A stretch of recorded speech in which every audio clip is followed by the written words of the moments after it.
Part 5, Chapter 28 of Anna Karenina by Leo Tolstoy, translated by Nathan Haskell Doyle. When Vronsky and Anna reached Petersburg, they stopped at one of the best hotels. Vronsky had a room to himself on the ground floor. Anna, up one flight of stairs, with her baby, the nurse, and her maid, occupied a suite of 4 rooms. On the day of his return, Vronsky went to see his brother. He there found his mother, who had come down from Moscow on business. His mother and sister-in-law received him as usual, asked him about his travels, spoke of common friends, but not by a word did they make any allusion to Anna. His brother, however, who returned his call the next morning, asked him about her and Alexey. Vronsky declared in no equivocal terms that he considered the bond which united him to Madame Karenin the same as marriage, that he hoped a divorce would be obtained, and then he should marry her, but till that time he should regard her the same as his wife, and he asked him to explain this to his mother and sister-in-law. "The world may not approve of me, that is all one to me," he added, "but if my family wish to remain on good terms with me, they must show proper respect for my wife." The elder brother, always very respectful of his brother's opinions, was not very certain in his own mind whether he was doing right or not, and resolved to let society settle this question. But, as far as he himself was concerned, he saw nothing objectionable in this, and he went with Alexey to call on Anna. Vronsky spoke to Anna with the formal vous, you, as he always did before strangers, and treated her as a mere acquaintance, but it was perfectly understood that the brother knew of their relations, and they spoke freely of Anna's visit to Vronsky's estate. Notwithstanding his experience in society, Vronsky, in consequence of this new state of things, fell into a strange error.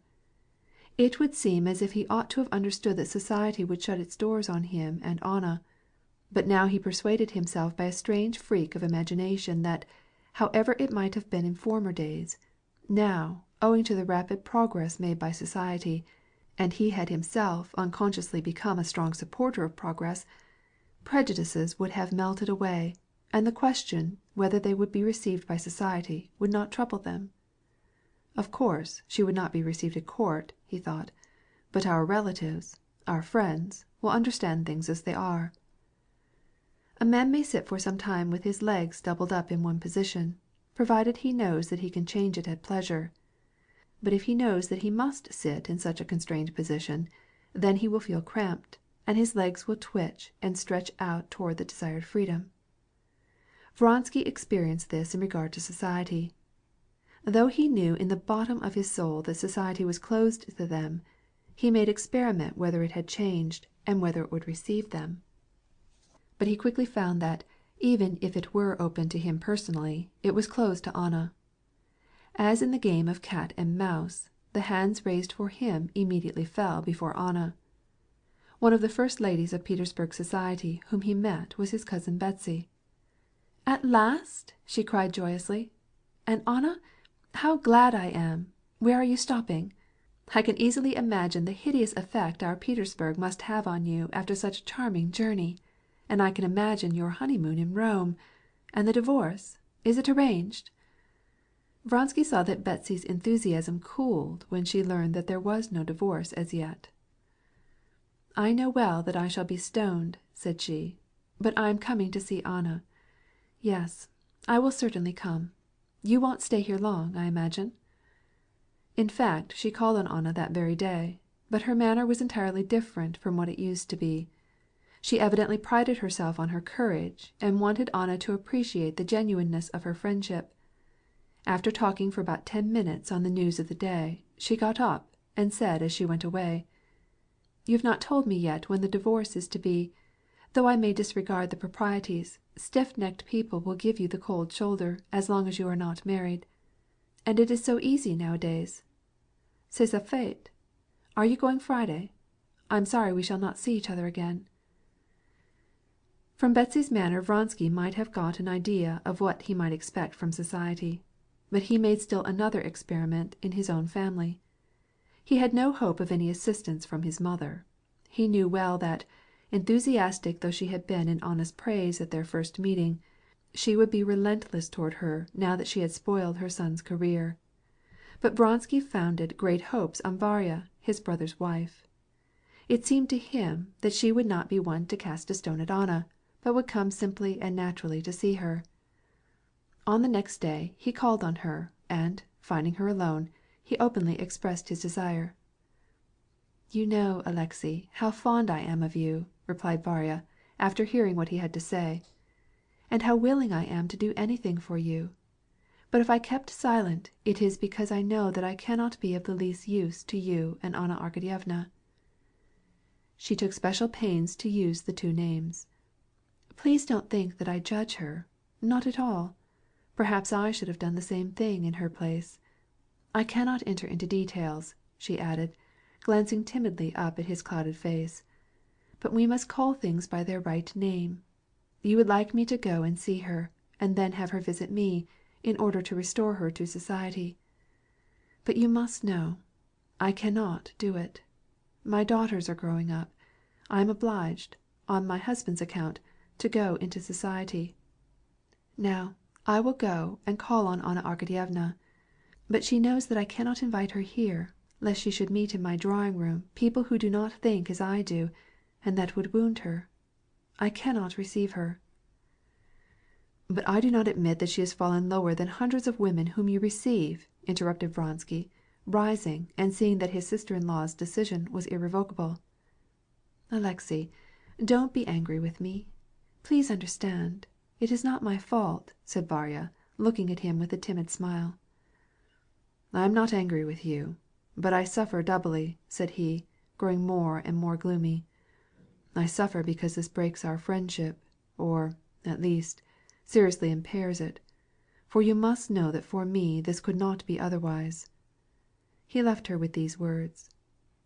Vronsky understood that further experiments would be idle, and that, during the few days he would still have to spend in Petersburg, he must act as if he were in a foreign city, avoiding all dealings with his society friends, so as not to be subjected to vexations and affronts which were so painful to him. One of the most unpleasant features of his position in Petersburg was the fact that Alexey Alexandrovitch and his name seemed to be everywhere. It was impossible for a conversation to begin on any subject without turning on Alexey Alexandrovitch. It was impossible to go anywhere without meeting him. So at least it seemed to Vronsky. Just as it seems to a man with a sore finger, that he is always hitting it against everything. Their stay in Petersburg seemed to Vronsky still more trying because all the time he saw that Anna was in a strange, incomprehensible moral frame of mind such as he had never seen before. At one time she was more than usually affectionate. Then again she would seem cold, irritable, and enigmatical. Something was tormenting her, and she was concealing something from him, and she seemed not to notice the indignities which poisoned his life, and which, in her delicacy of perception, should have been even more painful for her. Chapter 28.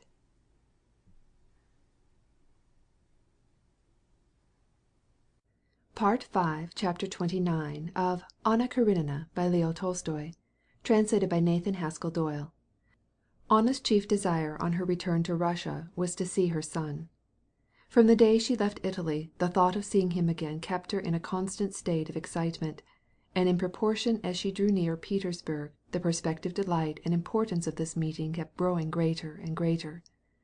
She did not trouble herself with the question how she should manage it. It would be a simple and natural thing, she thought, to see her son once more, when she would be in the same town with him. But since her arrival, she suddenly realized her present relation toward society, and found that the interview was not easy to obtain. She had been 2 days now in Petersburg, and never for an instant had the thought of her son left her, but she had not seen him. She felt that she had no right to go straight to her former home and risk coming face to face with Alexey Alexandrovitch. She might not be admitted. She might be insulted. To write to her husband and ask permission of him seemed to her painful even to think of. She could be calm only when she did not think of her husband. To see her son when he was out taking his walk, even if she could find where and when he went, was too little for her. She had counted so much on seeing him again. She had so much to say to him. She had such a desire to hug him, to kiss him. Serosa's old nurse might have been an assistance to her and shown her how to manage, but she was no longer living in Alexey Alexandrovitch's house. On the third day, having learned of Alexey Alexandrovitch's intimate relations with the Countess Lidia Ivanovna, Anna decided to write her a letter, and this cost her the greatest pains to write. She told her frankly that permission to see her son depended on Alexey Alexandrovitch's magnanimity. She knew that if the letter were shown to her husband, he, in his part of magnanimous man, would not refuse her. The messenger that carried the letter brought back the most cruel and unexpected reply, that there was no answer. She had never felt so wounded as at the moment when, summoning the messenger, she heard from him the circumstantial story of how he had waited and how, after a time, he had been told that there would be no answer. Anna felt humiliated, insulted, but she saw that, from her point of view, the countess was right. Her grief was all the keener because she had to bear it alone. She could not and did not wish to confide it to Vronsky. She knew that though he was the chief cause of her unhappiness, he would regard her meeting with her son as of little account. She knew that he would never be able to sound all the depths of her anguish. She knew that she should hate him for the unsympathetic tone in which he would speak of it. And she feared this more than anything else in the world, and so hid from him her action in regard to her son. She stayed at home all day long and racked her brain to think of other ways of meeting her son, and finally she decided to write directly to her husband. She had already begun her letter when Lidia Ivanovna's reply was brought to her. The countess's previous silence had humbled and affronted her, but the note and all she read between the lines so exasperated her. This bitterness against her seemed so shocking when contrasted with her passionate, legitimate affection for her son, that she grew indignant against the others and ceased to blame herself. "What cruelty! What hypocrisy!" she said to herself. "All they want is to insult me and torment the child. I will not let them do so. She is worse than I am. At least, I do not lie." She immediately decided to go on the morrow, which was Serosa's birthday, directly to her husband's house. She would bribe the servants, and would make any kind of an excuse, if only she might once see her son and put an end to the ugly network of lies with which they were surrounding the innocent child. She went to a toy shop and purchased some toys, and thus she formed her plan of action. She would start early in the morning, at 8 o'clock, before Alexey Alexandrovitch would probably be up. She would have the money in her hand all ready to bribe the Swiss and the valet to let her go upstairs without raising her veil, under the pretext of laying on Serosa's bed some presents sent by his godfather. As to what she should say to her son, she could not form the least idea. She could not make any preparation for that. The next morning, at 8 o'clock, Anna got out of her hired carriage and rang the doorbell of her former home. "Go and see what is wanted. It's some lady," said Kapitonitch, in loose coat and galoshes, as he looked out of the window and saw a lady closely veiled standing on the porch. The Swiss's assistant, a young man whom Anna did not know, had scarcely opened the door before Anna pushed her way in and, drawing a 3-ruble note out of her muff, thrust it into his hand. "Serosa, Sergey Alexeyevitch," she stammered, and started down the vestibule. The Swiss's assistant examined the note and stopped the visitor at the inner glass door. "Whom do you wish to see?" he asked. She did not hear his words and made no reply. Kapitonitch, noticing the stranger's confusion, came out, led her into the entry, and asked her what she wanted. "I come from Prince Skorodumov to see Sergey Alexeyevitch." "He is not up yet," replied the Swiss, looking sharply at her. Anna never dreamed that the absolutely unchanged appearance of the anteroom of the house, which for 9 years had been her home, could have such a powerful effect on her. One after another, sweet and painful memories arose in her mind, and for a moment she forgot why she was there. "Will you wait?" asked the Swiss, helping her to remove her shubka. When he saw her face he recognized her, and without a word bowed profoundly. "Will your ladyship be pleased to enter?" he said to her. She tried to speak, but her voice refused to utter a sound. Giving the old servant an entreating look, with light, swift steps she went to the staircase. She flew up the stairs. Kapitonitch tried to overtake her, and followed after her, catching his galoshes at every step. "His tutor is here. Perhaps he is not dressed yet. I will speak to him." Anna kept on up the stairs which she knew so well, not heeding what the old man said. "This way, to the left, if you please. Excuse it if it is all disorder. He sleeps in the front room now," said the Swiss, out of breath.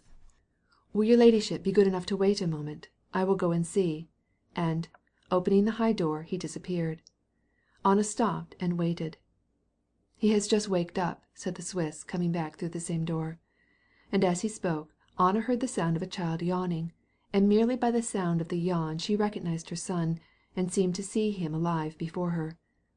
"Let me go in, let me," she cried, and hurriedly pushed through the door. At the right of the door stood the bed, and on the bed a child was sitting up in his little open nightgown. His little body was leaning forward, and he was just finishing a yawn and stretching himself. His lips were just closing into a sleepy smile, and, with this smile, he slowly and gently fell back on his pillow. "Serosa," she whispered, as she went noiselessly toward him. At the time of their separation, and during that access of love which she had been recently experiencing for him, Anna had imagined him as still a boy of 4, the age when he had been the most charming. Now he no longer bore any resemblance to him whom she had left.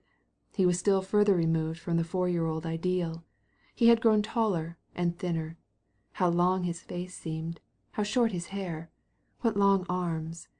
How he had changed since she had seen him last. But it was still Serosa.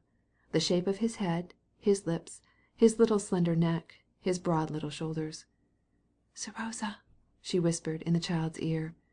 He raised himself on his elbow, turned his disheveled head first to this side, then to that, as if searching for something, and opened his eyes. For several seconds he looked with an inquiring face at his mother, who stood motionless before him. Then he suddenly smiled with joy, and again closing his sleepy eyes, he threw himself, not back on his pillow, but into his mother's arms. "Serosa, my dear little boy," she cried, choking with tears, and throwing her arms around his plump body. "Mamma," he whispered, cuddling into his mother's arms so as to feel their encircling pressure. Smiling sleepily, still with his eyes closed, he took his chubby little hands from the head of the bed and put them on his mother's shoulder, and climbed into her lap, having that warm breath of sleep peculiar to children, and pressed his face to his mother's neck and shoulders. "I knew," he said, opening his eyes. "Today is my birthday. I knew that you would come. I am going to get up now." And as he spoke he fell asleep again. Anna devoured him with her eyes. She saw how he had grown and changed during her absence. She knew, and yet she did not know, his bare legs, so much longer now, coming below his nightgown. She recognized his cheeks grown thin, his short hair curled in the neck where she had often kissed it. She could not keep her hands from him, and not a word she was able to say, and the tears choked her. "What are you crying for, mamma?" he asked, now entirely awake. "What makes you cry?" he repeated, ready to weep himself. "I will not cry any more. I am crying for joy. It is so long since I have seen you. But I will not cry any more," she said, drying her tears and turning around. "Now go and get dressed," she added, after she had grown a little calmer, but still holding Serosa's hand. She sat down near the bed on a chair which held the child's clothing. "How do you dress without me? How—" She wanted to speak simply and gaily, but she could not, and again she turned her head away. "I do not wash in cold water any more. Papa has forbidden it. But you have not seen Vasily Lukitch? Here he comes. But you are sitting on my things." And Serosa laughed heartily. She looked at him and smiled. "Mamma, dear heart, darling," he cried, again throwing himself into her arms, as if now for the first time, having seen her smile, he clearly understood what had happened. "You don't need it on," said he, taking off her hat. And as if again recognizing her with her head bare, he began to kiss her again. "What do you think of me? Did you believe that I was dead? I never believed it." "You believed me alive, my precious." "I knew it, I knew it," he replied, repeating his favorite phrase, and seizing her hand, which was smoothing his hair, he pressed the palm of it to his little mouth and began to kiss it. End of chapter 29.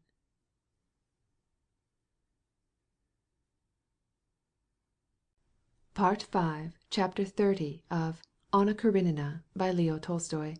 Translated by Nathan Haskell Doyle.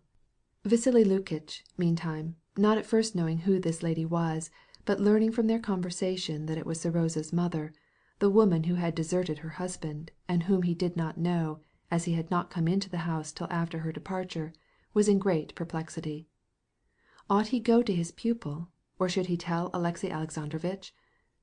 On mature reflection he came to the conclusion that his duty consisted in going to dress Serosa at the usual hour, without paying any attention to a third person, his mother or anyone else. So he dressed himself. But as he reached the door and opened it, the sight of the caress between the mother and child, the sound of their voices and their words, made him change his mind. He shook his head, sighed, and quietly closed the door. "I will wait 10 minutes longer," he said to himself, coughing slightly and wiping his eyes. There was great excitement among the servants. They all knew that the Bryunya had come, and that Kapitonewitch had let her in, and that she was in the child's room. They knew, too, that their master was in the habit of going to Serosa every morning at 9 o'clock. Each one felt that the husband and wife ought not to meet, that it must be prevented. Kornei, the valet, went down to the Swiss to ask why Anna had been let in, and, finding that Kapitonewitch had taken her upstairs, he reprimanded him severely. The Swiss maintained an obstinate silence till the valet declared that he deserved to lose his place, when the old man jumped at him, and, shaking his fist in his face, said, "What is that? You would not let her in? You've served here 10 years and had nothing but kindness from her, but you would have said, 'No, go away from here.' You know what policy is, you sly dog. What you don't forget is to rob your master and carry off his raccoon-skin shubas." "Soldier," replied Kornei scornfully, and as he turned toward the nurse who was coming in just at this moment, "What do you think, Marya Yefimovna? He has let in Anna Arkadyevna without saying anything to anybody, and just when Alexey Alexandrovitch, as soon as he is up, will be going to the nursery." "What a scrape! What a scrape!" said the nurse. "But, Kornei Vasilievitch, find some way to keep your master, while I run to warn her and get her out of the way. What a scrape!" When the nurse went into the child's room, Serosa was telling his mother how Nadenka and he had fallen when sliding down a hill of ice, and turned 3 somersaults. Anna was listening to the sound of her son's voice, looking at his face, watching the play of his features, feeling his little arms, but not hearing a word that he said. She had to go away. She had to leave him. This alone she understood and felt. She had heard Vasily Lukitch's steps, and his little discreet cough as he came to the door, and now she heard the nurse coming in, but, unable to move or to speak, she remained as fixed as a statue. "Mistress, darling," said the nurse, coming up to Anna and kissing her hands and her shoulders, "God sent this joy for our birthday celebration. You are not changed at all." "Ah, nurse, my dear, I did not know that you were in the house," said Anna, coming to herself. "I don't live here. I live with my daughter. I came to give my best wishes to Serosa, Anna Arkadyevna. Golubushka." The nurse suddenly began to weep and to kiss Anna's hand. Serosa, with bright, joyful eyes, and holding his mother with one hand and his nurse with the other, was dancing in his little bare feet on the carpet. His old nurse's tenderness toward his mother was delightful to him. "Mamma, she often comes to see me, and when she comes," he began, but he stopped short when he perceived that the nurse whispered something in his mother's ear, and that his mother's face assumed an expression of fear, and something like shame which did not go well with his mother. Anna went to him. "My precious," she said. She could not say the word prashai, farewell, but the expression of her face said it, and he understood. "My precious, precious Kutik," she said, calling him by a pet name which she used when he was a baby. "You will not forget me. You—" But she could not say another word. Only then she began to think of the words which she wanted to say to him, but now it was impossible to say them. But Serosa understood all that she would have said. He understood that she was unhappy, and that she loved him. He even understood what the nurse whispered in her ear. He heard the words, "always at 9 o'clock," and he knew that they referred to his father, and that his mother must not meet him. He understood this, but one thing he could not understand. Why did her face express fear and shame? She was not to blame, but she was afraid of him, and seemed ashamed of something. He wanted to ask a question which would have explained this doubt, but he did not dare. He saw that she was in sorrow, and he pitied her. He silently clung close to her, and then he whispered, "Don't go yet. He will not come for some time." His mother pushed him away from her a little, in order to see if he understood the meaning of what he had said, and in the frightened expression of his face she perceived that he not only spoke of his father, but seemed to ask her how he ought to think about him. "Serosa, my dear," she said, "love him. He is better and more upright than I am, and I have been wicked to him. When you have grown up, you will understand." "Not better than you!" cried the child, with sobs of despair, and clinging to his mother's shoulders, he squeezed her with all his might till his arms trembled with the exertion. "My darling, my little one!" exclaimed Anna, and bursting into tears she sobbed like a child, even as he sobbed. At this moment the door opened, and Vasily Lukitch came in. Steps were heard at the other door, and in a frightened whisper he exclaimed, "He is coming!" and gave Anna her hat. Serosa threw himself on the bed, sobbing, and covered his face with his hands. Anna took them away to kiss yet once again his tear-stained cheeks, and then with quick steps hurried from the room. Alexey Alexandrovitch met her at the door. When he saw her, he stopped and bowed his head. Though she had declared a moment before that he was better and more upright than she, the swift glance that she gave him, taking in his whole person, with all its peculiarities, awoke in her only a feeling of hatred and scorn for him, and jealousy on account of her son. She hurriedly lowered her veil, and, quickening her steps, almost ran from the room. She had entirely forgotten in her haste the playthings which she had bought with so much love and sadness, and she took them back with her to the hotel. Chapter 30.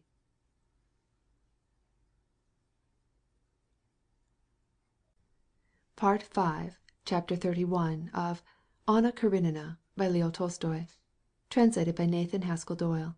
Eagerly as Anna had desired to see her son again, long as she had thought about it, prepared herself beforehand, she had no idea what an effect the sight of him would have on her. When she got back to her solitary room at the hotel again, she could not for a long time understand why she was there. "Yes, all is over.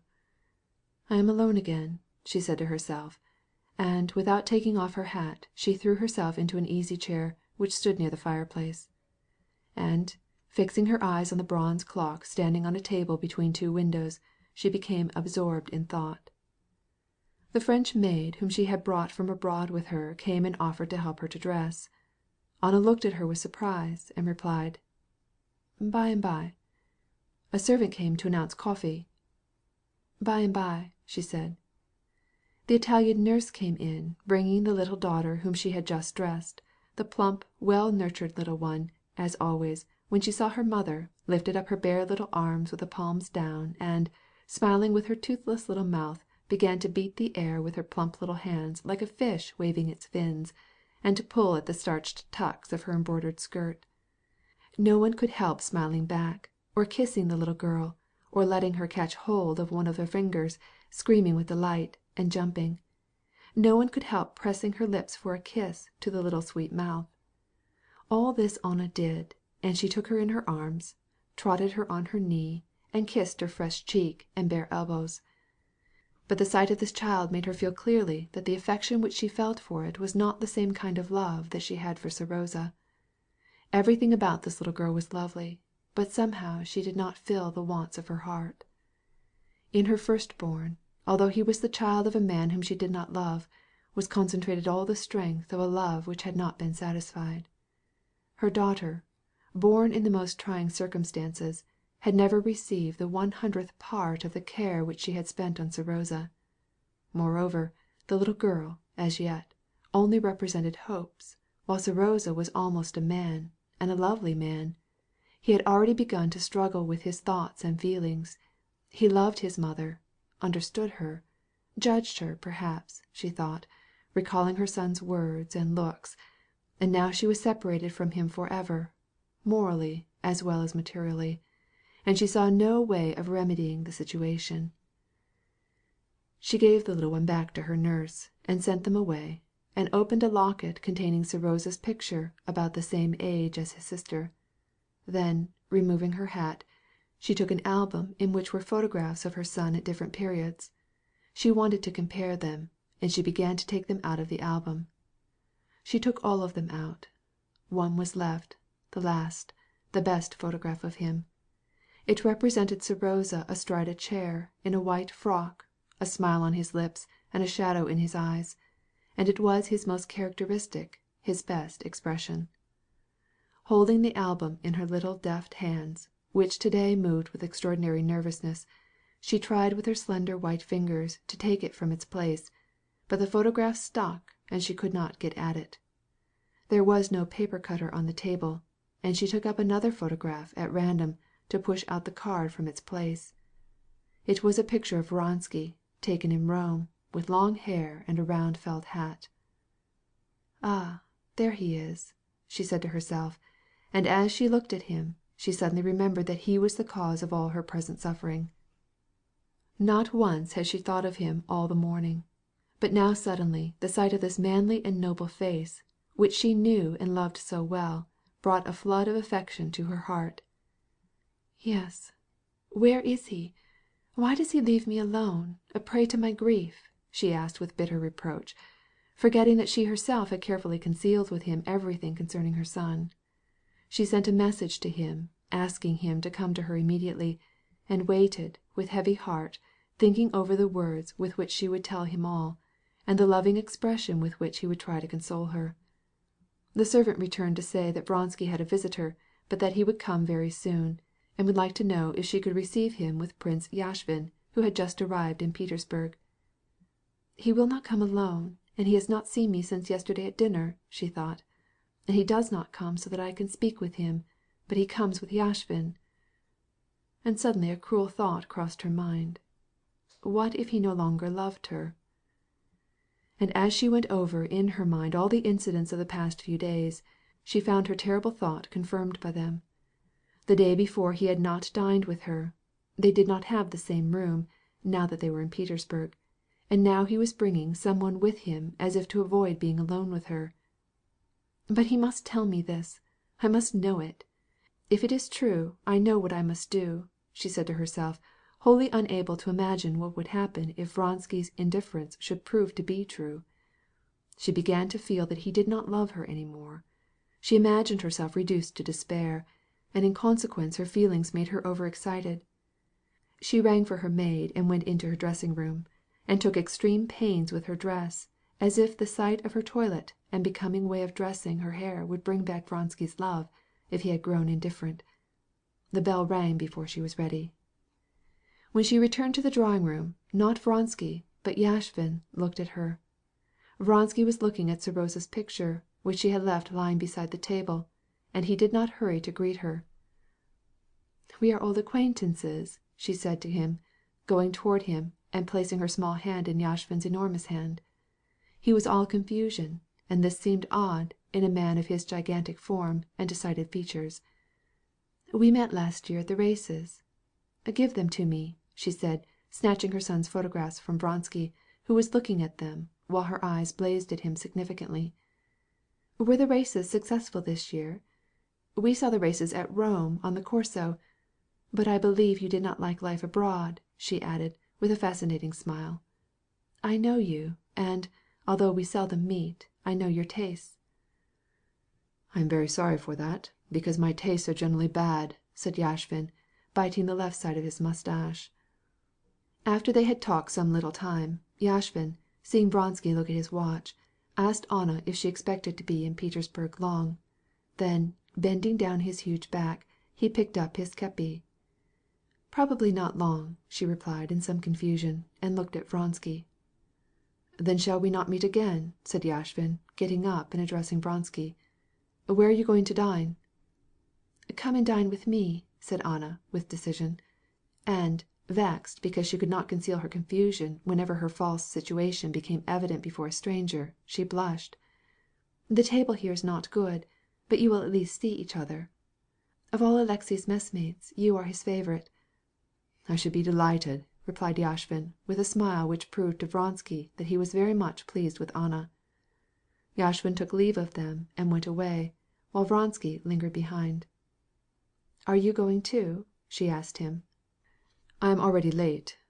"Go ahead, I will overtake you," he shouted to Yashvin. She took his hand and, without removing her eyes from him, tried to find something to say to detain him. "Wait, I want to ask you something," and she pressed Vronsky's hand against her cheek. "Well, did I do wrong to invite him to dinner?" "You did quite right," he replied, with a calm smile which showed his solid teeth, and he kissed her hand. "Alexey, do you feel changed toward me?" she asked, pressing his hand between her own. "Alexey, I am tired of staying here. When shall we go away?" "Soon, very soon. You can't imagine how life here weighs upon me too," and he drew away his hand. "Well, go away," she said in an injured tone, and quickly left him. Chapter 32.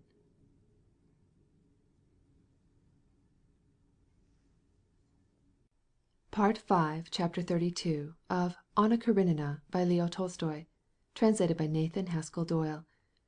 When Vronsky came back to the hotel, Anna was not there. They told him that she had gone out with a lady who had come to call on her. The fact that she had gone out without having left word where, a thing which she had not done before. The fact that she had also gone somewhere in the morning without telling him. All this coupled with the strange expression of excitement on her face that morning, the manner and the harsh tone with which she had snatched away her son's photographs from him before Yashvin, made Vronsky wonder. He made up his mind to ask for an explanation, and waited in the drawing room for her return. Anna did not come back alone.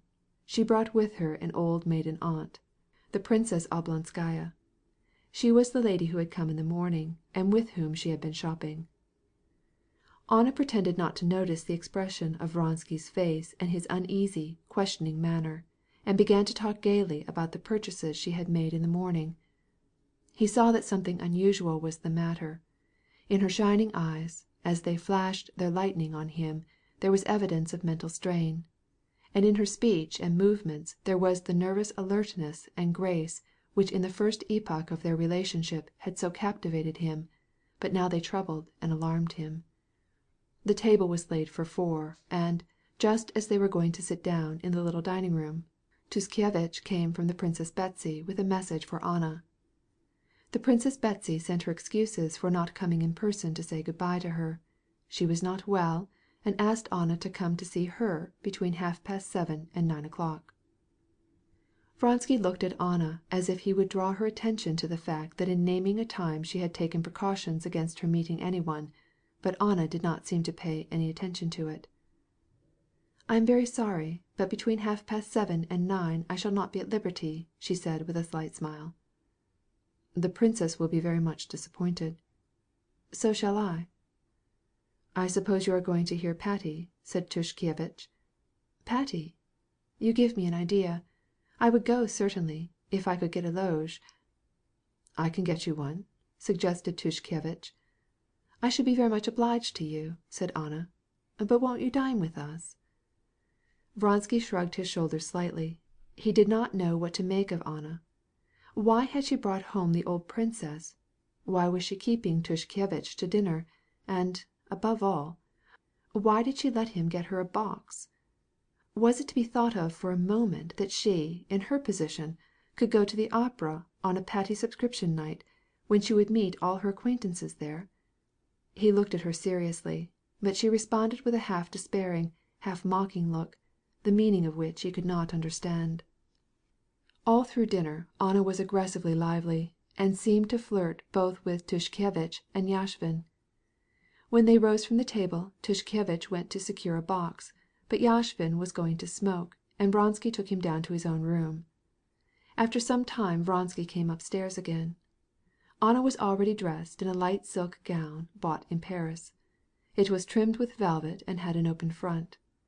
On her head she wore costly white lace, which set off to advantage the striking beauty of her face. "Are you really going to the theatre?" he asked, trying to avoid looking at her. "Why do you ask me in such a terrified way?" she replied, again hurt because he did not look at her. "Why shouldn't I go?" She did not seem to understand the meaning of his words. "Of course there is no reason for it," said he, frowning. "That is exactly what I say," she replied, not wishing to see the sarcasm of his remark, and calmly putting on a long, perfumed glove. "Anna, for heaven's sake, what is the matter with you?" he said to her, trying to bring her to her senses, as her husband had more than once done. "I don't know what you mean." "You know very well that you can't go there." "Why not? I'm not going alone. The Princess Varvara has gone to dress. She is going with me." He shrugged his shoulders with a look of perplexity and despair. "But don't you know—" he began. "No, I don't want to know!" she almost shrieked. "I don't want to know! Am I sorry for anything I have done? No, no, no, indeed! If it were to begin over again, I would begin over again. There is only one thing of any consequence to us, to you and me, and that is, do we love each other? Everything else is of no account. Why do we live separate here and not see each other? Why can't I go where I please? I love you, and everything is right, if your feelings have not changed toward me," she said in Russian, looking at him with a peculiar gleam in her eyes which he could not understand. "Why don't you look at me?" He looked at her. He saw all her beauty, of her face, of the toilet which was so becoming to her. But now this beauty and this elegance were precisely what irritated him. "You know very well that my feelings cannot change. But I beg you not to go out. I beseech you," he said again in French, with a prayer in his voice, but with a cold look in his eyes. She did not hear his words, but noticed only the coldness of his look, and replied with an injured air.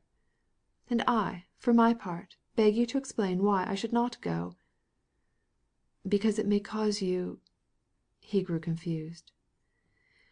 "I don't understand at all. Yashvin n'est pas compromettant, and the Princess Varvara is no worse than anybody else. Ah, here she is." Chapter 32.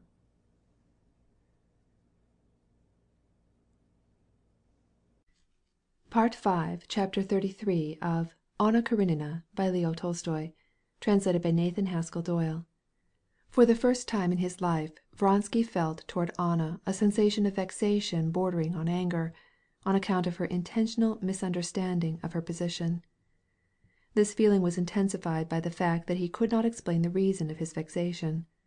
If he had frankly said what was in his mind, he would have said, "To appear at the opera in such a toilet, with a notorious person like the princess, is equivalent to throwing down the gauntlet to public opinion, to confessing yourself a lost woman, and, consequently, renouncing all hope of ever going into society again."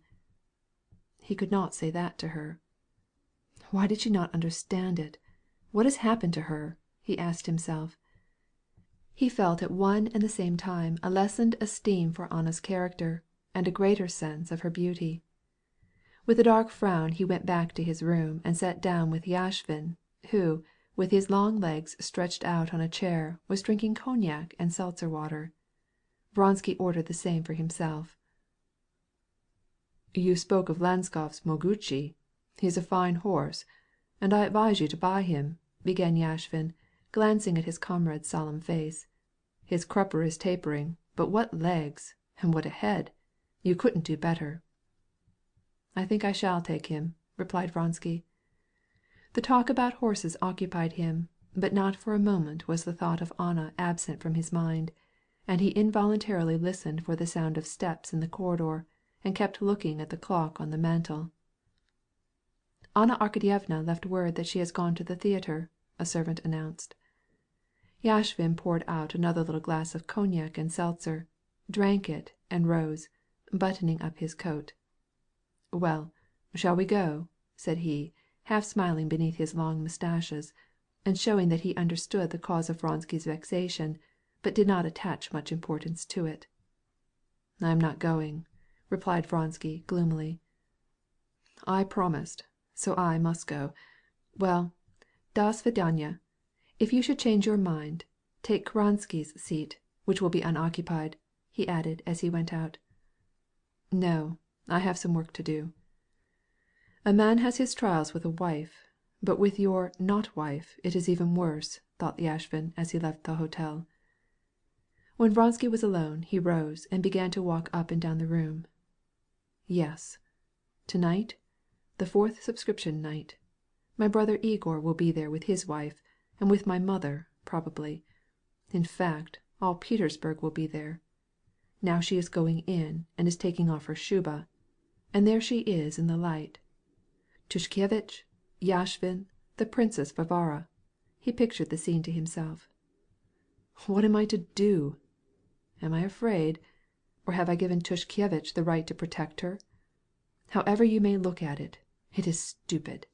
It is stupid.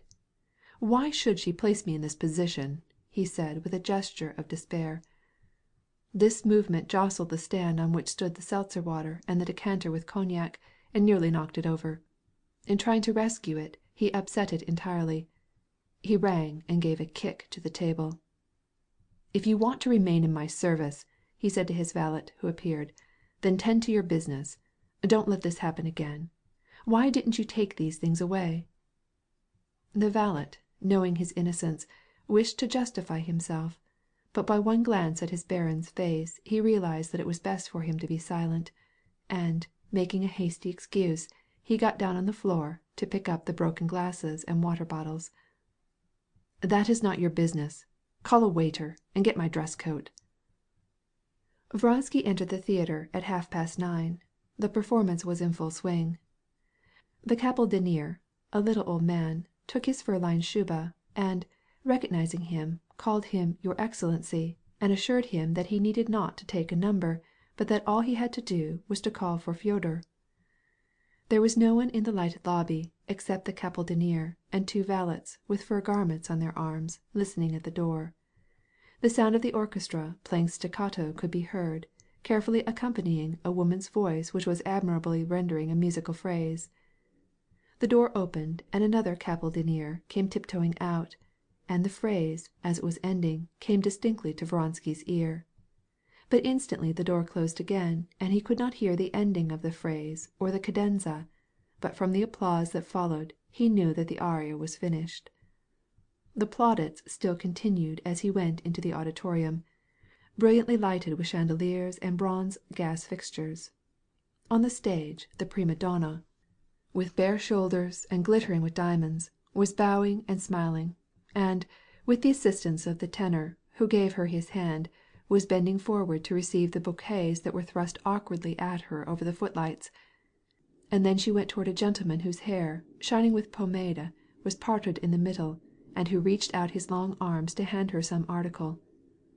The whole audience, those in the boxes and those in the parquet, was wildly excited and leaning forward, shouting and clapping. The kapellmeister, in his elevated stand, helped to pass it along, and straightened his white necktie. Vronsky went down to the middle of the parquet, and, pausing, looked through the audience. He paid less attention than ever to the familiar stage setting, to the stage, to the noise, to all that well-known, variegated and uninteresting throng of spectators that was packed and crowded into the theater. There were the same ladies in the boxes, with the same officers behind them, the same gaily dressed women, the same uniforms, and the same dress coats. In the gallery the same disorderly crowd, and in this closely packed house, in the boxes and in the front seats, were some 40 genuine men and women. And Vronsky immediately turned his attention to this oasis and occupied himself with it exclusively. The act was just over as Vronsky went toward the first row of seats, and stopped near the railing beside Serpukhowskoy, who, bending his knee and rapping against the rail with his heel, had seen him at a distance and beckoned him with a smile. Vronsky had not yet seen Anna, and purposely refrained from looking for her, but from the direction in which people were gazing, he knew where she was. He glanced round furtively, but did not search for her. Expecting something even worse, he looked to see if Alexey Alexandrovitch was there. To his joy, the latter was not at the theater that evening. "How unmartial you look!" said Serpukhowskoy. One would take you for a diplomat, an artist." "Yes, on my return home I put on citizen's dress," replied Vronsky, slowly taking out his opera glasses. "In this respect I confess I envy you. When I return from abroad I put these on," said he, touching his epaulets. "I mourn for my liberty." Serpukhowskoy had long since given up trying to push Vronsky along in his military career, but he continued to have a warm affection for him, and he now seemed especially friendly toward him. "It's too bad that you lost the first act."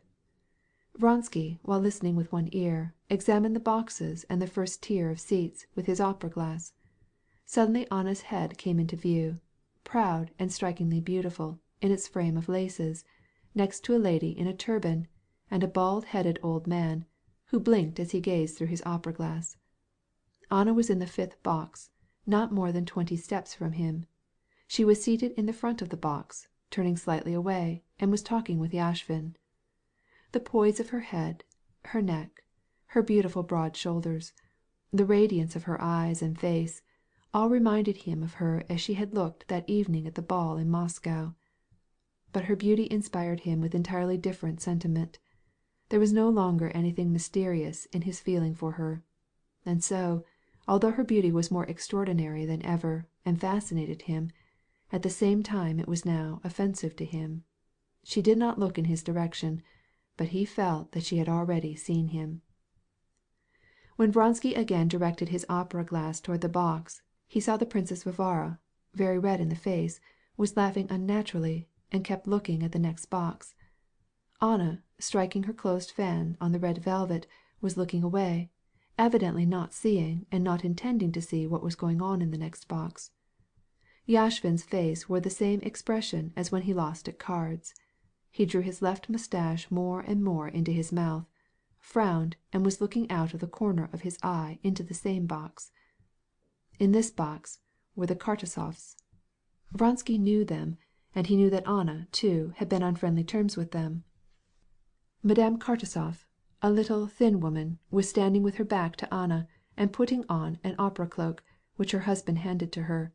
Her face was pale and angry, and she was saying something with great excitement. Kartasov, a stout, bald-headed man, kept looking at Anna and trying to calm his wife. When Madame Kartasov left the box, her husband lingered, trying to catch Anna's eye, and evidently desirous of bowing to her. But apparently she purposely avoided noticing him, and leaned back to speak to Yashvin, whose shaven head was bent toward her. Kartasov went out without having bowed, and the box was left empty. Vronsky did not understand what had just passed between the Kartasovs and Anna, but he felt perfectly sure that something mortifying had happened to Anna. By the expression of her face he saw that she was summoning all her strength to keep up her part to the end, and to appear perfectly calm. And this semblance of external calm was put on to perfection. Those who knew nothing of her history and her circle, who had not heard her old friend's expression of indignation at her appearing in this way, in all the splendor of her beauty and of her toilet, would have admired her serenity and beauty, and never have suspected that this woman was enduring the same feelings of shame as a criminal experiences at the pillory. Knowing that something had taken place, but not knowing exactly what, Vronsky felt a sense of deep anxiety, and, hoping to learn something about the matter, went to his brother's box. He intentionally crossed the parquet on the side opposite to Anna's box, and, as he went, ran across his former regimental commander, who was talking with two of his acquaintances. Vronsky heard the Karenin's name spoken, and noticed that the regimental commander hastened to call to him aloud, while he gave his friends a significant look. "Ah, Vronsky, when shall we see you again in the regiment? We shan't let you off without a banquet. You are ours, every inch of you," said the regimental commander. "I shan't have the time now. I'm awfully sorry. Another time," replied Vronsky, going rapidly up the steps which led to his brother's box. The old countess, his mother, with her little steel-colored curls, was in the box. Varya and the young Princess Sorokin were walking together in the lobby at the bel étage. As soon as she saw her brother-in-law, Varya went back to her mother with her companion, and then, taking Vronsky's arm, immediately began to speak to him about the subject which concerned him. She showed more excitement than he had ever seen in her. "I think it is dastardly and vile. Madame Kartasov had no right to do so. Madame Karenin," she began. "But what is the matter? I don't know what you mean." "What? You haven't heard anything about it?" "You can well understand that I should be the last person to hear anything about it." "Is there a more wicked creature in the world than this Madame Kartasov?" "But what did she do?" "My husband told me about it. She insulted Madame Karenin. Her husband began to speak across from his box to Madame Karenin, and Madame Kartasov made a scene about it. They say she said something very offensive in a loud voice, and went out." "Count, your maman is calling you," said the young Princess Sorokin, opening the door of the box. "I have been waiting for you all this time," said his mother to him, with a sarcastic smile. "We never see anything of you now." The son saw that she could not conceal a smile of satisfaction. "Good evening, maman. I was coming to see you," he replied coolly. "What, I hope you are not going faire la cour à Madame Karenine," she added, when the young Princess Sorokina was out of hearing. "Elles font sensation. On oublie la petite pour elle." "Maman, I have begged you not to speak to me about her," he replied gloomily. "I only say what everybody is saying." Vronsky did not reply, and, after exchanging a few words with the young princess, he went out. He met his brother at the door. "Ah, Alexey!" said his brother. "How abominable! She is a fool, nothing more. I was just wishing to go to see Madame Karenin. Let us go together." Vronsky did not heed him. He ran hastily down the steps, feeling he ought to do something, but knew not what. He was stirred with anger, because Anna had placed them both in such a false position, and at the same time he felt deep pity for her suffering. He went down onto the parquet, and thence directly to Anna's loge. Stremov was leaning on the box, talking with her. "There are no more tenors," he said. "Le moule en est brise, the mold is broken, from which they came." Vronsky bowed to her and stopped, exchanging greetings with Stremov. "You came late, it seems to me, and you lost the best aria," said Anna to Vronsky, looking at him scornfully, as it seemed to him. "I am not a very good judge," he replied, looking at her severely. "Like Prince Yashvin," she said, smiling, "who thinks Patti sings too loud." "Thank you," she said, taking the program that Vronsky passed to her in her little hand, encased in a long glove, and at the same moment her beautiful face quivered. She rose and went to the back of the box. The last act had hardly begun, when Vronsky, seeing Anna's box empty, left the parquet, though he was hissed for disturbing the quiet of the theatre while a cavatina was going on, and went back to the hotel. Anna was already in her room. When Vronsky went to her, she was sitting in the same toilet which she had worn at the theatre. She was sitting in the first chair she had come to, near the wall, looking straight before her. When she saw Vronsky enter, she glanced at him without moving. "Anna," he said. "You are to blame for it all!" she exclaimed, rising with tears of anger and despair in her voice. "I begged you, I implored you, not to go. I knew that it would be unpleasant to you." "Unpleasant!" she exclaimed. "It was horrible! I shall not forget it as long as I live. She said that it was a disgrace to sit near me." "She was a stupid woman to say such a thing. But why did you run the risk of hearing it? Why did you expose yourself?" "I hate your calm way. You should never have driven me to this. If you loved me—" "Anna, what has my love to do with this?" "Yes, if you loved me as I love you, if you suffered as I—" she said, looking at him with an expression of terror. He felt sorry for her, and yet he was vexed with her. He protested his love because he saw that it was the only way to calm her, and he refrained from reproaching her, but in his heart he reproached her. And his expressions of love, which seemed to him so banal that he was ashamed of himself for repeating them, she drank in and gradually became herself again. 2 days later they left for the country, completely reconciled. End of chapter 33 and end of part 5 of Anna Karenina by Leo Tolstoy, translated by Nathan Haskell Doyle.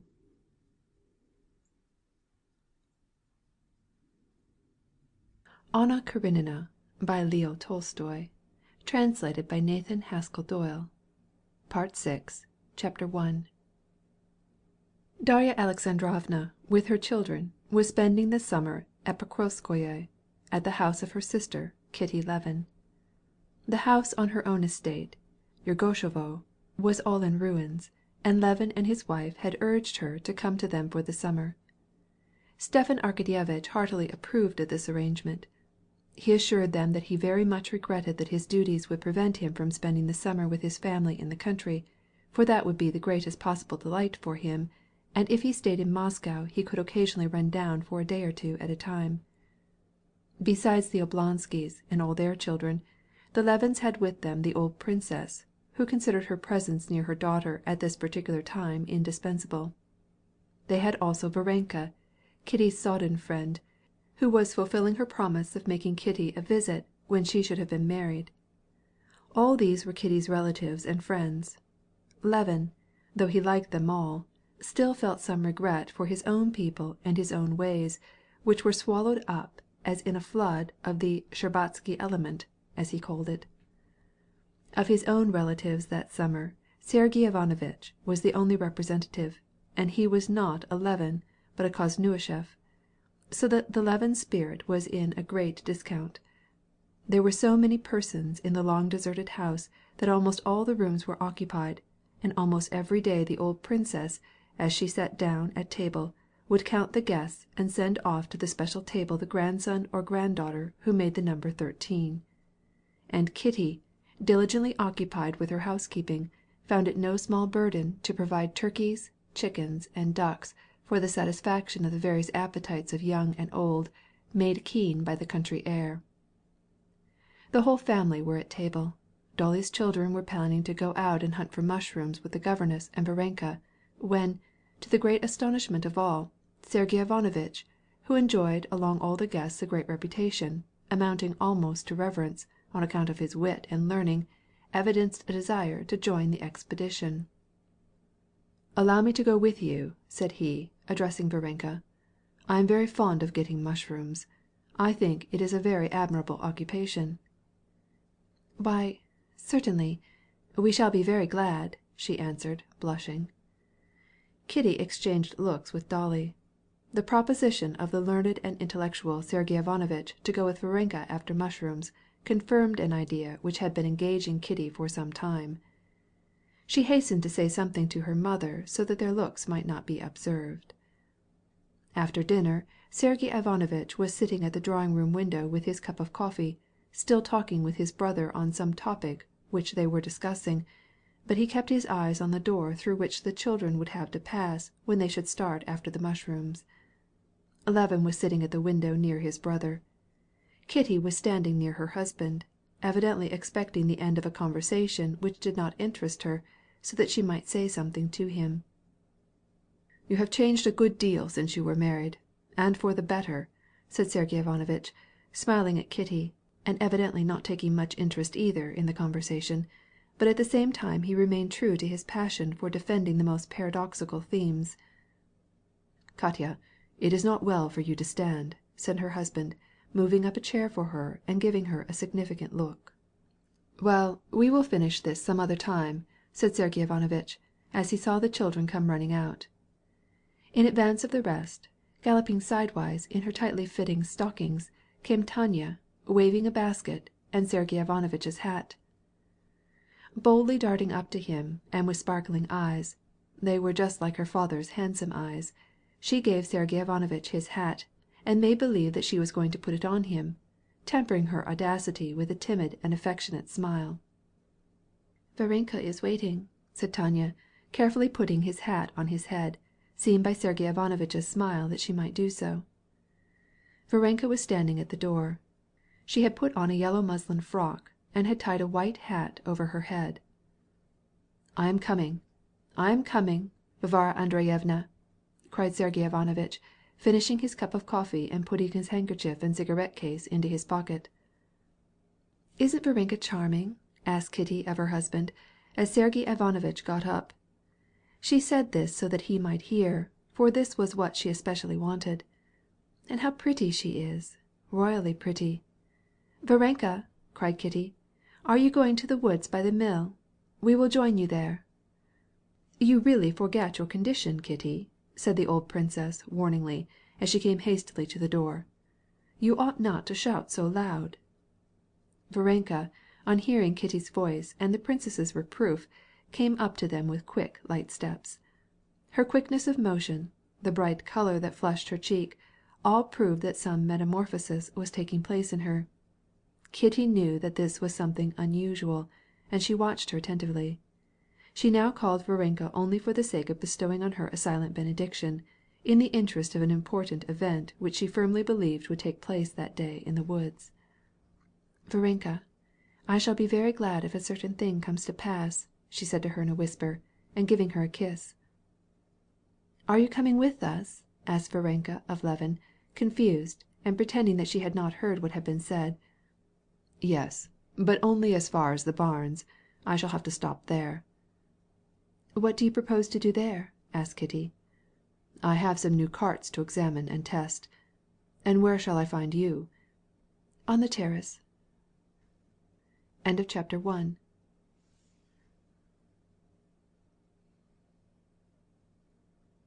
Part 6, Chapter 2 of Anna Karenina by Leo Tolstoy. Translated by Nathan Haskell Doyle. All the women were gathered on the terrace. They generally liked to sit there after dinner, but today they had a special matter of interest before them. Besides the making of baby shirts and the knitting of bands, in which all of them were engaged at that time, they were engaged in superintending the cooking of some preserves after a recipe unknown to Agafya Mihalovna. Kitty had brought with her this new process, which had been used in her own home and required no water. Agafya Mihalovna, who had before been shown how to do it in this way, considering that what had always been done at the Levins could not be improved on, insisted on pouring water into the berries, declaring it could not be made otherwise. She had been detected doing this, and now the berries were cooking in the presence of them all, and Agafya Mihalovna was to be brought to a realizing sense of the fact that the preserves could be made without the use of the water.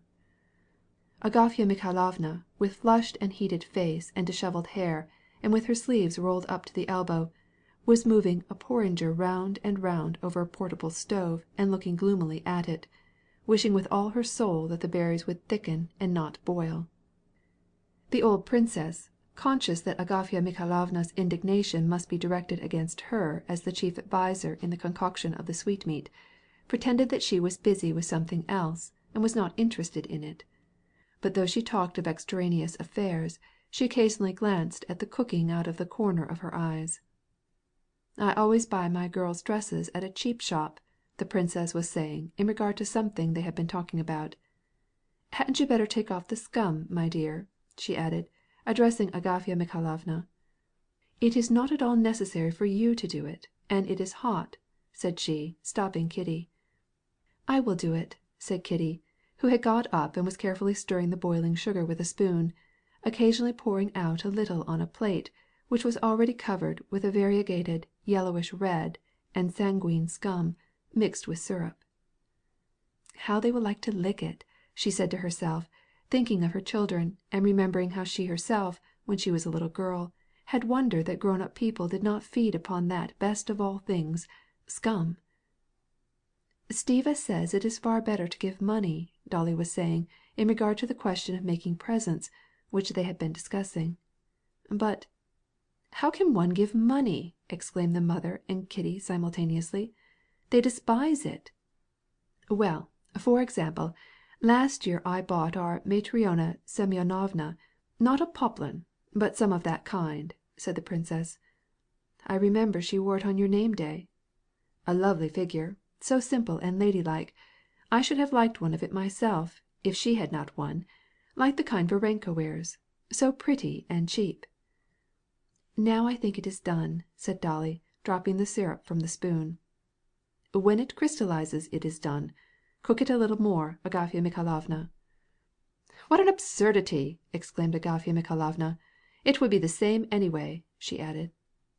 "Oh, what a beauty he is! Don't scare him!" suddenly exclaimed Kitty, looking at a sparrow which perched on the rail, and, turning the heart of a berry over, began to peck at it. Yes, but you ought to be farther away from the charcoal," said her mother. "A propos de Varenka," said Kitty in French, in which language indeed they had been speaking all the time, so that Agafea Mikhailovna might not understand them. "Do you know, maman, that I somehow expect something decided. You know what I mean. How nice it would be!" "What a master hand at match making you are!" exclaimed Dolly. "How adroitly she has brought them together!" "No. But tell me, maman, what do you think of it?" "What do I think of it? He can at any time have his choice of all the best in Russia." By he she meant Sergey Ivanovitch. "He is not so young as he was, but still, I know many would set their caps for him. She is very good, but he might—" "No, indeed, you know perfectly well that nothing better could be imagined for either of them. In the first place, she is charming," said Kitty, bending down one finger. "She pleases him very much, that is true," said Dolly in confirmation. "In the next place, he has such a position in the world that it would make no difference to him what his wife's property or social standing was. He needs only one thing, a sweet, pretty, even-tempered wife." "Yes, he might be very happy with her," said Dolly, in confirmation of this also. "In the third place, she must love him. And so it is now, and so it would be perfectly lovely. I expect when they come in from the woods it will all be decided. I shall read it instantly in their eyes. I should be so glad. What do you think about it, Dolly?" "Don't get so excited. You really must not get so excited," said her mother. "But I am not excited, mamma. I think that he will surely propose to her today." "Oh, how strange it is how and when a man proposes. Even if there is an obstacle, it is suddenly swept away," said Dolly, smiling pensively and recalling the old days with Stepan Arkadyevitch. "Mamma, how did papa propose to you?" asked Kitty suddenly. "There was nothing extraordinary about it. Very simply," replied the princess, but her face grew all radiant at the remembrance. "No, but how was it? And did you love him before you allowed him to speak?" Kitty found a special charm in the fact that now she could talk with her mother, as with an equal, on the most important questions in the lives of women. "Of course I loved him. He came to visit us in the country." "But how was it decided, mamma?" "Do you really think that you young people have invented something new? It is always one and the same thing. It is decided by looks and smiles." "How well you describe it, mamma. That is just it, by looks and smiles," said Dolly, confirming what her mother had said. "But what words did he say?" "What words did Kostya say to you?" "He wrote in chalk. How long it seems since then," said Kitty. And the three ladies sat occupied with the same thought. Kitty was the first to break the silence. She had been thinking about that long past winter before her marriage and her infatuation for Vronsky. "There is one thing, Varenka's first love," said she, remembering this by a natural connection of thought. "I wanted to give Sergey Ivanovitch a hint of that to warn him. All men," she added, "are awfully jealous of our past." "Not at all," said Dolly. "You judge by your husband. I believe he is even now tormented by the remembrance of Vronsky. Isn't that so?" "He is," replied Kitty, with a pensive smile in her eyes. "Well, I don't know what there is in your past life to disquiet him," exclaimed the princess, her mother, resenting the inference that her maternal vigilance was called in question. "Is it because Vronsky paid you some attention? That happens to every young girl." "Yes, but we were not talking about that," said Kitty, blushing. "No, permit me to finish what I was saying," pursued the princess. "And besides, you yourself would not permit me to have an explanation with Vronsky. Do you remember?"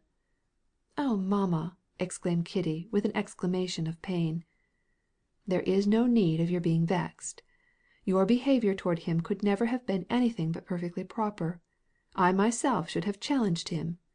However, my darling, don't allow yourself to get excited. Please remember this, and calm yourself." "I am perfectly calm, maman." "How fortunate it turned out for Kitty that Anna appeared on the scene," said Dolly, "and how unfortunate for her. How their positions are reversed," she added, overwhelmed by her own thought. "Anna was so happy then, and Kitty thought herself so miserable. I often think of her. What a complete change!" "What is the use of thinking about her? She is a vile, disgusting, heartless woman!" exclaimed the princess, who could not forget that Kitty had married Levin instead of Vronsky. "What is the good of speaking about her, anyway?" said Kitty in disgust. "I do not think about her, nor do I wish to think of her at all. I do not wish to think about her," she repeated, hearing her husband's well-known step on the steps leading to the terrace. "Whom do you wish not to think about?" asked Levin, appearing on the terrace. No one answered, and he did not repeat his question. "I am sorry that I am disturbing your feminine realm," said he, looking angrily at them all, and perceiving that they were talking about something which they would not talk about in his presence. For an instant he felt that he shared Agafya Mikhailovna's sentiments. Her dissatisfaction at the Shtcherbatskys' way of making preserves without water, and especially the alien regime of his wife's family. Nevertheless he smiled and went up to Kitty. "Well, how is it?" he asked, looking at her with the same expression everyone used in addressing her. "All right," said Kitty with a smile. "And how is it with you?" "The 3-horse team will take a larger load than we could put on the telega. Shall we go to meet the children? I have ordered the men to harness." "What! Are you going to take Kitty in the linyadka?" exclaimed the princess reproachfully. "We shall walk the horses, princess." Levin never called the princess maman, as his brothers-in-law did, and the princess resented it. But Levin, though he loved and respected her, could not call her so without doing violence to his feelings toward the memory of his own mother. "Come with us, maman," said Kitty. "I do not wish to countenance such imprudence." "Well, then, I will walk. That is good for me," said Kitty, rising to take her husband's arm. "Good for you! But there's reason in all things," said the princess. "Well, Agafya Mikhailovna, are your preserves done? Is the new method good?" asked Levin, smiling at the housekeeper in his desire to cheer her. "Perhaps they're good, but in my opinion much overdone." "There's one thing about them that's better, Agafya Mikhailovna. They won't spoil," said Kitty, divining her husband's intention, and with the same feeling addressing the old servant. "And you know the ice in the ice-house is all melted, and we can't get any more. As for your spiced meats, mamma assures me that she has never eaten any better," she said, adjusting, with a smile, the housekeeper's loosened neckerchief. Agafya Mikhailovna looked angrily at Kitty. "Do not try to console me, Baruanya. To see you with him is enough to content me." This familiar way of speaking of her master touched Kitty. "Come and show us the best places to find mushrooms." The old woman raised her head, smiling, as if to say, "One would gladly guard you from all hatred, if it were possible. Follow my advice, please, and put over each pot of jelly a round piece of paper soaked in rum, and you will not need ice in order to preserve them," said the princess. Chapter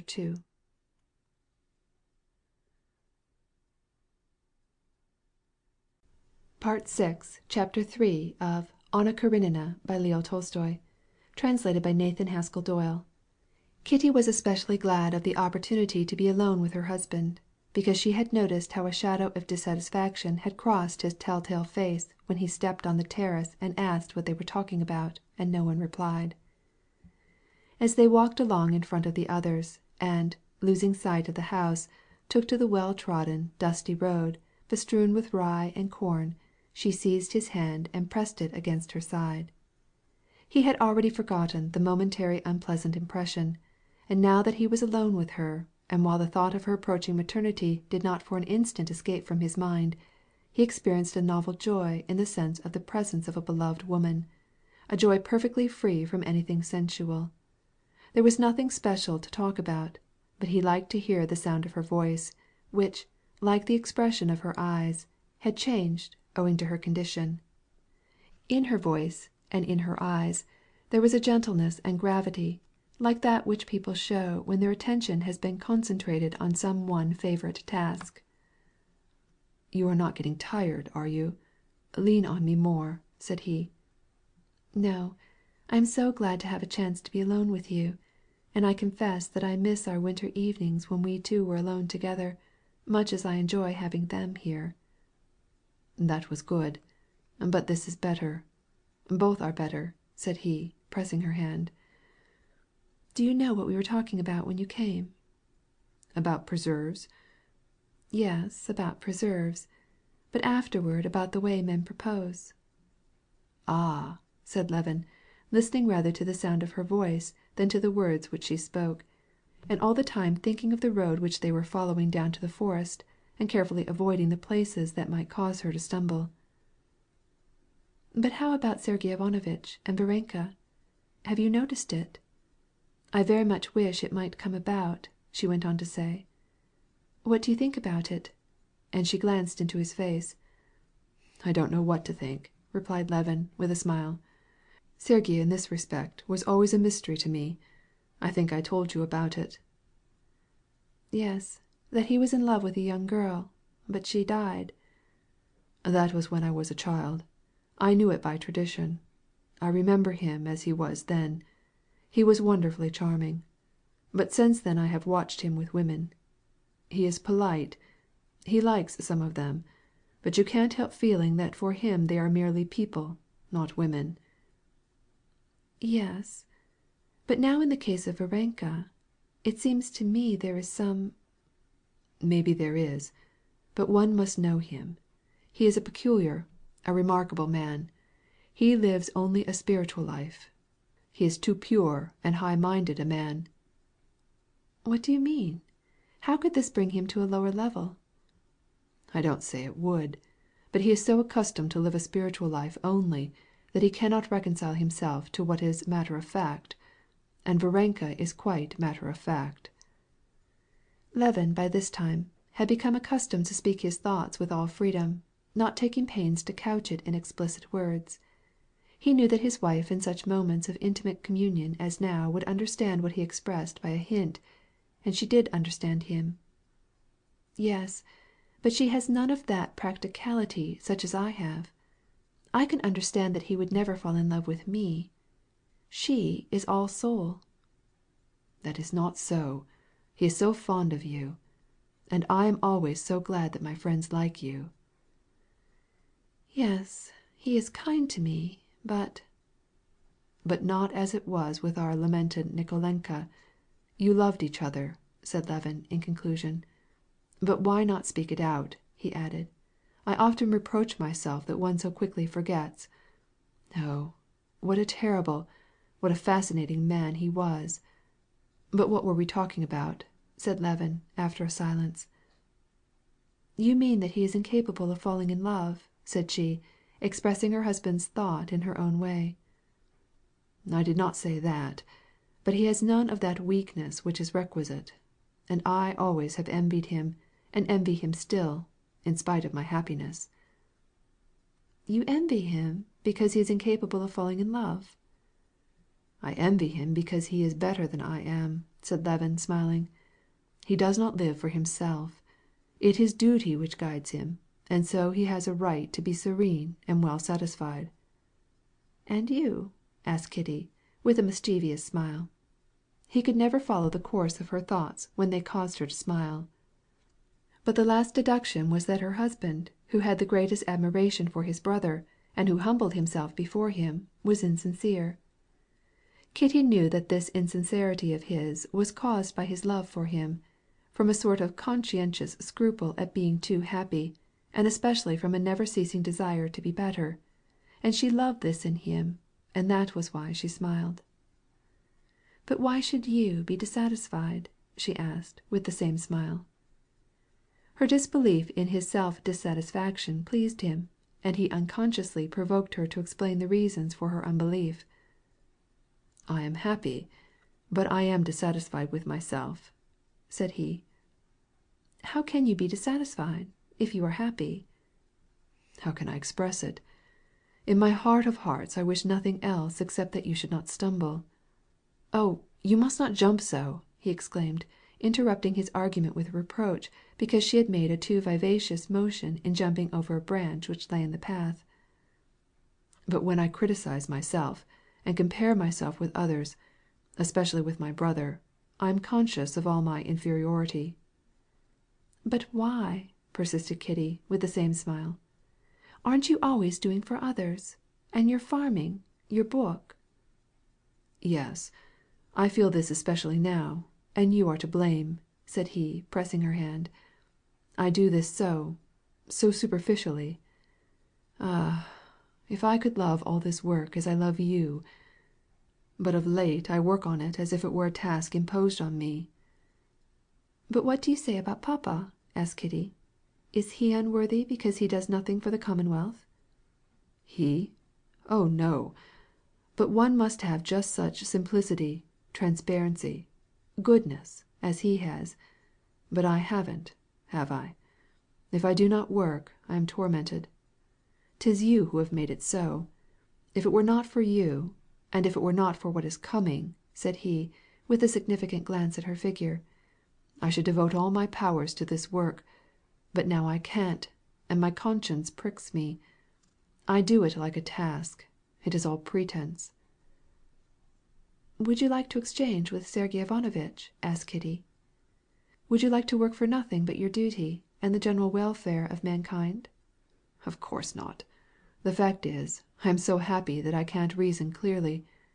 So you think the proposal will take place to-day, do you?" he asked after a moment's silence. "I think so, and then I think not. But I wish with all my heart it might. Here, wait." She stooped down and plucked a daisy growing by the roadside. "Now count. He'll propose, he'll not propose," said she, giving him the flower. "He'll propose, he'll not propose," repeated Levin, picking off the narrow, white, trembling petals. "No, no!" cried Kitty, stopping him and seizing his arm, as she excitedly watched his fingers. "You pulled off two." "Well, that little one doesn't count," said Levin, tearing off a short, undeveloped petal. "But here comes the Lenyenka to meet us." "Kitty, you haven't fatigued yourself?" cried the princess. "Not the least in the world, mamma." "Well, get in, if the horses are quiet, and we'll walk." But there was no need of riding. The place was so near, they continued walking. Chapter 4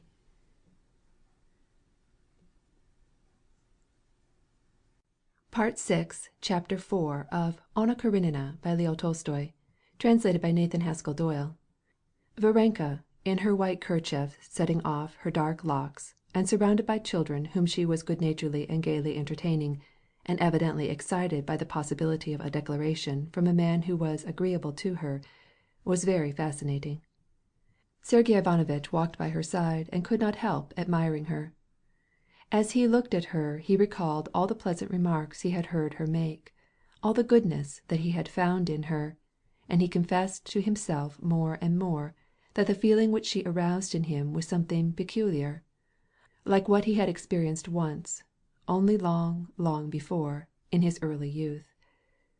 The feeling of pleasure at being near her kept growing stronger, and at last when, as he put into her basket a monstrous birch mushroom with thin stem and edges, he looked into her eyes and, noticing the blush of pleasure and timid emotion which spread over her face, he himself grew confused, and smiled with a mute smile which said too much.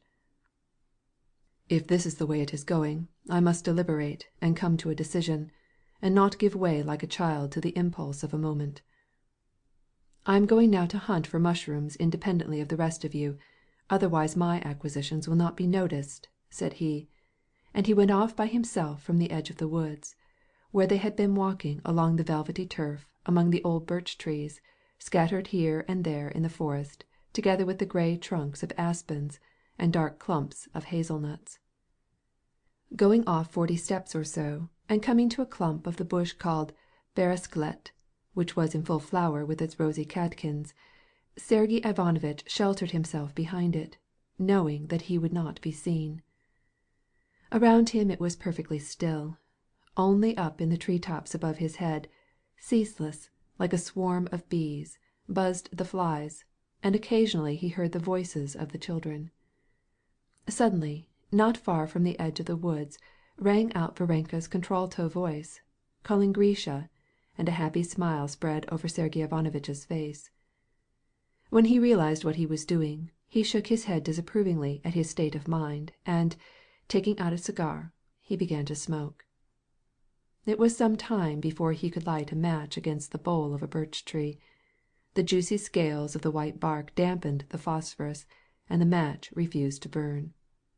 At last one of the matches took fire, and the fragrant cigar smoke, like a wide wavering scarf, floated up and away above the bush under the pendant twigs of the birches.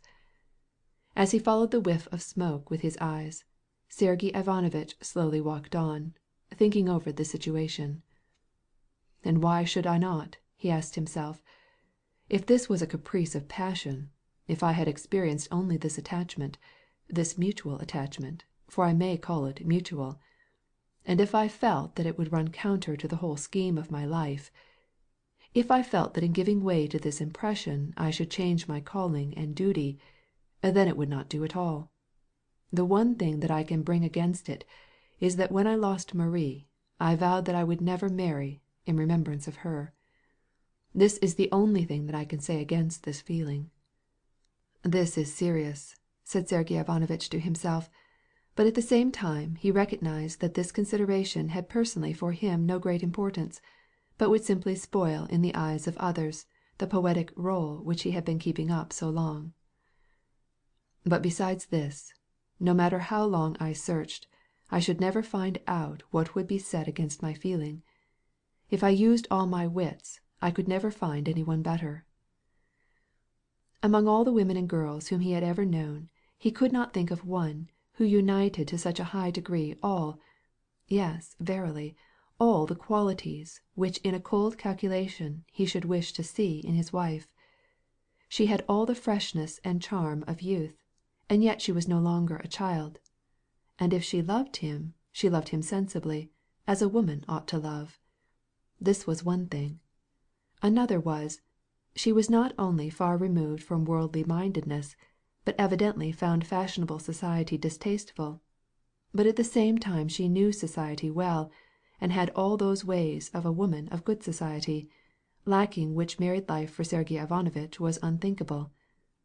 Thirdly, she was religious, but not like a child, irresponsibly religious and good, as Kitty, for example, was, but her life was founded on religious convictions. Even in trifles Sergey Ivanovitch found in her all that he desired in a wife. She was poor and unencumbered, so that she would not bring a throng of relatives and their influence into her husband's home, as he saw was the case with Kitty. But she would be in everything pledged to her husband, which was one of the conditions which he had demanded for himself in case he ever had any family life. And this young woman, having all these qualities, loved him. He was modest, but he could not help seeing this. And he liked her. One obstacle stood in the way, his age. But his family were long-lived. He had not as yet a single grey hair. No one took him to be more than 40, and he remembered that Varenka had said that only in Russia men of 50 considered themselves old, while in France a man of 50 reckoned himself dans la force de l'âge, and one of 40 was un jeune homme. But what signified his years when he felt himself as young in spirit as he had been 20 years before? Was not youth the feeling which he enjoyed when, coming out again from the forest into the clearing, he saw in the clear sunlight Varenka's graceful figure in her yellow frock and with her basket, moving along with light steps past the bole of an ancient birch tree, and the impression produced by the sight of Varenka blended with the surprising beauty of a field of oats shining yellow under the oblique rays of the sun, and beyond the field the old forest, variegated with yellow and stretching away into the azure distance.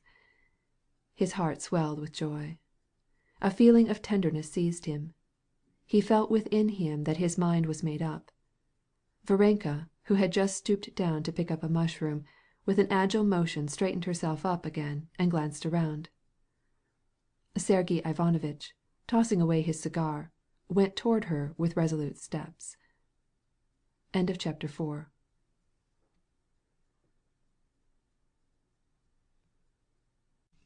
Part 6, Chapter 5 of Anna Karenina by Leo Tolstoy, translated by Nathan Haskell Doyle.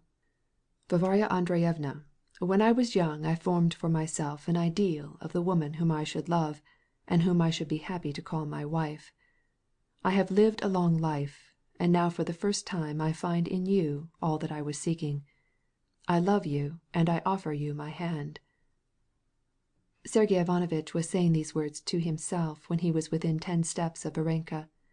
She was kneeling on the grass and defending with her hands a mushroom from Grisha, and at the same time calling to little Masha.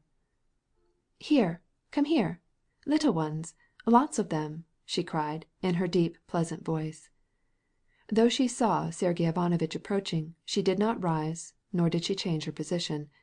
But everything told him that she was aware of his presence and was glad. "Did you find any?" she asked, turning her sweet face toward him with a smile. "Not one," replied Sergey Ivanovitch. "And you?" She made no reply, her attention being just then absorbed by the little children who surrounded her. "Here's one for you near the twig." And she pointed out a little agaricus pushing its elastic red cap through the dry grass, from which it was extricating itself. Varenka got up after Masha had plucked the mushroom, breaking it into 2 white halves. "That reminds me of my childhood," she remarked, as she joined Sergey Ivanovitch and walked with him away from the children. They proceeded a few steps in silence. Varenka saw that he wanted to speak. She suspected what he had in mind, and felt stifled with the emotions of joy and terror. They had now gone so far from the rest that no one could have heard them, yet he had not opened his mouth to speak. Varenka would have done better not to say a word. After a silence it would have been easier to say what they wanted to say than after any casual words. But against her own will, as if it were unexpectedly, Varenka broke out. "And so you did not find any? But there are never so many mushrooms in the woods as along the edge." Sergey Ivanovitch sighed and made no answer. He was annoyed because she spoke about mushrooms. He wanted to bring her back to the first words which she had spoken about her childhood, but, as it were, contrary to his will, after a brief silence, he made an observation on what she had said last. "I have heard that the white mushrooms are found preeminently on the edge of the forest, but I cannot tell them."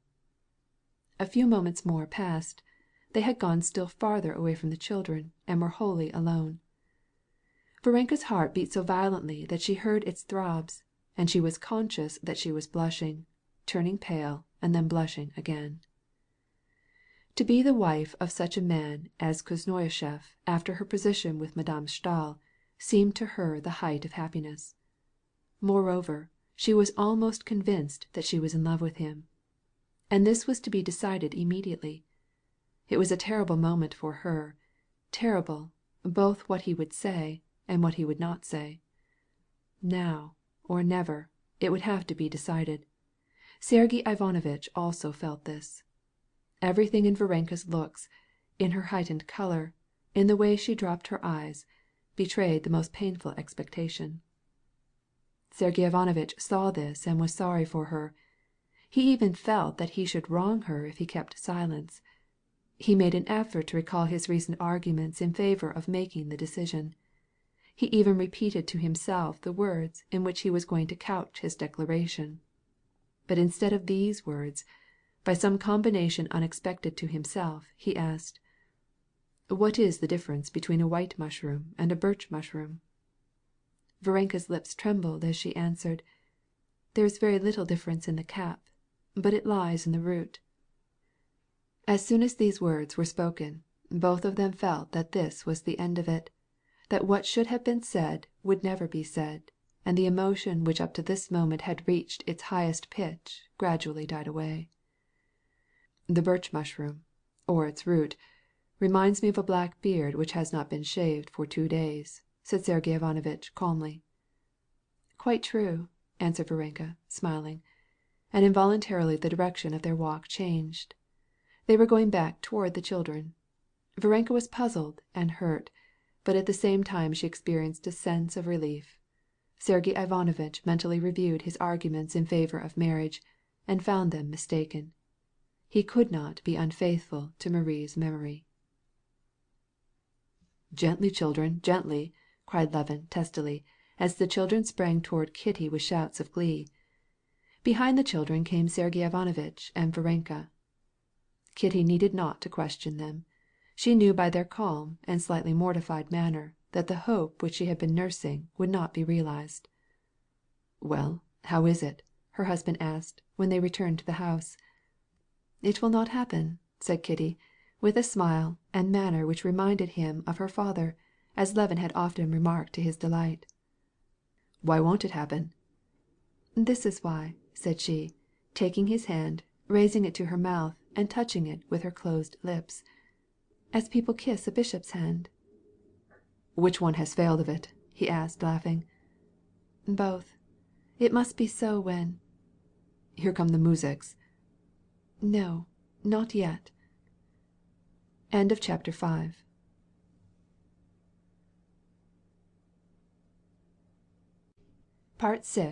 Chapter 6 of Anna Karenina by Leo Tolstoy. Translated by Nathan Haskell Doyle. While the children took their supper, the older people sat on the balcony and talked as if nothing had happened. But all, and especially Sergey Ivanovitch and Varenka, knew very well that an important event had occurred, although it was a negative one. The two experienced a feeling such as a boy has when, having failed in the examination, he is either kept in the same class or is excluded forever from an institution. All present, feeling likewise that something had taken place, talked with forced animation. Levin and Kitty felt especially happy and in love with each other that evening. And that they were happy in their love seemed to make it impolite to comment on the unskillfulness of those who did not know how to be happy, and this made them feel guilty. "Take my word for it, Alexander will not come," said the princess. That evening they were expecting Stepan Arkadyevitch from the train, and the old prince had written that perhaps he, also, would come. "And if he doesn't, I know why," continued the princess. "He says that young people ought to be left alone during the first part of their married lives." "Yes, papa is abandoning us for that very reason. He has not been to see us at all. But how are we young folks? I am sure we are quite old." "Only, if he does not come, and I have to take my leave of you children," said the princess, with a melancholy smile. "What is the matter with you, mamma?" cried both daughters at once. "You can think how it is with him. Here, now." And suddenly and unexpectedly the old princess's voice broke. The daughters exchanged glances in silence. "Maman is always finding some melancholy topic," said their eyes.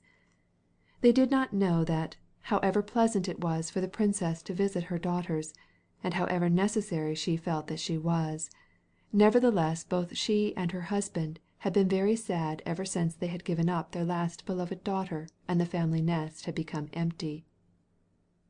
"What is it, Agafya Mikhailovna?" suddenly asked Kitty of the old housekeeper, whom she saw standing near her with a mysterious and significant look in her eyes. "It is about supper." "Now, that is excellent," said Dolly. "You go and make your arrangements, and I will hear Grisha recite his lesson. He has not done anything all day." "The lesson is my part. No, Dolly, I will go," cried Levin, springing up. Grisha, who had already entered the gymnasium, was obliged to keep up his lessons during the summer. Darya Alexandrovna, who had already begun, in Moscow, to study Latin with her son, now that she had come to the Levins', had made it a rule to go over with him, at least once a day, his most difficult lessons in Latin and arithmetic. Levin had taken it on himself to substitute for her. But the mother, having once listened while Levin was hearing the recitation, and noticing that he did not teach as the instructor in Moscow did, with an awkward attempt not to hurt his feelings, told Levin decidedly that he must go according to the book, as his tutor did, and that she had better take charge of his lessons again. Levin was annoyed with Stepan Arkadyevitch, owing to whose carelessness the mother had charge of the children's education, though she understood nothing about it at all, and he was annoyed with the teachers, because they had such bad methods of teaching. But he promised his sister-in-law that he would conduct the recitations as she wished. And so he continued to take charge of Grisha's studies, no longer, however, in his own method, but according to the book, and therefore perfunctorily, and frequently forgetting the lesson hour. And that is what had happened that day. "No, I will go, Dolly, and you keep your seat," said he. "We are going along in due order by the book. Only, now that Stiva is coming, we shall be going hunting, so we shall have to neglect them." And Levin went to find Grisha. Varenka was saying almost the same thing to Kitty. Varenka had found the way of being useful even in the Levins' happy, well-ordered household. "I will go and see about supper, and you keep your seat," said she, and she joined Agafya Mikhailovna. "Yes, yes, but you won't find the chickens, then," said Kitty. "Agafya Mikhailovna and I will settle the difficulty," said Varenka, and disappeared with her. "What a pretty girl!" exclaimed the princess. "Not pretty, maman, but the charmingest girl in the world." "And so you are expecting Stepan Arkadyevitch, are you?" said Sergey Ivanovitch, evidently not liking to have the conversation about Varenka prolonged. "It would be hard to find two brothers-in-law less alike," said he, with a sly smile. "One versatile, living only in society, like a fish in the water. The other, our Kostya, full of life and activity, quick at everything, but as soon as he gets into society, he either gives up the ghost or flops about aimlessly, like a fish on dry land." "Yes, he is very heedless," said the princess, addressing Sergey Ivanovitch. "I wanted especially to ask you to persuade him that it is impossible for her," she was referring to Kitty, "to stay here. She certainly ought to be taken to Moscow. He says write for a doctor." "Maman, he is doing everything. He agrees to all you want," said Kitty, vexed with her mother for drawing Sergey Ivanovitch into this matter as a judge. While they were talking, the whinnying of a horse on the driveway was heard, and the sound of wheels on the stones. Before Dolly could jump up to go and meet her husband, Levin jumped out of the window of the room downstairs where he was teaching Grisha, and put Grisha out. "It's Stiva!" cried Levin from below the balcony. "We had finished, Dolly, don't you worry," he added, as the boy darted off to meet the carriage. "Is a id a juice," cried Grisha, as he ran down the avenue. "And there is someone with him. It must be Papa," cried Levin, standing at the entrance of the driveway. "Kitty, don't come down by the steep stairs. Come round." But Levin was mistaken in thinking that the other man in the carriage was the old prince. When he came close he saw, sitting next to Stepan Arkadyevitch, not the prince, but a handsome, portly young man in a Scotch cap with long floating ribbons. This was Vasenka Veslovsky, a third cousin of the Shtcherbatskys, a brilliant young member of Moscow and Petersburg society. "One of the best fellows that ever lived, and a devotee of hunting," as Stepan Arkadyevitch expressed it in introducing him. Veslovsky was not in the least disconcerted by the surprise which his appearance, in place of the old prince, caused. He gaily greeted Levin, reminding him of their former acquaintance, and took Grisha into the carriage, lifting him up over the pointer which Stepan Arkadyevitch had brought with him. Levin did not get into the carriage, but followed on foot. He was somewhat put out by the non-arrival of the old prince, whom he liked better and better the more he saw him. He was still more put out at the appearance of this Vasenka Veslovsky, a man who was utterly unknown and superfluous.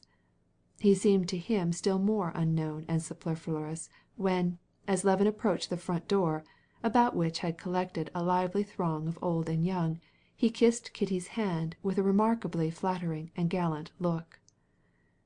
"Your wife and I are cousins and old friends," said Vasenka Veslovsky, heartily pressing Levin's hand a second time. "Well, how is it? Any game?" asked Stepan Arkadyevitch, addressing Levin almost before he had greeted the others. "Vasenka and I have the most ferocious intentions. How are you, maman, since we saw each other in Moscow? Well, Tanya, how goes it? Get the things from the back of the calash, please," said he, addressing everyone at once. "How well you look, Dolenka," he said to his wife, again kissing her hand, holding it in his, and smoothing it. Levin, who a few minutes before had been in the happiest frame of mind, now looked at them all with indignant eyes, and everything disgusted him. "Whom did he kiss yesterday with those same lips?" he queried, as he saw how affectionate Stepan Arkadyevitch was to his wife. He looked at Dolly, and even she was displeasing to him. Of course, she cannot believe in his love for her. How then can she seem so glad? Repulsive, said Levin to himself.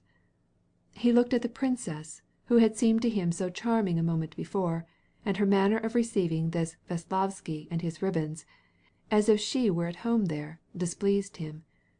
Even Sergey Ivanovitch, who had come out on the porch with the rest, seemed to him disagreeable by reason of the hypocritical friendliness with which he met Stepan Arkadyevitch, for Levin knew that his brother neither liked nor respected Oblonsky.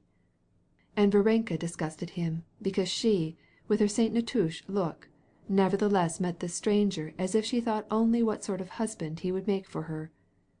And most displeasing of all was Kitty, as she fell into conformity with the tone of gaiety with which that gentleman regarded his visit, as if it were a festival for himself and all the rest. Especially disagreeable was the peculiar smile with which she responded to his smile. Noisily talking, they all went into the house, but as soon as they sat down, Levin turned on his heel and started off. Kitty saw that something was amiss with her husband. She wanted to take advantage of a favorable moment and have a little talk with him alone, but he hastened from her, declaring that he had business to attend to at the office. Not for a long time had his affairs seemed to him so important as they did at that day. It may be a holiday for them, he said to himself, but here are affairs of importance to be attended to, and they can't be delayed, and without them life could not be carried on. End of chapter 6.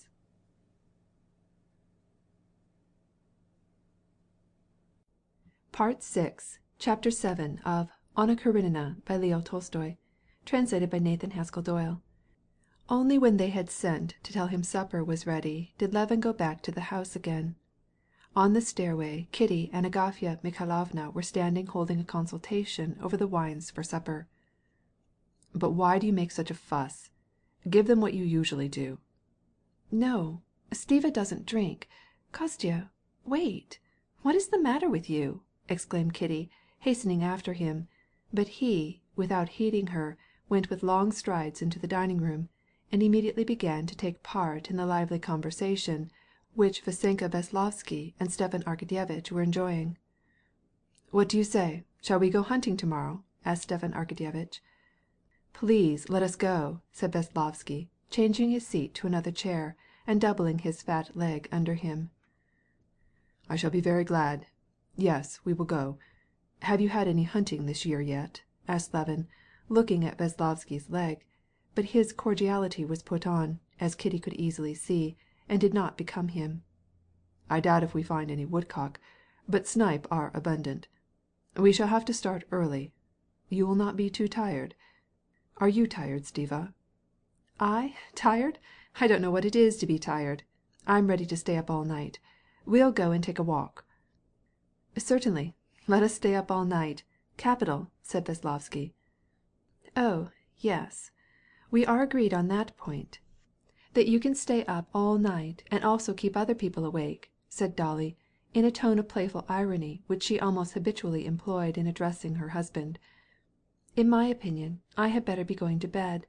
I won't eat any supper. I'll go now." "No, Dolyenka, sit down," said Stepan Arkadyevitch, going to the other side of the great table and taking a seat near his wife. "I've so many things to tell you about." "Probably mighty little."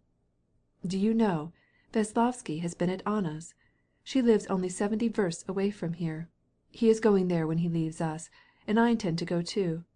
Veslovsky, come here." Vassenka approached the ladies and sat down next to Kitty. "Oh, please tell us about it. Have you really been to Anna Arkadyevna's? How is she?" asked Darya Alexandrovna. Levin had remained at the other end of the table, and while he kept on talking with the princess and Varenka, he observed that Stepan Arkadyevitch, Dolly, Kitty, and Veslovsky were having an animated and mysterious conversation. Not only were they talking confidentially, but it seemed to him that his wife's face expressed a deep tenderness, as, without dropping her eyes, she looked into Vassenka's handsome face, while he was talking vivaciously. "Their establishment is superb," Vassenka Veslovsky was saying in reference to Vronsky and Anna. "Of course, I don't take it on myself to pass judgment on them, but when you are there in their house, you feel yourself at home." "What are their plans?" "They would like to pass the winter in Moscow, I believe." "How jolly it would be for us to go there together! When shall you go there?" Oblonsky asked Vassenka. "I am going to spend July with them." "And are you going?" he asked his wife. "I have long been wanting to go, and I certainly shall," said Dolly. "I am sorry for her, and I know her. She is a lovely woman. When you have gone away, I shall go alone. That will not disturb any one, and it would be better for me to go without you." "Just the thing," answered Stepan Arkadyevitch. "And you, Kitty?" "I? Why should I go to see her?" said Kitty, and blushing with vexation she glanced at her husband. "Do you know Anna Arkadyevna?" asked Veslovsky. "She is a very fascinating woman." "Yes," answered Kitty, blushing still more, and she rose and joined her husband. "So you are going hunting tomorrow, are you?" she asked him. Levin's jealousy during those few moments, and especially at the blush which covered her cheeks while she was talking with Veslovsky, had already reached an acute stage. Now, hearing her question, he interpreted it in his own way.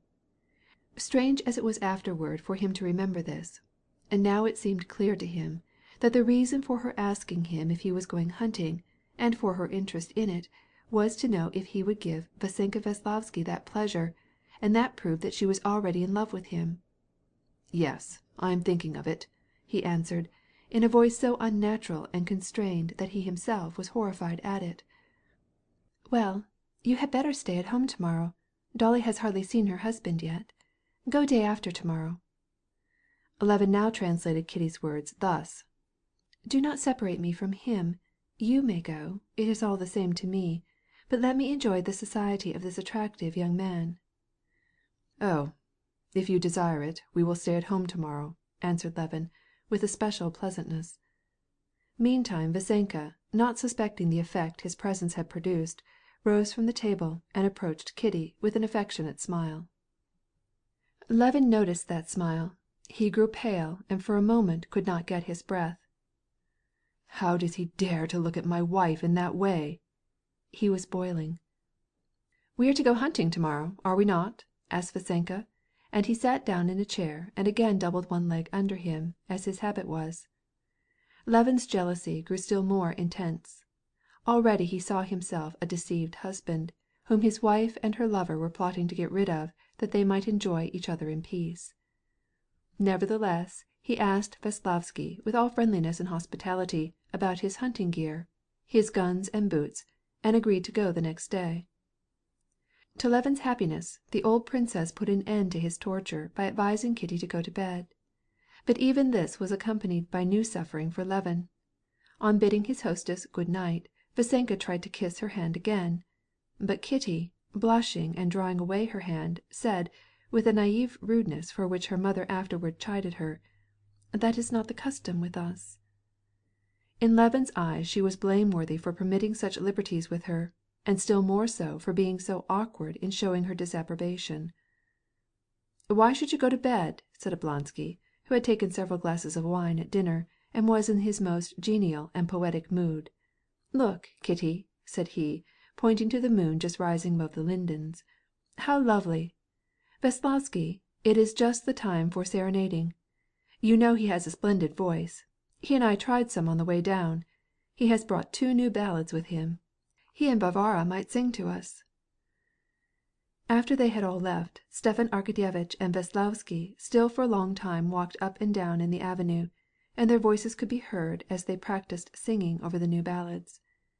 Hearing these voices, Levin sat scowling in an easy-chair in his wife's room, and obstinately refused to answer her questions as to what was the matter with him. But at last Kitty, timidly smiling, asked him, "Is there anything about Veslovsky that has displeased you?" This question loosened his tongue, and he told her all. What he said filled him with vexation, and he grew still more excited. He stood up in front of his wife with his eyes flashing terribly under his contracted brows and his hands pressed against his chest as if exerting all his force to restrain himself. His face would have been harsh and even cruel, had it not expressed also such keen suffering. His cheeks trembled and his voice shook. "Don't think me jealous. The word is disgusting. I could not be jealous and at the same time believe that. I cannot tell you what I feel, but it is horrible to me. I am not jealous, but I am hurt, humiliated, that any one should dare to look at you so." "Why? Look at me how?" asked Kitty, honestly trying to recall all the remarks and incidents of the evening and all their possible significance. In the depth of her heart she had thought that there was something peculiar at the time when Veslovsky followed her to the other end of the table, but she dared not acknowledge it even to herself, and still more she did not wish to say this to him and thus increase his suffering. But what could he find attractive in me, in my condition? "Oh!" he cried, clutching his head, "you should not have said that. That means, if you had been attractive—" "Now stop, Kostya, and listen to me," said Kitty, looking at him with a passionately compassionate expression. "What can you be thinking about? You know you are the only person in the world for me, but you would not wish me to shut myself up away from everybody." At first she had been wounded by this jealousy of his, which spoiled even the slightest and most innocent pleasures, but she was ready now to renounce, not merely the trifling things, but everything, for the sake of calming him so as to cure him of the suffering which he was enduring. "Try to understand all the horrible absurdity of my position," he went on to say, in a whisper of despair. "He is my guest, and if it were not for his silly gallantry, and his habit of sitting on his leg, he has certainly done nothing unbecoming. He certainly thinks himself irreproachable, and so I am obliged to seem polite." "But Kostya, you exaggerate things," said Kitty, glad at heart to see the force of his love for her, which was now expressed in his jealousy.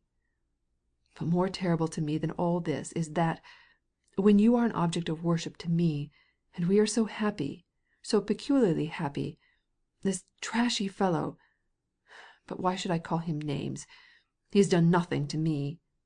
But why should our happiness—" "Listen, Kostya. I believe I know what has offended you." "Why is it?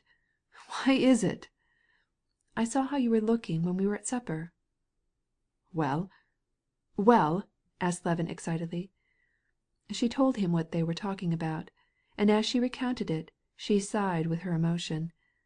Levin was silent, then observing his wife's pale, excited face, he clutched his head again. "Katya," cried he, "I have tried you. Golubchik, forgive me. This is sheer craziness. I am a burden to you, Katya. I am a fool. How could I torture myself over such a trifle?" "I am sorry for you." "For me? For me? That I am insane? But still it is horrible to think that any stranger might destroy our happiness." "Of course. This is outrageous." "No. To disprove this, I will keep him with us all summer, and I'll spread myself in heaping favors on him," said Levin, kissing his wife's hands. "You'll see. And tomorrow, yes, certainly tomorrow, we will go." Chapter 8.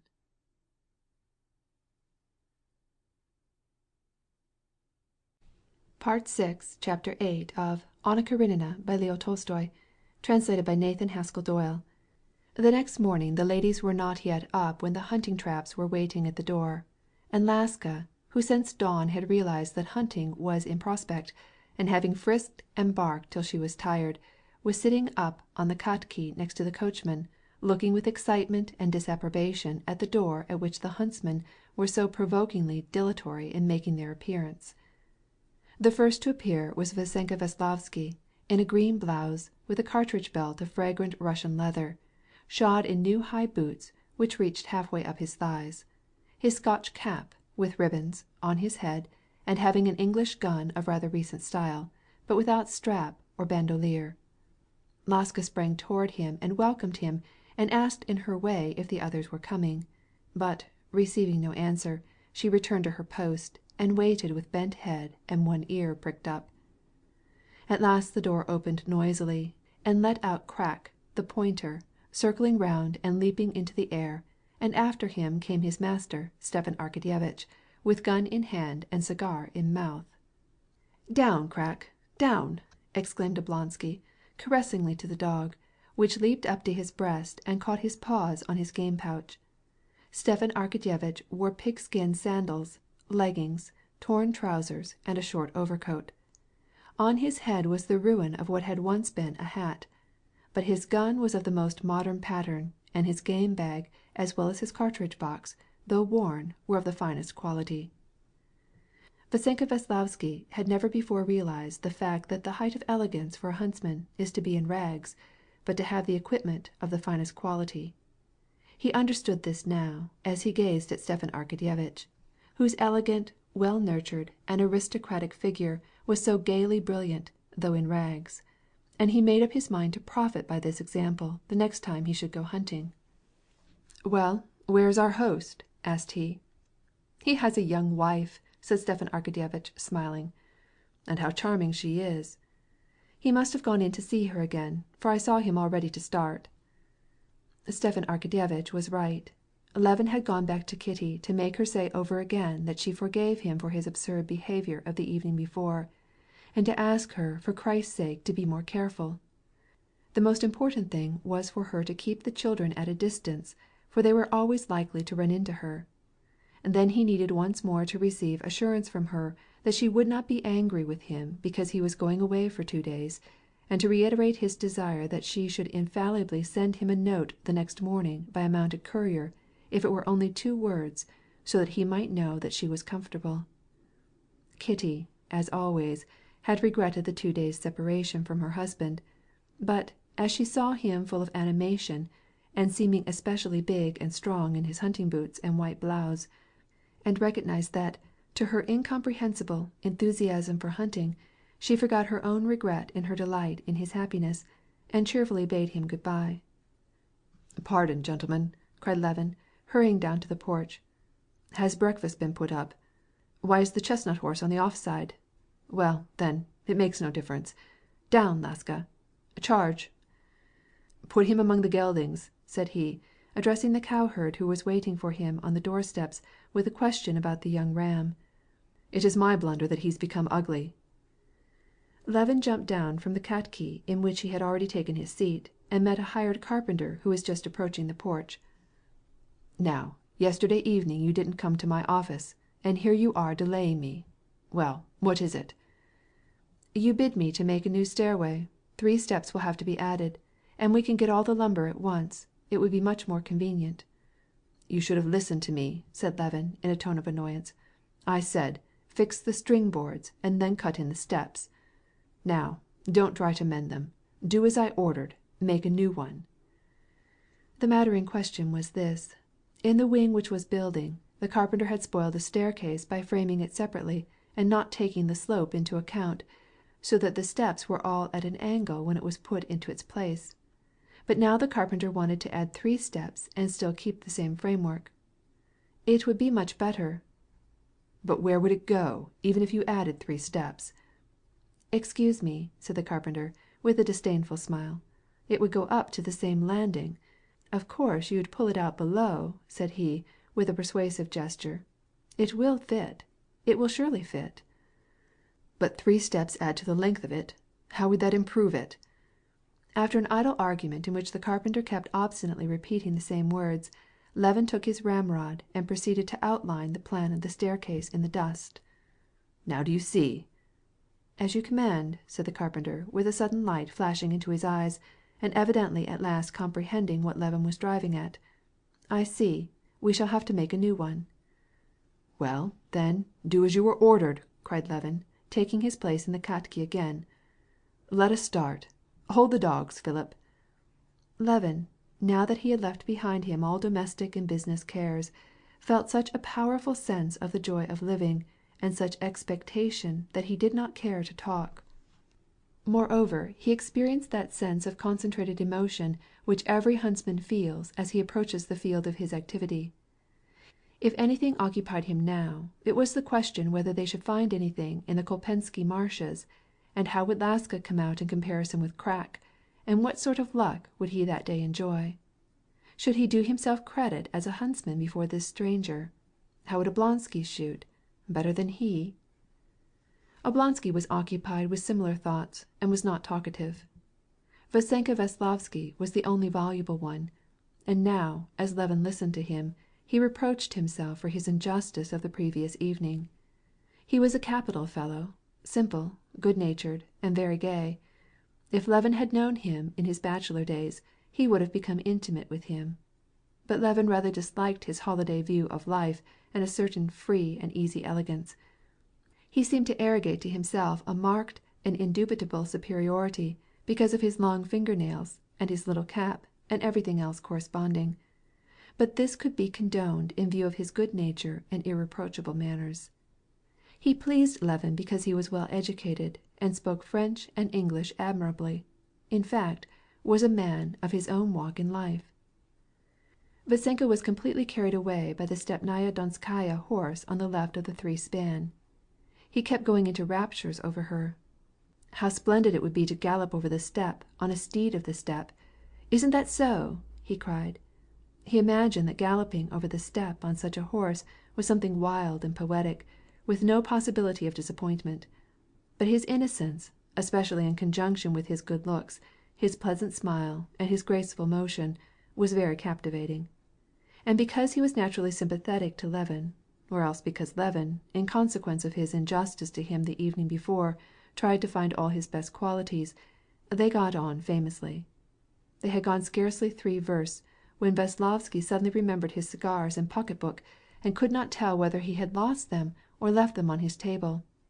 There were 370 rubles in the pocket-book, and he could not leave them so.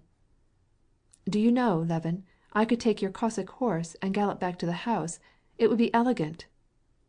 "Oh, no," replied Levin, who calculated that Vasenka's weight might be not less than 240 pounds. "My coachman can easily do the errand." The coachman was sent back on the Cossack horse, and Levin drove on with the pair. Chapter 8.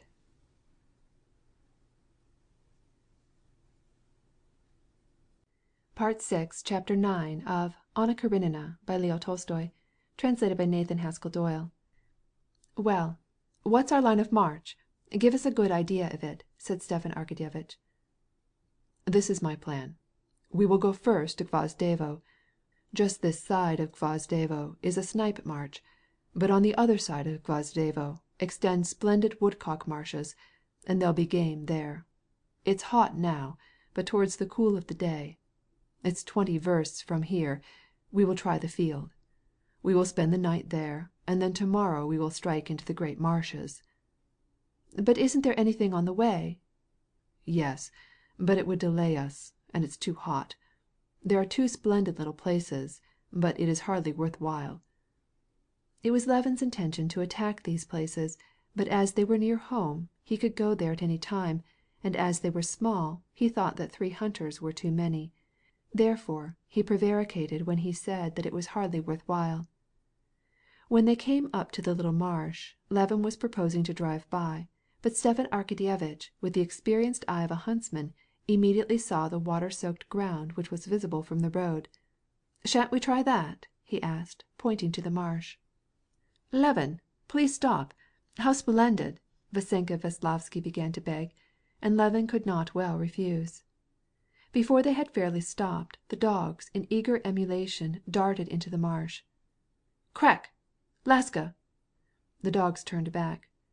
"There won't be room enough for 3. I will wait here," said Levin, hoping that they would not find anything except lapwings, which flew up from in front of the dogs, and, as they skimmed away over the marshy ground, uttered the most mournful cries. "No, come on, Levin, let's all go together," cried Veslovsky. "It's a fact that there isn't room. Back, Laska, back. You don't need more than 1 dog, do you?" Levin remained by the Lineika, and with jealousy in his heart watched the huntsmen, who were tramping through the whole bog. There was nothing in it, however, except moorhens and lapwings, one of which Vasenka killed. "Now you see that I gave you good advice about the marsh," said Levin. "It's only a waste of time." "No, it's good fun all the same. Did you see?" exclaimed Vasenka, awkwardly climbing into the wagon with his gun and his lapwing in his hands. "Didn't I make a stunning good shot? Well, will it take long to get to the other one?" Suddenly the horses plunged. Levin gave himself a violent bump on the head against someone's gun, and a shot went off. The gun really went off before, but it seemed to Levin the other way. It happened that Vasenka in uncocking his gun fired one barrel. The shot buried itself in the ground and no damage was done to anyone. Stepan Arkadyevitch shook his head and laughed reproachfully at Veslovsky, but Levin had not the heart to rebuke him. In the first place, any reproach would seem to be called forth by a danger past and by the bump on his forehead, and in the second place Veslovsky was so innocently filled with remorse, and afterward laughed so good-naturedly and so contagiously over their common alarm that no one could help joining in. When they reached the second marsh, which was of considerable size and sure to occupy much time, Levin advised not getting out, but Veslovsky again put in his entreaties. Again, since the marsh was not big enough for three, Levin, like the hospitable host, remained by the teams. As soon as they stopped, Laska darted off to the tussocks. Vasenka Veslovsky was the first to follow the dog, and before Stepan Arkadyevitch reached the wet ground a snipe flew up. Veslovsky missed it, and the bird flew over into an unmown meadow. But this snipe was predestined to be Veslovsky's. Krak again pointed it, and Veslovsky killed it and returned to the teams. "Now you go, and I will stay by the horses," said he. The huntsman's fever had by this time taken possession of Levin. He turned the reins over to Veslovsky and went into the swamp.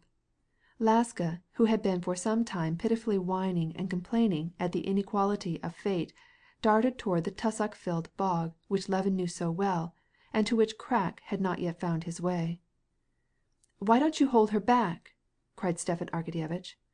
"She won't scare them away," replied Levin, delighting in his dog and following after her.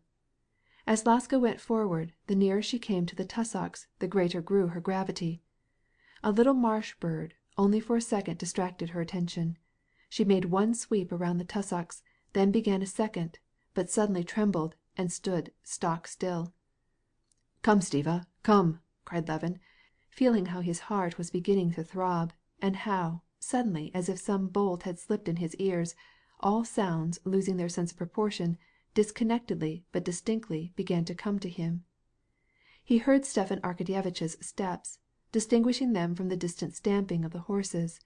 He heard the crunching sound of a corner of a tussock torn away by the roots, and he could distinguish above it the whir of a woodcock's wings. He could also hear, not far behind him, a strange splashing in the water, but what it was he could not make out. Choosing a place for his feet, he moved toward the dog. "Go on." Not a snipe, but a woodcock flew up from under the dog's nose.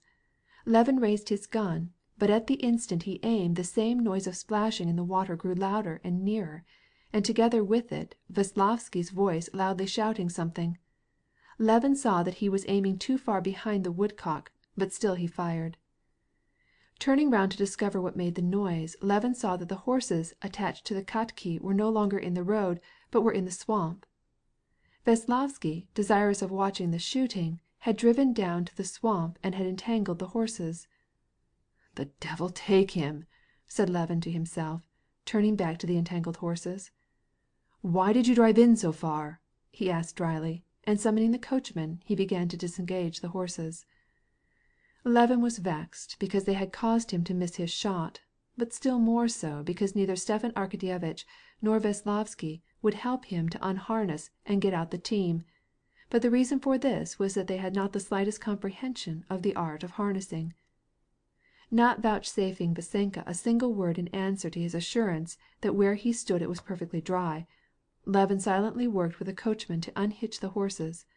But afterward, warming up to the work, and noticing how zealously and assiduously Veslovsky dragged at the katki by its side and even broke a part of it off, Levin blamed himself because, under the influence of the feeling which he had had the evening before, he had been too cool toward Veslovsky, and he tried by especial friendliness to atone for his curtness. When everything was brought to order again, and the teams were on the highway, Levin gave orders to get the luncheon ready. Bon appétit, bonne conscience, ce poulet va tomber jusqu'au fond de mes bottes, exclaimed Vassenka, growing lively again, and employing a quaint French proverb as he devoured his second chicken. Now our misfortunes are ended. Now everything will go on famously. Only as punishment for my sin I must certainly sit on the driver's box. Isn't that so? Hey? No, no, I'm a born automodan. Just see how I will tool you along, he insisted, not letting go the reins when Levin asked him to give up to the coachman. No, I must atone for my sin, and I like it immensely on the box. And he drove. Levin was somewhat afraid that he would tire out the horses, especially the chestnut on the left, which he could not control, but reluctantly he gave in to his gaiety, listened to the love songs which Veslovsky, sitting on the box, sang all the way, or to his stories and personation of an Englishman driving a four-in-hand, and after they had enjoyed their luncheon they reached the marshes of Gozdevo in the gayest possible spirits. Chapter 10.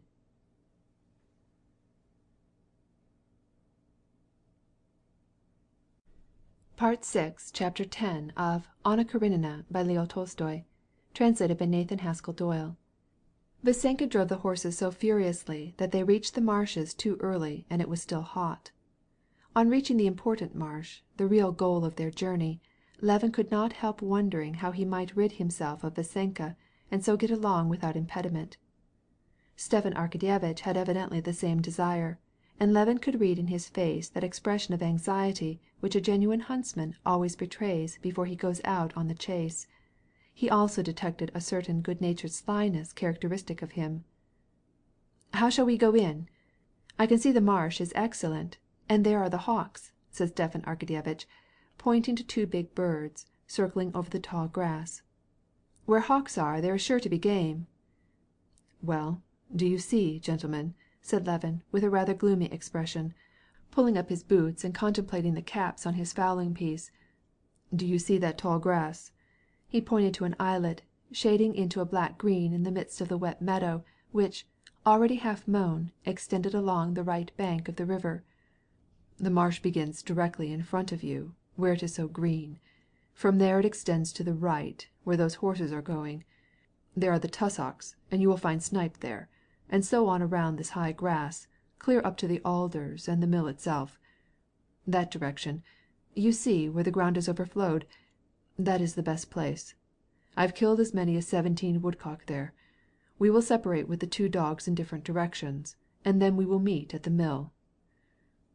"Well, who will go to the right, who to the left?" asked Stepan Arkadyevitch. "There is more room to the right. You two go down that way, and I will take the left," said he, with pretended indifference. "Capital! We will shoot more than he does. Come on, come on, come on!" cried Veslovsky. Levin saw that he was in for it, so they started off together. As soon as they struck into the marsh the dogs began to hunt round and darted off for the swamp. Levin well knew what that careful and indeterminate maneuver of Laska's meant. He also knew the place, and he was on the lookout for a bevy of woodcock. "Veslovsky, come in line! In line!" he cried in a voice of anguish to his companion, who insisted in falling behind. Since the accidental discharge of the weapon at the Kolpensky marsh, Levin could not help taking an interest in the direction in which Veslovsky's gun barrel was pointing. "Now, I won't bother you. Don't worry about me." But Levin could not help worrying, and he remembered Kitty's words as she said good-bye to him. "Look out that you don't shoot one another." Closer and closer ran the dogs, avoiding each other, each following her own scent. The expectation of startling up a woodcock was so strong that the squeak of his heel as he lifted it out of the mud seemed to Levin like the cry of the bird. He clutched and squeezed the butt of his gun. Bang! Bang! A gun went off directly behind his ear. It was Vassenka shooting at a flock of ducks which were splashing about in the swamp, and alighted far away from the huntsman in an irregular line. Before Levin had a chance to glance round, a woodcock drummed. Another, a third, and half a dozen more flew up one after the other. Stepan Arkadyevitch shot one at the very instant he was about beginning his zigzags, and the woodcock fell in a heap in the swamp. Oblonsky took his time in aiming at another which was flying low towards the high grass, and simultaneously with the flash the bird fell, and it could be seen skipping from the mown grass, flapping its white uninjured wing. Levin was not so fortunate. He shot at too close range for the first woodcock, and missed. He was about to follow after it, but just as it was rising again, another flew up from almost under him and diverted his attention, causing him to miss again. While they were reloading, still another woodcock flew up, and Veslovsky, who had got his gun loaded first, fired 2 charges of small shot into the water. Stepan Arkadyevitch picked up his woodcock and looked at Levin with flashing eyes. "And now let us separate," said he, and limping with his left leg, and holding his gun ready cocked, and whistling to his dog, he started off by himself. Levin and Veslovsky took the other direction. It always happened with Levin that when his first shots were unsuccessful, he grew excited, lost his temper, and shot badly the rest of the day. So it was in the present instance. The woodcock were abundant, they kept flying up from before the dogs, and from under the huntsman's feet, and Levin might have easily retrieved his fortunes.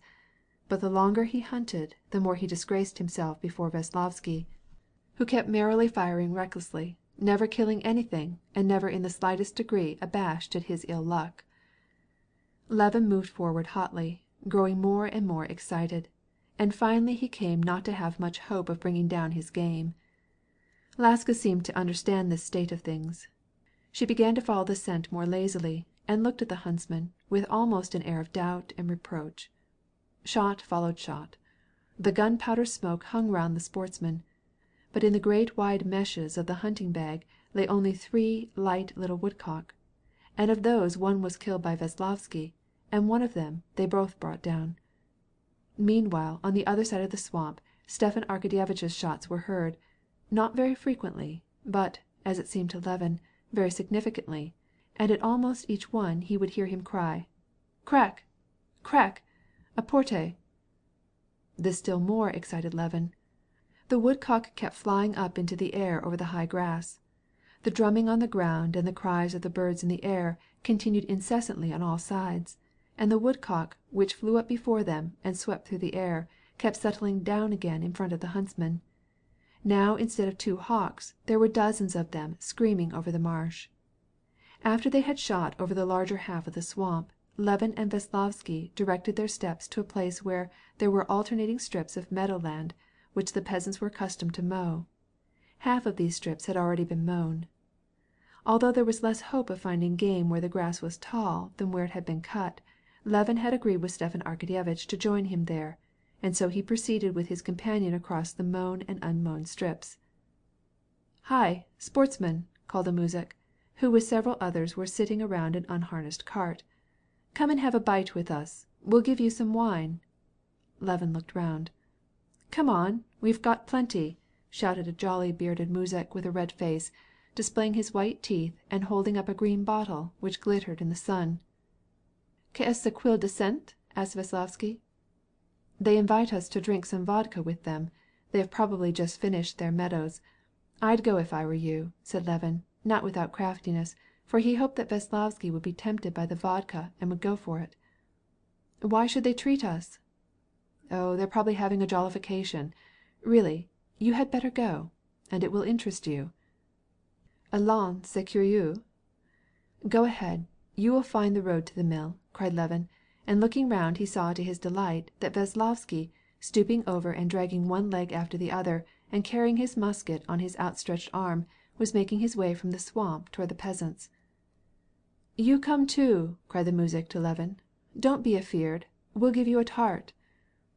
Levin felt a strong inclination to drink a glass of vodka and eat a piece of bread. He was tired and could hardly lift his feet out of the bog, and for a moment he hesitated. But the dog was pointing, and immediately all his weariness vanished, and he lightly made his way over the marsh toward the dog. The woodcock flew from under his feet. He fired and brought it down. The dog pointed again. Pill! From in front of the dog another arose. Levin blazed away. But the day was unfortunate. He missed, and when he looked for the one he had killed, it was nowhere to be found. He searched all through the tall grass, but Laska had no faith that her master had killed it, and when he sent her to find it, she pretended to circle round, but did not really search. Even without Vasenka, on whom Levin had laid the blame for his bad luck, there was no improvement. There also woodcock abounded, but Levin missed shot after shot. The slanting rays of the sun were still hot. His clothes wet through with perspiration, stuck to his body. His left boot, full of water, was heavy and made a sucking noise. Over his face, begrimed with gunpowder, the perspiration ran in drops. There was a bitter taste in his mouth. His nose was filled with the odor of smoke and of the bog.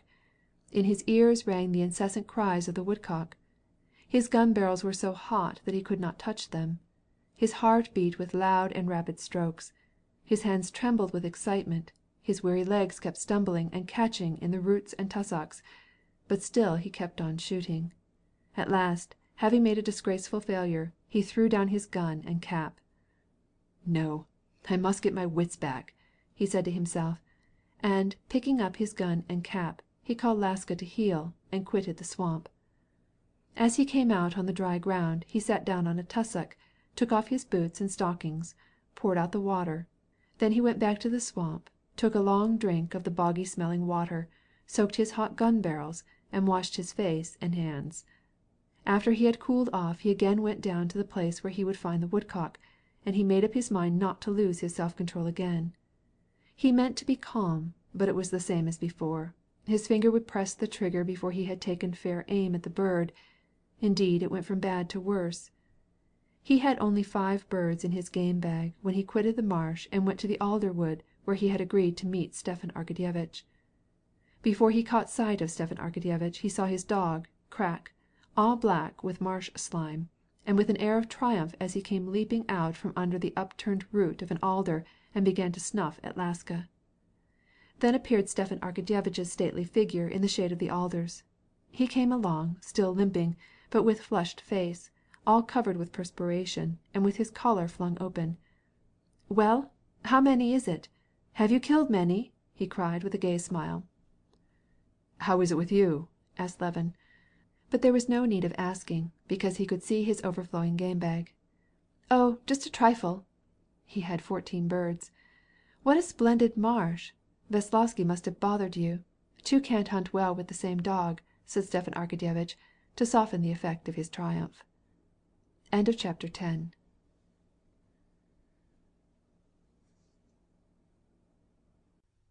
Part 6, Chapter 11 of Anna Karenina by Leo Tolstoy. Translated by Nathan Haskell Doyle. When Levin and Stepan Arkadyevitch reached the peasant's izba, where Levin always stopped when he was out hunting, Veslovsky was already there. He was laughing his merrily contagious laugh, sitting in the middle of the hut, and clinging with both hands to a bench from which a soldier, the brother of their host, was pulling him in his efforts to haul off his muddy boots. "I have only just gotten here. Ils ont été charmants. Imagine it, they gave me plenty to eat and drink. What bread! 'Twas marvelous, délicieux, and such vodka I never tasted, and they utterly refused to take any payment. They kept saying, 'Drink it down,' or something like that." "Why should they take money? They regarded you as a guest. Do you suppose they had vodka to sell?" asked the soldier, who at last succeeded in pulling off the wet boot together with the mud-stained stocking. Notwithstanding the dirtiness of the izba, which the huntsmen and their dogs had tracked all over with mud, notwithstanding the smell of bog and gunpowder with which it was filled, and notwithstanding the absence of knives and forks, the 3 men drank their tea and ate their luncheon with appetites such as only hunting produces. After they had washed up and cleansed off the mud, they went to a hayloft where the coachman had prepared them beds. Although it was already dark, not one of the huntsmen felt any inclination to go to sleep. After they had indulged in various recollections and stories of shooting of dogs, and of previous expeditions, the conversation turned on a theme which interested them all. As it happened, Vasenka kept going into raptures over the fascination of this their camp, and the fragrance of the hay, and the charm of the broken telyaga (it seemed to him to be broken because the front part was taken off), and about the hospitality of the muzhiks, who had given him vodka to drink, and about the dogs which were lying each at his master's feet. Then Oblonsky gave an account of a charming meet which he had attended the summer before at the place of a man named Malthus, who was a well-known railway magnate. Stepan Arkadyevitch told what wonderful marshes and game preserves Malthus rented in the government of Tver, what equipages, dog-carts, and wagonettes were provided for the sportsmen, and how a great breakfast tent was carried to the marshes and pitched there. "I can't comprehend you," exclaimed Levin, raising himself on his hay. "I should think such people would be repulsive to you. I can understand that a breakfast with Lafitte might be very delightful, but isn't such luxury revolting to you? All these people, like all monopolists, acquire money in such a way that they gain the contempt of people. They scorn this contempt, and then use their ill-gotten gains to buy off this contempt." "You're perfectly right," assented Veslovsky. "Perfectly. Of course Oblonsky does this out of Boheme. But others say Oblonsky goes there." "Not in the least." Levin perceived that Oblonsky smiled as he said this. "I simply consider that this man is no more dishonorable than any other of our rich merchants and nobles. They all have got their money by hard work and by their brains." "Yes, but what kind of hard work? Is it hard work to secure a concession and then farm it out?" "Of course it is hard work. Hard work in this sense, that if it were not for such men, then we should have no railways." "But it is not hard work such as the muzhik or the student has." "Agreed. But it is work in this sense, that it is a form of activity which gives us results. Railways. But perhaps you argue that railways are useless." "No, but that is another question.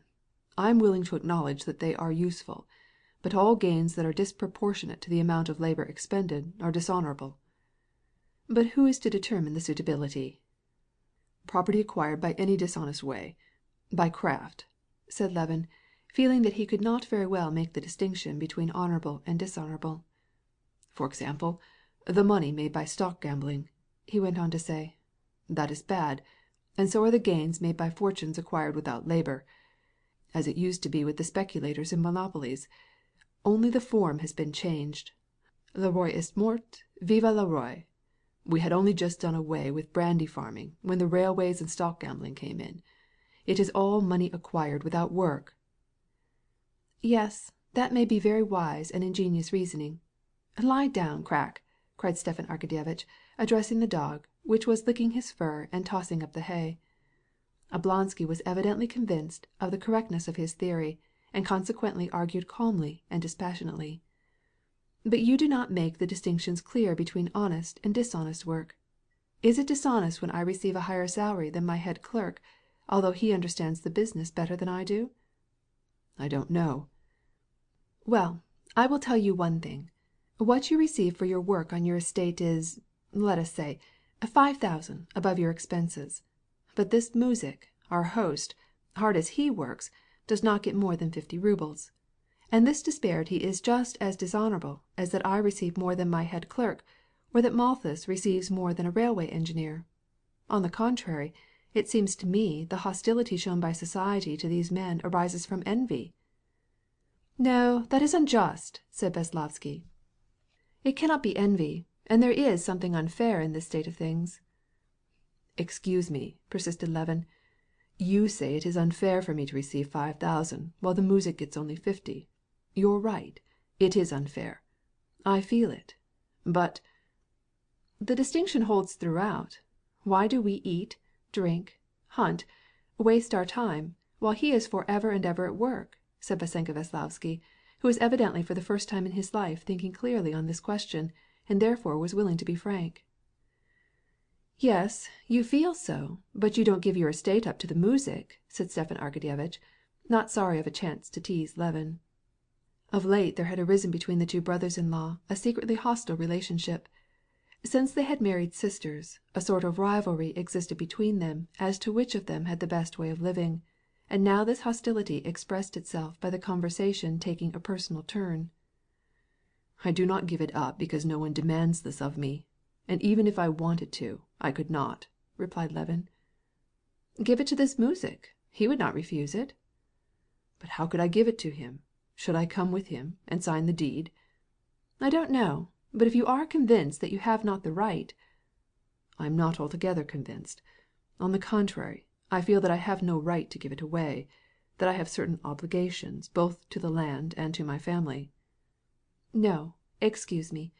If you consider that this inequality is unjust, then why don't you do so?" "I do it, only in a negative way, in the sense that I do not try to increase the discrepancy that exists between him and me."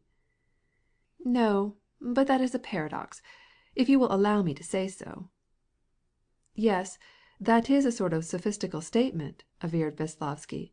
"Ho, friend!" he exclaimed, addressing their host, who had just then come into the loft, making the door creak on its hinges. "Aren't you asleep yet?" "No, how can one sleep? But I supposed you gentlemen were asleep. Still, I heard talking. I wanted to get a hook. Will she bite?" he added, carefully slipping along in his bare feet. "But where do you sleep?" "We are on night duty." "Oh, what a night!" exclaimed Veslovsky, catching a glimpse of the edge of the izba and the unharnessed wagons in the faint light of the west, through the now widely opened door. "Just listen to those women's voices singing. It is not bad at all. Who is singing, friend?" said he, addressing the music. "Oh, those are the girls from the farm, singing together." "Come, let us go out and take a walk. We shall never go to sleep. Come on, Oblonsky." "What's the use?" said Oblonsky, stretching. "It's more comfortable here." "Well, then, I'll go alone," exclaimed Veslovsky, jumping up eagerly and putting on his shoes and stockings. "Good bye, das vidanya, gentlemen. If there's any fun, I will come and call you. You have given me a good hunting, and I won't forget you." "He's a splendid young fellow," said Oblonsky, after Veslovsky had gone out and the music had shut the door again. "Yes, he is," replied Levin, still continuing to think of what they had been talking about. It seemed to him that he had clearly, to the best of his ability, uttered his thoughts and feelings, and yet these men, who were by no means stupid or insincere, agreed in declaring that he indulged in sophistries. This confused him. "This is the way of it, my friend," said Oblonsky. "One of two things must be. Either you must agree that the present order of society is all right, and then stand up for your rights, or confess that you enjoy unfair privileges, as I do, and get all the good out of them that you can." "No, if this was unfair, you could not get any enjoyment out of these advantages. At least I could not. With me the main thing would be to feel that I was not to blame." "After all, why should we not go out?" said Stepan Arkadyevitch, evidently growing tired of this discussion. "You see we are not going to sleep. Come on, let's go out." Levin made no reply. What he had said in their conversation about his doing right only in a negative sense occupied his mind. "Can one be right only in a negative way?" he asked himself.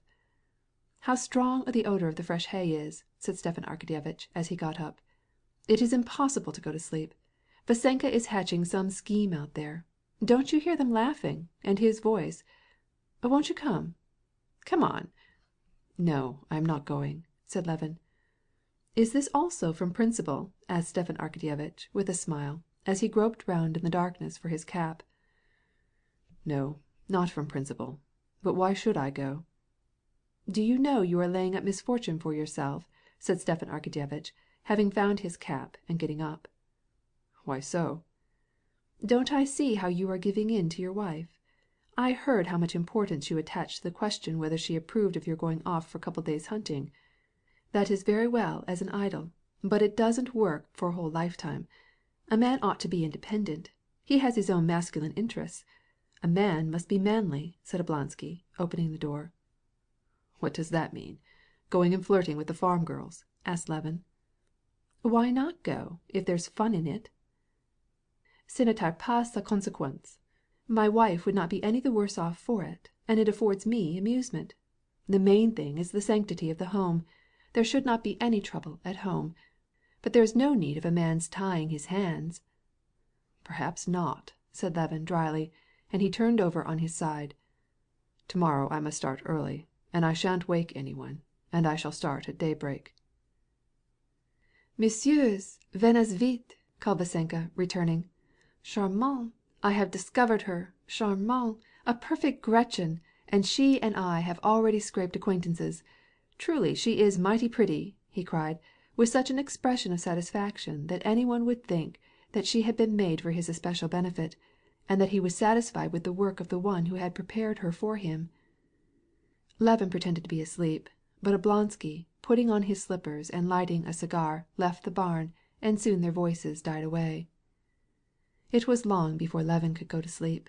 He heard his horses munching their hay, then the muzhik setting out with his eldest son to watch the animals in the pasture, then the soldier going to bed on the other side of the loft with his nephew, the youngest son of their host. He heard the little boy in a low voice telling his uncle his impressions regarding the dogs, which to him seemed terrible and monstrous beasts.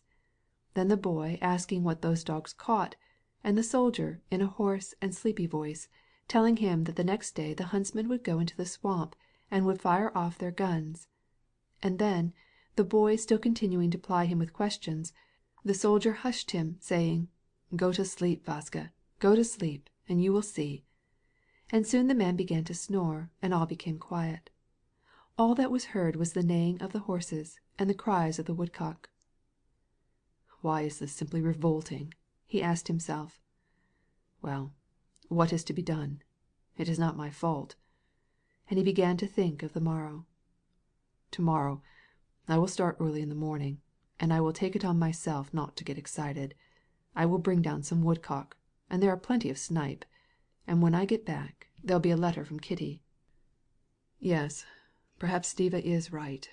I am not manly toward her. I'm too much under my wife's thumb. But what is to be done about it? This also is revolting." Through his dream he heard Veslovsky and Stepan Arkadyevitch gaily talking and laughing. For an instant he opened his eyes. The moon had risen, and through the open doors he saw them standing there in the bright moonlight and talking. Stepan Arkadyevitch was saying something about the freshness of a young girl, comparing her to a walnut just out of its shell, and Veslovsky, laughing his contagious laugh, made some reply, evidently repeating the words spoken by some muzhik, "You'd better be going home." Levin spoke through his dream. "Gentlemen, tomorrow at daybreak." End of chapter 11.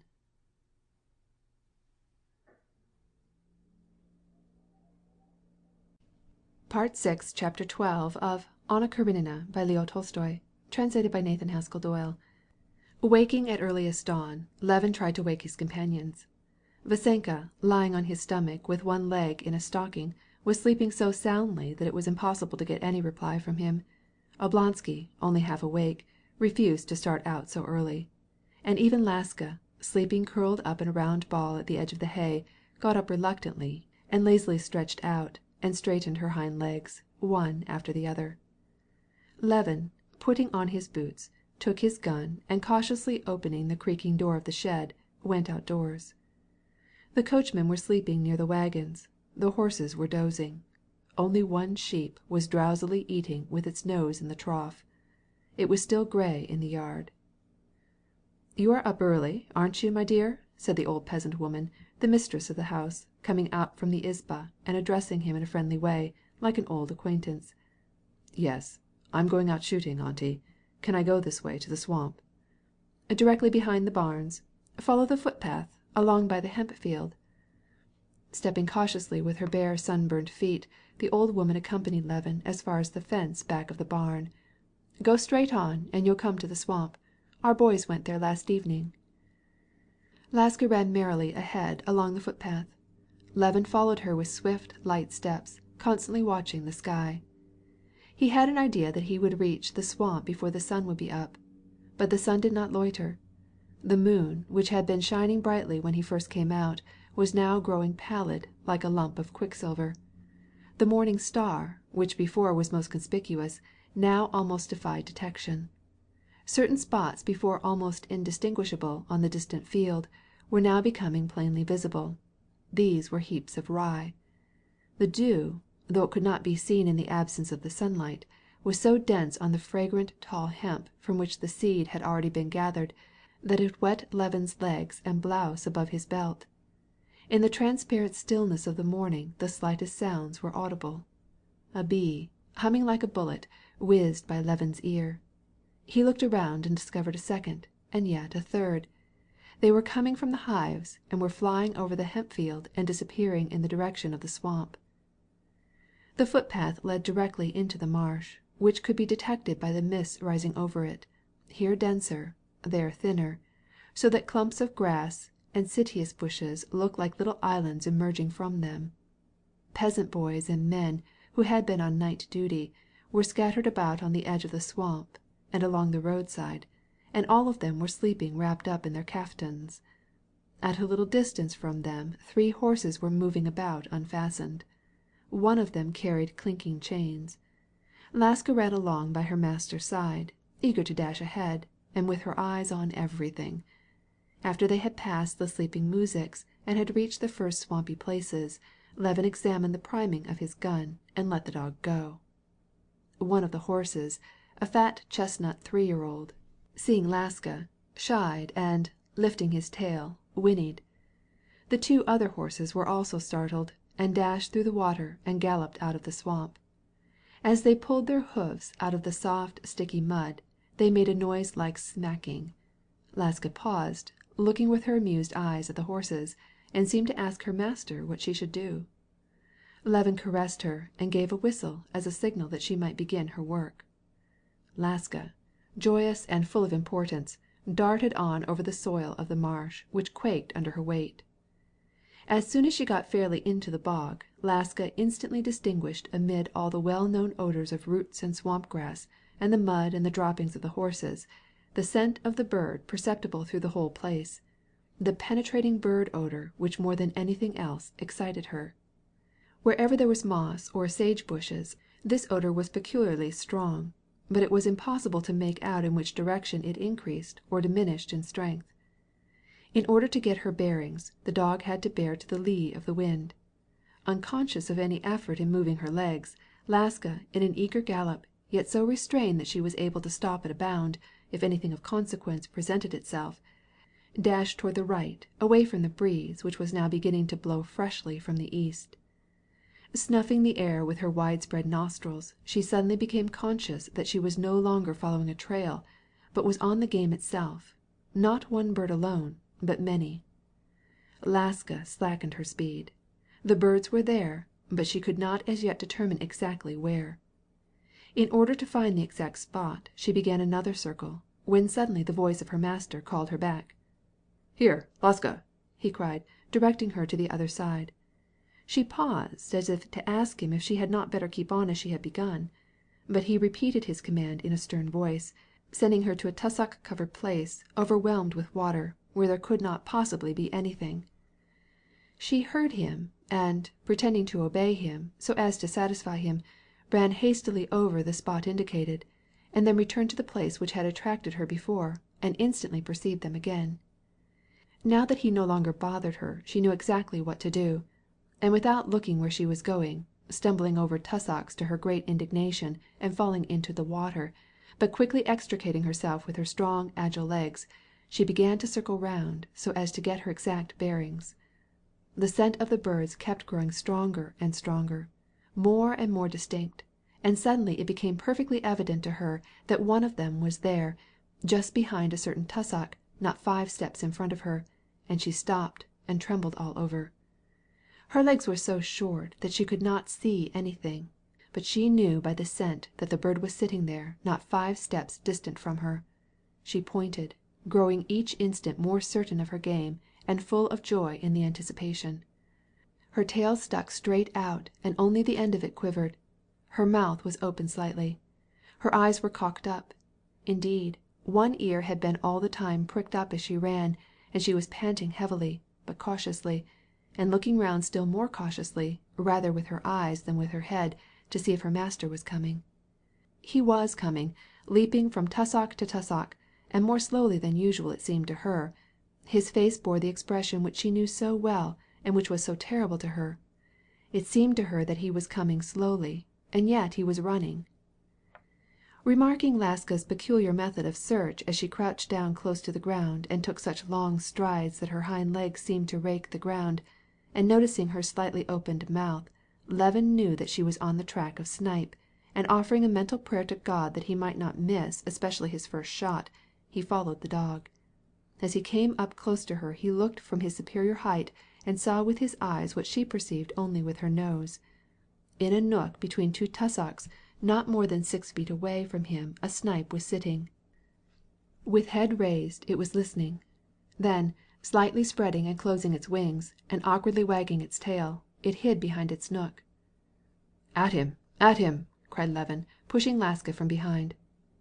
But I can't move, thought Laska. Where shall I go? From here I smell 'em, but if I stir I shan't find anything, or know what they are, or where they are. But Levin again pushed the dog with his knee, and in an excited whisper he cried again, At him, Latoshka, at him. Well, if he wants me to do it, I will, but I won't answer for the consequences now, she said to herself, and she darted forward with all her might between the tussocks. She no longer went by scent, but only by her eyes and ears, and did not know what she was doing. 10 paces from the first place a second snipe arose with a loud squawking and a characteristic drumming of wings. Instantly the shot rang out, and the bird fell heavily with its white breast on the moist ground. Still another immediately flew up, not even roused by the dog. When Levin aimed at it, it was already a long shot, but he brought it down. After flying 20 feet or more, the second snipe rose high into the air and then, spinning like a top, fell heavily to the ground on a dry spot. That is the talk, thought Levin, thrusting the fat snipe, still warm, into his hunting bag. Ha, Latoshka, there is some sense in this, eh?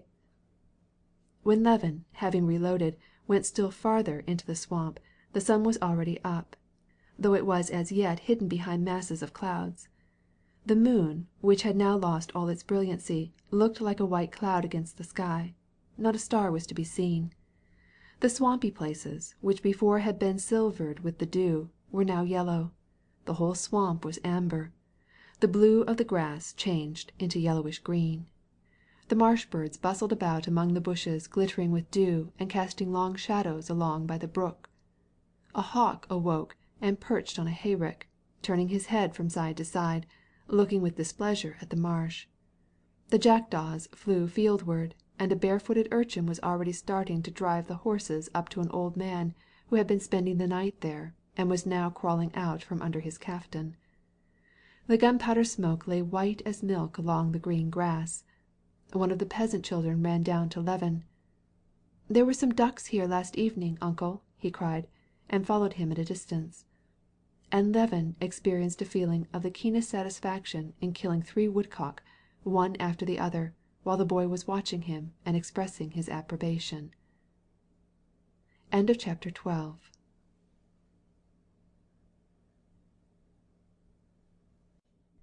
Part 6, Chapter 13 of Anna Karenina by Leo Tolstoy, translated by Nathan Haskell Doyle.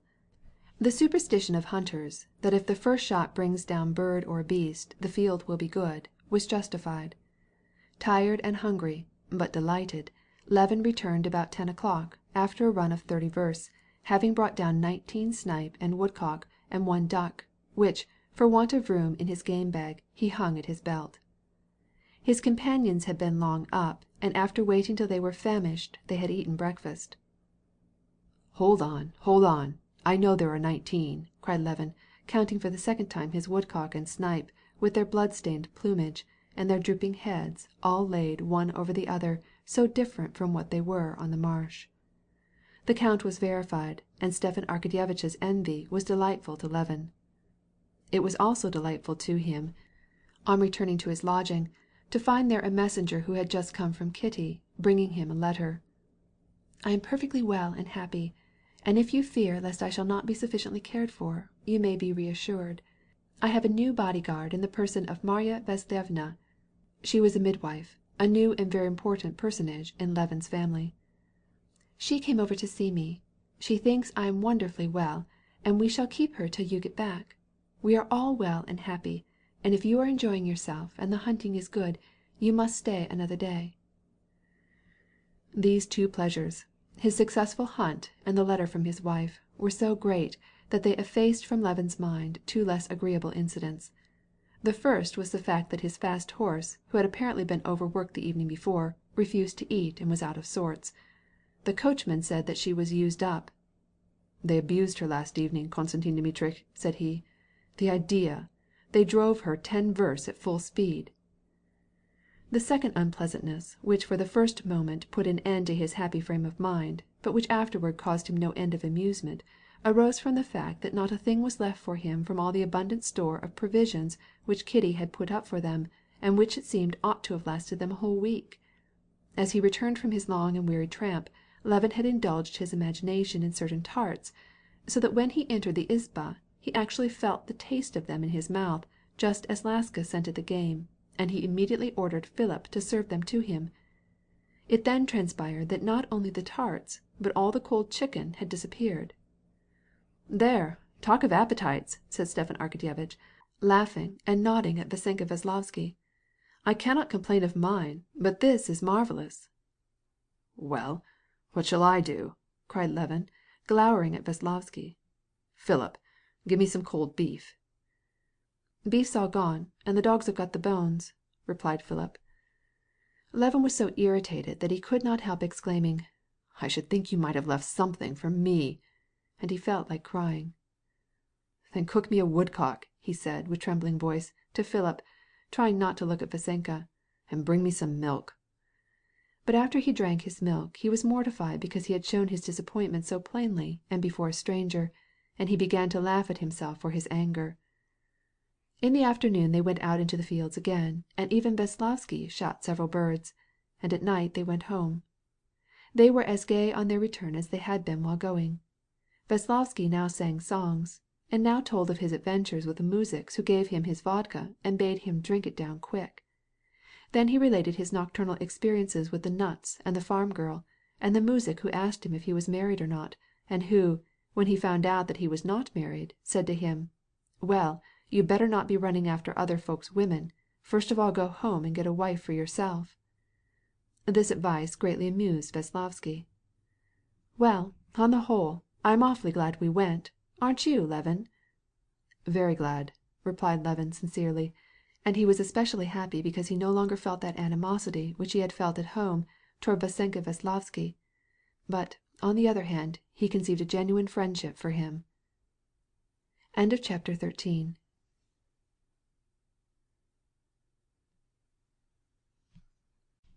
Part 6, Chapter 14 of Anna Karenina by Leo Tolstoy, translated by Nathan Haskell Doyle. About 10 o'clock the next morning, after inspecting the farm, Levin knocked at the door of the room in which Vasenka had spent the night. "Entrez!" cried Veslovsky.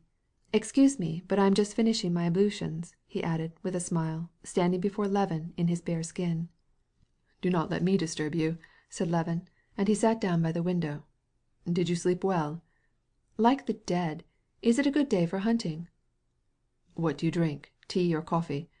"Neither. I always go down to breakfast. I am mortified at being so late. The ladies, I suppose, are already up? A splendid time for a ride.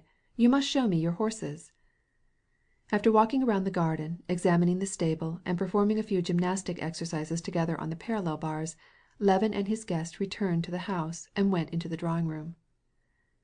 "We had a splendid sport, and got so many new impressions," said Veslovsky, approaching Kitty, who was sitting near the samovar.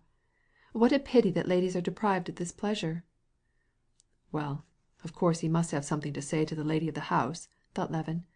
Again he detected something peculiar in the smile and the triumphant air with which his guest behaved toward Kitty. The princess, who was sitting on the other side of the table, with Marya Vasyevna and Stepan Arkadyevitch, called Levin to her and began to broach her idea that they should go to Moscow for Kitty's confinement, and explain to him how the room should be prepared for her. Just as all the preparations for his wedding had seemed distasteful to Levin because they were so insignificant in comparison with the majesty of the event itself, so now even more humiliating were all the preparations for the approaching confinement, the time of which they were reckoning up on their fingers. He tried to shut his ears to all the talk about the various kinds of swaddling clothes for the unborn infant. He did his best to shut his eyes to all the mysterious and numberless bands and triangular pieces of linen to which Dolly seemed to attribute special importance and the like. The event of the birth of a son, for he was firmly persuaded that it would be a son, seemed to him so extraordinary that he could not believe in its possibility, and while on the one hand it promised him a happiness too enormous and therefore incredible, on the other hand it seemed to him too mysterious to admit of trying to imagine what it meant, and consequently all this preparation as if something commonplace, for something in the hands of men, seemed to him revolting and humiliating. The princess did not understand his feelings, and she attributed his unwillingness to think and talk about this to indifference and carelessness, and so she gave him no peace. She had just been charging Stepan Arkadyevitch to look up a suite of rooms, and now she called Levin to her. "Do as you think best, princess. I understand nothing about the matter," said he. "But it must be decided just when you will go to Moscow." "Truly, I don't know. What I know is that millions of children are born away from Moscow, and doctors, and all that." "Yes, but in this case—" "Let Kitty do as she pleases about it." "It is impossible to speak with Kitty about it. Do you want me to frighten her? Only this spring Natalie Golitsyn died in consequence of an unskilled au coeur." "I shall do as you wish," repeated Levin angrily. The princess began to say something more to him, but he was not listening. Though his conversation with the princess upset him, he was not angered by what she said, but by what he saw at the samovar. "No, that can't go on," thought he, as he from time to time glanced over at Vasenka, who was bending down to Kitty with a flattering smile and making some remark to her, and he noticed his wife's disturbed and blushing face. There was something improper in Veslovsky's attitude, his smile, his eyes. So, too, Kitty's action and appearance seemed to him unbecoming, and again the light flashed in his eyes, and again, as happened 2 days before, he felt him suddenly, without the least warning, precipitated from the height of happiness, contentment, and dignity into the abyss of despair, hatred, and confusion. Again they seemed to him, each and all, his enemies. "Do just as you please, princess," he said again, turning round. "Heavy is the cap of Monokma," said Stepan Arkadyevitch in jest, referring evidently, not to Levin's conversation with the princess, but to the cause of Levin's agitated face, which he had noticed. "How late you are, Dolly!" All rose to greet Darya Alexandrovna. Vasenka also arose, but only for a moment, and with the lack of politeness characteristic of up-to-date young men toward ladies, scarcely bowing, he resumed his conversation with some humorous remarks. "Masha has been wearing me all out," said Dolly. "She did not sleep well, and she is terribly fretful today." The conversation which Vasenka and Kitty were engaged in once more turned, as it had the evening before, on Anna, and whether love could hold outside the conventions of society. This conversation was disagreeable to Kitty, and it agitated her, not only by reason of the topic and the tone in which it was carried on, but still more because she was already conscious of the effect it would have on her husband. But she was too simple and innocent to understand how to put an end to it, or even to hide the signs of agitation which this man's too pronounced attentions produced in her. Whatever she did, she knew perfectly well would be remarked by her husband, and would be absolutely misinterpreted. And indeed, when she asked Dolly what was the matter with Masha, and Vasenka, waiting till this new subject of conversation, which was a bore to him, should be finished, stared with an indifferent look at Dolly, this question struck Levin as an unnatural and obnoxious kind of slyness.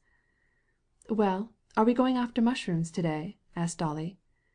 "Oh yes, do let us go. I should like to get some," said Kitty, and she blushed. For mere politeness' sake she wanted to ask Vasenka if he would go with them, but she did not do so. "Where are you going, Kostya?" she asked with a guilty air, as her husband, with deliberate steps, went by her on his way out of the room. This guilty confusion confirmed all his suspicions. "A machinist came while I was away. I have not had a chance to see him yet," he answered, without looking at her. He had gone downstairs, but had not yet left his library, before he heard Kitty's well-known footsteps imprudently hurrying after him. "What is it? We are busy," he said curtly. "Excuse me," said Kitty, addressing the German machinist. "I wish to say a few words to my husband." The machinist was about to leave, but Levin stopped him. "Don't disturb yourself." "I don't want to lose the 3 o'clock train," remarked the German. Without answering him, Levin went out into the corridor with his wife. "Well, what is it you wish to say to me?" he asked in French. He did not look at her face, and did not want to see how it quivered and what a look of pathetic humiliation was in her eyes. I wanted to say that it is impossible to live so. It is torture," murmured she.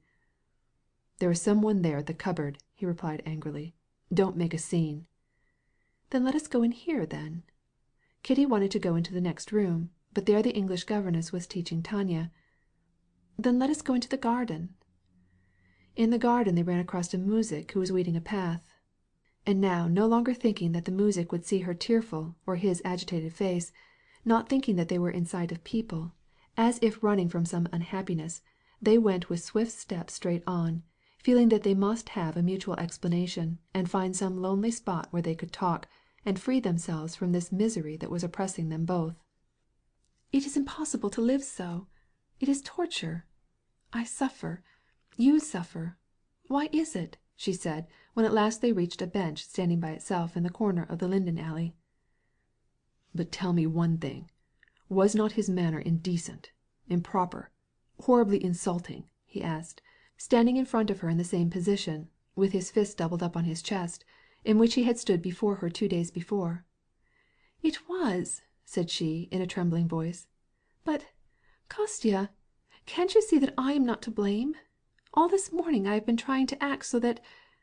But oh, these men! Why did he come? How happy we were!" she said, choking with the sobs that shook her whole body. The gardener saw with surprise that, though nothing was chasing them, and there was nothing to run away from, and there was nothing especially attractive about the bench before which they had been sitting, yet still they went past him back to the house with peaceful, shining faces. End of chapter 14.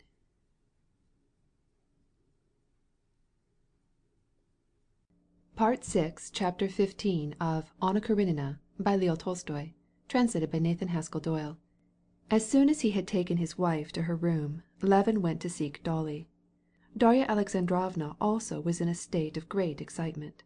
She was pacing up and down her chamber, and scolding little Masha, who stood in a corner, crying.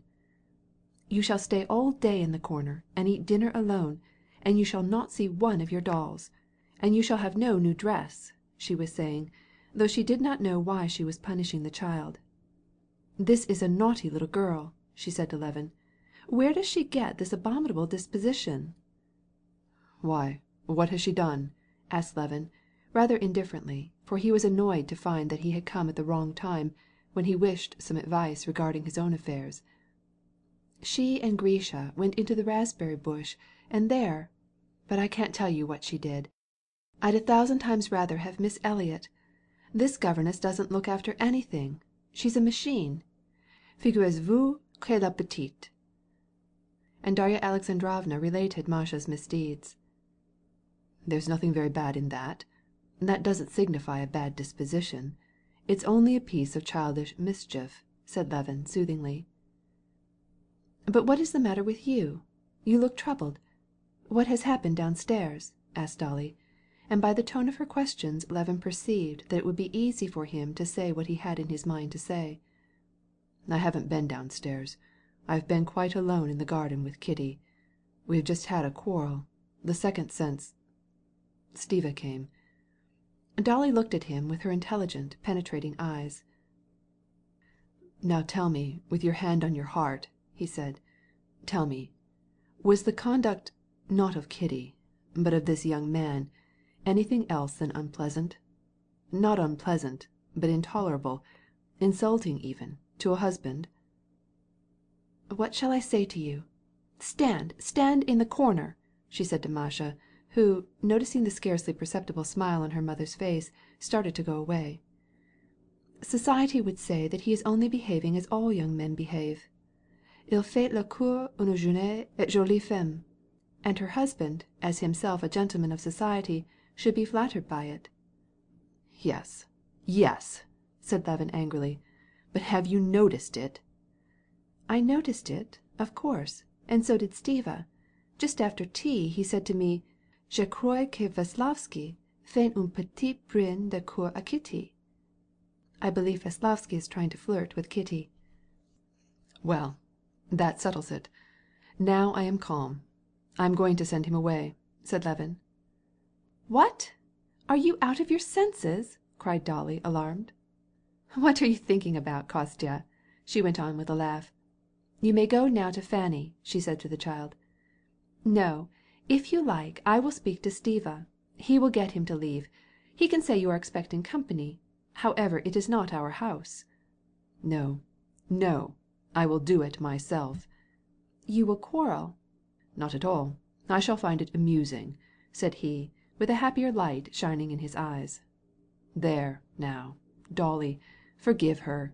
She won't do it again," he said, pointing to the little culprit who had not gone to Fanny, but was now standing irresolute beside her mother, and looking askance at her with pleading eyes.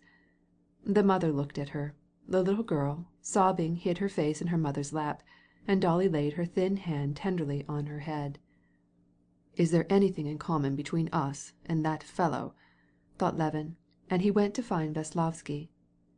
As he passed through the hall he ordered the carriage to be made ready to go to the station. "The springs were broken yesterday," the servant answered. "Then bring the tarantass, only be quick about it. Where is the guest?"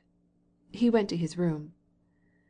Levin found Vassenka in the act of trying on his gaiters in preparation for a ride. He had just taken his things out of his valise and laid aside some new love songs. Either there was something strange in Levin's expression, or Vassenka himself was conscious that ce petit brin de cour which he was making was rather out of place in this family, but at all events he felt as uncomfortable in Levin's presence as it is possible for an elegant young man to feel. "Do you ride in gaiters?" asked Levin. "Yes, it's much neater," replied Vassenka, pulling up one fat leg on a chair, and struggling with the bottom button, and smiling with genuine good humor. He was really a very good-hearted young fellow, and Levin felt sorry for him, and conscience-stricken for himself as his host, when he saw the timidity in Vassenka's eyes. On the table lay a fragment of a stick, which they had broken off that morning while trying to prop up the parallel bars for their gymnastic exercises. Levin took this fragment in his hand, and began to break off the ragged ends, not knowing how to commence. "I wanted—" He stopped for a moment, but suddenly remembering Kitty and all that had taken place, he went on, looking him squarely in the eye. "I have had the horses put in for you." "What do you mean?" began Vassenka in surprise. "Where are we going?" "You are going to the railway station," said Levin, with a frown, breaking off the end of the stick. "Are you going away? Has anything happened?" "I happen to be expecting company," Levin went on, breaking off pieces of his stick more and more nervously with his strong fingers. "Or, no, I am not expecting any one, and nothing has happened, but I beg you to go away. You may explain my lack in politeness as you please." Vassenka drew himself up. "I beg you to explain to me," said he with dignity, comprehending at last.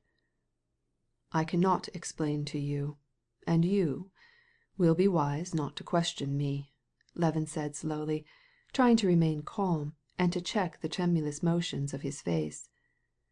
As the chipped pieces of the stick were by this time all broken, Levin took the stick in his fingers, split it in two, and picked up the part that fell to the floor.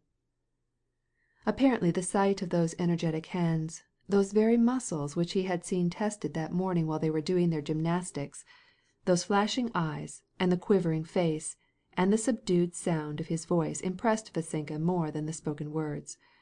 Shrugging his shoulders and smiling disdainfully, he submitted. "May I not see Oblonsky?"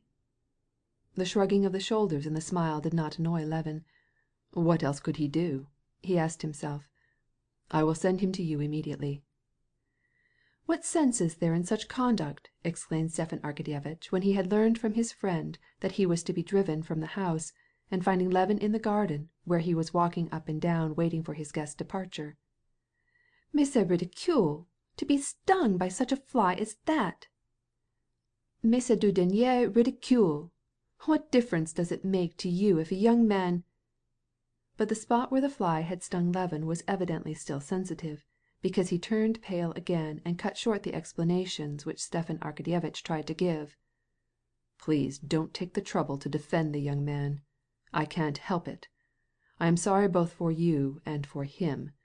But I imagine it won't be a great trial for him to go away, and my wife and I both found his presence unpleasant." But it was insulting to him. Et puis c'est ridicule." "Well, it was humiliating and extremely disagreeable to me. I am not to blame toward him, and there is no reason why I should suffer for it." "Well, I did not expect this of you. Un poète est très jaloux. Mais à ce point c'est du dernier ridicule."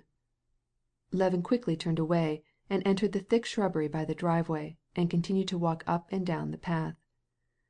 Soon he heard the rumbling of the tarantass, and through the trees he saw Vasenka riding up the road, sitting on the straw, for unfortunately the tarantass had no seat, the ribbons of his Scotch cap streaming behind his head as he jolted along. "What now?" thought Levin, as he saw a servant run from the house and stop the cart. It was only to find a place for the machinist, whom Levin had entirely forgotten. The machinist, with a low bow, said something to Veslovsky, and clambered into the tarantass, and they drove off together. Stepan Arkadyevitch and the old princess were indignant at Levin's conduct, and he himself felt that he had been not only ridiculous in the highest degree, but even blameworthy and disgraceful. But as he remembered all that he and his wife had suffered, he asked himself how he should do another time in similar circumstances, and his answer was that he should do exactly the same thing again. In spite of all this, toward the end of the day, all of them, with the exception of the old princess, who could not forgive Levin's behavior, became extraordinarily gay and lively, just like children after a punishment, or like grown people after a solemn official reception, so that in the evening, in the absence of the old princess, they talked about the dismissal of Vasenka as about something that had taken place long, long before. And Dolly, who had inherited from her father the gift of telling a funny story, made Varenka laugh till she cried, by telling her 3 and 4 times, and each time with new amusing details, how she had just put on, in honor of their guest, some new ribbons, and was just going into the drawing-room when, at that very minute, the rattle of an old tumble-down wagon drew her to the window. Who was in this old tumble-down wagon? Vasenka himself, and his Scotch cap, and his love songs, his romantic airs, and his gaiters, seated on the straw. If only a carriage had been given him! But no! Then I hear a shout, "Hold on!" Well, I say to myself, they have taken pity on him. Not in the least. I look and see a fat German, and off they go, and my ribbons were wasted. Chapter 15.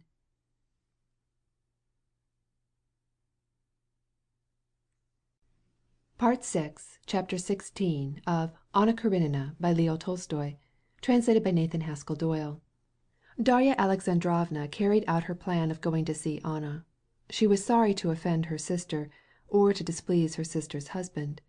She realized that the Levins were right in not wishing to have anything to do with Vronsky, but she considered it her duty to go see Anna, and prove to her that her feelings could not change, in spite of the change in her position. In order not to be dependent on the Levins, Darya Alexandrovna sent to the village to hire horses, but Levin, when he heard about it, went to her with his complaint. "Why do you think this journey would be disagreeable to me? And even if it were, it would be still more unpleasant for me not to have you take my horses," said he. "You never told me that you were really going. But to hire them from the village is disagreeable to me in the first place, and chiefly because, though they undertake to get you there, they will not succeed.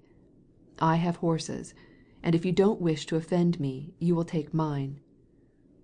Darya Alexandrovna had to yield, and on the appointed day Levin had all ready for his sister-in-law a team of 4 horses and a relay, made up of working and saddle horses, a very far from handsome turnout, but capable of taking Darya Alexandrovna to her destination in one day. Now that horses were needed to take the old princess out for her daily drive, and for the midwife, it was a rather heavy burden for Levin. But, according to the law of hospitality, he could not possibly think of allowing Darya Alexandrovna to hire horses outside, and, moreover, he knew that the 20 rubles which was asked for the hire of a team would be a serious matter for her, for Darya Alexandrovna's pecuniary affairs had got into a very wretched condition, and caused the Levins as much anxiety as if they had been their own. Darya Alexandrovna, by Levin's advice, set out at early dawn. The weather was fine, the calash was comfortable, the horses went merrily, and on the box next to the coachman, in place of a footman, sat the bookkeeper, whom Levin had sent for the sake of greater security. Darya Alexandrovna dropped off to sleep and did not wake up till they reached the place where they had to change horses. It was at the same rich muzhik's house where Levin had stopped on his way to Sviazhsky's. After she had taken tea and talked a while with the women about their children and with the old man about Count Vronsky, for whom he had great respect, Darya Alexandrovna proceeded on her way about 10 o'clock.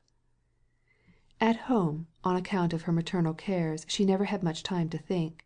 Consequently now, during this 4 hours' journey, all the thoughts that had been so long restrained suddenly began to throng through her brain, and she passed her whole life in review as she had never before done, and from every side.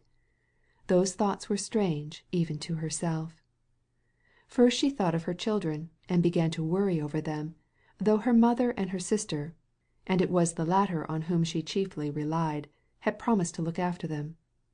If only Masha doesn't do some stupid thing, and Grisha doesn't get kicked by the horse, and if Lily doesn't have an attack of indigestion, she said to herself. Then questions of the present moment began to mingle with questions of the immediate future. She began to consider how she must make changes in her rooms when she returned to Moscow. She must refurnish her drawing-room. Her eldest daughter would need a shuba for winter. Then came questions of still more distant future. How should she best continue the children's education? The girls can be easily managed, she said to herself. But the boys? It is well that I am able to look after Grisha, but it comes from the fact that I am free just now, with no baby in prospect. Of course there's no dependence to be placed on Stiva. I shall be able to bring them up with the assistance of excellent people, but if I have any more babies... And it occurred to her how unjust was the saying that the curse laid on woman lay in the pangs of childbirth. Childbirth is nothing, but pregnancy is such misery, she said to herself, recalling the last experience of the sort, and the death of the child. And the thought brought to mind her talk with the young wife at the post-house. When asked if she had children, this peasant woman had answered cheerfully, "I had one daughter, but God relieved me of her. She was buried in Lent." "And are you very sad about her?" "Why should I be? Father has plenty of grandchildren as it is, and she would have only been one care more. You can't work or do anything. It hinders everything." This reply had seemed revolting to Darya Alexandrovna, in spite of the young peasant woman's appearance of good nature, but now she could not help recalling what she had said. There was certainly a grain of truth in those cynical words. "Yes, and as a general thing," said Darya Alexandrovna, as she looked back over the 15 years of her married life, "pregnancy, nausea, dullness of spirits, indifference to everything, and worst of all, ugliness. Kitty, our little young pretty Kitty, how ugly even she has grown, and I know well what a fright I become when I am in that condition. The birth pains, the awful sufferings, and that last moment, then the nursing of the children, the sleepless nights, the agonies."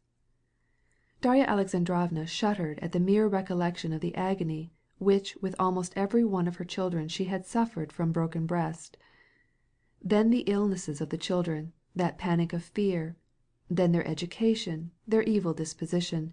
She recalled little Masha's disobedience in going into the raspberry bush, the lessons, Latin, everything that is so incomprehensible and hard, and above all, the death of these children.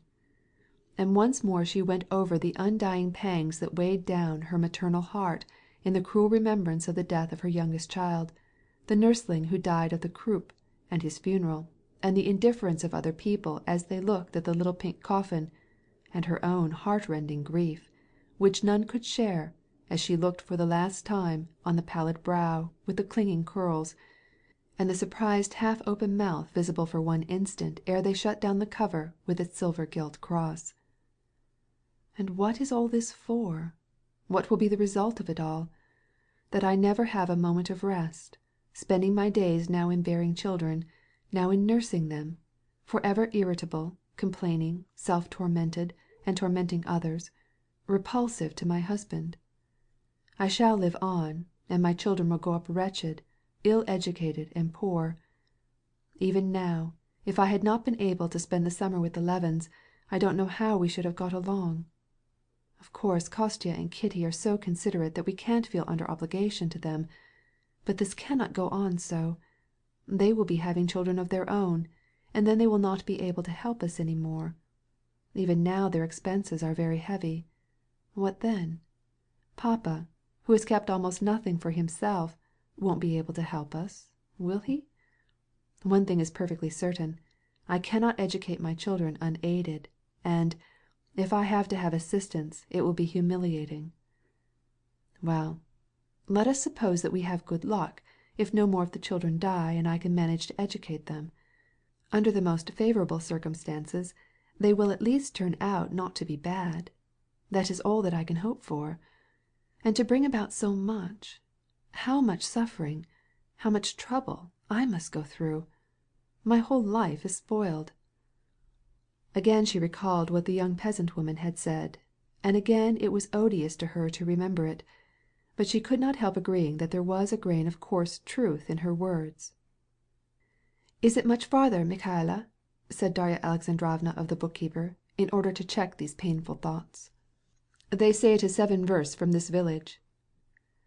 The calash was rolling through the village street and across a little bridge. On the bridge was passing a whole troop of peasant women talking with loud and merry voices and carrying their sheaves on their backs. The women paused on the bridge and gazed inquisitively at the calash. All the faces turned toward Darya Alexandrovna seemed to her healthy and cheerful, mocking her with the very joy of life. "All are full of life, all of them enjoy themselves," said Darya Alexandrovna, continuing to commune with her own thoughts, as she passed by the peasant women and was carried swiftly up the little hill, pleasantly rocking on the easy springs of the old calash. "While I, like one let loose from prison, am free for a moment from the life that is crushing me with its cares. All other women know what it is to live, these peasant women, and my sister Natalie, and Varenka, and Anna whom I am going to visit, every one but me. And they blame Anna. Why? Am I really any better than she? At least I have a husband whom I love, not, to be sure, as I wish to love him, but I love him in a way, and Anna did not love hers. In what respect is she to blame? She desired to live, and God put that desire into our hearts. Very possibly I might have done the same thing, and to this day I am not certain whether I did well in taking her advice at that horrible time when she came to visit me in Moscow. Then I ought to have left my husband and begun my life all over again. If I might have loved and been loved. And now are things any better? I cannot respect him, but I need him," she said to herself, referring to her husband.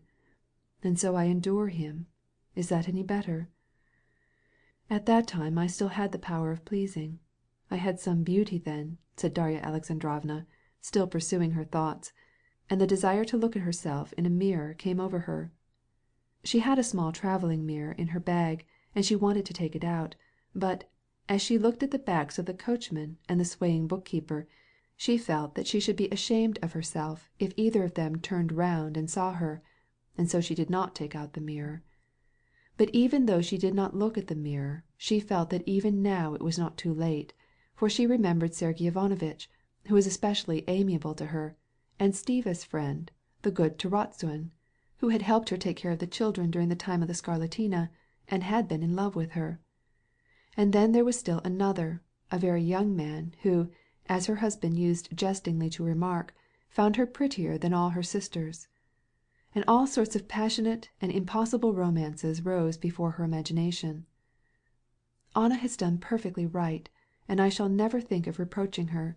She is happy, she makes some one else happy, and she is not worn out as I am, but keeps all her freshness, and her mind open to all sorts of interests," said Darya Alexandrovna.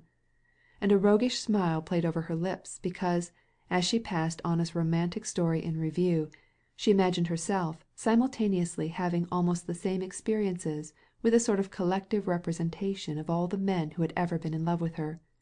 She, just like Anna, confessed everything to her husband, and the amazement and perplexity which she imagined Stepan Arkadyevitch displayed at this confession caused her to smile. With such daydreams she reached the side road that led from the highway to Vozdvizhenskoye. Chapter 16.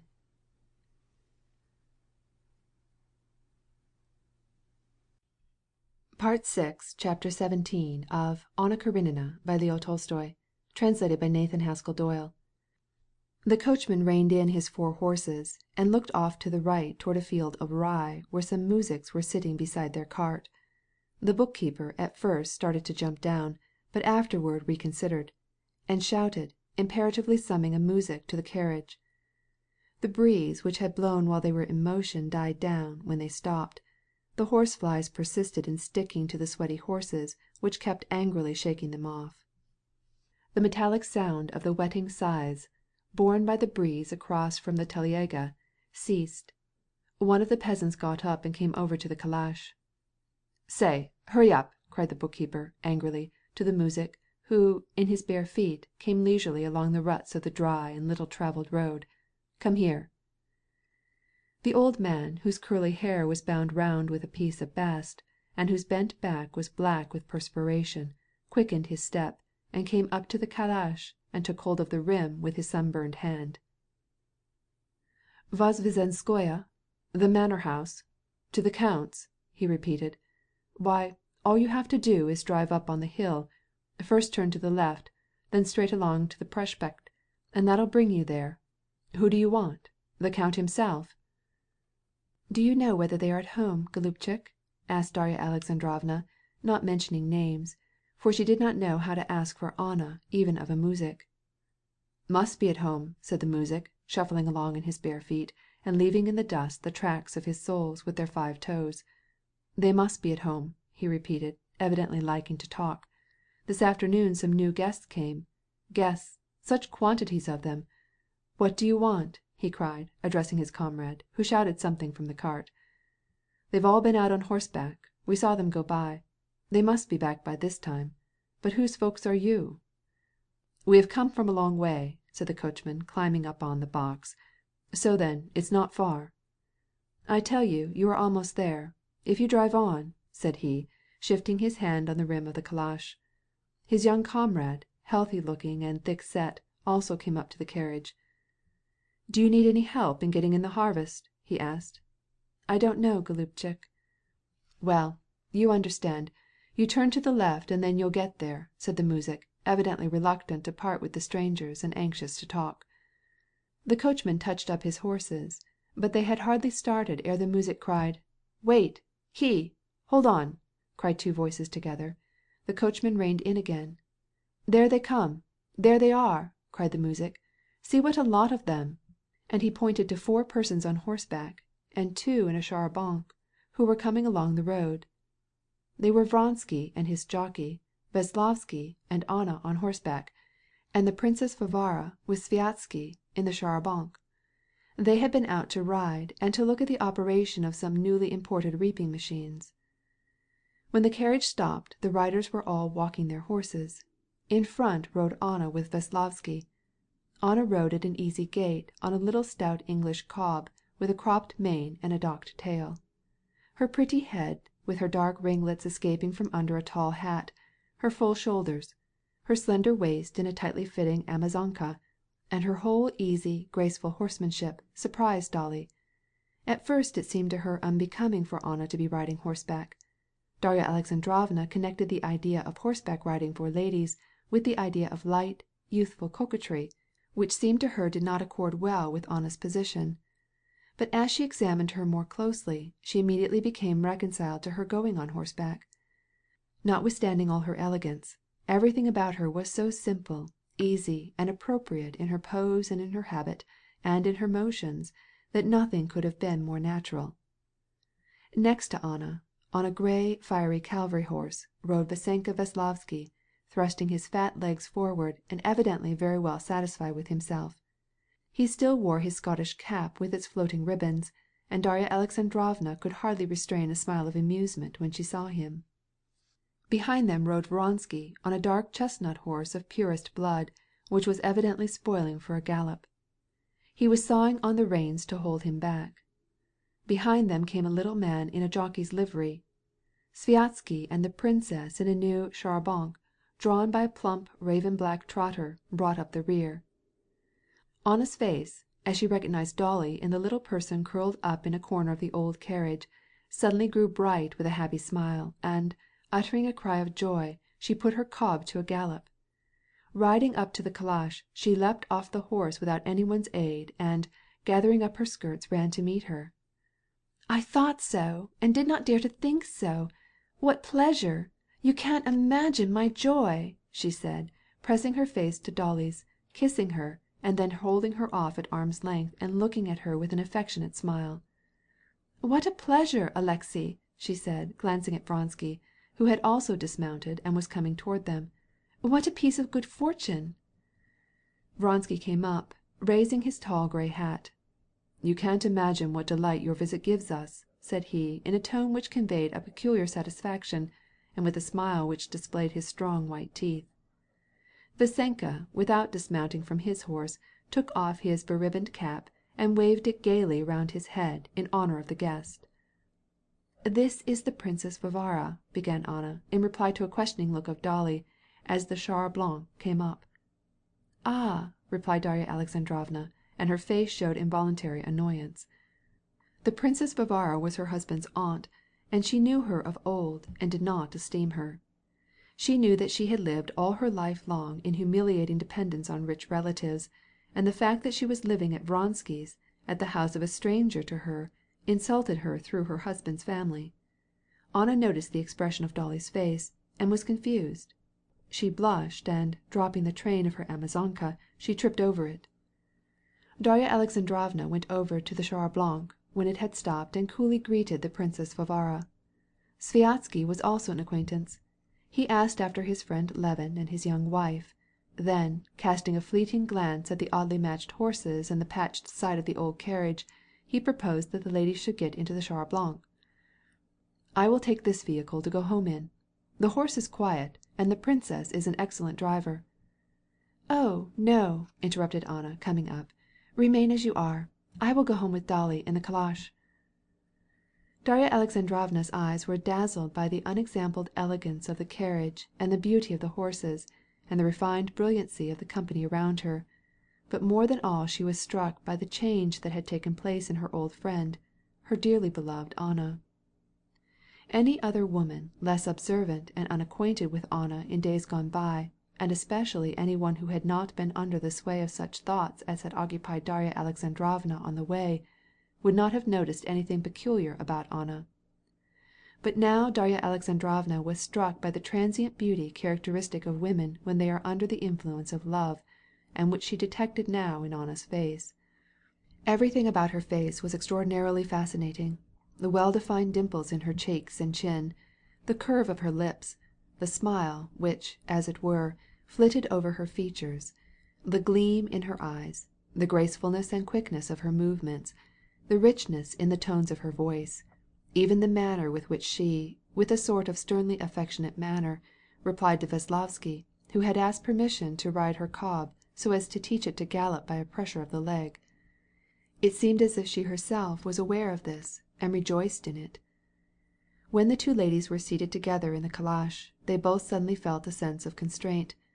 Anna was confused at the scrutinizingly questioning look which Dolly fixed on her, and Dolly because she could not help feeling ashamed of the dirty old calash in which Anna had taken her seat with her. The coachman, Philip, and the bookkeeper experienced the same feeling. The bookkeeper, in order to hide his confusion, fidgeted about in helping the ladies to be comfortably seated, but Philip, the coachman, frowned and was loath to acknowledge any such superficial superiority. He put on an ironical smile as he scrutinized the raven-black trotter harnessed to the char blanc, and decided in his own mind that the black trotter might do very well for a promenade, but he could not show 40 versts at a heat. The Muziks had left their telega, and gaily and curiously were watching the meeting of the friends and making their observations. "They seem tolerably glad, hadn't seen each other for some time," remarked the curly-haired old man. "There, Uncle Gerasim, that black gelding would haul in the sheaves lively." "Gyanka, look! Is that a woman in trousers? asked another, pointing at Veslovsky sitting on the side saddle. "Nay, Muzik, see how easy he rides." "Say, then, my children, we shan't get another nap, shall we?" "No more sleep now," said the old man, squinting his eyes and glancing at the sun. "Past noon. Look. Now get your hooks and to work." Chapter 18.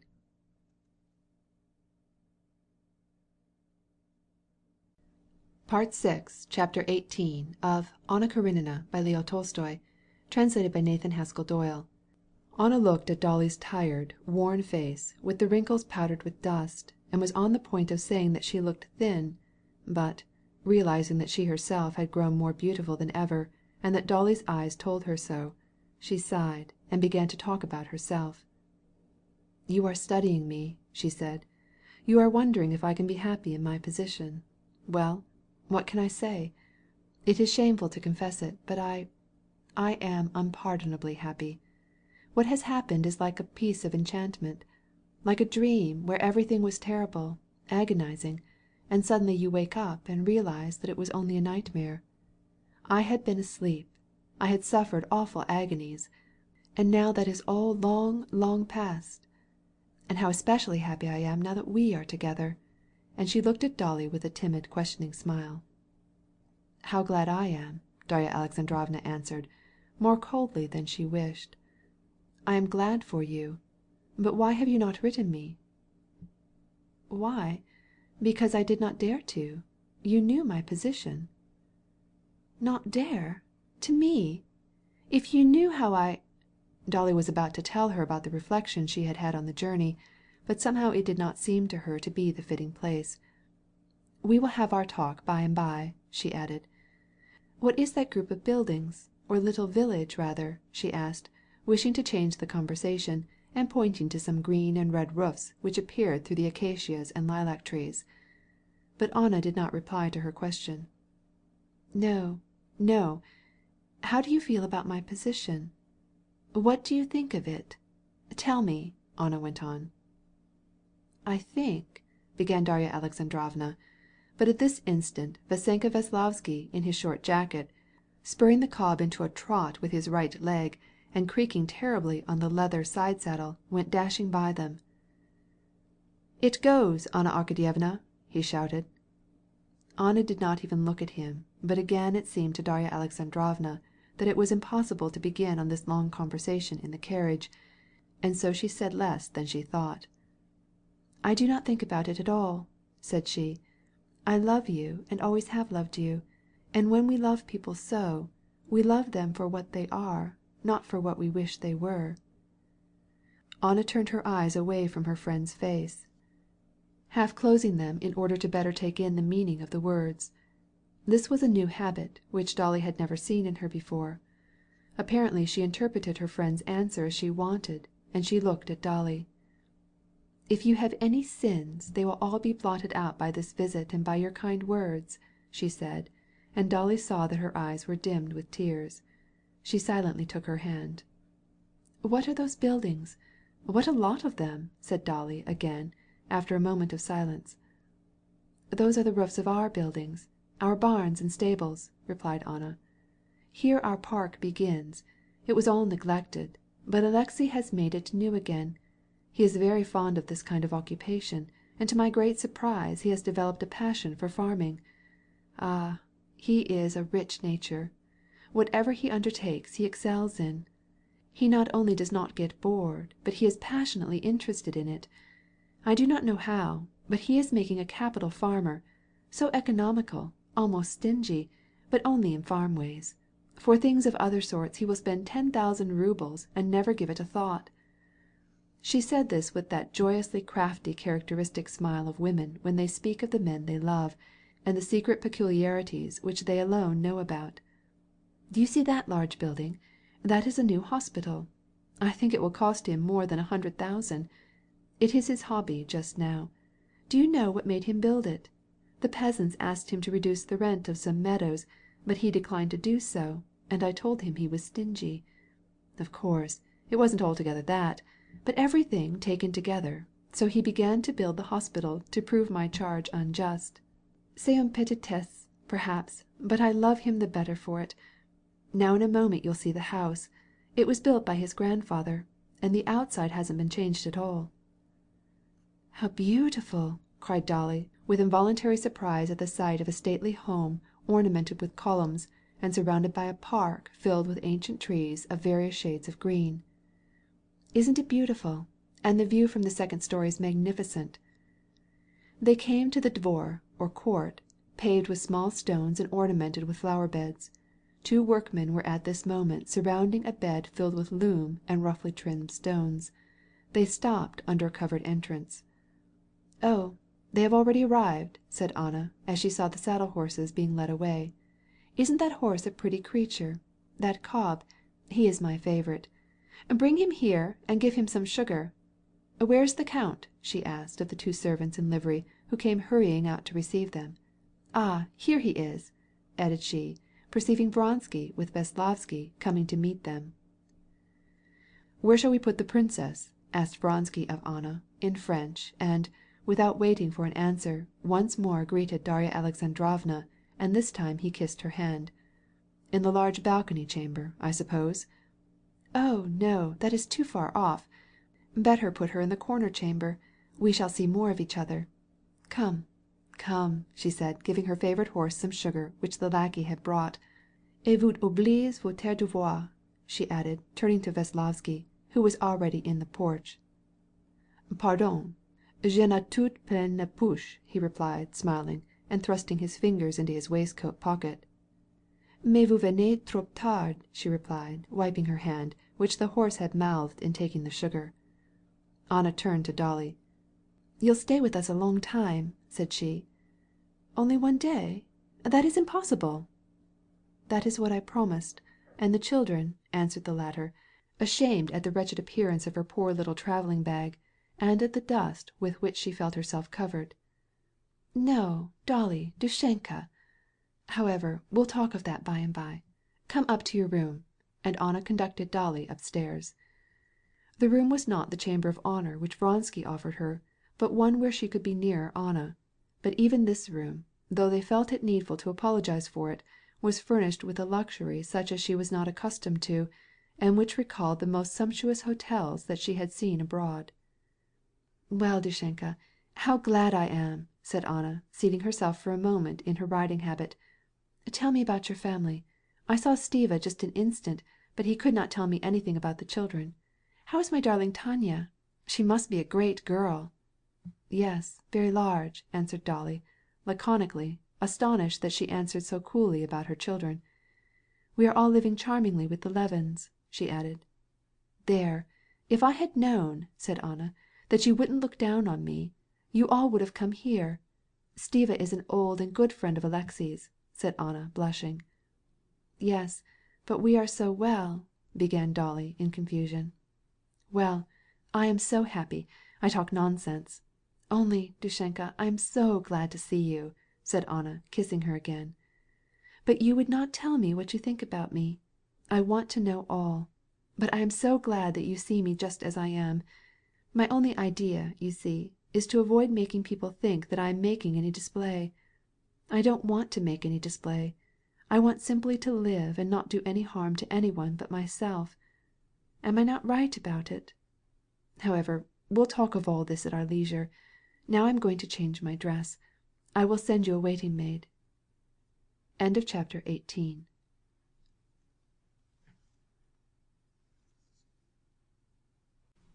Part 6, Chapter 19 of Anna Karenina by Leo Tolstoy, translated by Nathan Haskell Doyle. Darya Alexandrovna, when left alone, examined her chamber with the eyes of a genuine housekeeper.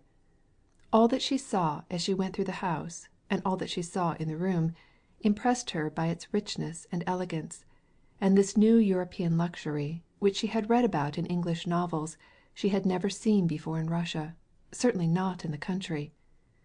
All was new, from the French tapestries to the carpet which covered the whole room, the bed, with its hair mattress, the marble toilet table, the bronzes on the mantel, the rugs, the curtains, all was costly and new. The smart waiting maid who came to offer her services was dressed with much more style than Dolly, and was as costly and new as the whole room. Darya Alexandrovna liked her good breeding, her dexterity, and her helpfulness, but she felt confused at taking out before her poor toilet articles from her bag, especially a mended night-dress, which she had happened to put in by mistake from among her oldest ones. She was ashamed of the very patches and mended places which gave her a sense of pride at home. It was clear that for 6 nightgowns it would take 24 arshins of nain-sook at 65 kopecks, amounting to more than 15 roubles, besides the cost of the trimmings, and these 15 roubles were saved. But in the presence of this brilliant attendant she felt not so much ashamed as awkward. Darya Alexandrovna felt great relief when her old-time acquaintance, Annushka, came into her room to take the place of the dashing chambermaid, who was needed by her mistress. Annushka was evidently very glad at the arrival of her mistress's friend, and talked incessantly. Dolly noticed that she was eager to express her opinion about her mistress's position, and about the love and devotion which the count showed to Anna Arkadyevna, but she peremptorily stopped her as soon as she began to talk on this topic. "I grew up with Anna Arkadyevna, and love her more than the whole world. It's not for us to judge her, and she seems to love—" "Please have these washed, if it is possible," said Darya Alexandrovna, interrupting her. "I will do so. We have 2 women especially for the laundry, but the washing is done all by machinery. The count looks out for everything. He is such a husband." Dolly was glad when Anna came in and put an end to the babbling Annushka's confidences. Anna had put on a very simple batiste gown. Dolly noticed particularly this simple gown. She knew what this simplicity meant, and how much money it represented. "An old acquaintance," said Anna to Annushka. Anna was now no longer confused. She was perfectly calm and self-possessed. Dolly saw that she was now entirely free from the impression which her coming had at first produced, and had assumed that superficial tone of indifference which, as it were, closed the door to the expression of real thought and feeling. "Well, and how is your little daughter?" asked Dolly. "Annie?" for so she called her daughter Anna. "Very well. Her health is much better. Should you like to see her? Come, and I'll show her to you. We have had great trouble with her," she went on to relate. "We had an Italian for her nurse. Good, but so stupid. We wanted to send her back, but the little thing is so much attached to her, we still keep her." "But how have you done about—" began Dolly, wishing to ask about the child's name, but, as she saw Anna's countenance grow suddenly dark, she changed the ending of the question. "Have you weaned her?" Anna understood. "That is not what you were going to ask. You were thinking of the child's name, weren't you? This torments Alexey. She has no name. That is, she is a Karenin." And she closed her eyes so that only the lashes were visible. "However," she added, her face suddenly lighting up again, "we will talk about all that. Come, I'll show her to you. Elle est très gentille. She is already beginning to creep." In the nursery there was the same sumptuousness as had struck Darya Alexandrovna throughout the rest of the house, only to an even higher degree. There were baby coaches imported from England, and instruments for teaching children to walk, and a peculiarly arranged divan like a billiard table for creeping. Bath tubs, swings, all were new, beautiful, solid, of English make, and evidently very costly.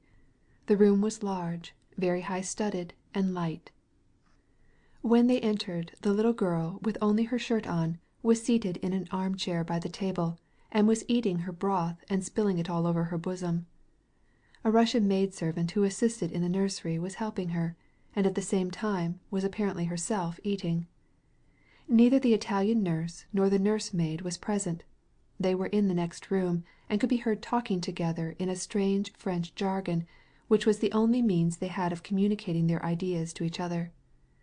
The English maid, a tall, sprucely dressed woman with a disagreeable face and an untrustworthy expression, came into the doorway shaking her light brown curls as soon as she heard Anna's voice, and immediately began to offer her excuses, although Anna had not chidden her. At every word Anna spoke the English maid would several times repeat the phrase, "Yes, my lady." The dark-browed, dark-haired, rosy little girl, with her strong, pretty little form, very much pleased Darya Alexandrovna in spite of the unfriendly look with which she gazed at the stranger. Her healthy appearance also pleased her, and her way of creeping. Not one of her own children had learned so early to creep. This little girl, when she was put down on the carpet and her dress was tucked up behind, was wonderfully beautiful. With her brilliant black eyes she gazed up at her elders like a pretty little animal, evidently delighting in the fact that they admired her, and she smiled. And, putting out her legs sideways, she energetically crept about, now going swiftly backwards, and again darting forward, and clutching things with her little fingers. But the whole atmosphere of the nursery, and especially the English maid, struck Darya Alexandrovna very unpleasantly. Only by the supposition that no respectable person would consent to serve in a household as irregular as Anna's, could she understand how Anna, with her knowledge of people, could be willing to put up with such an unsympathetic, vulgar maid. Darya Alexandrovna, after a few words, observed that Anna, the nurse, the maid, and the child were not much wonted to each other, and that the mother was almost a stranger in this part of the house. She wanted to find a plaything for the little girl and did not know where it was kept. Strangest of all, in answering the question how many teeth the child had, she made a mistake, and did not know anything about the last two. "It is always a grief to me that I am so useless here," said Anna, as they went out, holding up the train of her dress, so that it should not catch on any of the toys by the door. "It was not so with my oldest." "I thought, on the contrary," began Dolly timidly. "Oh no, you know that I have seen Serosa again," she said, half shutting her eyes and looking fixedly before her, as if she sought for something far away. "However, we'll talk about that by and by. You can't believe. But I am like a person dying of starvation, who finds a banquet before her, and does not know what to begin with.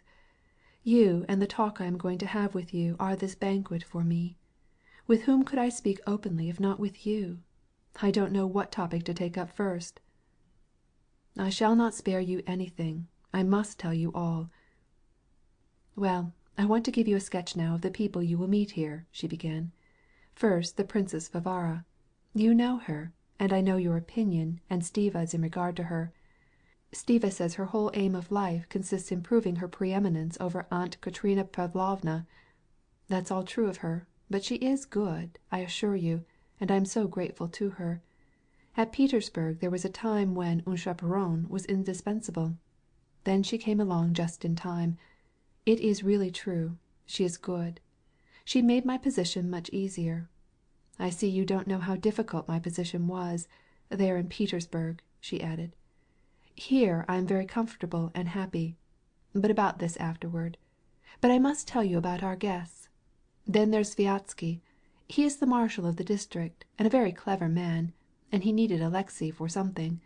You see, with his fortune, now, as we live in the country, Alexei can wield a wide influence. Then Tushkevitch, you have met him.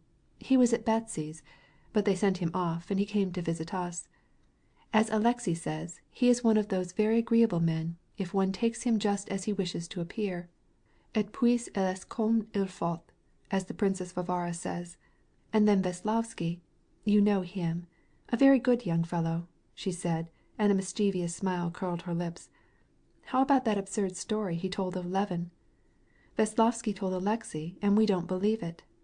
Il est très gentil et neuf," she added, with the same smile. "I have to entertain all these people, because men need amusement, and Alexei needs society, and we have to make it lively and gay, so that Alexei won't want something new. We also have with us the superintendent.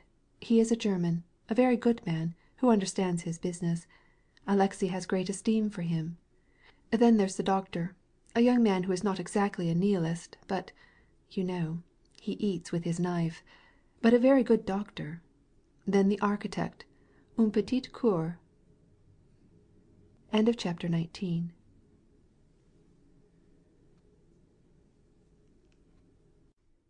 Part 6, Chapter 20 of Anna Karenina by Leo Tolstoy, translated by Nathan Haskell Doyle. "Well, Princess, here we have Dolly, whom you wish so much to see," said Anna, as she and Darya Alexandrovna came out on the great stone terrace where the Princess Varvara was sitting in the shade, with her embroidery frame in front of her, making a chair cover for Count Alexei Kirillovitch. She says that she does not want anything before dinner, but supposing you order luncheon brought in, while I go and find the gentleman." The Princess Varvara gave Dolly a gracious and somewhat condescending reception, and immediately began to explain that she had come to live with Anna because she loved her more than her sister, Katerina Pavlovna. That was the aunt that had superintended Anna's education. And because, now when all were abandoning Anna, she considered it her duty to help her at this trying period of transition. "Her husband is going to grant her a divorce, and then I shall go back to my solitude, but, however painful it may be, I shall stay here for the present, and not imitate the example of others. And how kind you are! How good of you to make this visit! They live exactly like the very best married people. Let God judge them, it is not for us. It was just so with Berezovsky and Madame Aveneff, and then Vasiliev and Madame Mamanoff, and Liza Neptunova. You see, no one says anything about them, and in the end they will be received. And then, they have a perfect establishment, and the inside of their house is so charming, so stylish.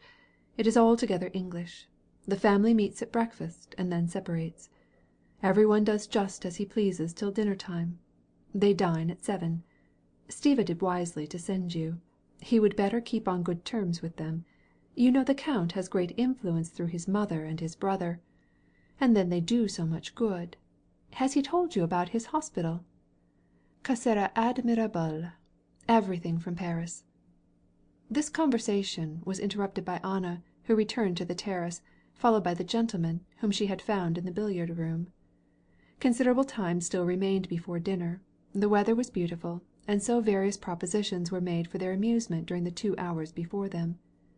There was every facility for diversion there at Vozdvizhenskoye, and many of them were very different from what they had been at Pokrovskoye. "Une partie de lawn tennis," proposed Veslovsky, with his gay, contagious smile. "I'll take one side, with you again, Anna Arkadyevna." "No, it is hot. Suppose we go to the park, and take Darya Alexandrovna out in the boat to show her the landscape," said Vronsky. "I am agreeable to anything," said Sviazhsky. "I think Dolly would like to do that better than anything else," said Anna. "So then, the boat ride it is." That having been decided, Veslovsky and Tushkevitch went to the landing, agreeing to get the boat ready, and the two couples took the path to the park. Anna walked with Sviazhsky, and Dolly with Vronsky. Dolly was somewhat confused and embarrassed by this absolutely novel environment in which she found herself.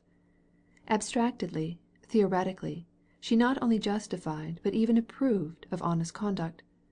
Like the majority of irreproachably virtuous women, wearying often of the monotony of a virtuous life, Dolly from a distance excused illicit love, and even envied it a little.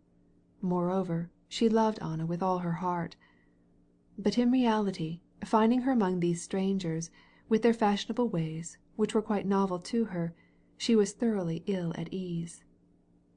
Especially odious to her was it to see the Princess Varvara forgiving everything, because she could thereby share in her niece's luxury. Abstractedly and on general principles, Dolly excused Anna's conduct. But the sight of the man for whom she had taken this step was unpleasant to her. Moreover, Vronsky was not congenial to her at any time. She thought him haughty, and could see no reason except his wealth to justify his haughtiness. But in spite of all her willpower, there in his own establishment he more than ever impressed her with a sense of his importance, and she could not feel at ease with him. She felt just as she had felt when the maid took the nightgown from her valise. Just as before the maid she had felt, not exactly ashamed, but awkward on account of the patches. So now with Vronsky she felt all the time, not exactly ashamed, but uncomfortable. Dolly felt confused and cast about in her mind for something to talk about. Although she felt sure that he with his pride might be displeased if she praised his house and park, nevertheless, finding no other topic of conversation, she remarked that she liked his house very much. "Yes, it is a very handsome building, and in good old style," replied the count. "I liked the court in front of the steps. Was it always so?" "Oh, no," said he, and his face shone with satisfaction. If you had only seen it in the spring!" And at first coldly, but warming as he went on, he pointed out to Dolly the many improvements that he had made in the house and park. It was evident that Vronsky, having consecrated much labor to the improvement and beautification of his establishment, really felt the need of appreciation from some new person, and that he was not a little gratified at Darya Alexandrovna's praise. "If you would like to look into the hospital, and are not tired, we might go that way. It is not far. Come, let us go. Shall we, Anna?" "Yes, shall we not?" she said, turning to Sviazhsky.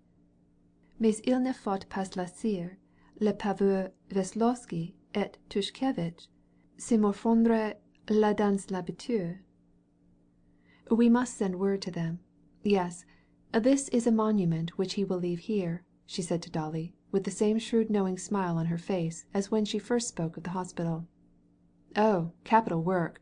said Sviazhsky, and then, not to seem assenting from mere politeness, he added, "I am surprised, Count, that you, who are doing so much for the peasants' sanitary advantage, are so indifferent to schools." "C'est devenu tellement commun, les écoles," replied Vronsky. "You must know that I do this to amuse myself. This is the way to the hospital," said he, addressing Darya Alexandrovna, pointing to a side path which led from the avenue. The ladies put up their sunshades and walked along the side path. After making a few turns and passing through a wicket gate, Darya Alexandrovna saw before her on rising ground a large red building of complicated architecture not completely finished. The iron roof, not as yet painted, glittered in the sun. Near the hospital itself there was another building going up, in the midst of the woods, and the workmen in aprons stood on scaffoldings, laying the bricks, taking mortar from buckets and smoothing it with trowels. "How rapidly the work is going on," remarked Sviazhsky. "The last time I was here the roof was not in position." "It will be ready by autumn, for the inside is already nearly finished," said Anna. "And what is this other new building?" "A house for the doctor and a pharmacy," replied Vronsky, and, seeing the architect, in a short overcoat, approaching, he excused himself to the ladies, and went to meet him. Going round the mortar pit, from which the workmen were getting lime, he joined the architect, and began talking angrily with him.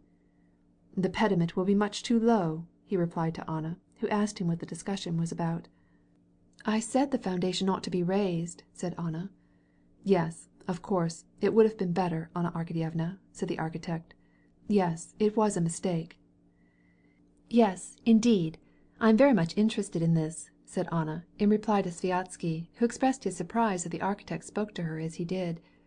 The new building must correspond with the hospital, but this was thought of afterward, and begun without any plan. Having concluded his talk with the architect, Vronsky joined the ladies and conducted them into the hospital. Though on the outside they were already placing the cornices, and were painting the lower part of the building, on the upper floors almost everything was done. They went up by a broad cast-iron staircase to the second story, and entered the first great room. The walls were stuccoed for marble, the great glass windows were already in place. Only the parquetry floor was as yet to be finished, and the carpenters, engaged in planning the squares, left off their work, and, removing the tapes which bound their hair, greeted the visitors. "This is the reception room," said Vronsky. "In this there will not be much besides the desk, a table, and a cupboard." "Here, come this way. Don't go near the window," said Anna, touching the paint to see if it was dry. "Alexey, the paint is beginning to dry." From the reception room they went into the corridor. Here Vronsky explained the new system of ventilation. Then he showed them the marble bathrooms and the beds with extra spring mattresses. Then he showed them one after another the wards, the laundry, then the heating apparatus, then the noiseless barrows for wheeling articles along the corridors, and many other contrivances. Dolly was simply amazed at the sight of so many novelties, and, wishing to understand it thoroughly, she asked a great many questions, which Vronsky answered with the greatest alacrity. "Yes, I think this hospital would be the only one of its kind in Russia," remarked Sviazhsky. "Shall you not have a lying-in department?" asked Dolly. "That is so necessary in the country. I have often thought—" In spite of his politeness, Vronsky interrupted him. "This is not an obstetrical institution, but a hospital, and is meant for all except infectious diseases," said he. "And now look at this. and he showed Darya Alexandrovna a newly imported chair designed for convalescents.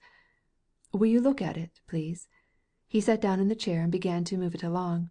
He can't walk, or he is still weak, or he has a lame leg, but still he must have the air, so he goes outside and enjoys himself.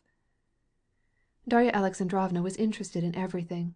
Everything pleased her so much, but, more than all, Vronsky himself pleased her with his natural naive enthusiasm. "Yes, he is certainly a good, lovable man," she thought, not listening to what he said, but looking at him and trying to penetrate his expression, and then momentarily looking at Anna.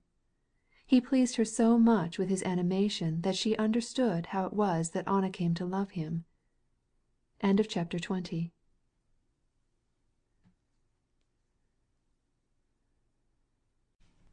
Part 6, Chapter 21 of Anna Karenina by Leo Tolstoy, translated by Nathan Haskell Doyle.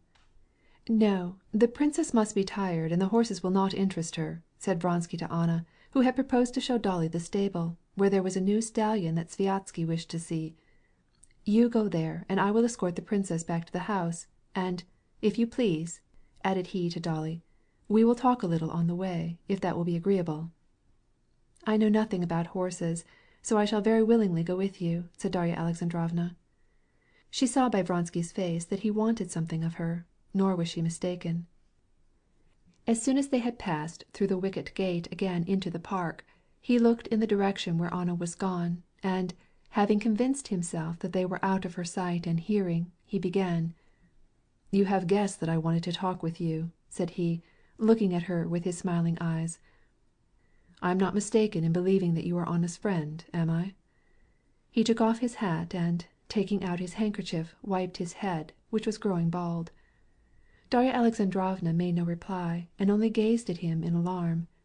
Now that she was entirely alone with him, she suddenly felt terror-stricken. His smiling eyes and the stern expression of his face frightened her.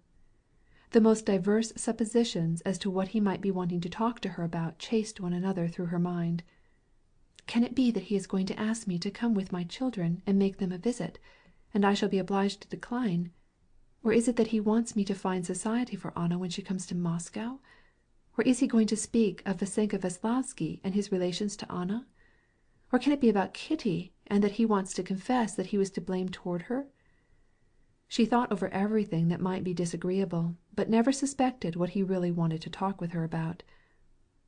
"You have such an influence over Anna, and she is so fond of you," said he. "Help me." Darya Alexandrovna looked timidly and questioningly into Vronsky's energetic face, which, as they passed under the linden trees, was now lighted up by the flecking sunbeams, and then again darkened by the shadows, and she waited for him to proceed. But he, catching his cane in the paving stones, walked in silence by her side.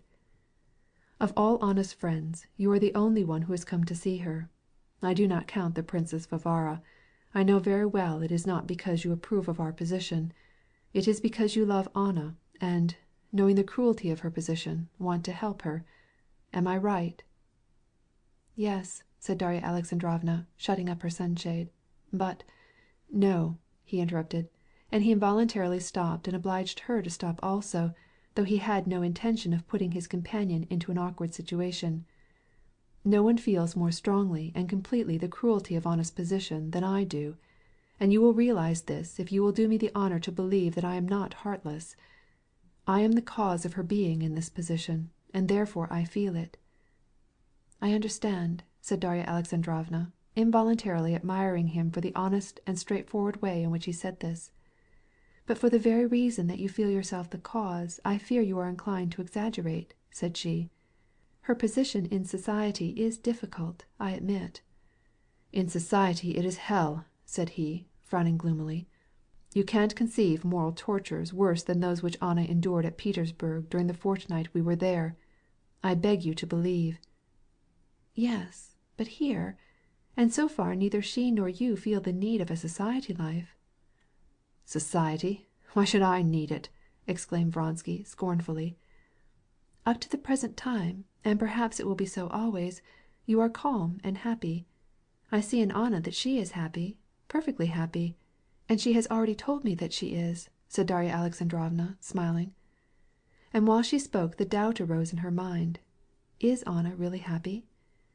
But Vronsky, it seemed, had no doubt on that score.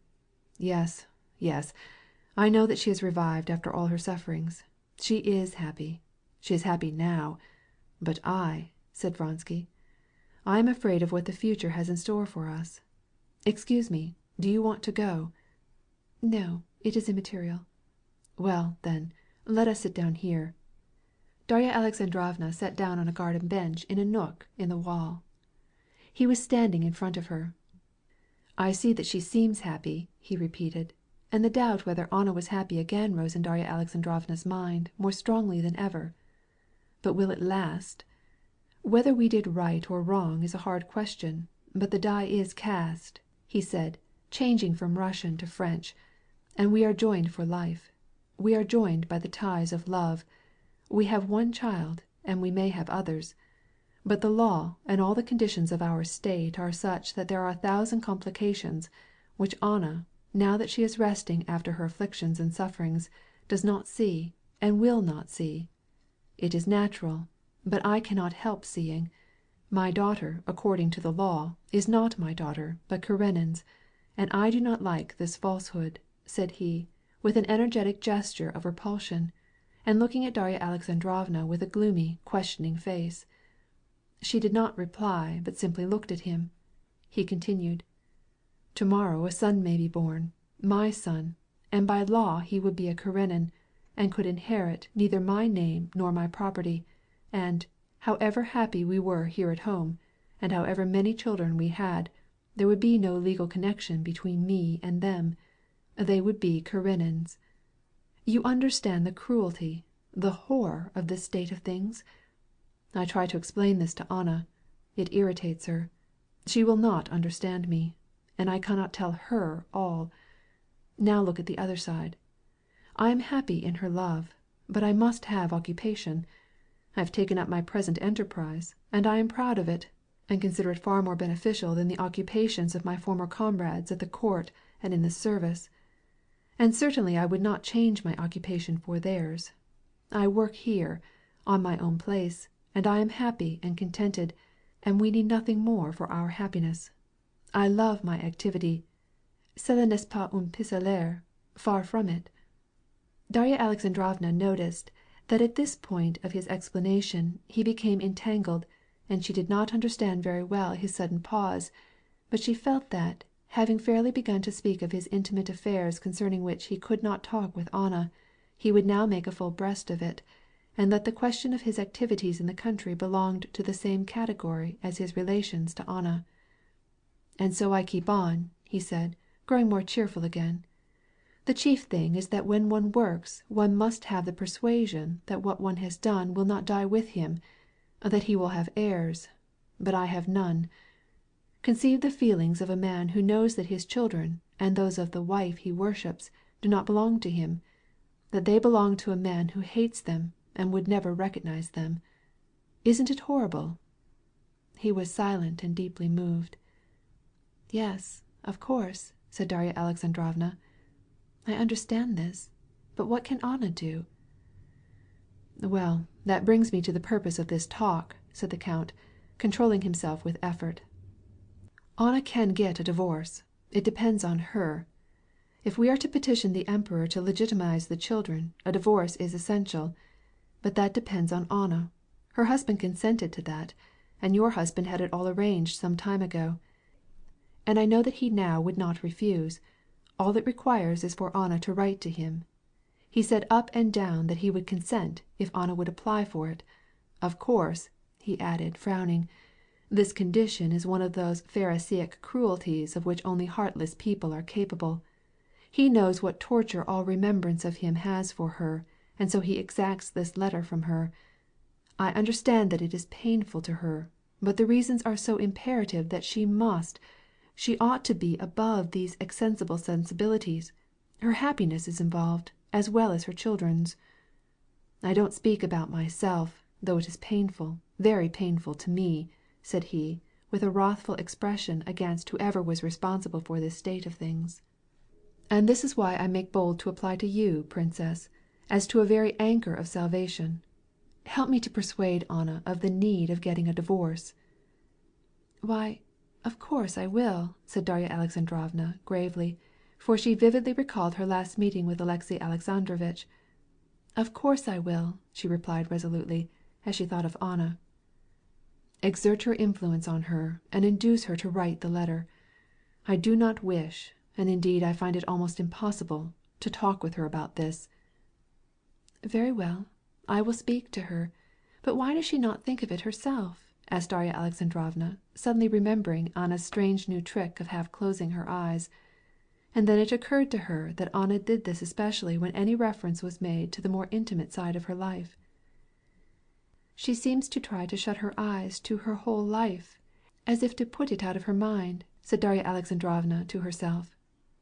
"Yes, I will speak to her, certainly, both for your sake and for hers," repeated Dolly, in response to Vronsky's grateful look. And then they got up and went to the house. Chapter 22.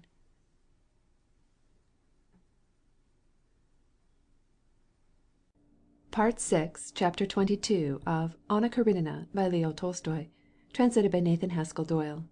Finding Dolly already returned, Anna looked scrutinizingly into her eyes, as if she would read there a reply to her wonder what she and Vronsky had been talking about, but she asked no questions. "Dinner is nearly ready, and we have hardly seen each other. I count on this evening, but now I must go and change my gown. I suppose you'd like to do the same. One gets so soiled after such a walk." Dolly went to her room and felt ridiculous. She had no change to make, since she had worn her best gown, but, in order to make some change in her toilet in honor of dinner, she asked the maid to brush the dust off. She changed her cuffs and put on a fresh ribbon, and put some lace in her hair. "It's all I could do," she said laughingly to Anna, who came to her, dressed in a third but very simple costume. "Well, we are very formal here," said Anna, in apology for her elegant attire. "Alexey is so glad that you came. I believe he has fallen in love with you," she added. "I hope you are not tired." Before dinner there was no time for any talk. When they entered the drawing-room they found the Princess Varvara and the gentlemen all in evening dress. The architect was the only one that wore a frock-coat. Vronsky presented the doctor and the superintendent to his guest. She had already met the architect at the hospital. A portly butler, wearing a stiffly starched white cravat, and with his smooth round face shining, came and announced that dinner was served, and the ladies stood up. Vronsky asked Sviazhsky to escort Anna Arkadyevna into the dining-room, and he himself offered his arm to Darya Alexandrovna. Veslovsky was quicker than Tushkevitch in handing in the Princess Varvara, so that Tushkevitch went with the doctor and the superintendent. The dinner, the service, the plate, the wine, and the dishes served, not only corresponded to the general tone of new luxury appertaining to the household, but seemed even more luxurious and elegant. Darya Alexandrovna took note of this splendor, which was quite new to her, and, as the mistress of an establishment of her own, she could not help making a mental inventory of the details, and wondering how and by whom it was all done. And yet she had no dream of introducing anything like it into her own home, which was conducted on a scale of far greater simplicity. Vasenka Veslovsky, her own husband, and even Sviazhsky, and many more men whom she knew, had never carried out anything like this, and every one of them believed in the dictum that the master of a well-regulated household always desires to make his guests imagine that the elegance and comfort surrounding them are not any trouble to him, but come about spontaneously. Darya Alexandrovna knew that even such a simple matter as providing kasha for her children's breakfast does not go of itself, and that all the more in such an elegant and complicated establishment there had to be some one in full and complete charge. And by the glances with which Alexey Kirillovitch took in the details of the table, and by the nods which he gave toward the butler, and by the way in which he offered Darya Alexandrovna the choice between botvinia and soup, she understood that everything was done under the direct superintendence of the master of the house. Anna had nothing more to do with it than Veslovsky had. She and Sviazhsky, the princess and Veslovsky, were only guests, gaily and thoughtlessly taking advantage of what was done for them. Anna was khozyaïka, or mistress of the household, only in the management of the conversation, and this conversation was very difficult at a small table among guests belonging to such different spheres of life as the superintendent and the architect, who were trying not to be dazzled by such unwonted splendour, and who were unused to taking part in general conversation. But Anna went through with her task with her usual tact and simplicity, and even with pleasure, as Darya Alexandrovna noticed. The conversation turned first on the way in which Tushkevich and Veslovsky had gone down alone to the boat, and Tushkevich began to speak of the recent yacht race under the auspices of the Petersburg Yacht Club. But Anna, taking advantage of the first pause, quickly turned to the architect in order to bring him out of his silence. "Nikolai Ivanovitch was surprised," said she, referring to Sviazhsky, "to see how the new building had grown since he was here last. But I myself am here every day, and every day I am surprised myself to see how fast it progresses." "It is good to work with His Excellency," said the architect, smiling. He had a sense of the dignity of his calling, and was a very worthy and self-possessed gentleman. "You don't do such work under government patronage. When they would write reams of paper, I simply lay the plan before the count, we talk it over, and 3 words decide it." "American ways," suggested Sviazhsky, smiling. "Yes, buildings there are raised rationally." The conversation then went off on the abuse of power in the United States, but Anna immediately started him on a third theme in order to bring out the superintendent from his silence. "Have you ever seen the steam reaping machines?" she asked of Darya Alexandrovna. "We had just been to see ours when we met you. I never saw one before." "How do they work?" asked Dolly. "Just like scissors. A plank and a quantity of little knives. Like this." Anna took a knife and fork into her beautiful white hands covered with rings, and tried to show her. She apparently saw that she did not make herself very clear, but, knowing that she spoke pleasantly and that her hands were beautiful, she continued her explanations. "Better say penknives," said Veslovsky, with an attempt at a pun, and not taking his eyes from her. Anna smiled almost imperceptibly, but made no reply to his remark.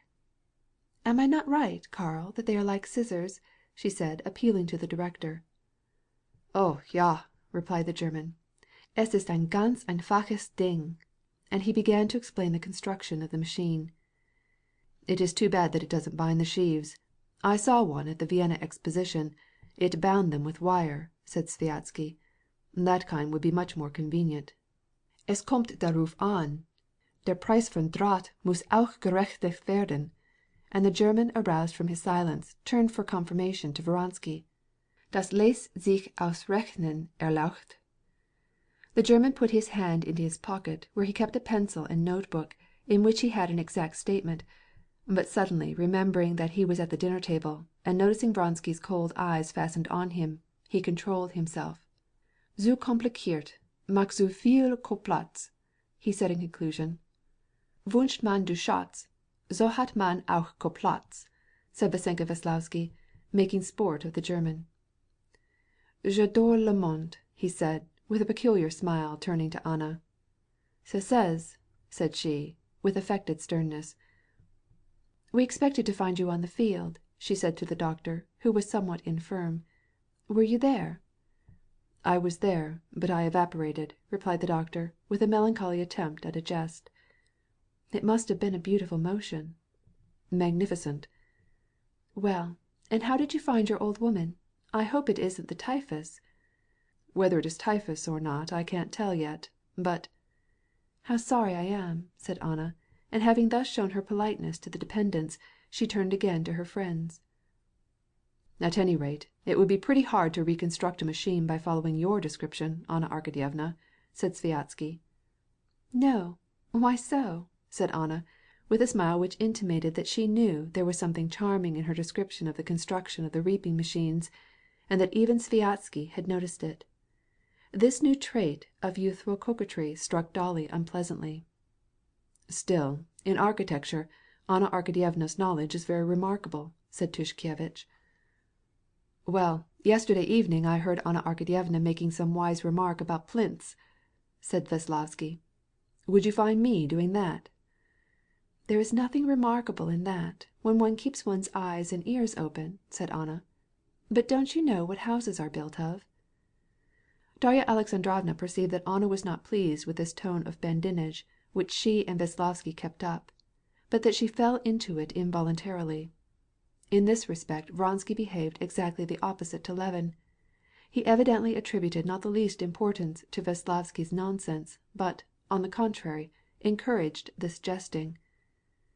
"Well, tell us, Veslovsky, what they use to fasten stones together." "Cement, of course." "Bravo! And what is cement made of?" "Well, it is something like gruel." "No, a sort of mastic," said Veslovsky, amid general laughter. The conversation among the guests, with the exception of the doctor, the superintendent, and the architect, who generally kept silence, went on without cessation, now growing light, now dragging a little, and now touching to the quick. Once Darya Alexandrovna was touched to the quick, and felt so provoked that she grew red in the face, and afterwards she wondered if she made any improper or unpleasant remark. Sviazhsky spoke of Levin, and told of some of his strange opinions in regard to machines being injurious to Russian agriculture. "I have not the pleasure of knowing this Mr. Levin. Probably he has never seen the machines he criticizes. But if he has seen and tried, they must have been Russian ones, and not the foreign make. What can be his views?" "Turkish views," said Veslovsky, smiling at Anna. "I cannot defend his opinions," said Dolly, reddening. "But Levin is a thoroughly intelligent man, and if he were here he would know what answer to make you. But I can't." "Oh, I am very fond of him, and we are excellent friends," said Sviazhsky, smiling good-naturedly. "Mais pardon, il est un petit pétoc. For example, he considers the Zemstvo and the justices of the peace, everything, entirely useless. We'll have nothing to do with them." "It's our Russian indifference," exclaimed Vronsky, filling his goblet with ice water from a carafe, "not to feel the obligations which our privileges impose on us, and so ignore them." "I don't know anyone who is more strict in the fulfillment of his duties," said Dolly, irritated by Vronsky's superior tone. "I, on the contrary," continued Vronsky, evidently somewhat piqued by this conversation, "I, on the contrary, am very grateful, as you see, for the honor which has been done me, thanks to Nikolai Ivanovitch," he referred to Sviazhsky, "in my appointment as honorary justice of the peace.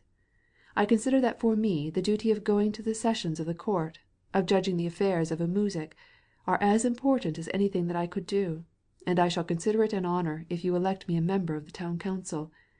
This is the only way that I can repay society for the privileges I enjoy as a landed proprietor. Unfortunately, the influence which the large landed proprietors ought to wield is not fully appreciated." Vronsky's calm assurance that he was in the right seemed very strange to Darya Alexandrovna. She knew that Levin, whose opinions were diametrically opposite, was equally firm on his side, but she loved Levin, and so she was on his side. "So we can depend on you at the next election, can we?" said Sviazhsky. "But we ought to leave earlier, so as to get there by the 8th. Will you do me the honor to go with me, Count?" "I pretty much agree with your beau-frère," said Anna, "though for different reasons," she added, with a smile. "I'm afraid that nowadays we are getting to have too many of these public duties, just as in old times there were too many chinovniks, and there was a chinovnik for everything. So now everyone is becoming a public functionary. Alexei has been here 6 months, and is already a member of 5 or 6 different public commissions, wardenship, judge, town councilman, juryman, I don't know what else. Du train que cela va, all his time will be spent on it. And I am afraid if these things are multiplied so, that it will be only a matter of form. You have ever so many offices, Nikolai Ivanovitch, have you not? At least 20, haven't you?" she asked, turning towards Sviazhsky. Anna spoke jestingly, but in her tone there was a shade of irritation. Darya Alexandrovna, who was watching Anna and Vronsky attentively, immediately noticed it. She saw also that the count's face assumed a resolute and obstinate expression, and that the Princess Varvara made haste to talk about some Petersburg acquaintances, so as to change the subject. And, remembering what Vronsky had told her in the garden about his pleasure in activity, she felt certain that this conversation about public activities had something to do with a secret quarrel between Vronsky and Anna. The dinner, the wines, the service, were luxurious, but everything seemed to Darya Alexandrovna formal and impersonal, like the state dinners and balls that she had seen, and on an ordinary day and in a small circle it made a disagreeable impression on her. After dinner they sat down on the terrace. Then they began to play lawn tennis. The players, dividing into two sides, took their places on the carefully rolled and smoothly shaven croquet ground, on which the net was stretched between gilded posts. Darya Alexandrovna was invited to play, but it took a long time before she learned how, and when she got an idea of the game she felt so tired that she went and sat down by the Princess Varvara and only watched the players. Her partner, Tushkevich, also ceased playing, but the others continued the game a long time. Sviatsky and Vronsky both played very well and earnestly. They followed the tennis ball with quick eyes as it was sent from one side to the other, not wasting their energies and not getting confused, skillfully running to meet it, waiting till it should bound, and with a good aim and perfect accuracy catching it on the racket and sending it over the net. Veslovsky played worse than the others. He got too much excited, but nevertheless by his gaiety he kept up the spirits of the other players. His jests and shouts never ceased. Like the other men, by the advice of the ladies he took off his coat and played, and his tall, well-shaped figure in his shirt-sleeves, and his ruddy, warm face, and his violent motions made a pleasant picture to remember. When Darya Alexandrovna that night lay down in her bed, as soon as she closed her eyes, she saw Vassenka Veslovsky dancing about on the croquet ground. But while they were playing, Darya Alexandrovna did not feel happy. She was displeased with the frivolity which Vassenka Veslovsky and Anna still kept up while they were playing. Nor did such a childish game played by grown men and women by themselves, without children, seem natural or sensible. But lest she should destroy the pleasure of the others, and so as to pass away the time, she rested a little while, and then took part in another game, and made believe that she was gay. All that day it seemed to her as if she were acting in a comedy with better actors than herself, and that her bad acting spoiled the whole piece. She had come intending to stay for 2 days if they urged her, but in the evening, during the game of tennis, she made up her mind to go home the next day. Those very same maternal cares which she had so hated as she thought them over during her journey, now, after 2 days' absence, presented themselves in another light, and began to attract her. When, after tea and after a moonlight row in the boat, she went alone to her room, took off her gown, and began to put up her thin hair for the night, she felt a great sense of relief. It was even unpleasant to think that Anna would soon be in to see her. She would have preferred to be alone with her thoughts. End of chapter 22.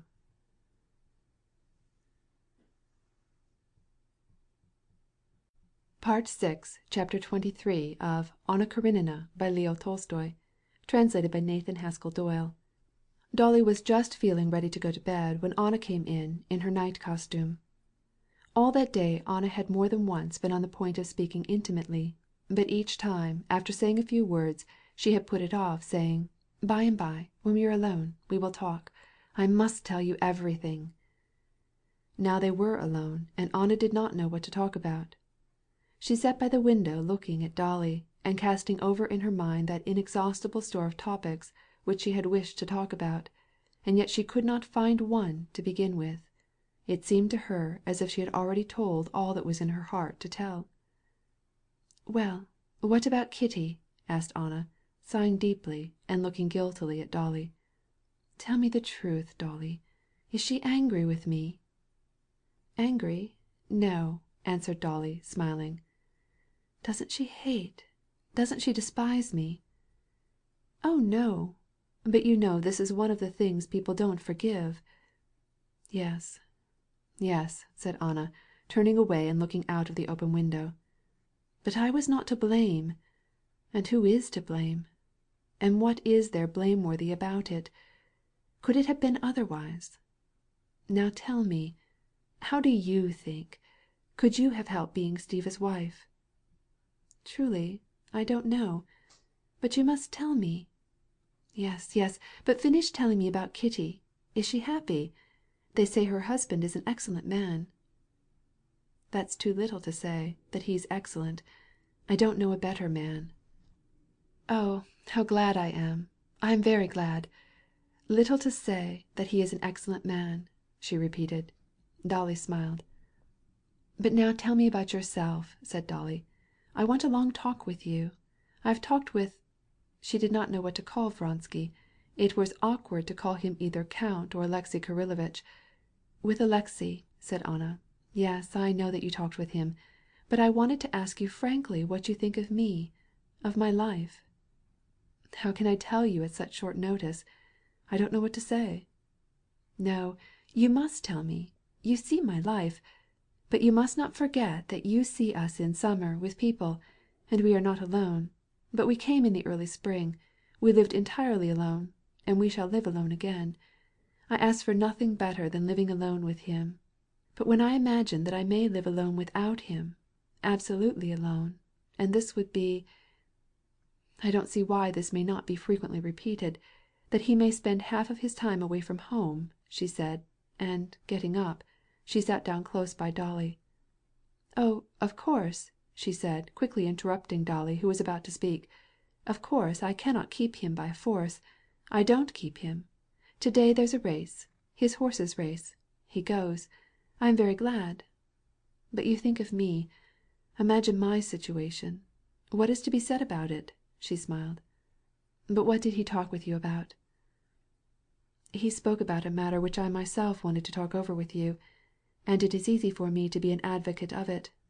About this, whether it is not possible or essential to—" Darya Alexandrovna hesitated. "To make your position legal. You know how I look at— But anyhow, if possible, a marriage must take place." "You mean divorce," said Anna. "Do you know, the only woman who came to see me in Petersburg was Betsy Tverskaya. Perhaps you know her. Au fond c'est la femme la plus depravée qui existe. She had a liaison with this Tushkevitch, deceiving her husband in the most outrageous way. But she told me that she did not wish to know me, because my position was illegal. Don't think that I compare. I know you, dear heart, but I could not help remembering it." "Well, what did he say to you?" "He said that he suffered both for you and for himself. Maybe you will say that is egoism, but what an honorable and noble egoism. He wishes to make his daughter legitimate, and to be your husband, and with a husband's rights."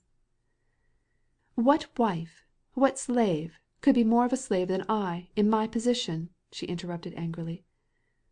"The main reason that he wishes it is that you may not suffer." "This is impossible. Well?"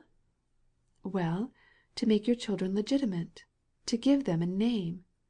"What children?" said Anna, not looking at Dolly, but half closing her eyes. "Ani, and those that may come to you." "Oh, he can be easy. I shall not have any more." "How can you say that you won't have any more?" "Because I will not have any more."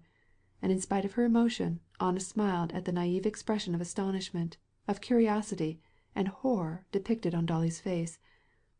"After my illness, the doctor told me—" "It is impossible!" exclaimed Dolly, looking at Anna with wide-opened eyes.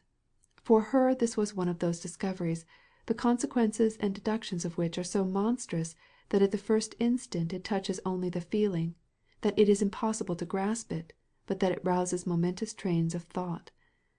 This discovery, which explained for her how happened all these hitherto inexplicable families of one or at most two children, stirred up so many thoughts, considerations, and contradictory feelings that she could not say a word, but only gazed with wide-opened eyes of amazement at Anna. It was the very thing of which she had dreamed, but now that she knew it was possible, she was horror-struck. She felt that it was a quite too simple solution of a too complicated question. "N'est-ce pas immoral?" she asked, after a moment's silence. "Why? Remember that I must choose between two things, either being pregnant, that is to say, sick, or being the friend, the companion of my husband, for so I consider him. If that is a doubtful fact to you, it is not so to me," said Anna, in an intentionally superficial and frivolous tone. "Yes, yes, but," exclaimed Darya Alexandrovna, hearing the very same arguments which she had brought up to herself, and no longer finding in them their former weight. "For you, for other women," proceeded Anna, apparently divining her thoughts, "there may be some doubt about this, but for me, just think, I am not his wife. He will love me as long as he loves me, and how, by what means, am I to keep his love? It is by this," and she put out her white arms in front of her beautiful body. With extraordinary rapidity, as always happens in moments of emotion, all sorts of thoughts and ideas went rushing through Darya Alexandrovna's mind. "I have not tried," she reasoned, "to attract Stiva to myself. He deserted me for some one else, and the first woman for whom he sacrificed me did not retain him by being always pretty and gay. He threw her over and took another. And will Anna be able to fascinate and retain Count Vronsky? If that is what attracts him, then will he be able to find women who dress even better and are more fascinated and merry-hearted? And however white, however beautiful her bare arms, however beautiful her rounded form and her animated face framed in her black hair, he will be able to find still better, more attractive women, just as my abominable, wretched, and beloved husband has done." Dolly made no reply and only sighed. Anna remarked this sigh, which signified dissent, and she proceeded. She had in reserve still more arguments, still stronger and impossible to answer. "You say that this is immoral, but this requires to be reasoned out," she went on saying. "You forget my position. How can I deserve children? I don't say anything about the suffering, I am not afraid of that. But think what my children will be. Unfortunate beings, who will have to bear a name which is not theirs, by their very birth compelled to blush for their father and mother. Well, this is the very reason why a divorce is necessary." But Anna did not hear her. She wanted to produce the same arguments by which she had so many times persuaded herself. "Why was the gift of reason bestowed on me, if I cannot employ it in preventing the birth of more unhappy beings?" She looked at Dolly, but without waiting for an answer she went on. "I should always feel my guilt toward these unhappy children. If they do not exist, they will not know misery.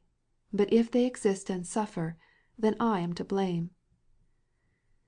These were the same arguments that Darya Alexandrovna had used to herself, but now she listened and did not understand them. She said to herself, "How can one be culpable with regard to non-existent existences?" And suddenly the thought came, "Could it have been possibly any better if my darling Grisha had never existed?" And it struck so unpleasantly, so strangely, that she shook her head to chase away the cloud of maddening thoughts that came into her mind. "No, I do not know. I believe it wrong," she said, with an expression of disgust. "But you must not forget that you and I, and moreover," added Anna, notwithstanding the wealth of her own arguments and the poverty of poor Dolly's, seeming somehow to recognize that this thing was immoral after all, "you must not forget the main thing, that I am not now in the same position as you are. For you the question is, do you wish to have more children? But for me, do I desire them? This is the principal difference. You must know that I cannot desire them in my position."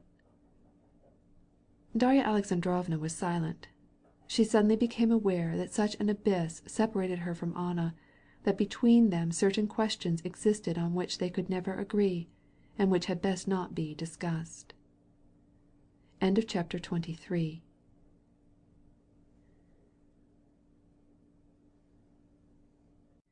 Part 6, Chapter 24 of Anna Karenina by Leo Tolstoy, translated by Nathan Haskell Doyle. That shows all the more necessity for legalizing your position, if possible. "Yes, if possible," answered Anna, in an entirely different tone, calm and sweet. "Is a divorce entirely impossible?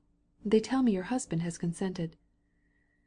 "Dolly, I do not wish to talk about this." "Well, we will not," Darya Alexandrovna hastened to say, noticing the expression of suffering on Anna's face. Only it seems to me that you look too much on the dark side." "I? Not at all.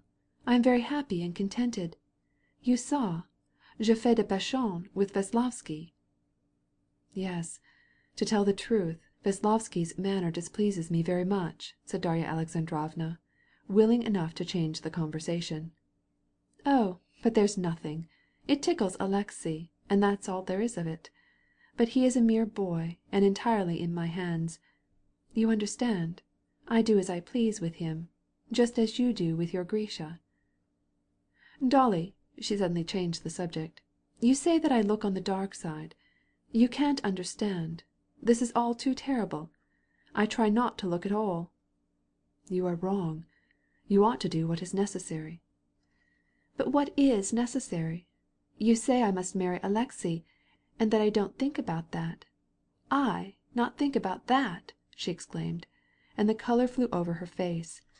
She got up, straightened herself, and began walking up and down the room with her graceful gait, stopping now and then. "Not think about that!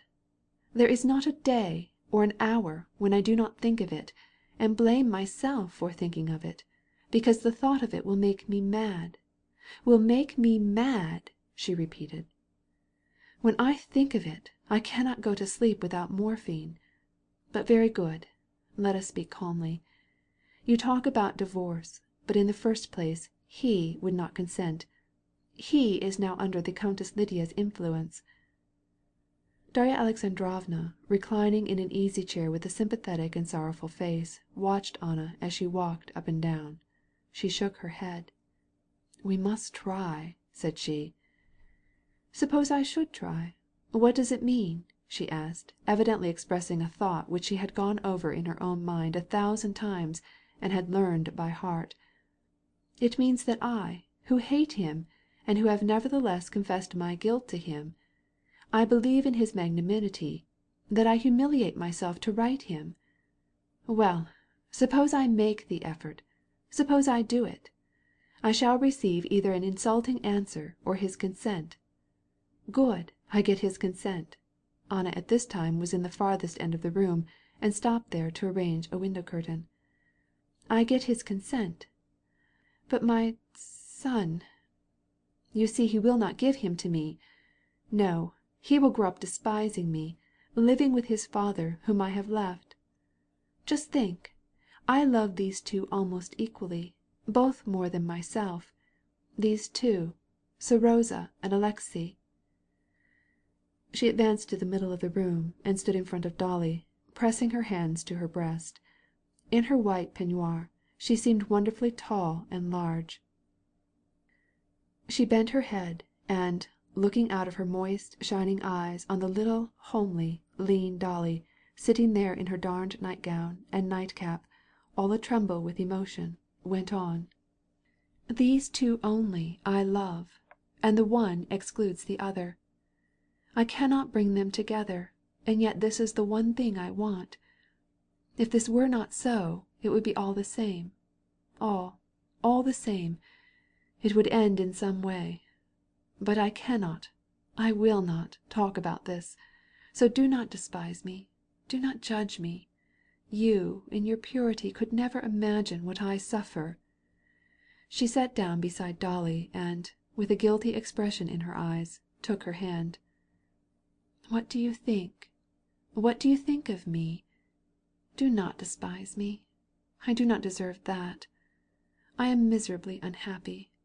If there is anyone unhappy, it is I," said she, and, turning away, she began to weep. After Anna left her, Dolly said her prayers and went to bed. She pitied Anna with all her soul while she was talking with her, but now she could not bring herself to think of her. Memories of home and her children arose in her imagination with new and wonderful joy. So dear and precious seemed this little world to her that she decided that nothing would tempt her to stay longer away from them, and that she would leave the next day. Anna, meantime, returning to her dressing room, took a glass and poured into it several drops of a mixture containing chiefly morphine, and, having swallowed it, she sat a little while motionless, then went with a calm and joyous heart to her bedroom. When she went into her sleeping room, Vronsky looked scrutinizingly into her face. He was trying to discover some trace of the talk which he knew by the length of her stay in Dolly's room she must have had with her. But in her expression, which betrayed a certain repressed excitement, as if she were trying to conceal something, he found nothing except the beauty to which he was so accustomed, and which always intoxicated him, and the consciousness of it and the desire that it might still have its useful effect on him. He did not like to ask her what they had been talking about, but hoped that she would herself tell him. But she only said, "I'm glad you like Dolly. You do, don't you?" "Yes, I've known her for a long time. She's a very good woman, mais excessivement terre à terre. But still, I am well pleased at her visit." He gave Anna another questioning look, and took her hand. But she understood his look in another way, and smiled. The next morning, in spite of repeated urging from her hosts, Darya Alexandrovna prepared to go away. Levin's coachman, in his old kaftan and a sort of postilion's cap, put the unmatched horses into the old carriage with its shabby harness, and, looking stern and resolute, drove up the sanded driveway to the covered portico. Darya Alexandrovna took a cold farewell of the Princess Varvara and the gentleman. The day that they had passed together made them all see clearly that they had no interests in common, and that they were better apart. Anna only was sad. She knew that no one would waken again in her the feelings which Dolly had aroused in her soul. To have these feelings aroused was painful to her, but still she knew that they represented all the better side of her nature, and that soon all vestige of such feelings would be stifled by the life that she was leading.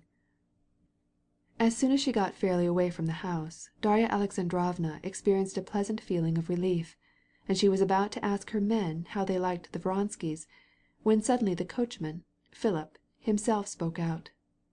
"They're rich enough, but they give only 3 measures of oats. The horses cleaned it all up before cockcrow. What are 3 measures? Only a bite. Nowadays oats cost only 45 kopecks. With us, we give our visitors' horses as much as they will eat." "A stingy baron," said the bookkeeper. "Well, but you liked their horses, didn't you?" asked Dolly. "The horses? Yes, they were all right, and the food was good. But still, somehow I felt kind of homesick, Darya Alexandrovna. I don't know how it was with you," said he, turning to her his good, handsome face. "Yes, and so did I. But do you think we shall get home this evening?" "We must get home." On reaching home, and finding everyone perfectly happy and glad to see her, Darya Alexandrovna, with great liveliness, told the story of her trip, and how warmly she had been received, about the luxury and good taste of the Vronskys' establishment, and about their amusements, and she would not allow anyone to say a word against them. "You must know Anna and Vronsky, and I know him better than I did, to appreciate how kind and affectionate they are," she said, with perfect sincerity, forgetting the vague feeling of discomfort that she had felt when she was there. End of chapter 24.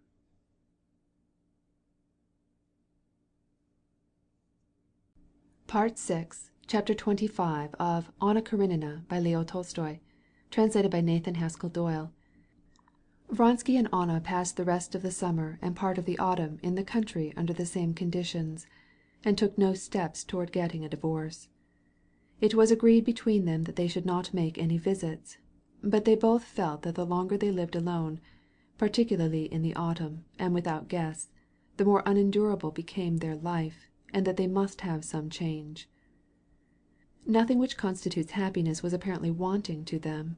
They were rich, young, well, they had 1 child, and they had pleasant occupations. Though they had no guests, Anna continued to take the greatest care of her person and her dress. She read much, both in the way of novels and of serious literature, and sent abroad for valuable books which she saw praised in the foreign magazines and journals. And she read them carefully, as one can do only when in the solitude of the country. Moreover, all subjects which interested Vronsky she studied up in books and scientific journals, so that often he went directly to her with questions relating to agronomics and to architecture, even with those on the breeding of horses and the best methods of hunting. He was amused at her knowledge and her memory, and when he felt any doubt about the beginning of an enterprise and wanted moral support, he would consult her, and she would find in books whatever he asked about, and then show it to him. The arrangement of the hospital also occupied her. She not only assisted in it, but, moreover, invented many original ideas and carried them out. But, after all, her chief preoccupation was herself. Herself, and how she might retain Vronsky's affections, how she might supply for him all that he needed. Vronsky appreciated this, and saw that the only aim of her life was to please him and to obey his wishes in every particular. But at the same time he was oppressed by the chains of tenderness which she tried to forge around him. As time went on, he found himself more and more embarrassed by these chains, and more desirous of, if not exactly escaping them, of at least keeping them from interfering with his independence. If it had not been for his ever-increasing desire for freedom, if it had not been for the fact that every time he had to go to the city, to the races, there was a scene with Anna, Vronsky would have been perfectly contented with his existence. The role of rich landed proprietor, which he had chosen for himself as constituting the true work of the Russian aristocracy, and which he had been engaged in now for half a year, gave him ever-increasing pleasure. His work, which absorbed him more and more, was prospering admirably. Notwithstanding his enormous expenses for the building of the hospital, for machinery, and cattle imported from Switzerland, and many other things, he felt sure that he was not wasting, but increasing, his property. As far as it concerned the matter of income, the sale of wood, of wheat, of wool, the leasing of land, Vronsky was as firm as a rock, and succeeded in holding to his price. In matters concerning his whole management, both on this and on his other estates, he kept to the simplest and least risky processes, and was to the highest degree economical and prudent in all details. Notwithstanding all the cleverness and shrewdness of his German superintendent, who tried to involve him in purchases, and who so managed every calculation that a large outlay was needed at first, but where, by waiting a little time, the same thing could be done much cheaper and with greater profit, Vronsky used his own judgment. He would listen to his superintendent, would ask him all sorts of questions, and consent to his proposed plans only when the thing to be imported or constructed was something perfectly new, unheard of as yet in Russia, and calculated to cause surprise. Moreover, he would decide to embark in large enterprises only when he had plenty of money on hand, and in entering on any such outlay he attended to all the details, and insisted that he should have the very best results.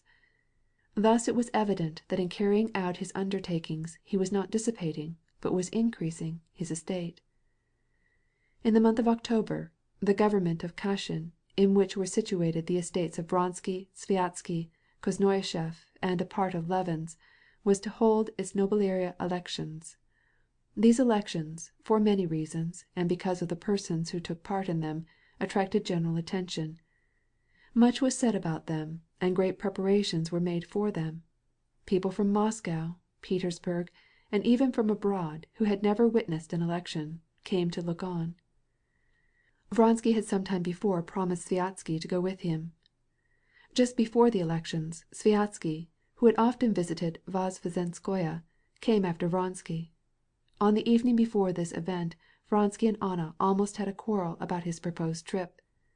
It was getting autumnal in the country, a melancholy, gloomy time, and therefore Vronsky, already ready for a contest, announced with a cold, stern expression, such as he rarely allowed himself toward Anna, that he was going away on this expedition. But to his surprise Anna received the news with entire calmness, and only asked him when he should be back. He looked at her scrutinizingly, not understanding her calmness. She smiled as he looked at her. He knew her power of retiring into herself, and he knew that it was manifested only when she was planning something about herself and did not wish him to know her plans. He was afraid of this now, but he was so desirous of avoiding a scene that he almost forced himself into believing that her manner was sincere. "I hope you will not be lonely." "I hope so too," said Anna. "I received a box of books from Gautier yesterday." No, I shall not be lonely." "She is adopting a new tone, and so much the better," thought he. "But it is all the same thing." And so, without entering into any frank explanation with her, he started off for the elections. This was the first time since the beginning of their liaison that he had left her without full and complete explanation. In one way this disquieted him. In another he felt that it was better so. "At first there will be something as there is now, not altogether clear and above board, but after a while she will get used to it. At all events," he thought, "I can give up to her everything except my independence as a man." Chapter 26 of Anna Karenina by Leo Tolstoy, translated by Nathan Haskell Doyle. In September, Levin returned to Moscow for Kitty's confinement. He had already been there a whole month without anything to do, when Sergey Ivanovitch, who had an estate in the government of Kashin, and who took great interest in the approaching elections, was getting ready to make the journey. He took with him his brother, who had a parcel of land in the Selesnevsky district, and who, moreover, had some very important business to transact in regard to a trusteeship, and the receipt of certain money in Kashin in behalf of his sister, who lived abroad. Levin was even at the last moment in a state of uncertainty, but Kitty, seeing that he was bored in Moscow, not only urged him to go, but without his knowledge bought him a noble's uniform at the expense of 80 rubles. And these 80 rubles paid out for the uniform constituted the chief reason which induced Levin to go. He therefore went to Kashin.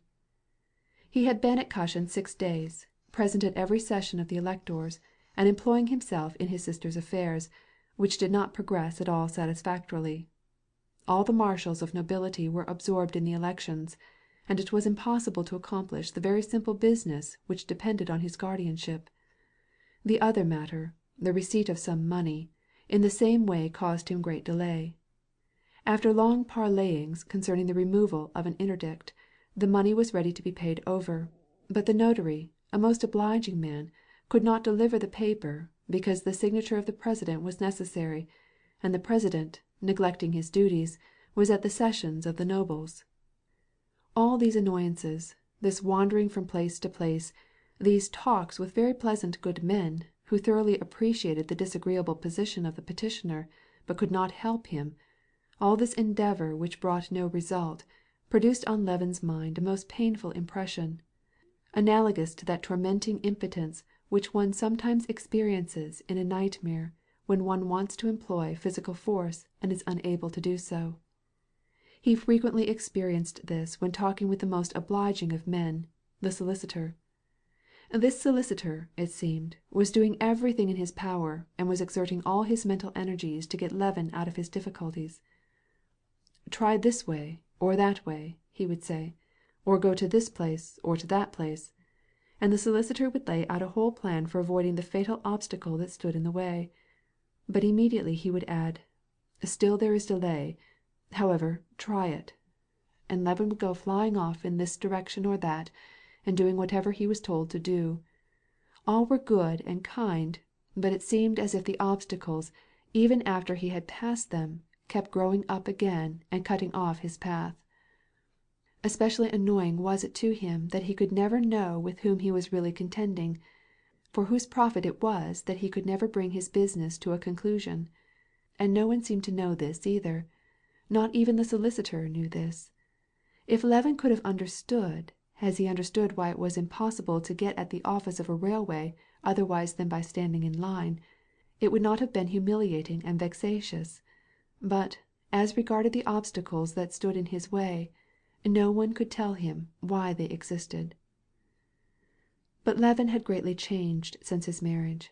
He had learned patience, and if he could not comprehend why all this was arranged as it was, then he told himself, since he did not know all about it, he was not in a position to judge, and that apparently it was unavoidable, and he strove not to lose his temper. Now that he was present at the elections, he endeavored not to be severe in his criticisms, nor to enter into controversies, but as far as he could to understand the matters which excellent and honorable men whom he thoroughly respected found so serious and so absorbing. Since his marriage, Levin had opened his eyes to so many new and serious sides of life which had hitherto seemed to him, in his superficial view of them, of no great importance, that now in the matter of the elections he looked for a serious significance, and found one. Sergey Ivanovitch explained to him the idea and significance of the change which was proposed to the electors. The governmental predvoditelь, or marshal of nobility, had charge of very many matters of public importance, as, for example, guardianships, such as the one which Levin himself was now trying to bring into a satisfactory shape, and large sums of money, and the direction of the gymnasia, or schools for women, and for the peasantry, and the military, and the training of the people for their new duties, and finally of the zemstvo, or popular assembly. Now the present marshal, Snetkov, was a man of the old aristocratic stamp, who had squandered an enormous property, was a very worthy and honorable man in his way, but wholly incapable of comprehending the new needs of the present time. He always on every occasion took the side of the nobles. He always cast the whole weight of his influence against the extension of popular education, and he gave the zemstvo, which was coming to have such an enormous significance, a partisan character. It was considered necessary to put in his place a new and active man, imbued with the most enlightened modern ideas, and to manage the business so as to extract from all the rights given to the noblesse, not as the noblesse, but simply as a constituent part of the zemstvo, such advantages of self-government as were possible. In the rich government of Kashin, which always took the lead in every advance, such forces were now concentrated that the business now before the assembled nobles would be likely to set an example for all the other departments, indeed for all Russia, and therefore the business had a great importance. It was proposed to elect as marshal, instead of Snetkov, either Sviatsky, or, still better, Nelyadovsky, a man of eminent understanding, formerly a professor, who was an intimate friend of Sergey Ivanovitch's. The Sombranie, or provincial assembly, was opened by a speech from the governor, who urged the nobility to elect the necessary functionaries, not from partisan reasons, but for merit and for the public weal, and he hoped that the nobility of the department of Kashin would do their duty, as they had always done, and thus deserve their monarch's confidence. Having finished his speech, the governor left the hall, and the noblemen, tumultuously and eagerly, and some of them even enthusiastically, followed him, and surrounded him while he was putting on his shuba, and talking in a friendly way with the government marshal. Levin, anxious to see everybody and miss nothing, was in the midst of the throng, and he heard the governor say, "Please tell Marya Ivanovna that my wife is very sorry, but she had to go to the asylum." Then all the nobles gaily took their shubas and went in a body to the cathedral. In the cathedral, Levin, together with the rest, raised his hand and repeated after the protopope the solemn oaths by which they swore to fulfill their duties. The church service always impressed Levin, and when he joined with this throng of men, old and young, in repeating the words, "I kiss the cross," he felt stirred. On the second and third day the assembly was occupied with the moneys meant for the education establishments for the nobility and for women, which Sergey Ivanovitch declared had no especial importance, and Levin, who had his own business to attend to, was not present. On the fourth day the verifying of the government accounts came up, and here, for the first time, the new party came into direct collision with the old. The commission, whose duty it was to verify these accounts, announced to the assembly that the money was all accounted for. The government marshal arose, and with tears in his eyes thanked the nobility for their confidence in him. The nobles loudly congratulated him, and shook hands with him. But at this time one noble belonging to Sergey Ivanovitch's party declared that he had heard that the commission, for fear of affronting the government marshal, had not properly performed the verification of the accounts. One of the members of the commission unguardedly admitted this. Then a very small and very young-looking, but very sarcastic, gentleman began to say that it would probably be agreeable for the government marshal to give an account of his expenditures, and that the excessive delicacy of the members of the commission had deprived him of that moral satisfaction. Thereupon the members of the commission withdrew their report, and Sergey Ivanovitch began logically to prove that it was necessary to acknowledge that the expenditures had been verified or that they had not been verified, and he went into a long exposition of the dilemma.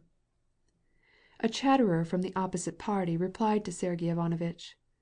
Then Sviazhsky spoke, and was followed by the sarcastic gentleman. The proceedings were tedious, and no end was reached. Levin was surprised that they discussed this so long, and all the more because, when he asked Sergey Ivanovitch whether Snetchkov was suspected of peculation, he replied, "Oh, he's an honest man, but we must shake this old-fashioned patriarchal way of managing business." On the fifth day occurred the election of the district marshals. The session was a stormy one for many of the districts.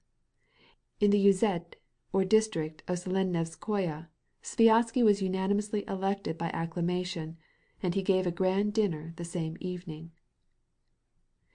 Chapter 26.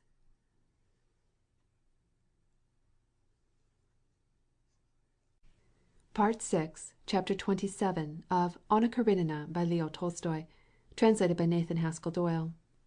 The principal election, that of Marshal of the Government, did not take place until the sixth day. The great halls and the little halls were crowded with nobles in their various uniforms. Many came for this day only. Acquaintances who had not met for years were there, some from the Crimea, some from Petersburg, some from abroad. The debates were carried on at the governor's table, under the emperor's portrait. The nobles both in the larger and the smaller hall were grouped in opposing camps, and, judging by the hostile and mistrustful looks exchanged, by the conversations which ceased at the approach of strangers, by the fact that some walked up and down in the distant corridor whispering together, it was evident that each side had secrets from the other. Even by a superficial glance it could be seen that the nobles were divided into two sharply contrasting types, the old and the new. The old school wore for the most part either old court uniforms, tightly buttoned up, with swords and ancient hats, or else their ordinary marine, cavalry, or infantry uniforms of very ancient date.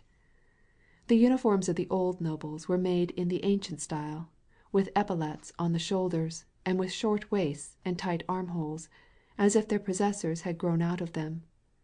But the younger men wore court uniforms with broad shoulders, long waists, and white waistcoats unbuttoned, or else uniforms with black collars and embroidered laurel leaves, the distinguishing badge of the Ministry of Justice.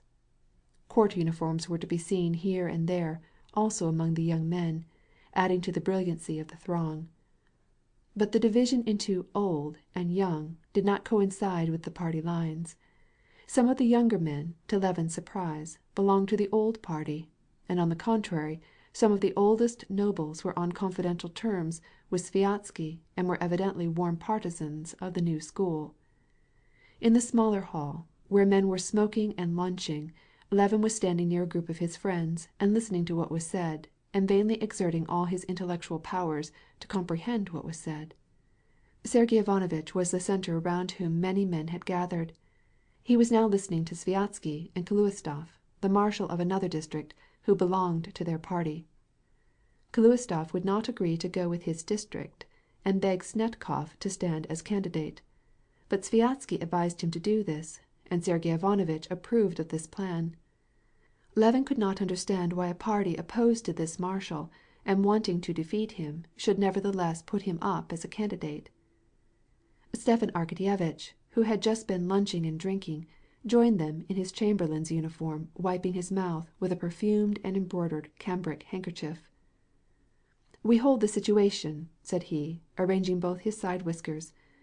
"Sergey Ivanovitch," and after he heard Sviazhsky's plan, he agreed with him. "One district is enough, but let Sviazhsky pretend to be in opposition," and all except Levin understood the meaning of his words.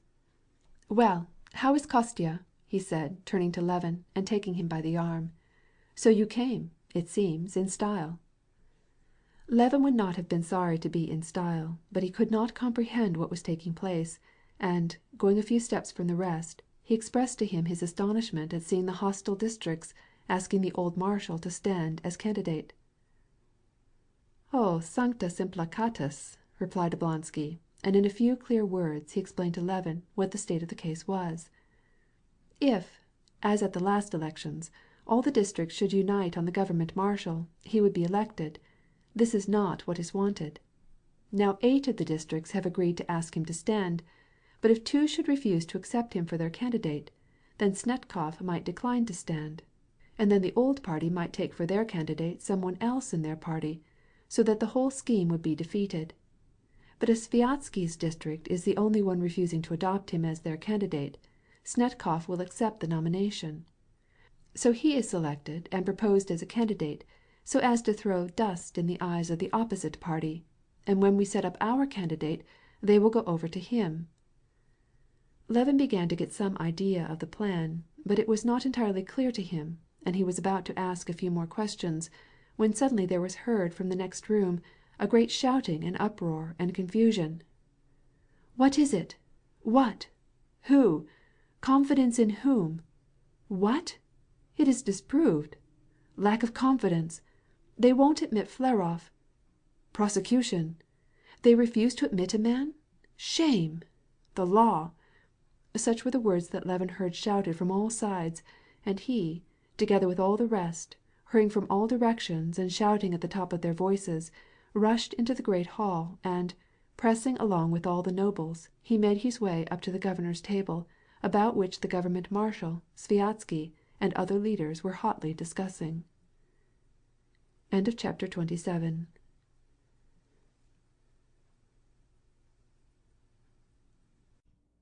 Part 6, Chapter 28 of Anna Karenina by Leo Tolstoy, translated by Nathan Haskell Doyle. Levin stood at quite a distance. A noble breathing stertorously near him, and another with thick, squeaking soles, prevented him from hearing distinctly. All he could distinguish was the marshal's gentle voice, then the sharp voice of the sarcastic gentleman, and then the voice of Sviatsky. He could only distinguish that they were disputing about the meaning of a clause of the law and the meaning of the words "Nachodivshayose pod staisviam." The crowd parted to let Sergey Ivanovitch get to the table. Sergey Ivanovitch, after waiting till the sarcastic gentleman was done speaking, said that it seemed to him it would be a better way to consult the law itself, and he asked the secretary to find for him the text of the law. The law said that in case of divergence of opinion a vote must be taken. Sergey Ivanovitch read the clause, and was just beginning to explain its meaning when he was interrupted by a tall, stout, round-shouldered proprietor, with dyed whiskers, and wearing a tight uniform with a high collar which seemed to prop up the back of his head. This man came up to the table and, striking it with his fist, shouted at the top of his voice, "Put it to the ballot! Vote on it! No discussing! The ballot!" Then suddenly a number of voices broke out at once, and the tall noble, still pounding with his fist, grew angrier and angrier, and shouted louder and louder. But it was impossible to make out what he was talking about. He said the same thing as Sergey Ivanovitch had proposed, but evidently he hated Koznuishev and his whole party, and this feeling of hatred communicated itself to the whole party, and called forth the opposition of similar, though more decorous, hatred from the other side. Voices were raised, and for a moment everything was in confusion, so that the government marshal was obliged to call for order. "Put it to a vote! Put it to vote! Put it to vote! The man knows what he is talking about. There'll be bloodshed. The emperor's confidence. Don't count the marshal. He's not our prikazchik. That's not the point. Please put it to vote. It's odious," were the exclamations heard on every side in angry, violent tones. Eyes and faces became still angrier and more violent, with words of irreconcilable hatred. Levin did not understand at all what the trouble was, and was amazed at the passion with which they discussed the question whether they should vote or not vote on the opinion concerning Flerov. He forgot, as Sergey Ivanovitch afterward explained to him, the syllogism that for the common weal it was necessary to elect a new government marshal. To defeat the present marshal a majority of the votes was needed. To get a majority of the votes, it was necessary to give Fleroff the right of voting. To pronounce Fleroff qualified it was necessary to have it decided how the clause of the law was to be understood. "One vote may decide the whole matter, and we must be serious and logical if we wish to act for the public good," said Sergey Ivanovitch, in conclusion. But Levin forgot this, and it was trying for him to see these excellent men, for whom he had such respect, in such a disagreeable and angry frame of mind. In order to avoid this feeling, he, without waiting for the end of the election, went into the smaller hall, where there was no one except the servants connected with the buffet. Seeing the servants busily engaged in polishing the service and putting away the plates and glasses, seeing their contented, lively faces, Levin felt an unexpected feeling of relief, just as if he had come out from an ill-smelling room into pure air. He began to walk back and forth, watching the servants. It pleased him greatly to watch one of the servants, an old man with gray side-whiskers, expressing his scorn for the younger ones, who stood in awe of him, teaching them the best way of folding napkins. Levin was just about to engage the old servant in conversation, when the secretary of the assembly, a little old man, who made a speciality of knowing all the nobles of the province by their full names, came to call him. "Excuse me, Konstantin Dmitrich," he said. "Your brother is asking for you.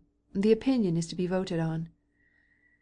Levin went into the hall, took a little white ball, and, following close behind Sergey Ivanovitch, he went to the table where Sviazhsky was standing with an important and ironical air, running his beard through his hand and occasionally putting it to his nose. Sergey Ivanovitch put his ball into the ballot box, and made room for Levin. But Levin, having entirely forgotten what the voting was for, was disconcerted, and asked his brother, "Where shall I put it?" He spoke in a low tone, and there was talking near him. He hoped that his question would not be overheard, but the speakers stopped, and his unfortunate question was heard. Sergey Ivanovitch frowned, and replied sternly, "That is a matter entirely of conviction." A number of the bystanders smiled. Much embarrassed, Levin quickly cast his vote, and as he happened to hold it in his right hand, he threw it into the right-hand receptacle. Only after he had deposited it did he remember that he ought to have put it in his left hand, and he did so, but it was already too late, and growing still more confused, he hastily made his way to the very rear rank. 126 in the affirmative, 98 in the negative, announced the secretary, who could not pronounce the letter R. Then a laugh went round. A button and 2 nuts were found in the ballot box. The questionable noble was admitted, and the new party was victorious. But the old party did not even yet acknowledge itself defeated. Levin heard them request Snetkov to stand as their candidate, and he saw a throng of nobles surrounding the government marshal, who was making an address. Levin went nearer. In reply to the nobles, Snetkov was speaking of the confidence which the nobility had reposed in him, of their love for him which he did not deserve, because all his service had consisted in his devotion to the nobility whom he had served for 20 years. Several times he repeated the words, "I have served to the best of my ability. I appreciate your confidence, and I thank you for it." And then, suddenly pausing because of the tears which choked him, he hurried from the room. His tears arose either from the injustice that had been done him, or from his love for the nobles, or possibly from the unpleasant position in which he was placed, finding himself surrounded by enemies. But his grief was contagious. The majority of the nobles were touched, and Levin felt sorry for him. At the door the government marshal stumbled against Levin. "Excuse me, I beg your pardon," he said, as to a stranger, then, recognizing him, he smiled a melancholy smile. It seemed to Levin that he wanted to say something, but was prevented by his emotion. The expression of his face and his whole figure in his uniform, with his crosses and white pantaloons ornamented with galloon, as he hastened out, reminded Levin of some hunted animal which sees that it has little chance to escape. This expression in the government marshal's face went to Levin's heart, for only the day before he had been to see him about the guardianship affair, and had seen in the whole establishment the dignity of a good-hearted domestic gentleman. The large house, with ancestral furniture, unstylish, dirty, but dignified, old servants who had evidently been former serfs and had not changed their master, the wife, a tall, benevolent lady in her lace cap and Turkish shawl, caressing her lovely granddaughter, the youngest son, a boy in the 6th class of the gymnasium, who had come in to wish his father good morning and kiss his big hand. The imposing but affectionate greetings and gestures of the master of the house. All this had awakened in Levin involuntary respect and sympathy even then, and now he felt touched and sorry for the old man, and wanted to say something pleasant to him. "Perhaps you will be our marshal again." "I doubt it," said Snetkov with a scared look. "I am tired, getting old. There are younger and better men than I. Must let them take my place." And he disappeared by a side door. Now the most solemn moment had arrived. It was necessary to proceed immediately to the election itself. The leaders of both parties were counting on their fingers the white and black balls. The controversy regarding Flerov gave the new party not only one more vote, but also gained time, so that they could send for 3 nobles, whom the trickery of the old party was going to deprive of the possibility of taking part in the election. 2 nobles who had a weakness for wine had been made drunk by Snetkov's henchmen, and a third had been seduced by the promise of a uniform. Having learned about this, the new party made haste during the contest concerning Flerov to send an izvozchik for the noble and to provide him with a uniform, and to bring one of the 2 drunken nobles to the hall. "I brought one of them. I had to douse him with water," said the proprietor, who had gone in search of him, addressing Sviazhsky. "He'll do." "He's not very drunk, is he? Can't he stand?" asked Sviazhsky, shaking his head. "Yes, he's a young man. Only don't let them get him to drinking here. I told the caterer not to give him any wine under any consideration." Chapter 28.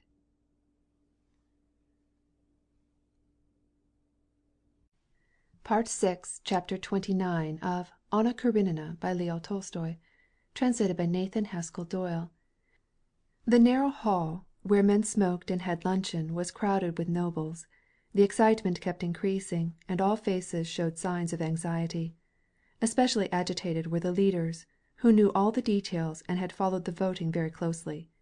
These men had charge of the approaching engagement. The others, like the soldiers in the ranks before the battle, although ready for the conflict, in the meantime sought diversion. Some ate luncheon, standing or sitting at the buffet. Others walked up and down the long room smoking cigarettes and talking with friends whom they had not seen for long.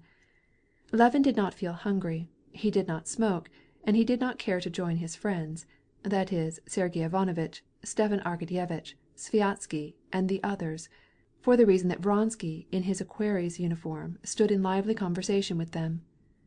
The evening before he had seen Vronsky at the election and had carefully avoided him, not wishing to come into contact with him. He went to a window and sat down, watching the groups and listening to what was said around him. He felt depressed, especially because all the others, as he could see, were animated, active, and occupied, and he alone was inert and indifferent. The only other exception was an old man in a naval uniform, who had no teeth and who spoke in a mumbling voice. "What a rogue! I told him it was not so. He can't make it up in 3 years," a round-shouldered, short proprietor was saying energetically. This man, whose long unpomaded hair was spread out over the embroidered collar of his uniform coat, walked along, noisily putting down the heels of his new boots, which evidently had been made for the elections. But as he caught sight of Levin he cast a hostile glance at him and turned about abruptly. "Yes, it is a nasty thing to say so," repeated the little proprietor in a piping voice. Immediately behind these 2 came a whole throng of proprietors, crowding around a tall general, and quickly approaching where Levin was. They were evidently trying to find some place where they would not be overheard. "How does he dare say that I ordered his trousers to be stolen? He drank them up, I reckon. I don't care a straw if he is a prince. Don't let him dare to say such a thing. It's swinish." "Hold on, excuse me.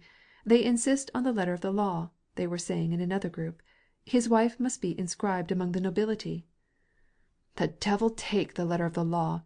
I insist on its spirit. According to that they are genuine nobles, believe me." "Your Excellency, let us come. Fine champagne." Another group immediately pressed behind a noble who was shouting something at the top of his voice. This was one of the 3 drunken nobles. I always advised Marya Semyonovna to let it on lease because she gets no profit out of it," a proprietor was saying in a pleasant voice. The man had grey whiskers and wore the uniform of a colonel in the old general's staff. It was the same proprietor whom he had once met at Sviazhsky's house. Levin immediately recognized him. The proprietor also glanced at Levin, and they greeted each other. "This is very pleasant. How are you? I remember you very well. We met last year at Nikolai Ivanovitch's, at the marshal's." "Well, how goes your farming?" asked Levin. "Everything is going to rack and ruin," said the proprietor, halting near Levin, and looking at him with a submissive smile, but with an expression of calmness and confidence that this was the natural order of things. "But how does it happen that you are in our part of the world?" he asked. "Did you come to take part in our coup d'état?" he went on, pronouncing the French words with confidence, but with a bad accent. "All Russia is assembled here. The chamberlains, if not ministers." He pointed to Stepan Arkadyevitch's imposing figure, as in white trousers and chamberlain's uniform he strode along next to the general. "I must confess to you," said Levin, "I don't understand the significance of these noblemen's elections." The old gentleman looked at him. "Well, what is there to understand? What significance can they have? It's a decaying institution which prolongs itself by the force of inertia. Look at all these uniforms. They tell you this is an assemblage of justices of the peace, perpetual councillors, and so on, but no noblemen." "Why, then, do you come?" "From habit, to keep up relations, from a sort of moral obligation. And then, if I must tell the truth, I come on a question of personal interest. My son-in-law wants to be elected as a perpetual councillor. He's not rich. I must try to help him. But why do such people as that come?" And he pointed out the orator whose sharp voice had struck Levin during the debates at the governor's table. "It is a new generation of nobles." "Certainly new, but not nobles. They are landholders, but we are the proprietors. But they are trying to get the power as if they were nobles." "Yes, but you say it is a decaying institution?" "Decaying or not decaying, it must be treated more respectfully. Even though Snetkov, we may not be worth much, but nevertheless we have lasted 1,000 years. Suppose you lay out a new garden before your house, and there happens to be a century-old tree which has grown up on your land. Though the tree is old and gnarled, you don't have it cut down, but you lay out your walks and your flower beds in such a way as to preserve intact the old oak. You can't grow such a tree in 1 year," he said, cautiously, and immediately changed the conversation. "Well, how do matters go with you?" "Not very brilliantly. 5%. "Yes, but you don't reckon your own time and labor. Now, I will tell you about myself. Up to the time when I began to take care of my own estate, and when I was still in the service, I used to receive 3,000 a year. Now I work harder than when I was in the service, and I also get about 5%, and I am lucky if I get that. And all my time and trouble are thrown in." "But why do you do it if the results are so unprofitable?" "Yes, why do I? What shall I say? Habit. And because I know it has to get done. I will tell you something besides," continued the proprietor, leaning his elbow on the window seat and falling into a tone of monologue. "My son has no taste for farming. He is evidently going to be a scholar, so there'll be no one to carry on after me. And yet one goes ahead. Here I have just planted a garden." "Yes, yes," said Levin, "you are quite right. I am always conscious that there's no real economy in my farming, but still I go on with it. But one feels that one owes a certain duty to the land." "Now I will tell you another thing," continued the proprietor. "A neighbor, a merchant, came to see me. We went over the farm and then the garden. 'Well, Stepan Vasilyevitch, this place is in order,' said he, 'but your garden has too much shade.' But he found it in order, mind you. 'My advice would be to cut down those lindens, just for the bark. Here are 1,000 lindens. Each one will make 2 excellent basts, and basts sell well. If I were you, I should cut some of that linden trash down and sell it.'" "Yes, and with the money he would buy cattle, or perhaps a bit of ground cheap, and he would lease it to the peasants," said Levin, with a smile, for evidently he had more than once come into contact with similar cases. "And so he makes a fortune. But you and I thank God if we keep our land, and are able to leave it to our children." "You are married, I have heard?" "Yes," replied Levin with proud satisfaction. "It is wonderful. We live without making any profit, obliged, like ancient vestals, to watch some holy fire." The old gentleman smiled under his white mustache. "Some people, like our friends Sviazhsky and Count Vronsky, pretend to make something by agriculture. But so far they have only succeeded in eating into their capital." "Why shouldn't we imitate the merchants, and cut down the trees in our parks, and make money?" asked Levin, reverting to the idea which had struck him. "Just this, because we guard the sacred fire, as you say. Besides, that is not the business of the nobles. And our work as nobles does not lie here, at these elections, but at home, each in his own place. It is not a caste instinct that tells us what is necessary or not necessary. The muzhiks have theirs. A good muzhik will persist in hiring as much land as he can, no matter how bad it is, he will work it just the same, even without profit." "We are all alike," said Levin. "I am very glad to have met you," he added, seeing Sviazhsky approaching. "Here we have met for the first time since we were together at your house," said the proprietor to Sviazhsky. "Yes, and we have been having a talk." "And doubtless have been slandering the new order of things?" said Sviazhsky, smiling. "Something of the sort." "One must free one's mind." CHAPTer 29.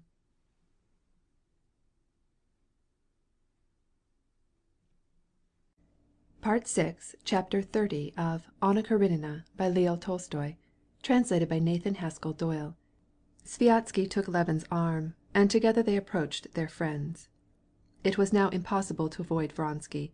He was standing with Stepan Arkadyevitch and Sergey Ivanovitch, and was looking straight at Levin as he came along. "I am delighted," said he, offering his hand to Levin. "I think we met at the Princess Shtcherbatsky's." "Yes, I remember our meeting perfectly," answered Levin, growing purple. And he immediately turned away and entered into conversation with his brother. Vronsky, smiling slightly, began conversing with Sviazhsky, apparently having no desire to continue his talk with Levin. But Levin, while he was speaking with his brother, kept looking at Vronsky, trying to think of something that he might say to him so as to atone for his rudeness. "On whom does the business depend now?" he asked, turning to Sviazhsky and Vronsky. "On Snetkov. He must either decline or consent," replied Sviazhsky. "What will he do? Consent or not?" "That is where the trouble lies. Neither one thing nor the other," said Vronsky. "But who will be nominated if he declines?" asked Levin, looking at Vronsky. "Any one may," answered Sviazhsky. "You, perhaps?" suggested Levin. "Certainly not," replied Sviazhsky, scowling, and directing an agitated look at the sarcastic gentleman who was standing near Sergey Ivanovitch. "Who then?" "Nedyedovsky," continued Levin, feeling that he was treading on dangerous ground. But this was still worse. Nevyedovsky and Sviazhsky were two of the candidates. "Not I in any case," replied the sarcastic gentleman. It was Nevyedovsky himself. Sviazhsky introduced him to Levin. "This takes hold of you, doesn't it?" asked Stepan Arkadyevitch, winking at Vronsky. "It's just like a race. One might put up stakes." "Yes, indeed, it takes hold," said Vronsky. "And having once begun with it, one must carry it through. It's a battle," said he, contracting his brows and compressing his powerful jaws. "What a worker Sviazhsky is! He sees everything so clearly and plans in advance." "Oh, yes," said Vronsky heedlessly.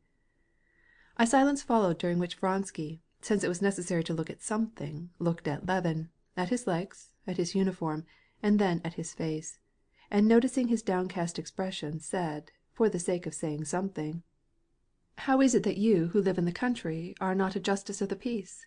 Your uniform is not that of a justice, I see." "Because I think that justices of the peace are an absurd institution," answered Levin gloomily, but all the time hoping for an opportunity to atone for his former rudeness. "I do not think so. On the contrary," said Vronsky, surprised. "It's all child's play," interrupted Levin. "Justices of the peace are unnecessary for us. In 8 years I never have had any business with one. and the one case I had was decided exactly contrary to the evidence. There's a justice of the peace 40 versts from me. I had a small matter amounting to 2 roubles. I had to send for a lawyer, and that cost 15. And Levin went on to tell how a muzhik had stolen some flour from a miller, and when the miller charged him for it, the muzhik made a calumnious complaint. All this was not to the point, and awkwardly put, and Levin himself, while speaking, felt it. "Oh, this is such an original!" said Stepan Arkadyevitch with his oily smile. "Come on, it seems they are balloting." And they separated. "I don't understand," said Sergey Ivanovitch, who had noticed his brother's awkward sally. "I don't understand how it is possible to be so absolutely devoid of political tact. It is just what we Russians lack. The government marshal is our opponent, and you are ami cochon, and on intimate terms with him. But why on earth make an enemy of Count Vronsky? Not that I make a friend of him, for I've just refused his invitation to dinner, but he is ours. Then you asked Nevyedovsky if he was going to be a candidate. It isn't the right way to act." "Oh, I don't understand anything about it. It all seems to me unimportant," said Levin gloomily. "You say that it is unimportant, but when you mix up in it, you spoil it." Levin was silent, and they entered the large hall. The old marshal had decided to be a candidate, although he felt that there was something up, some trick of preparation, and though he knew that not all the districts had nominated him, he still decided to stand. Silence reigned in the hall. The secretary in a loud voice explained that votes would now be cast for Mikhail Stepanovitch Stetkov, captain of the guard, as government marshal. The district marshals went from their desks to the government table with plates in which were the ballots, and the election began. "Deposit it at the right," whispered Stepan Arkadyevitch to Levin, as he and his brother approached the table behind the district manager. But Levin now forgot the count which they had explained to him, and was afraid that Stepan Arkadyevitch had made a mistake in saying "at the right." Now Snetkov was the opposition candidate. Going up to the box, Levin held the ballot in his right hand, but thinking that he was wrong, he transferred the ballot to his left hand just in front of the box itself, and consequently deposited it in the wrong place. The tally keeper who stood by the box, knowing by the mere motion of the elbow how each one voted, involuntarily frowned. There was no reason for him to practice his cleverness. Deep silence reigned, and the click of the ballots was heard. Then a single voice was heard announcing the affirmative and negative votes. The marshal was chosen by a decided majority. A great tumult arose, all rushed toward the door. Snetkov came in, and the nobles surrounded him, offering him their congratulations. "Well, is it over?" asked Levin of Sergey Ivanovitch. "On the contrary, it is just begun," replied Sviazhsky, taking the words out of his brother's mouth and smiling. "The opposition candidate may have more votes." Levin had forgotten all about this, and only now realized that this was only finessing. But it was a bore to him to recall what the plan had been. He felt a sort of humiliation and a desire to escape from the throng. As no one paid any heed to him, and he thought he was of no use to anyone, he slipped out into the smaller hall, where, as before, he found consolation in watching the servants. The old servant asked him if he would have something to eat, and Levin consented. After he had eaten a cutlet with beans, and had talked with the servant about their former masters, Levin, not caring to go back to the crowd which was so unpleasant to him, walked about the galleries. The galleries were full of well-dressed ladies, who were leaning over the balustrades, endeavoring not to lose a word of what was said in the hall below, and around them was standing and sitting a throng of elegantly dressed lawyers, professors of the gymnasium with spectacles on, and officers. Everywhere they were talking about the elections and the proposed change in the marshal, and saying how interesting the voting was. As Levin stood near one group, he heard a lady saying to a lawyer, "How glad I am that I heard Kozneushchev. It pays to go hungry for it. It was charming. How distinctly I could hear all he said. There is not one who equals him in the court, only Maidel, and even he is not nearly so eloquent." Finding a comfortable place near the railing, Levin leaned over and tried to look and to listen. All the nobles were sitting behind screens in the parts of the hall devoted to their various districts. In the center of the hall stood a gentleman in uniform, and in a light but clear voice he was saying, You will now cast your votes for Staff Captain Yevgeny Ivanovitch Apkhutkin as candidate for the position of Marshal of the Nobility of the Government." A deathlike silence ensued, and again a weak, senile voice was heard. "He declined." Again the same thing began again. "He declined." So it went on for about an hour. Levin, leaning on the balustrade, looked and listened. At first he was filled with amazement, and anxious to know what it all meant. Then, becoming persuaded that it was beyond his power to comprehend it, it began to bore him. Then, as he thought of the excitement and the angry passions expressed in all the faces, he felt melancholy. He made up his mind to depart, and he started downstairs. As he was passing through the entry of the gallery, he encountered a sad-looking gymnasium scholar walking back and forth with streaming eyes. On the staircase he met a couple, a lady swiftly hurrying along on her heels, and the gentle colleague of his procureur. "I told you not to be late," the procureur was saying just as Levin stood to one side to give the lady room to pass. Levin was on the lowest stair, and was just getting the coat check out of his waistcoat pocket when the secretary found him. "Excuse me, Konstantin Dmitrievitch, they are balloting." And the candidate who was now receiving votes was this very Nevyedovsky, whose refusal had seemed to him so explicit. Levin started to go into the hall. The door was locked. The secretary knocked. The door opened, and as he entered he met two very red-faced proprietors. "I cannot endure it," said one of the red-faced proprietors. Immediately behind the proprietor appeared the old government marshal.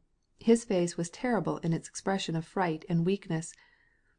"I told you not to let anyone go out," he shouted to the guard. "I let someone in, your Excellency."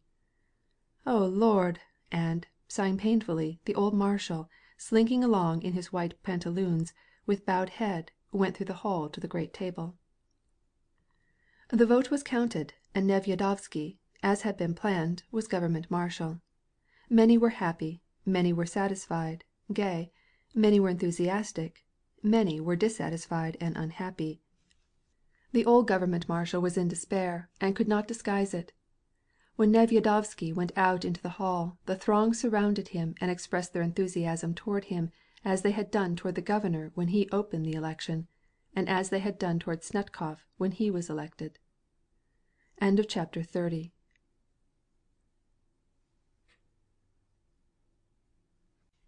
Part 6, Chapter 31 of Anna Karenina by Leo Tolstoy, translated by Nathan Haskell Doyle. On this day the newly elected marshal of the government and many of the new party which triumphed with him dined with Vronsky. The count came to the elections because it was tiresome in the country, and it was necessary for him to assert his independence before Anna, and also because he wished to render a service to Sviazhsky in return for similar favors shown him at the Zemstvo elections, and last and principally because he intended strictly to fulfill the duties which he imposed upon himself as a noble and a landowner. But he had never anticipated the intense interest which he would take in the elections or the success with which he would play his part. He was a perfectly new man among the nobles.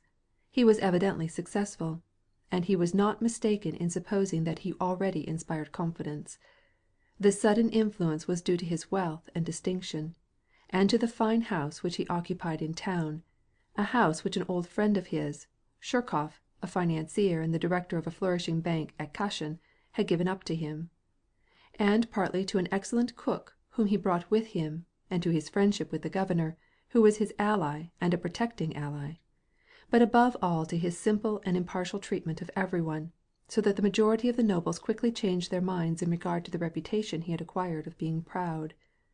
He himself felt that, with the exception of this silly gentleman who had married Kitty Shtcherbatsky, and who apropos de bottes had been disposed foolishly to quarrel with him and to say all manner of foolish things, everybody whom he met was disposed to side with him.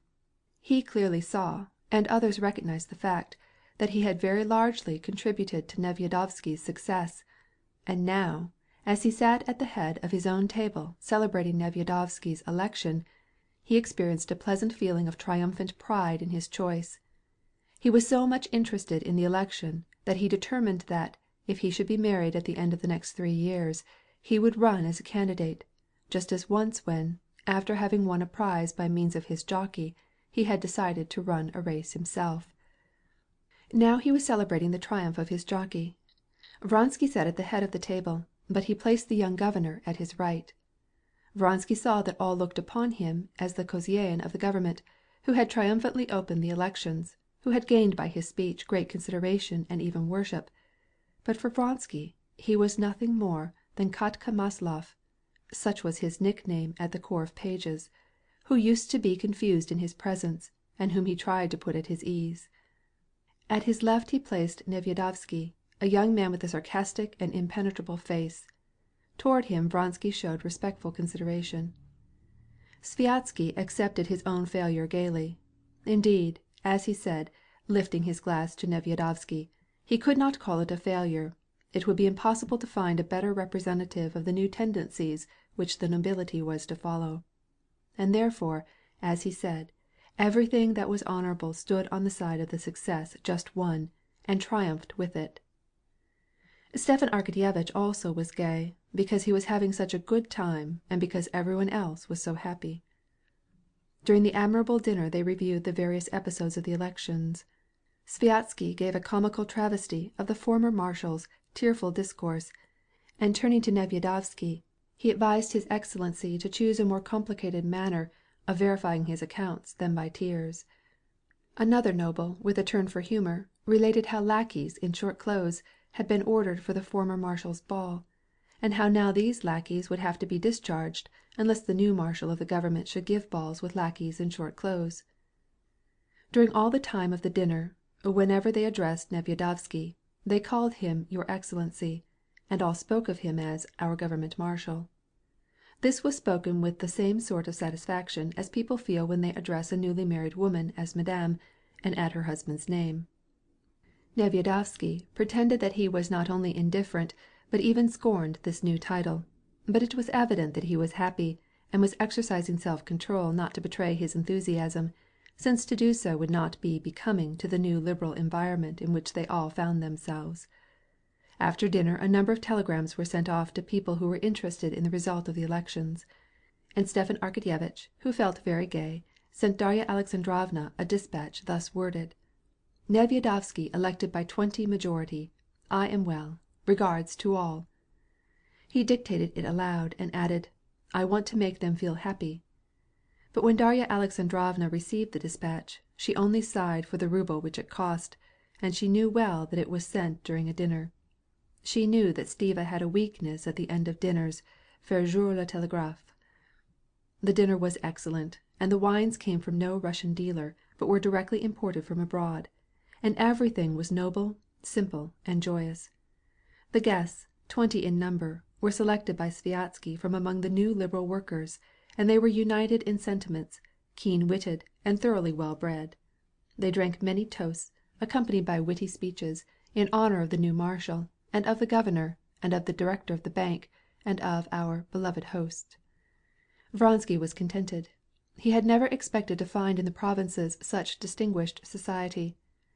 Toward the end of the dinner the gaiety redoubled, and the governor asked Vronsky to attend a concert arranged for the benefit of "our brothers" by his wife, who wanted to make his acquaintance. "There will be a ball afterwards, and you shall see our beauty. In fact, she is remarkable." "Not in my line," answered Vronsky in English.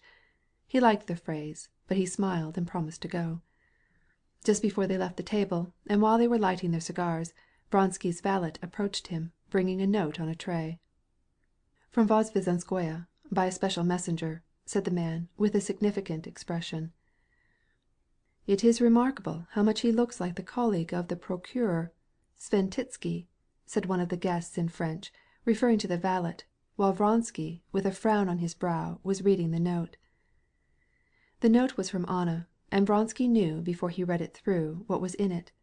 He had promised, as the elections were to last 5 days, to return on Friday, but it was now Saturday, and he knew that the letter would be full of reproaches because he had not fulfilled his promise. The one he had sent off the afternoon before had evidently not been received. The tenor of the note was what he expected, but its form was a great surprise, and extremely unpleasant to him. "Annie is very sick, and the doctor says it may be pneumonia. I shall go wild, here all alone. The Princess Varvara is only a hindrance instead of a help. I expected you day before yesterday, and now I send a messenger to know where you are and what you are doing. I wanted to come myself, but hesitated, knowing that it would be disagreeable to you. Send some answer, that I may know what to do." The child was ill, and she had wished to come herself. A sick daughter, and this hostile tone. Vronsky was impressed by the antithesis between the jolly, careless company, and the moody, exacting love to which he was obliged to return. But he was obliged to go, and he left by the first train that would take him home that night. Chapter 31.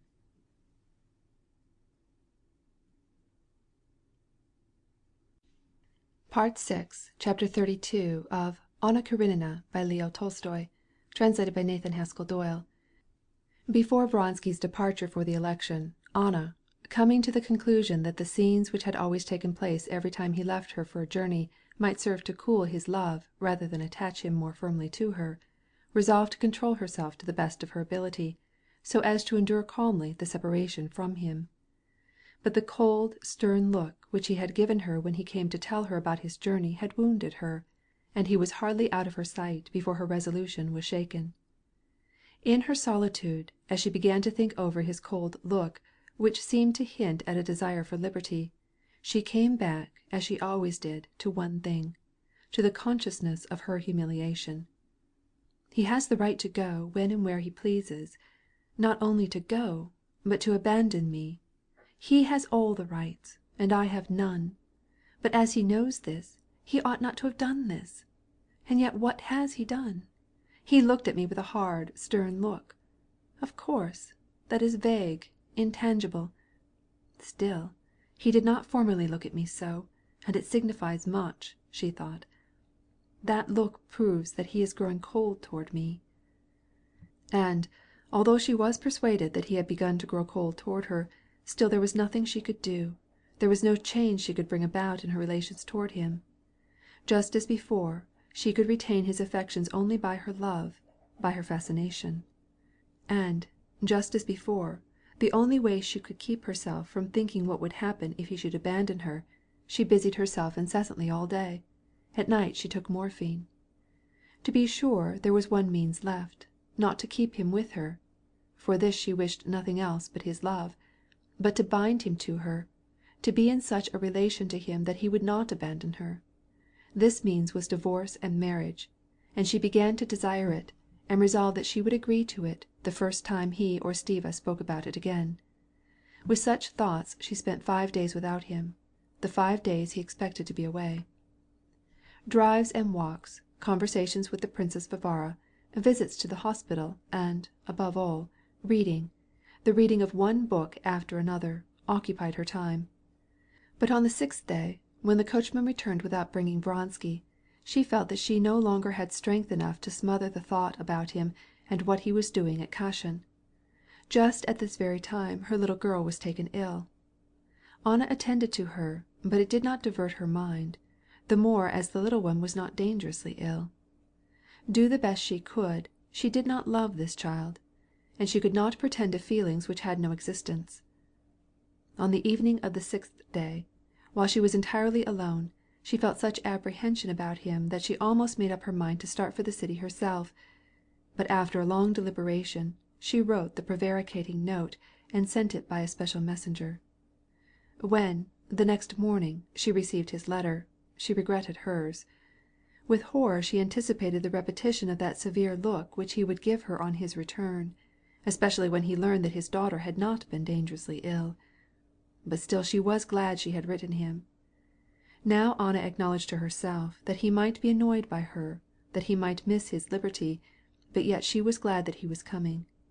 Suppose he was annoyed by her, still he would be there with her so that she could see him, so that she should be aware of his every motion. She was sitting in the parlor, by the lamp, reading a new book of Taine's, listening to the sound of the wind outside, and watching every moment for the arrival of the carriage. Several times she thought that she heard the rumble of wheels, but she was deceived. At last she distinctly heard not only the wheels, but the coachman's voice, and the carriage rolling under the covered porch. The Princess Varvara, who was laying out a game of patience, heard it too. Anna's face flushed. She rose, but, instead of going down, as she had twice done already, she stopped. She was suddenly ashamed at her deception, and still more alarmed by the doubt as to how he would receive her. All her irritation had vanished. All she feared was Vronsky's displeasure. She remembered that her daughter for 2 days now had been perfectly well. She was annoyed that the child should recover just as she sent off the letter. And then she realized that he was there, himself, with his eyes, his hands. She heard his voice, joy filled her heart, and, forgetting everything, she ran to meet him. "How is Ani?" he asked anxiously, from the bottom of the stairs, as she ran swiftly down. He was seated in a chair, and his lackey was pulling off his furred boots. "All right, much better." "And you?" he asked, shaking himself. She seized his 2 hands and drew him towards her, looking into his eyes. "Well, I am very glad," he said, coldly surveying her headdress, her whole toilet, which, as he knew, had been put on expressly for him. All this pleased him, but how many times had the same thing pleased him? And that stony, severe expression, which Anna so much dreaded, remained on his face. "Well, I am very glad. And how are you?" he asked, kissing her hand, after he had wiped his damp moustache. "It is all the same to me," thought Anna. "If only he is here. And when he is here he cannot help loving me. He does not dare not to love me." The evening passed pleasantly and merrily in the presence of the Princess Varvara, who complained to him that when he was away Anna took morphine. "What can I do? I cannot sleep. My thoughts are distracting. When he is here, I never take it. Almost never." Vronsky told about the elections, and Anna, by her questions, cleverly led him to talk about what especially pleased him, his own success. Then she told him all the interesting things that had happened since he went away, and took care to speak of nothing unpleasant. But late in the evening, when they were alone, Anna, seeing that she had him at her feet again, wished to efface the unpleasant effect of her letter. She said, "Confess that you were displeased to receive my letter, and that you did not believe me." As soon as she spoke she saw that, though he was affectionately disposed toward her, he did not forgive this. "Yes," answered he, "your letter was strange. Ani was sick, and yet you yourself wanted to come." "Both were true." "Well, I do not doubt it." "Yes, you do doubt. I see that you are angry." "Not for 1 minute. But what vexes me is that you will not admit that there are duties." "What duties? Going to concerts?" "We won't talk about it." "Why not talk about it?" "I only mean that imperious duties may meet us. Now, for instance, I shall have to go to Moscow on business." "Ach, Anna, why are you so irritable? Don't you know that I cannot live without you?" "If this is the way," said Anna, changing her tone suddenly, "then you are tired of this kind of life. Yes, you are home one day, and go away the next." "Anna, this is cruel. I am ready to give up my whole life." But she would not listen to him. "If you are going to Moscow, I shall go with you. I will not stay here alone. We must either live together or separate." "But you know I ask nothing more than to live with you. But for that—" "The divorce is necessary. I will write him. I see that I cannot continue to live in this way. But I'm going with you to Moscow." "You really threaten me. But all I ask in the world is not to be separated from you," said Vronsky, smiling. As the count spoke these affectionate words, the look in his eyes was not only icy, but wrathful, like that of a man persecuted and exasperated. She saw his look, and accurately read its meaning. "If this is so, then it is misfortune," said this look. The expression was only momentary, but she never forgot it. Anna wrote to her husband, begging him to grant the divorce, and toward the end of November, after separating from the Princess Varvara, who had gone to Petersburg, she went to Moscow with Vronsky. Expecting every day to get Alexey Alexandrovitch's reply, and immediately afterward to secure the divorce, they set up their establishment as if they were married. End of chapter 32, and end of part 6 of Anna Karenina by Leo Tolstoy, translated by Nathan Haskell Doyle.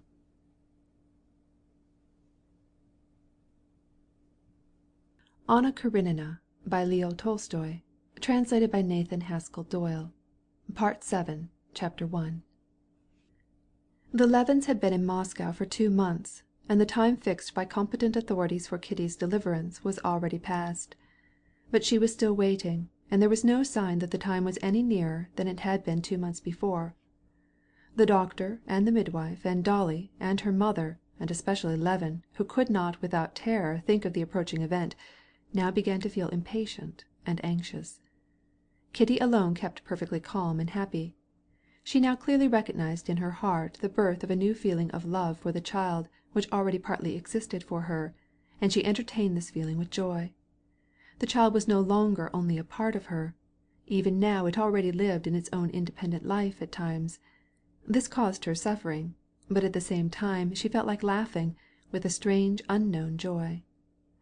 All whom she loved were with her, and all were so good to her, took such care of her, and tried so to make everything pleasant for her, that, if she had not known and felt that the end must soon come, this would have been the happiest and best part of her life.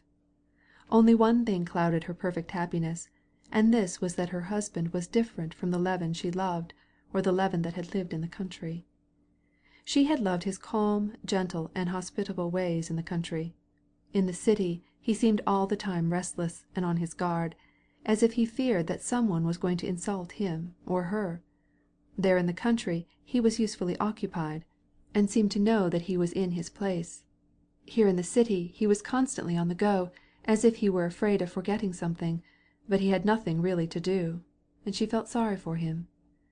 But she knew that to his friends he was not an object of commiseration, and when in society she looked at him as one studies those who are beloved, endeavoring to look on him as a stranger, and see what effect he produced on others, she saw with anxiety the danger that she herself might become jealous of him for the reason that he was not at all pitiable, but rather an exceedingly attractive man by reason of his dignified, rather old-fashioned, shy politeness to ladies, his strong physique, and his very expressive face. But she read his inner nature. She saw that he was not himself, otherwise she could not define his actions. But sometimes in her heart she reproached him because he could not adapt himself to city life. Sometimes even she confessed that it was really difficult for him to conduct his life so as to please her. But, indeed, what could he find to do? He was not fond of cards. He did not go to the clubs. She now knew what it meant to frequent the company of high livers, like Oblonsky. It meant to drink and to go to places. She could not think without horror of where these men were in the habit of going. Should he go into society? She knew that to enjoy that it would be necessary to find pleasure in the company of young ladies, and she could not desire that. Then should he sit at home with her mother, and her sister? But however pleasant these conversations might be to her, she knew that they must be wearisome to him. What, then, remained for him to do? Was he to go on with his book? He intended to do this, and began to make researches in the public library, but, as he confessed to Kitty, the more he had nothing to do the less time he had. Moreover, he complained to her that too much was said about his book, and therefore his ideas were thrown into confusion, and that his interest in his work was flagging. One result of their life in Moscow was that there were no more quarrels between them, either because city conditions were different, or because both were beginning to be more guarded and prudent. The fact remained that, since they left the country, the scenes of jealousy which they feared might arise were not repeated. In these circumstances one very important affair for them both took place. Kitty had a meeting with Vronsky. Kitty's godmother, the old Princess Marya Borisovna, was always very fond of her and wanted to see her. Kitty, though owing to her condition she was not going out now, went with her father to see the stately old princess, and there she met Vronsky. At this meeting Kitty could reproach herself only for the fact that for the moment when she first saw the features, once so familiar, she felt her heart beat fast, and her face redden. But her emotion lasted only a few seconds. The old prince hastened to begin an animated conversation with Vronsky, and by the time he had finished Kitty was ready to look at Vronsky, or to talk with him if need be, just as she was talking with the princess, and, what was more, without a smile or an intonation which would have been disagreeable to her husband, whose invisible presence, as it were, she felt near her at that moment. She exchanged some words with Vronsky, smiled serenely when he jestingly called the assembly at Kashin our parliament. She had to smile so as to show that she understood the jest. Then she addressed herself to the old princess, and did not turn her head until Vronsky rose to take leave. Then she looked at him, but evidently it was only because it is impolite not to look at a man when he bows. She was grateful to her father because he said nothing about this meeting with Vronsky, but Kitty understood from his especial tenderness after their visit, during their usual walk, that he was satisfied with her. She felt satisfied with herself. She had never anticipated that she should have the strength of mind to remember all the details of her former feelings toward Vronsky, and yet to seem and to feel perfectly indifferent and calm in his presence. Levin turned far more crimson than she did when she told him about her meeting with Vronsky at the house of the Princess Marya Borissovna. It was very hard for her to tell him about it, and still harder to go on relating the details of the meeting, for the reason that he did not ask her a question, but only gazed at her and frowned. "It was such a pity that you weren't there," she said to her husband, "not in the room. For before you I should not have been so self-possessed. I'm blushing now ever and ever so much more than I did then," said she, blushing till the tears came. "But if you could have looked through the keyhole." Her sincere eyes told Levin that she was satisfied with her behavior, and, though she blushed, he immediately became calm. He asked her some questions, just as she wished him to do. When he had heard the whole story, even to the detail that she could not help blushing for the first second, and afterward was perfectly at her ease as if she had never met him before, Levin grew extraordinarily gay, and declared that he was glad of it, and that in future he should not behave so foolishly as he had done at the elections, but that when he met Vronsky again he should be as friendly as possible. "It is so painful to look on him almost as an enemy, whom it is hard to meet. I am very, very glad." End of chapter 1.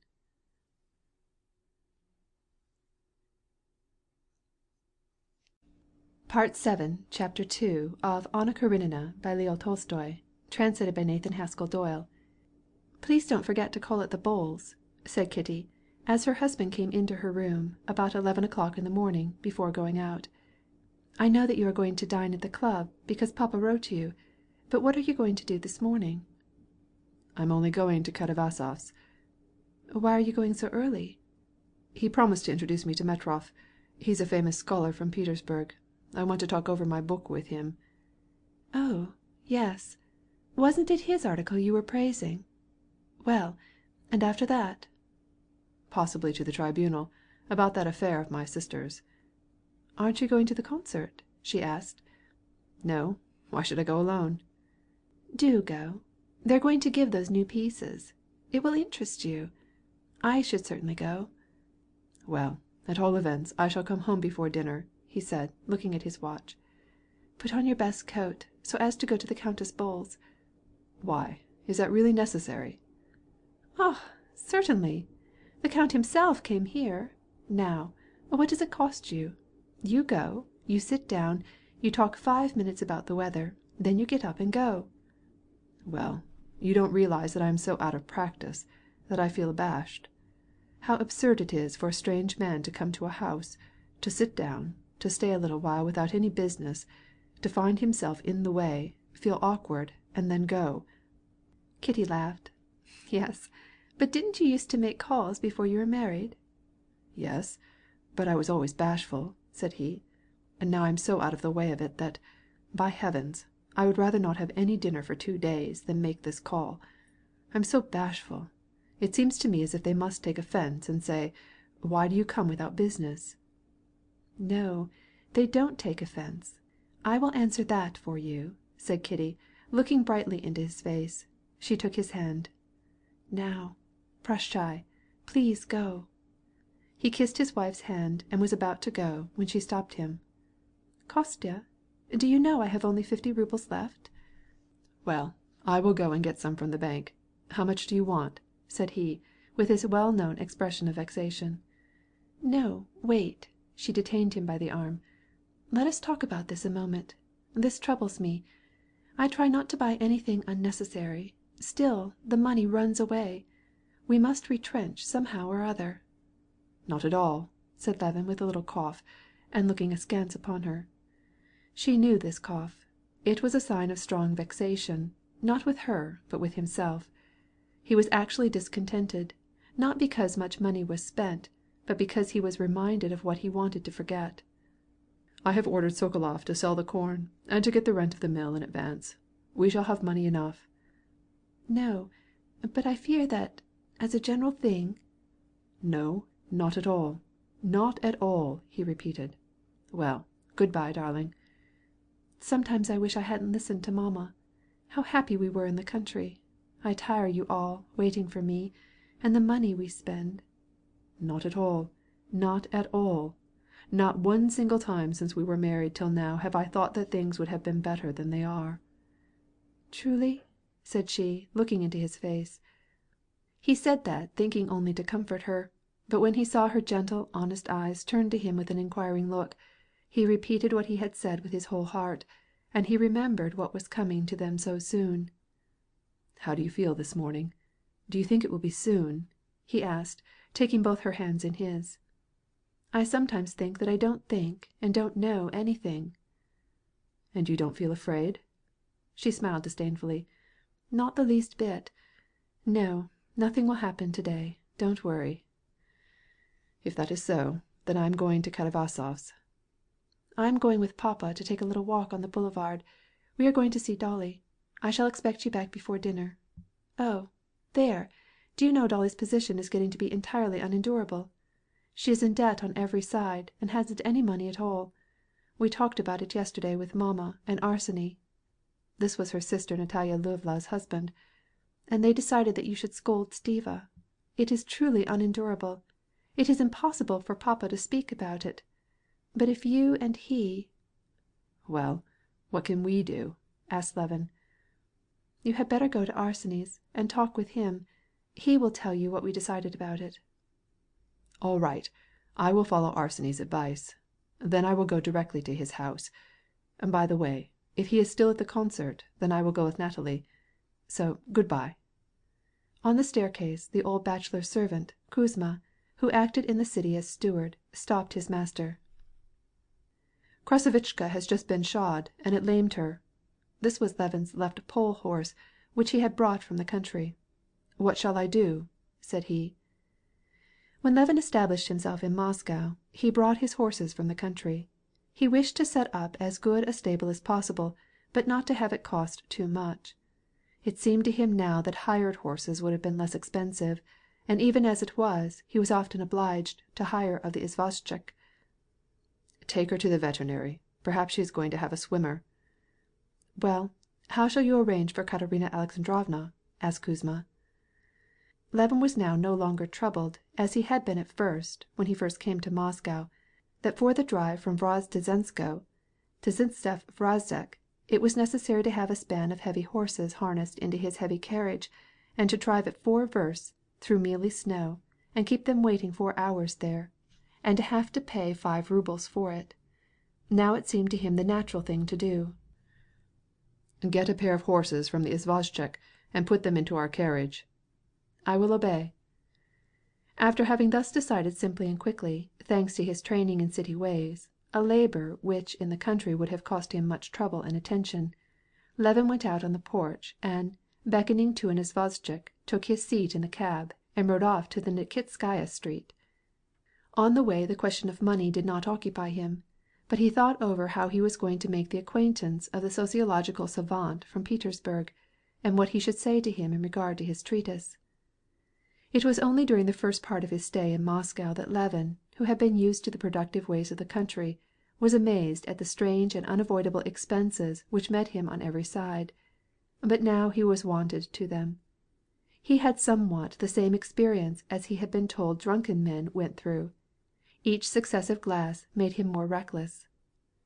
When Levin took the first 100-ruble note for the purchase of liveries for the lackey and Swiss, he could not avoid the consideration that these liveries were wholly useless to any one, and yet they seemed to be unavoidable and indispensable, judging from the amazement of Kitty and her mother when he made the remark that they might go without them, and he put it to himself that the liveries represented the wages of 2 laborers for a year, that is to say, about 300 working days from early in the morning till late at night, so that the first 100-ruble note corresponded to the first glass. But the second bill of 28 rubles, expended for the purchase of provisions for a family dinner, cost him less trouble, though he still mentally computed that this money represented 9 chetverts, or more than 50 bushels, of oats, which these same workmen, at the cost of many groans, had mowed, bound into sheaves, threshed, winnowed, gathered up, and put into bags. And now the money spent in this way had long ceased to evoke any such considerations, but they flew around him like little birds. He had long ceased to ask himself whether the pleasure purchased by this money was anywhere near commensurate with the labor spent in acquiring it. He also forgot the common principle of economics, that there is a certain price below which it is impossible to sell grain except at a loss. His rye, the price of which he had kept up so long, had to be sold at 10 kopecks a bushel cheaper than he had sold it a month earlier. Even the calculation that if he kept on at his present rate of expenditure it would be impossible to get through the year without getting into debt, did not cause him any anxiety.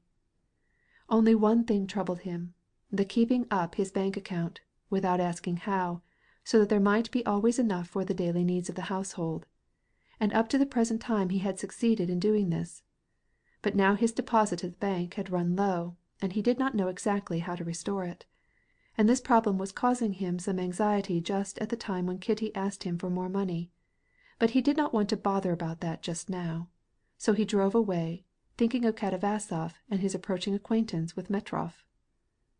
End of chapter 2.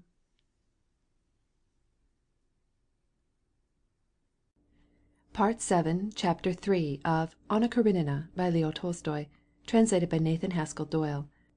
During his present stay in Moscow, Levin had once more come into intimate relationship with his old university friend, Professor Katavasov, whom he had not seen since the time of his marriage. Katavasov was agreeable to him because of the clearness and simplicity of his philosophy. Levin thought that the clearness of his philosophy arose from the poverty of his nature, while Katavasov thought that the incoherence of Levin's ideas arose from a lack of mental discipline. But Katavasov's lucidity was agreeable to Levin, and Levin's fecundity of undisciplined ideas was agreeable to Katavasov, and they both liked to meet and discuss together. Levin had read several passages from his treatise to Katavasov, who had liked them. The evening before, Katavasov, happening to meet Levin at a public lecture, told him that the celebrated scholar, Professor Metrov, whose article had pleased Levin, was in Moscow, and was greatly interested in what he had heard of Levin's work. He was to be at Katavasov's house the next day at 11 o'clock, and would be delighted to make Levin's acquaintance. "Delighted to see you, Batyushka," said Katavasov, receiving Levin in his reception-room. "I heard the bell, and wondered if it could be time. And now what do you think of the Montenegrins? It looks to me like war." "What makes you think so?" asked Levin. Katavasov in a few words told him the latest news, and then, taking him into his library, introduced him to a short, thick-set, and very pleasant-looking man. It was Metrov. The conversation for a short time turned on politics, and on the views held by the high authorities in Petersburg in regard to the recent elections. Metrov, in regard to this, quoted some significant words spoken by the Emperor and one of the ministers, which he had heard from a reliable source. Katavasov had heard from an equally reliable source that the Emperor had said something quite different. Levin tried to imagine to himself the conditions in which the words in either case might have been said, and the conversation on this theme came to an end.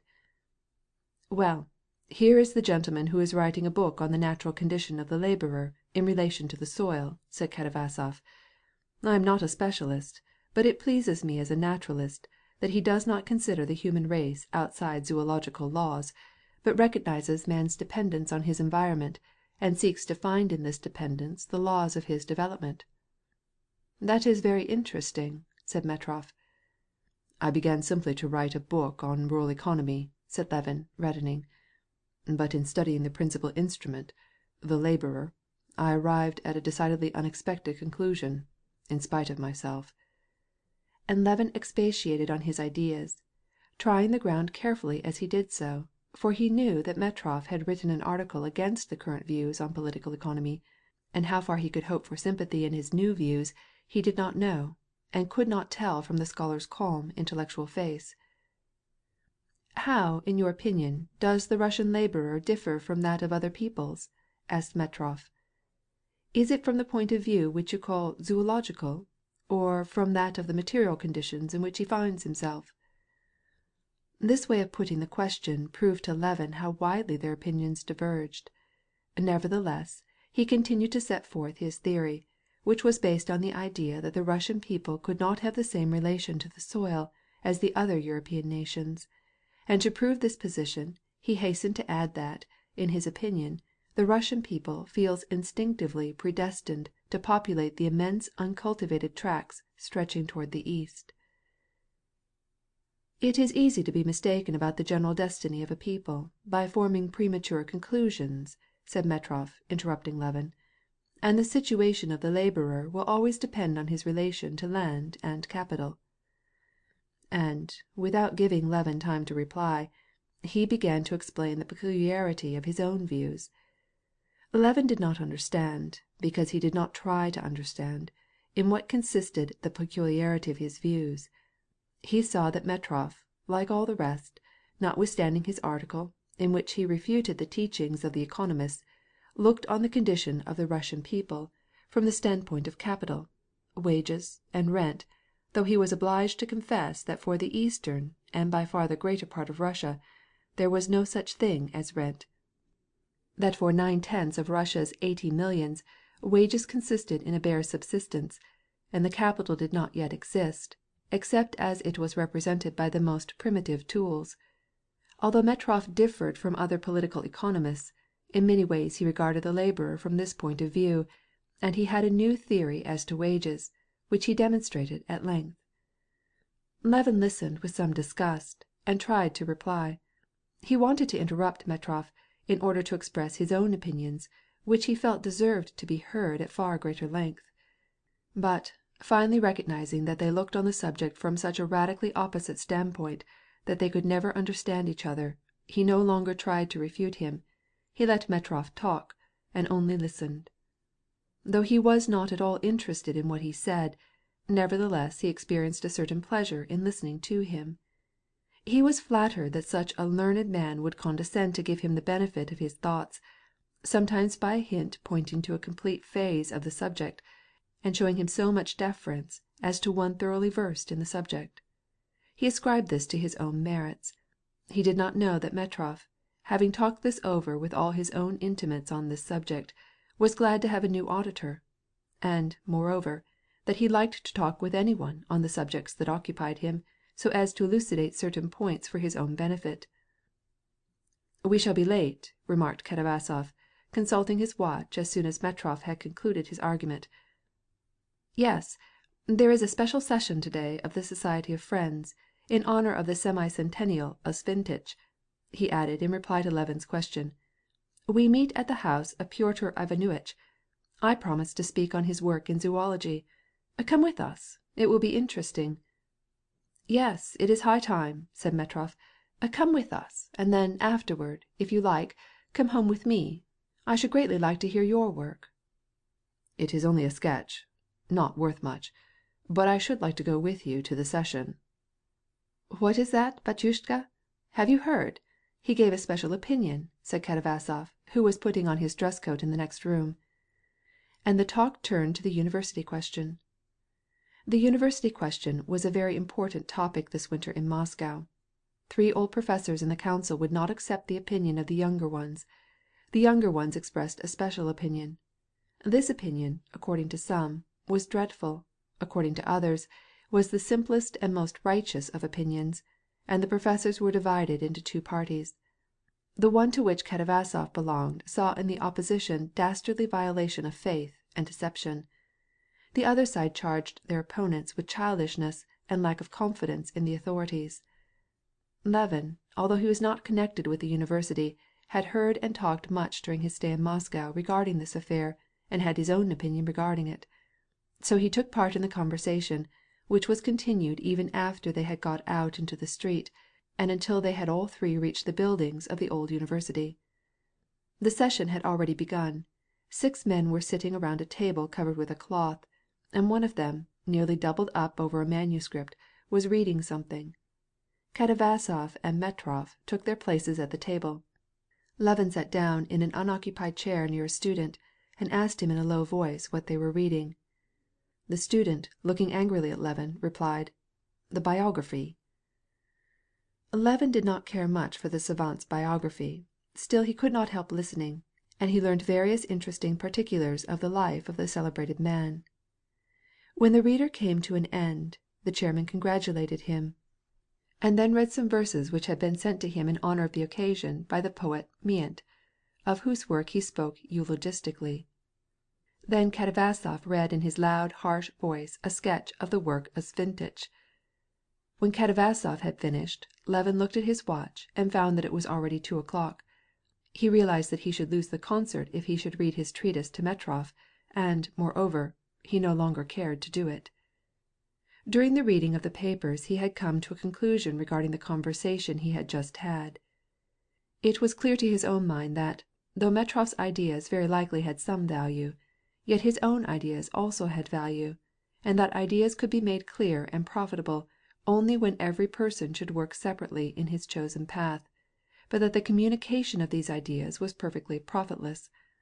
And, having decided to decline Metrov's invitation, Levin at the end of the session went up to him. Metrov introduced Levin to the chairman, with whom he was talking about the political news. Thereupon Metrov told the chairman what he had already told Levin, and Levin made the same remarks as he had made that morning, but for the sake of variety he also told his new theory which had just come into his mind. After this the conversation again turned on the university question.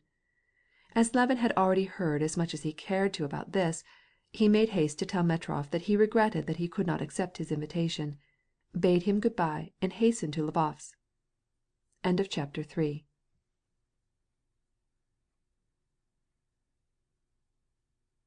Part 7, Chapter 4 of Anna Karenina by Leo Tolstoy, translated by Nathan Haskell Doyle. Lvov, who had married Natalie, Kitty's sister, had spent his life in the European capitals, where he had not only received his education, but had also pursued his diplomatic career. The year before he had resigned his diplomatic appointment, not because it was distasteful to him, for he never found anything distasteful to him, and had accepted a position in the department of the palace in Moscow, so that he might be able to give a better education to his 2 sons. In spite of very different opinions and habits, and the fact that Lvov was considerably older than Levin, they had seen much of each other this autumn, and had become great friends. Levin found his brother-in-law at home, and went in without ceremony.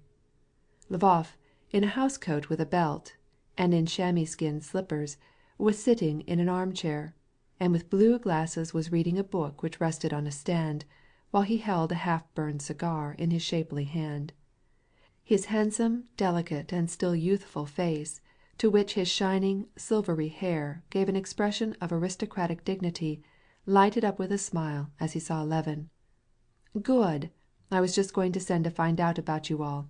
How is Kitty?" said he, and rising he pushed forward a rocking-chair. "Sit down here. You'll find this better. Have you read the last circular in the Journal de St. Petersburg? I find it excellent," said he, with a slight French accent. Levin informed him of what he had heard as to the reports in circulation at Petersburg, and, after having spoken of politics, he told about his acquaintance with Metrov and the session at the university. This greatly interested Lvov.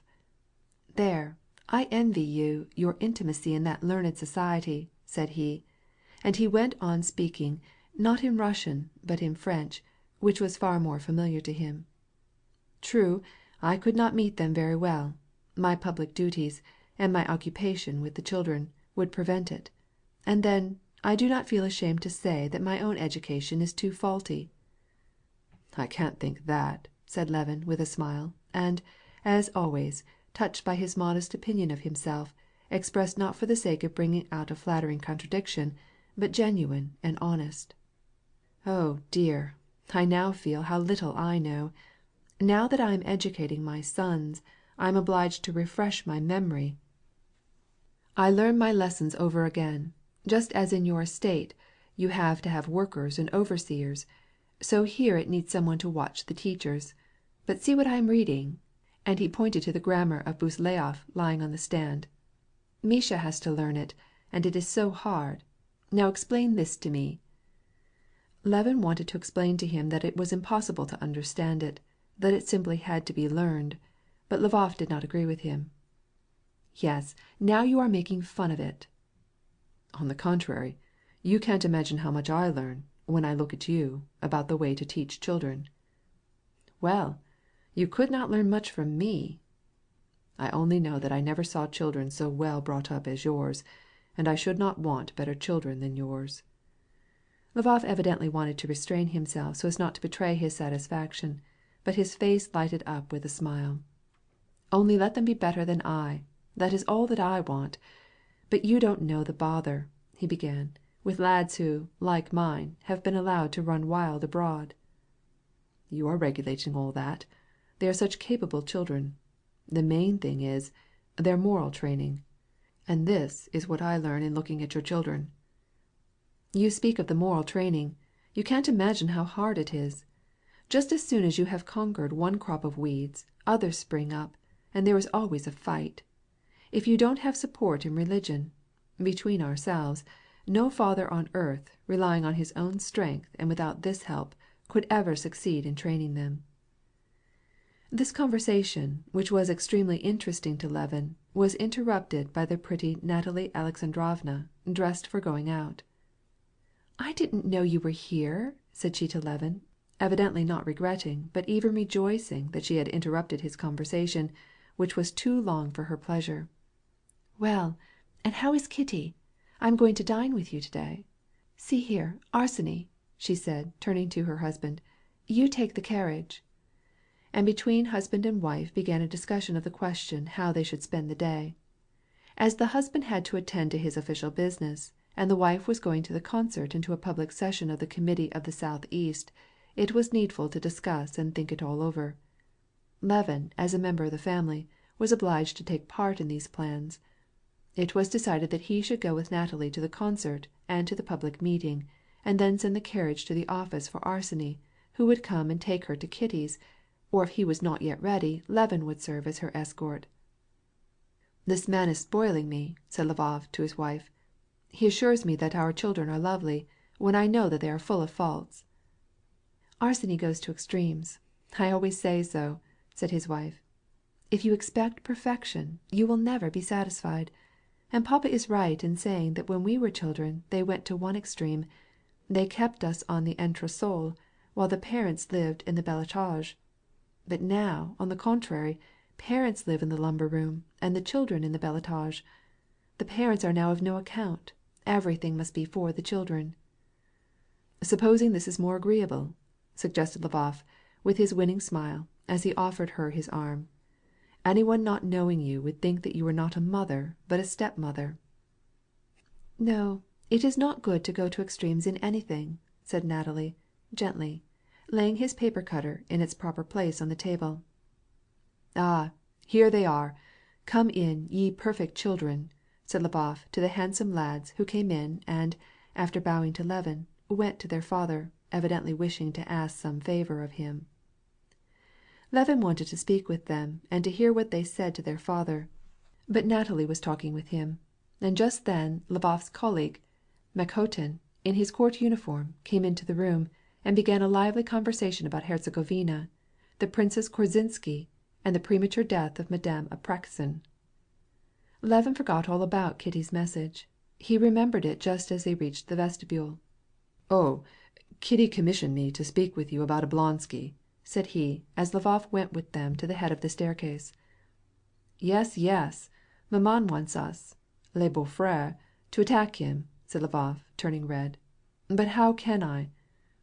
"Then I will undertake it," said the smiling Madame Lvov, who, wrapped up in her white dogskin rotunda, was waiting till they should finish talking.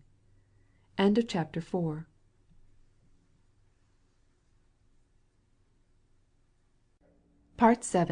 5 of Anna Karenina by Leo Tolstoy, translated by Nathan Haskell Doyle. Two very interesting pieces were to be given at the matinée. One was a fantasia or symphonic poem called "The King Lear of the Steppes." The other was a quartet dedicated to the memory of Bach. Both pieces were new and of the new school, and Levin desired to form his own opinion in regard to them. So, After he had conducted his sister-in-law to her place, he took his stand near a column, and determined to listen as attentively and conscientiously as possible. He tried not to allow his attention to be distracted and his impression spoiled by letting his eyes follow the white cravatted Kapellmeister's waving arms, which were always so disturbing to the musical attention, or by looking at the ladies in their hats, who for concerts take especial pains to tie ribbons round their ears, or at all the faces either occupied with nothing or occupied with the most heterogeneous interests, music being the last.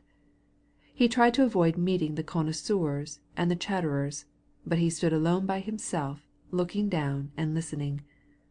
But the more he listened to the King Lear fantasia, the more he felt the impossibility of forming a clear and exact idea of it.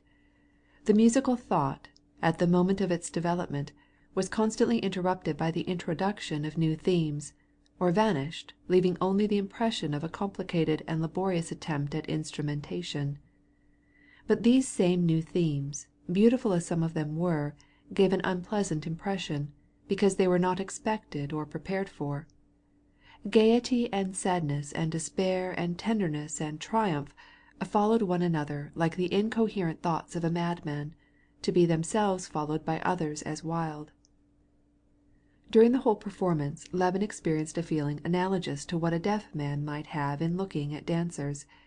He was in a state of utter dubiety when the piece came to an end, and he felt a great weariness from the strain of intellectual intensity which was never rewarded. On all sides were heard loud applause and clapping of hands. All got up and moved about, talking. Wishing to get some light on his doubts by the impressions of others, Levin began to walk about, seeking for the connoisseurs, and he was glad when at last he saw one of the best-known musical critics talking with his friend Pestov. "It's wonderful," said Pestov in his deep bass. "How are you, Konstantin Dmitrich? The passage that is the richest in color, the most statuesque, so to speak, is that where Cordelia appears, where woman, das ewig Weibliche, comes into conflict with fate. Don't you think so?" "Why Cordelia?" asked Levin with hesitation, for he had wholly forgotten that the symphonic poem had anything to do with King Lear. "Cordelia appears here," said Pestov, tapping with his finger on the satin program which he held in his hand. Then only did Levin notice the title of the symphonic poem, and he made haste to read the text of Shakespeare, translated into Russian and printed on the back of the program. "You can't follow it without that," said Pestov, addressing Levin, now that his friend the critic had gone, and there was nothing more to talk with him about. Levin and Pestov spent the intermission in discussing the merits and defects of the Wagnerian tendencies in music. Levin maintained that the mistake of Wagner and all his followers consisted in transferring music to the domain of an alien art, that poetry made the mistake when it tried to depict the features of the human face, which was the province of painting to do, and as a concrete example of this kind of a mistake he adduced the sculptor who should try to express in marble the shades of poetic imagery rising round the figure of the poet on the pedestal. "These shades are so far from being shades in the case of the sculptor, that they even rest on the steps," said Levin. This phrase pleased him, but he had a lurking suspicion that he had once used this same phrase before, and to Pestov himself, and he felt confused. Pestov argued that art is one, and that it can reach its loftiest manifestations only by combining all its forms. Levin could not listen to the second number on the program.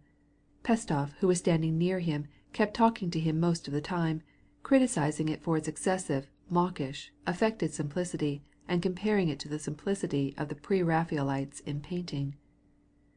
On his way out he met various acquaintances, with whom he exchanged remarks on politics, music, and other topics.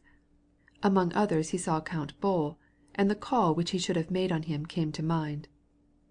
"Well, go quickly," said Natalie, to whom he confided this. "Perhaps the countess is not receiving. If so, you will come and join me at the meeting.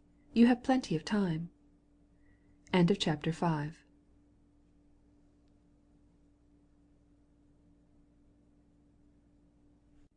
Part 7, Chapter 6 of Anna Karenina by Leo Tolstoy, translated by Nathan Haskell Doyle. "Perhaps they are not receiving?" asked Levin, as he entered the vestibule of Count Bols' house. "Oh, yes, permit me," answered the Swiss, resolutely taking the visitor's shuba. What a nuisance, thought Levin, drawing off one of his gloves with a sigh, and turning his hat in his hands.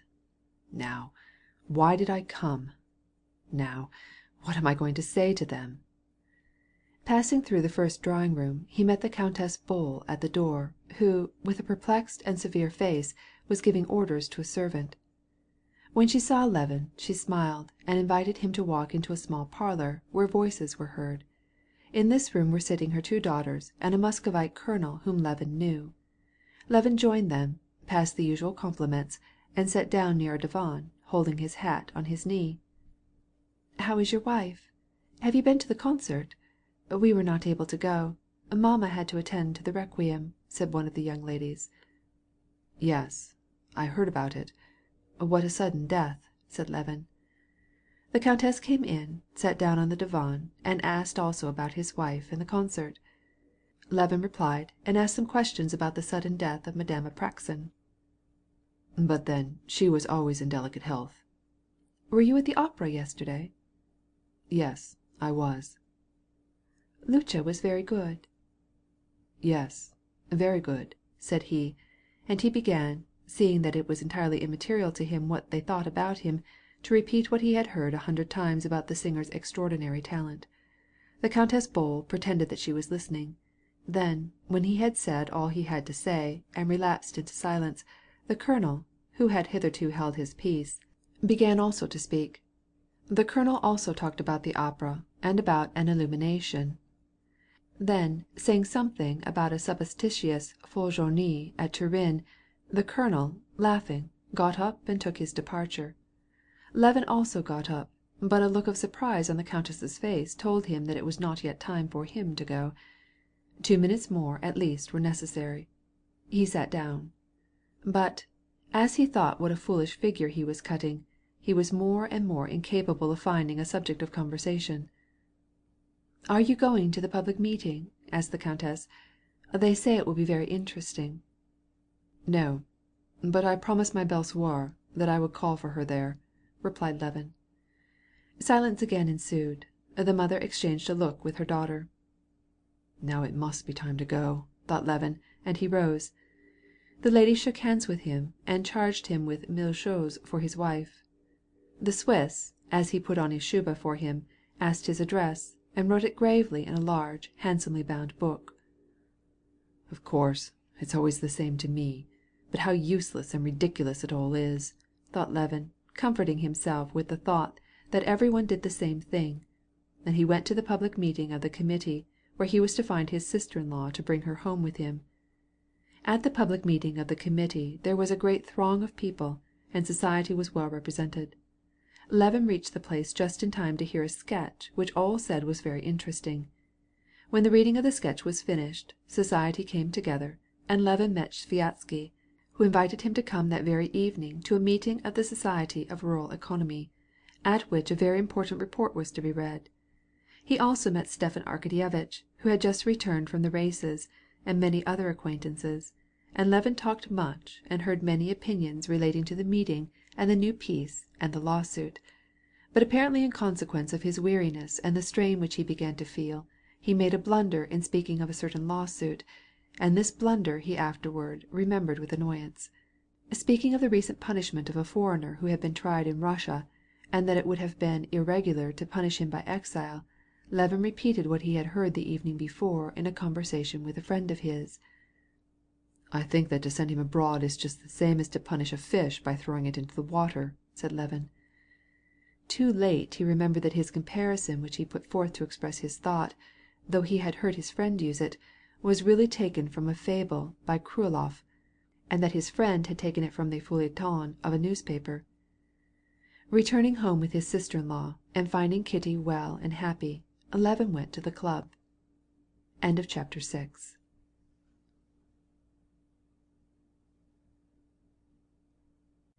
Part 7, Chapter 7 of Anna Karenina by Leo Tolstoy, translated by Nathan Haskell Doyle. Levin reached the club very punctually. A number of the guests and members arrived there at the same time as he did. Levin had not been at the club very recently, indeed, not since the time when, having finished his studies at the university, he passed a winter at Moscow and went into society. He remembered the club in a general sort of way, but had entirely forgotten the impressions which, in former days, it had made upon him. But as soon as he entered the great semicircular dvor, or court, sent away his isvostchik, and mounted the steps and saw the liveried Swiss noiselessly open the door for him, and bow as he ushered him in, as soon as he saw in the cloak-room the goloshes and shubas of the members, who felt that it was less work to take them off downstairs, and leave them with the Swiss, than to wear them upstairs, as soon as he heard the well-known mysterious sound of the bell, and as soon as he mounted the easy flight of carpeted stairs, and saw the statue on the landing, and on the upper floor recognized the third Swiss in his club livery, who, having grown older, displayed neither dilatoriousness nor haste in opening the door for him, he once more felt the old-time impression of the club, the atmosphere of comfort, ease, and good breeding. "Your hat, if you please," said the Swiss to Levin, who had forgotten the rule of the club to leave hats at the cloak-room. "It's a long time since you were here," said the Swiss. "The prince wrote to you yesterday. Prince Stepan Arkadyevitch has not come yet." The Swiss knew not only Levin but all his connections and family, and took pleasure in reminding him of his relationships. Passing through the first connecting hall, and the conversation room at the right where the fruit dealer sits, Levin, who walked faster than the old attendant, entered the dining room, which was filled with a noisy throng. He made his way along by the tables, almost all of which were occupied. As he looked about him on all sides, he saw men of the most heterogeneous types, old and young, most of them acquaintances, and many of them friends. It seemed as if all of them had left their cares and worries with their hats in the cloak-room, and had collected together to make the most of the material advantages of life. There were Sviazhsky and Shtcherbatsky and Nevyedovsky and the old prince and Vronsky and Sergey Ivanovitch. "Ah, why are you late?" said the prince with a smile, extending his hand to his son-in-law over his shoulder. "How is Kitty?" he added, putting a corner of his napkin into the buttonhole of his waistcoat. "She is well, and dining with her sisters." "Ah, the old gossips!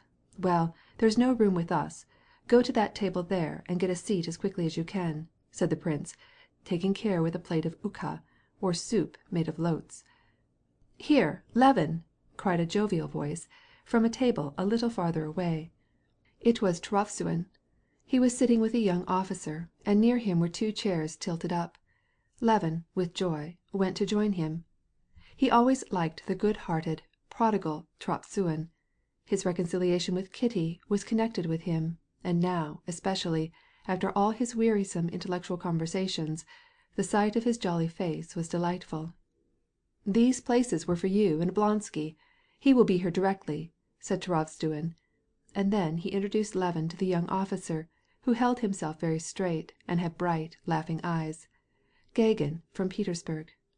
"Oblonsky is always late." "Ah, here he is." "You've only just come, haven't you?" asked Oblonsky of Levin, hurrying up to him. "Your health. Will you take vodka? Come on, then." Levin got up and went with him to a large table, on which all kinds of liquors and a most select zakuska were set out. It would seem as if the 24 different kinds of drinks might have offered a choice, but Stepan Arkadyevitch thought good to ask for a special concoction, which a servant in livery hastened to get for him. They drank it from small glasses, and then returned to their places. At the very first, even while they were eating their ukha, Gagin had champagne served, and he ordered the 4 glasses filled. Levin did not refuse the wine when it was offered to him, and he in turn ordered a bottle. He was hungry, and ate and drank with great satisfaction, and with still greater satisfaction took part in the gay and lively conversation of his neighbors. Gagin, lowering his voice, told a new Petersburg anecdote, and, though it was indecorous and ridiculous, it was so funny that Levin laughed uproariously till those around him looked at him in surprise. "That is in the same kind as 'Alas, I cannot endure it,'" quoted Stepan Arkadyevitch. "Do you remember? Ah, it was lovely. Bring us another bottle," said he to the lackey, and he began to tell an anecdote. Pyotr Ilyitch Vinovsky sends these," interrupted a little old lackey, addressing Stepan Arkadyevitch, and bringing 2 diminutive glasses of bubbling champagne, and offering them to Oblonsky and Levin. Stepan Arkadyevitch took the glass, and, exchanging glances with a bald, ruddy, mustachioed man at the other end of the table, nodded to him and smiled. "Who is that?" asked Levin. "You met him at my house once. Don't you remember? He's a very good fellow." Levin followed Oblonsky's example, and took his glass. Stepan Arkadyevitch's anecdote was also very diverting. Then Levin had a story to tell, and it likewise raised a laugh. Then the conversation turned on horses, and the races that had taken place that day, and they told how brilliantly Vronsky's trotter, Atlas Nui, had won the first prize. "Ah, here they are," said Stepan Arkadyevitch toward the end of the dinner, turning round in his chair to extend his hand to Vronsky, who was walking with a tall colonel of the Guards. Vronsky's face was also radiant with the good-natured gaiety that reigned in the club. He leaned his elbow on Oblonsky's shoulder and whispered some words in his ear with an air of good humor, and extended his hand with a friendly smile to Levin. "I am very glad to meet you," said he. "I looked for you after the elections, but they told me you had gone." "Yes, I went away the same day. We have just been speaking of your trotter. It was a very fast race." "Yes, it was. Haven't you racehorses too?" "I? No. My father had horses, and I know about them." "Where did you dine?" asked Stepan Arkadyevitch. "At the second table, behind the columns." "He has been loaded down with congratulations. It's very pretty, a second imperial prize. I wish I could only have the same luck at play as he does with horses. Now, how they waste golden time! I am going to the infernal Naya," said the tall colonel, and he left them. "That's Yashvin," said Vronsky to Trotsuin, and sat down in a vacant place near them. Having drained the glass of champagne which was filled for him, he also ordered a bottle.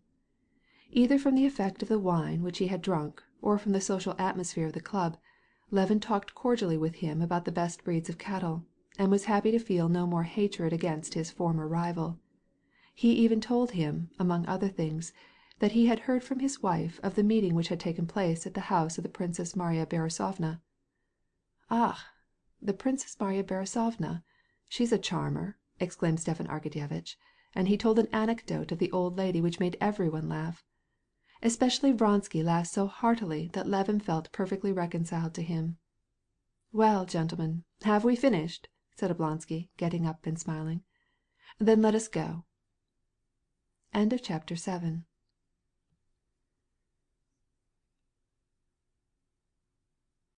Part 7, Chapter 8 of Anna Karenina by Leo Tolstoy, translated by Nathan Haskell Doyle.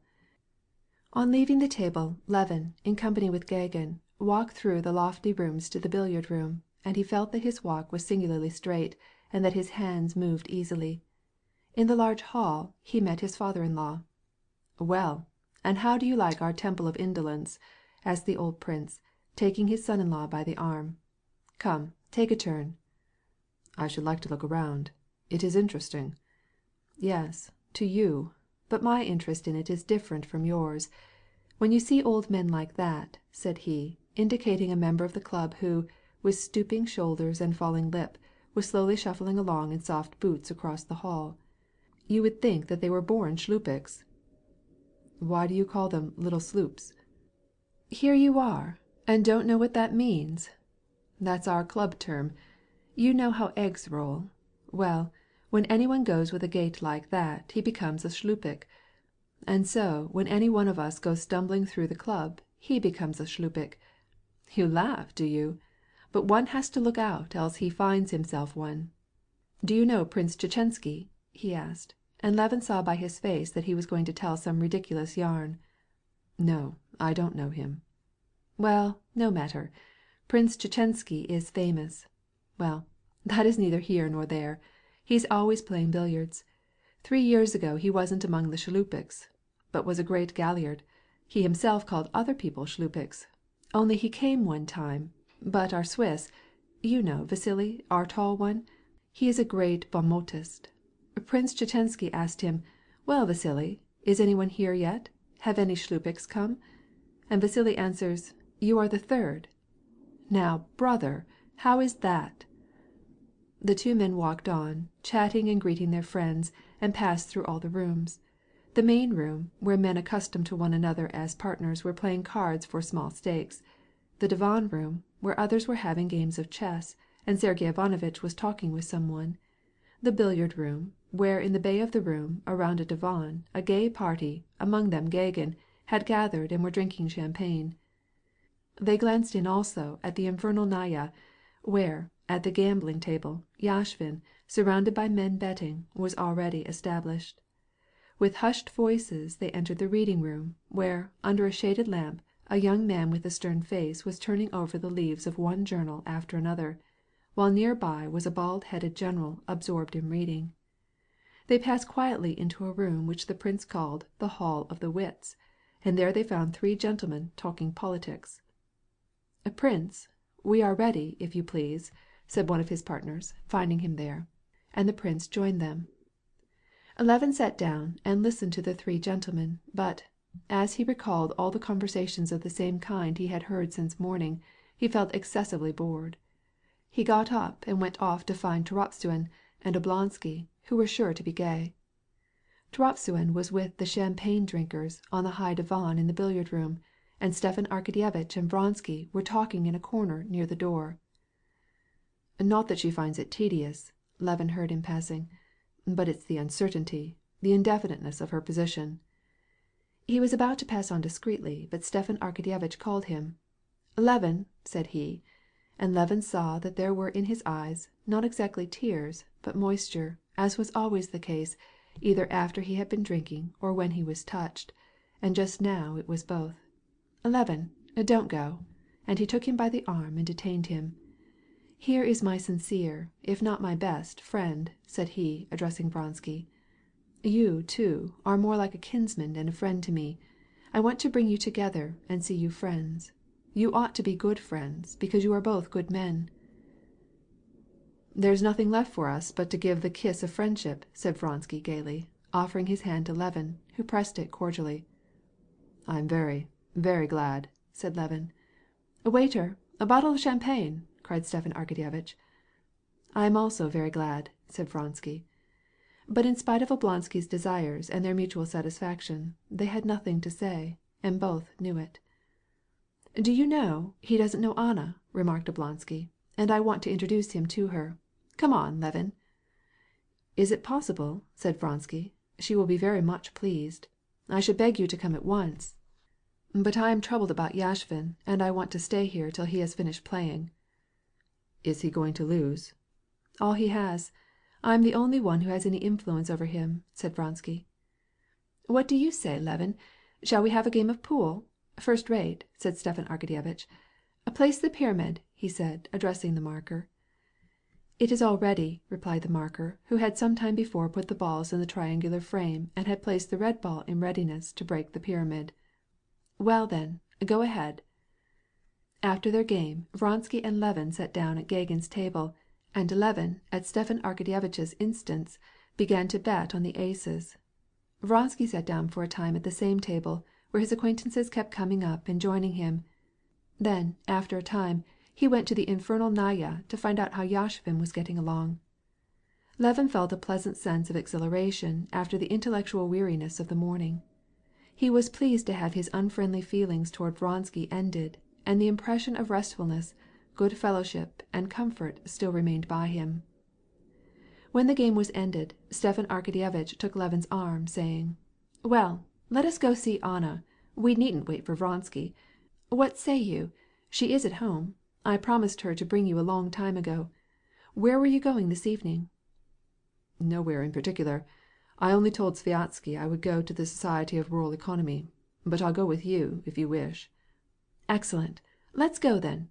See if my carriage has come," said Stepan Arkadyevitch, addressing a lackey.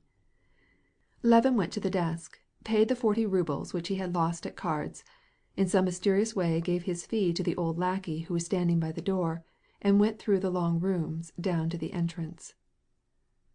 Chapter 8.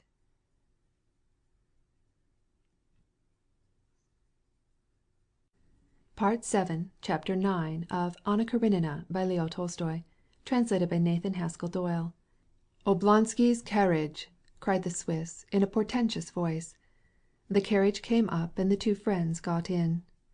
Only as long as the carriage was still in the courtyard did Levin continue to experience the feeling of clubbish comfort, of satisfaction, and of indubitable decorum which had surrounded him. But as soon as the carriage rolled out on the street, the jolting over the uneven pavement, the cries of an angry isvostchik whom they met, and the sight of the red sign of a low public-house and some shops lighted up, caused this impression to fade away, and he began to think over what follies he had committed, and to ask himself if he were doing right in going to see Anna. What would Kitty say? Stepan Arkadyevitch, as if he had divined what was passing in the mind of his companion, cut short his meditations. "How glad I am," said he, "that you are going to know her. Do you know Dolly has been wishing it for a long time. Lvov goes to her house, too. Though she is my sister," continued Stepan Arkadyevitch, "I am bold enough to say that she is a remarkable woman. You will see it. Her position is very hard, especially just now." "Why do you say especially now?" "We are negotiating with her husband for a divorce, and he is willing, but there are difficulties on account of the son, and this matter, which ought to have been settled long ago, is dragging on now these 3 months. As soon as the divorce is granted, she will marry Vronsky. How stupid it is, this old habit of dizziness, Isaiah rejoice, in which no one believes, and which destroys the happiness of people," exclaimed Stepan Arkadyevitch, interrupting what he was saying. Then he went on, "And then her position will become as regular as yours or mine." "Where does the difficulty lie?" "Ugh, it is a long and tiresome story. Everything is so undecided. But this is the point. She has been waiting 3 months for that divorce here in Moscow, where everybody knows her and him, and she doesn't see a single woman but Dolly, because, don't you see, she doesn't wish that any one should come to see her from pity. What do you think? That fool of a Princess Varvara left her because she considered it irregular. Any other woman than Anna would not have found resources in herself. But you shall see how she lives, how dignified and calm she is. To the left, at the corner opposite the church," cried Oblonsky to the coachman, leaning out of the window. "Phew, how hot it is!" he added, throwing open his shuba in spite of 12 degrees of cold. "Well, she has a daughter, hasn't she, to take up her time and attention?" "You seem to imagine every woman to be only a setting hen, une couveuse," said Stepan Arkadyevitch. "Why, yes, of course, she gives her time and attention to her daughter, but she doesn't make any fuss about it. She's occupied mainly with her writing. I see you smile ironically, but you are wrong.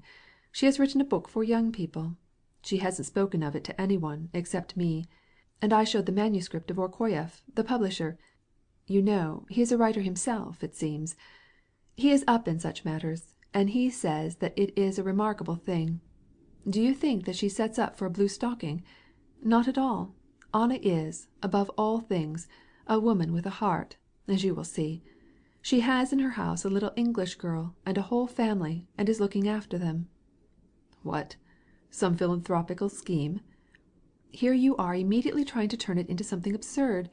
It is not for philanthropy's sake, but because she loves to do it. They had, that is, Vronsky had, an English trainer, a master in his calling, but a drunkard. He did nothing but drink, delirium tremens, and abandoned his family. Anna saw them, helped them, got drawn in more and more, and now has the whole family on her hands. I don't mean merely by giving them money. She herself teaches the boys Russian so as to fit them for the gymnasium, and she has taken the little girl home with her. Well, you shall see her." At this moment the carriage entered a courtyard. Stepan Arkadyevitch rang at the door before which they stopped, and, without inquiring whether the mistress of the house was at home, went into the vestibule. Levin followed him, more and more uneasy as to the propriety of the step he was taking. He saw, as he looked at himself in the glass, that he was very red in the face, but he knew that this was not tipsy. He went upon the carpeted stairs after Oblonsky. On the second floor a servant received them with a bow, and Stepan Arkadyevitch, as if he were a connection, asked him, "Who is with Anna Arkadyevna?" and received the answer, "Mr. Vorkoyev." "Where are they?" "In the library." They passed through a small, wainscoted dining room, and walking along on the thick carpet they came to the library, dimly lighted by a single lamp with a huge shade. A reflector lamp on the wall threw its full rays on a full-length portrait of a woman, which instantly attracted Levin's attention. While Stepan Arkadyevitch went on, and the man's voice, which had been heard, ceased speaking, Levin stood looking at the portrait which shone down from its frame, and he could not tear himself away. He forgot where he was, and, not hearing what was said, he kept his eyes fixed on the wonderful portrait. It was not a painting, but a living, beautiful woman, with her dark, curling hair, bare shoulders and arms, and a pensive half-smile on her lovely lips, and gazing at him triumphantly and yet tenderly from her entrancing eyes. Only because it was not alive did it not seem more beautiful than life itself. "Ya очень rada. I am very glad," a voice said suddenly behind him, evidently addressed to him, the voice of the same woman whom he admired in the picture. It was Anna, who had been concealed by a lattice-work of climbing plants, and who rose to receive her visitor. And in the dark of the library Levin recognized the original of the portrait, in a simple dark blue gown, not in the same position, not with the same expression, but with the same lofty beauty which had been represented by the artist in the painting. She was less brilliant in the reality, but the living woman had a new attraction which the portrait lacked. End of chapter 9.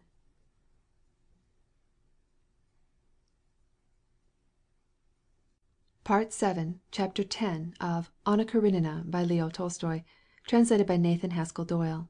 She advanced to meet him, and did not conceal the pleasure which his visit caused her. With the ease and simplicity which Levin recognized as characteristic of a woman of the best society, she extended to him a small, energetic hand, introduced him to Vorkoyev, and called his attention to a light-complexioned and pretty little girl, her pupil, she said, who was seated with her work near the table. "I am very, very glad," she repeated, and in these simple words, spoken by her, Levin found an extraordinary significance. "I have known you and liked you for ever so long, both because of your friendship with Stiva and because of your wife. I knew her a very short time, but she gave me the impression of a flower, a lovely flower, and to think, she will soon be a mother." She talked freely and without haste, occasionally looking from Levin to her brother, and Levin was conscious that the impression which he had produced was excellent, and he immediately felt perfectly at his ease with her and on the simplest and most friendly terms, as if he had known her from childhood. To Oblonsky, who asked if smoking was allowed, she replied, "That is why we have taken refuge in Alexei's study," and, looking at Levin, instead of asking, "Do you smoke?" she held over a tortoise-shell cigar case to him, and took a cigarette herself. "How are you today?" asked her brother. "Pretty well. A little nervous, as usual." "Isn't it extraordinarily good?" said Stepan Arkadyevitch, noticing Levin's admiration of the portrait. "I never saw a better portrait." "An extraordinary likeness, isn't it?" added Vorkoyev. Levin looked from the portrait to the original. Anna's face lighted up with a peculiar glow as she felt conscious of his eyes resting on her. He blushed, and, to conceal his confusion, was just going to ask her when she had seen Darya Alexandrovna, but at that instant Anna said, "Ivan Petrovitch and I were talking just now of Vestchenkov's pictures. Do you know them?" "Yes, I have seen them," answered Levin. "But I beg your pardon, you were just going to ask me something?" Levin asked whether she had seen Dolly lately. "She was here yesterday. She was indignant at what happened to Grisha at the gymnasium. It seems his Latin teacher was unfair to him." "Yes, I saw the pictures. They pleased me very much," said Levin, returning to the topic which they had begun to talk about. What Levin now said was entirely free from the technical formality with which he had talked in the morning. Every word of the conversation with her seemed to be significant, and pleasant as it was to talk with her, it was still pleasanter to listen to her. Anna talked not only naturally and intelligently, but, though intelligently, still without pretense, not arrogating any great importance to her own thoughts, but attributing great importance to what her friends said. The conversation turned on the new tendencies of art, and on some of the illustrations to the Bible which a French artist had recently made. Vorkoyev severely criticized the realism which the artist carried to brutality. Levin remarked that the French had carried conventionality in art to greater lengths than any other people, and that, therefore, they found a special merit in the reaction toward realism. They discovered poetry in the fact that they no longer lied. Never had Levin said a clever thing which gave him anything like the pleasure that this did. Anna's face grew suddenly bright as the full force of his remark dawned on her. She laughed. "I am delighted," she said, "just as you are when you see a very lifelike portrait. What you said is characteristic of all French art at the present time, painting, and even literature, Zola, Daudet. But possibly this is always the way that men form their conceptions from imagery, conventional figures. But afterwards, all the combinaisons made, the imaginary figures weary, and people begin to invent more natural and truthful figures." "That is perfectly true," said Vorkoyev. "Have you been to the club?" asked Anna, turning to her brother. Yes, here is a genuine woman," said Levin to himself, forgetting himself and gazing steadily into her handsome, mobile face, which now suddenly changed its expression. Levin did not hear what she was talking about as she bent over toward her brother, but he was struck by the change in her expression. Beautiful as it had been before in repose, it now suddenly assumed a mixed expression of curiosity, wrath, and pride. But this lasted only for 1 minute. She half closed her eyes, as if she were trying to remember something. "However, this is interesting to no one," said she, and she addressed the English girl in English. "Please order the tea in the drawing-room." The girl rose and went out. "Well, has she passed the examination?" asked Stepan Arkadyevitch. "Perfectly. She is a very capable girl, and a lovely character." "You will end by loving her better than your own daughter." "That is just like a man. In love there is no such a thing as more or less. I love my daughter in one way, and this girl in another." "I tell Anna Arkadyevna," said Vorkoyev, "that if she would spend 100th part of the activity she devotes to this little English girl for the benefit of Russian children, what a service her energy would render. She would accomplish prodigies." "Now there, what you want I can't do. Count Alexey Kirillovitch," she glanced with an air of timid inquiry at Levin as she pronounced this name, and he involuntarily responded by a look which was encouraging and full of admiration, "used to encourage me, when we were in the country, to visit the schools. I went a few times. They were very pleasant, but I couldn't get interested in this occupation. You talk of energy, but the foundation of energy is love, and love does not come at will. So I love this little English girl, but I really don't know why." She looked at Levin again, and her smile and her look all told him that she spoke only with the aim of gaining his approval, though sure in advance that they understood each other. "I agree with you thoroughly," cried he. "You can't put your heart into schools and such things. And I think that from the same reason philanthropic institutions generally give such small results." She was silent for a moment, then she smiled. Yes, she replied. "I never could.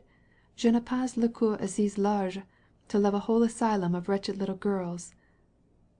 Cela ne m'a jamais réussi. Women do it only to win for themselves position sociale. Even now, when I have so much need of occupation," she added, with a sad, confiding expression, addressing Levin, though she was speaking to her brother, "even now I cannot." Then suddenly frowning, and Levin saw that she frowned because she had begun to speak of herself, she changed the subject. "I know about you," she said, smiling at Levin. "You have the reputation of being only an indifferent citizen, but I have always defended you as well as I could." "How have you defended me?" "That depends on the attacks. But suppose we have some tea," said she. She rose and took a morocco-bound book which was lying on the table. "Give it to me, Anna Arkadyevna," said Vorkoyev, pointing to the book. "It is well worth while." "No, it is all so unfinished." "I have told him about it," remarked Stepan Arkadyevitch, indicating Levin. "You were wrong. My writings are like those little baskets and carvings made by prisoners, which Liza Myertsalova used to sell. She managed the prisons for our society," said she, turning to Levin. "Those unfortunates used to do perfect miracles of patience." Levin was struck by still a new feature in this remarkable, fascinating woman. Besides wit, grace, beauty, she had sincerity. She did not wish to conceal the thorns of her situation. As she said that she sighed, and her face suddenly assumed a stern expression, as if it were changed to stone. With this expression on her face she was even more beautiful than before. But that expression was new. It was entirely alien to that which a few minutes before had seemed to irradiate happiness, and which the artist had managed to reproduce in the portrait. Levin looked once more at the portrait and at the original of it, while Anna took her brother's arm, and a feeling of tenderness and pity came over him, surprising even himself. She let the two gentlemen pass into the parlor, and remained behind to speak to Stiva. What is she talking with him about? The divorce? Vronsky? What he was doing at the club? About me? Thought Levin, and he was so stirred that he heard nothing that Vorkoyev was saying to him about the merits of the story for children which Anna Arkadyevna had written. During tea, a pleasant conversation full of ideas was carried on. There seemed to be no lack of subjects at any moment, but it was felt that there was time to say all that anyone wanted to say, and each was willing to listen when the other talked. And all that was said, not only by Anna herself, but by Vorkoyev and by Stepan Arkadyevitch, had a special significance, thanks to her interested attention and her pertinent remarks. So at least it seemed to Levin. All the time they were talking Levin studied her, and admired her beauty and the cultivation of her mind, and not less her perfect simplicity and naturalness.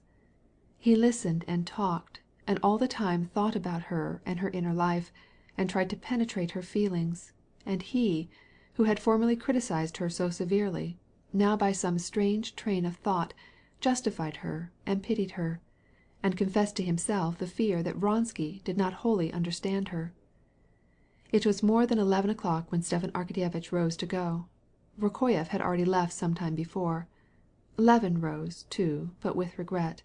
He felt as if he had only just come.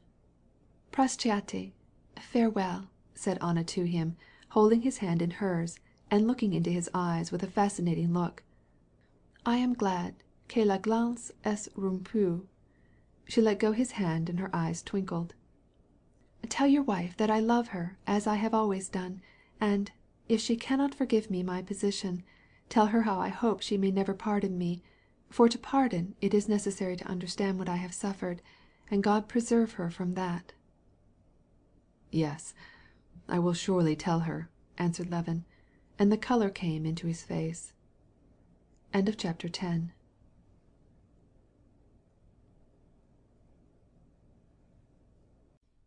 Part 7, Chapter 11 of Anna Karenina by Leo Tolstoy, translated by Nathan Haskell Doyle. What a wonderful, lovely, and pitiable woman, thought Levin, as he went out with Stepan Arkadyevitch into the cold night air. "There, what did I tell you?" demanded Oblonsky, as he saw that Levin was perfectly overcome. "Wasn't I right?" "Yes," answered Levin thoughtfully. "An extraordinary woman. Not only intellectual, but she has a wonderfully warm heart. What a terrible pity it is about her."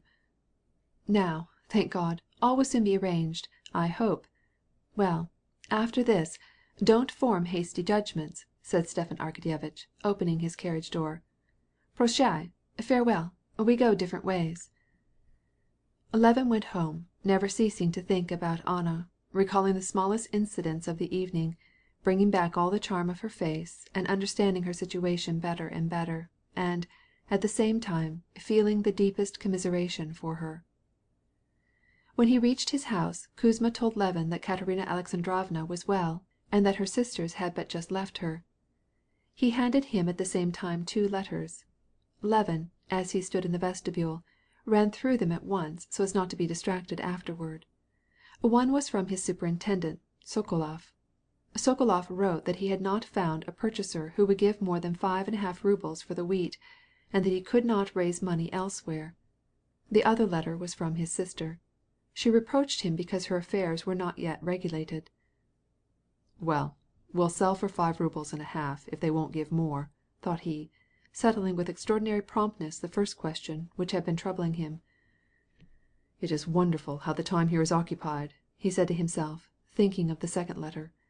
He felt that he was to blame toward his sister, because he had not yet accomplished what she had asked him to do for her. "To-day I did not get to court either, but I did not have a moment's time." And, making up his mind that he would surely go the next day, he went to his wife's room. On his way he cast a quick glance back at his day. There had been nothing except conversations in which he had listened and in which he had taken part. Not one of the subjects touched on what would have occupied him when in the country, but here they were very interesting, and all the conversations in which he had engaged were good, only in 2 places were they not absolutely good. One was his remark about the fish at the club, the other was something intangibly wrong in his feelings of tender pity for Anna. Levin found his wife sad and absent-minded. The dinner of the 3 sisters had been merry, but afterward they had waited and waited for him, and the evening had seemed long to them, and now Kitty was alone. "Well, what have you been doing?" she asked him, looking at him, as she did so, with a suspicious light in her eyes. But she took good care to conceal her intentions, so as not to prevent him from telling her the whole story, and with an encouraging smile she listened as he told her how he had spent the evening. "Well, I met Vronsky at the club, and I am very glad of it. I felt very much at my ease with him, and enjoyed it. Of course, I shall try to avoid him, but still henceforth I shan't feel that awkwardness in his society." As he said these words he remembered that in order not to avoid him he had immediately gone to Anna's house, and his face grew red. "Here we say the peasantry drink, but I don't know which drink more, the peasantry or men in society. The peasantry drink on festival days, but—" Kitty was not interested in the question of how much the peasantry drank. She saw her husband's face glow red, and she wanted to know the reason. "Well, where else did you go?" "Stiva insisted on my going with him to Anna Arkadyevna's," answered he, blushing more and more, and his doubts as to the propriety of his visit to Anna were decided for him. He now knew that he ought not to have done so. Kitty's eyes opened wide and flashed at the mention of Anna, but she restrained herself, and, concealing her emotion, she misled him. She merely said, "Ah." "You are not going to be vexed with me because I went? Stiva begged me to go, and Dolly wanted me to." "Oh, no," said she, but in her eyes he saw a look which boded little good. "She is a very charming woman, who is very much to be pitied. A good woman," continued Levin, and he described the life which Anna led, and gave her message of remembrance to Kitty. "Yes, of course she is to be pitied," said Kitty, when he had finished. "Whom did you get a letter from?" He told her, and, misled by her apparent calmness, went to undress.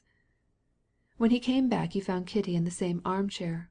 When he approached, she looked at him and burst into tears. "What is it?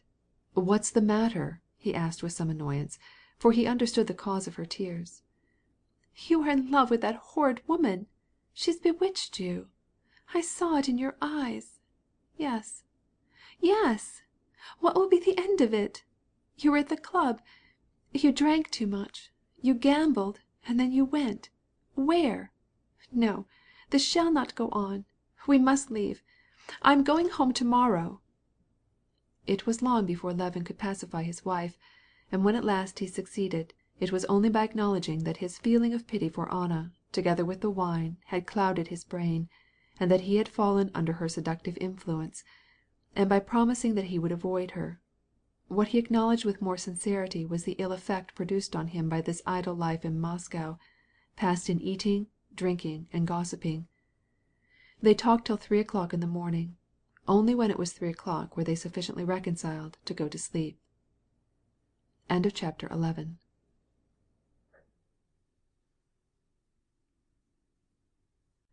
Part 7, Chapter 12 of Anna Karenina by Leo Tolstoy, translated by Nathan Haskell Doyle. After having said good-bye to her visitors, without sitting down, Anna began to walk up and down the full length of her apartments. Of late she had got into the habit of unconsciously doing all she could to attract young men to her, and so this whole evening she had striven to awaken a feeling of love in Levin.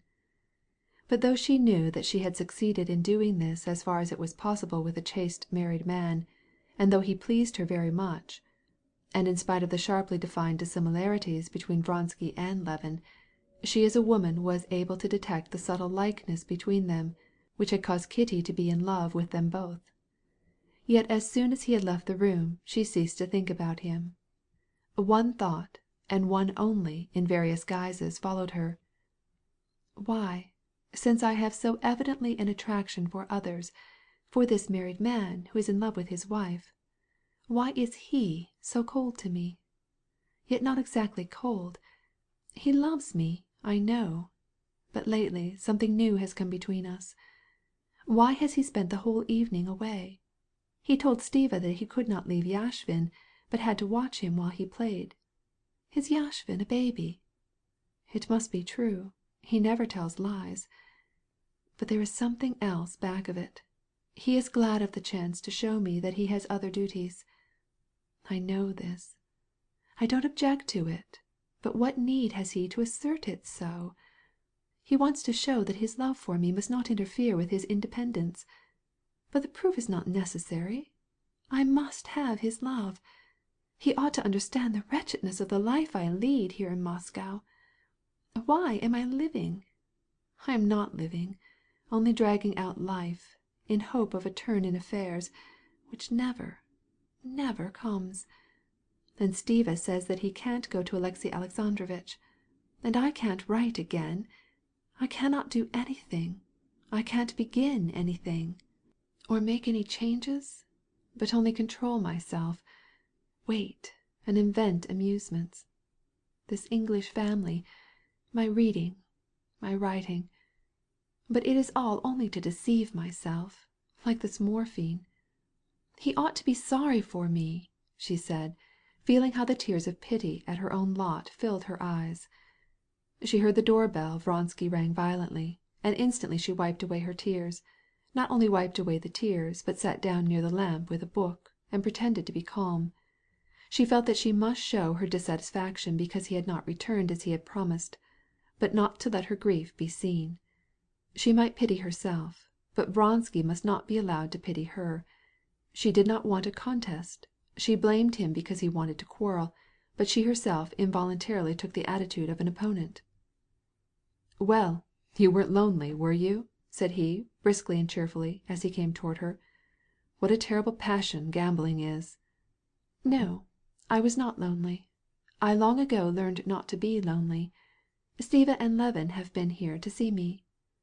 "Yes, I knew that they intended to come. Well, and how do you like Levin?" he asked, as he sat down near her. "Very much. They have only just gone. How about Yashvin?" "He had won 17,000 rubles. I got him away, but he escaped from me and went back again.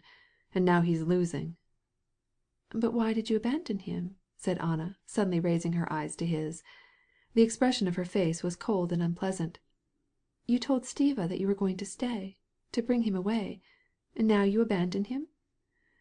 "In the first place, I did not send any message to you. In the second place, I never tell lies. And chiefly I wished to stay, and I stayed," he answered angrily. "Anna, why do you do so?" added he, after a moment's silence, holding out his hand to her in the hope that she would place hers in it. She was glad of this appeal to her love, but some strange spirit of evil prevented her from yielding. "Of course you stayed because you wanted to. You always do as you please. But why tell me so? What is the good?" answered she, growing more and more heated. "Who denies that you tell the truth?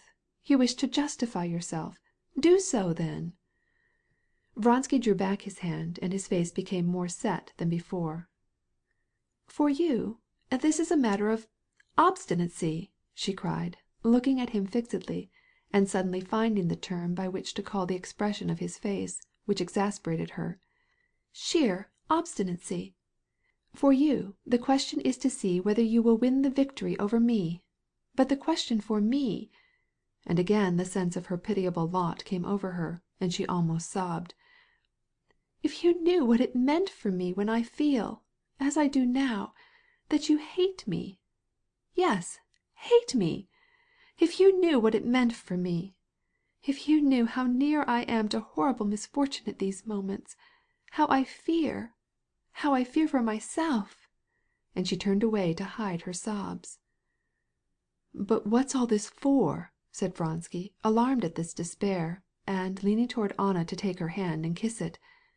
"Do I seek outside diversion? Don't I avoid the society of women?" "As if that were all," said she. "Well, tell me what I must do to make you content. I am ready to do anything that you may be happy," said he, moved to see her in such despair. "What would I not do to spare you such grief, Anna?" he said. "It's nothing, nothing," she replied. "I myself don't know. It's the loneliness. It's my nerves. There, let's not talk about it any more. Tell me what happened at the races. Why haven't you told me about it?" she asked, attempting to conceal the pride she felt at her victory, for she knew it rested with her. Vronsky asked for some supper, and as he was eating described to her the incidents of the races. But from the sound of his voice and from his glance that grew colder and colder, she saw that he would not forgive her for the victory, that the sense of obstinacy which she had struggled to overcome was as firm in him as ever. He was colder toward her than before, as if he regretted having yielded to her. And as she remembered the words that won her the victory, especially the words, "How near I am to horrible misfortune, and I fear for myself," she realized that it was a dangerous weapon, and that she must never employ it again. But she felt that along with the love which united them, there stood between them an evil spirit of conflict which she had not the power to drive from his heart, and still less from her own.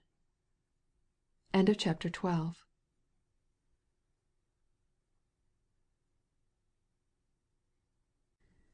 Part 7, Chapter 13 of Anna Karenina by Leo Tolstoy, translated by Nathan Haskell Doyle.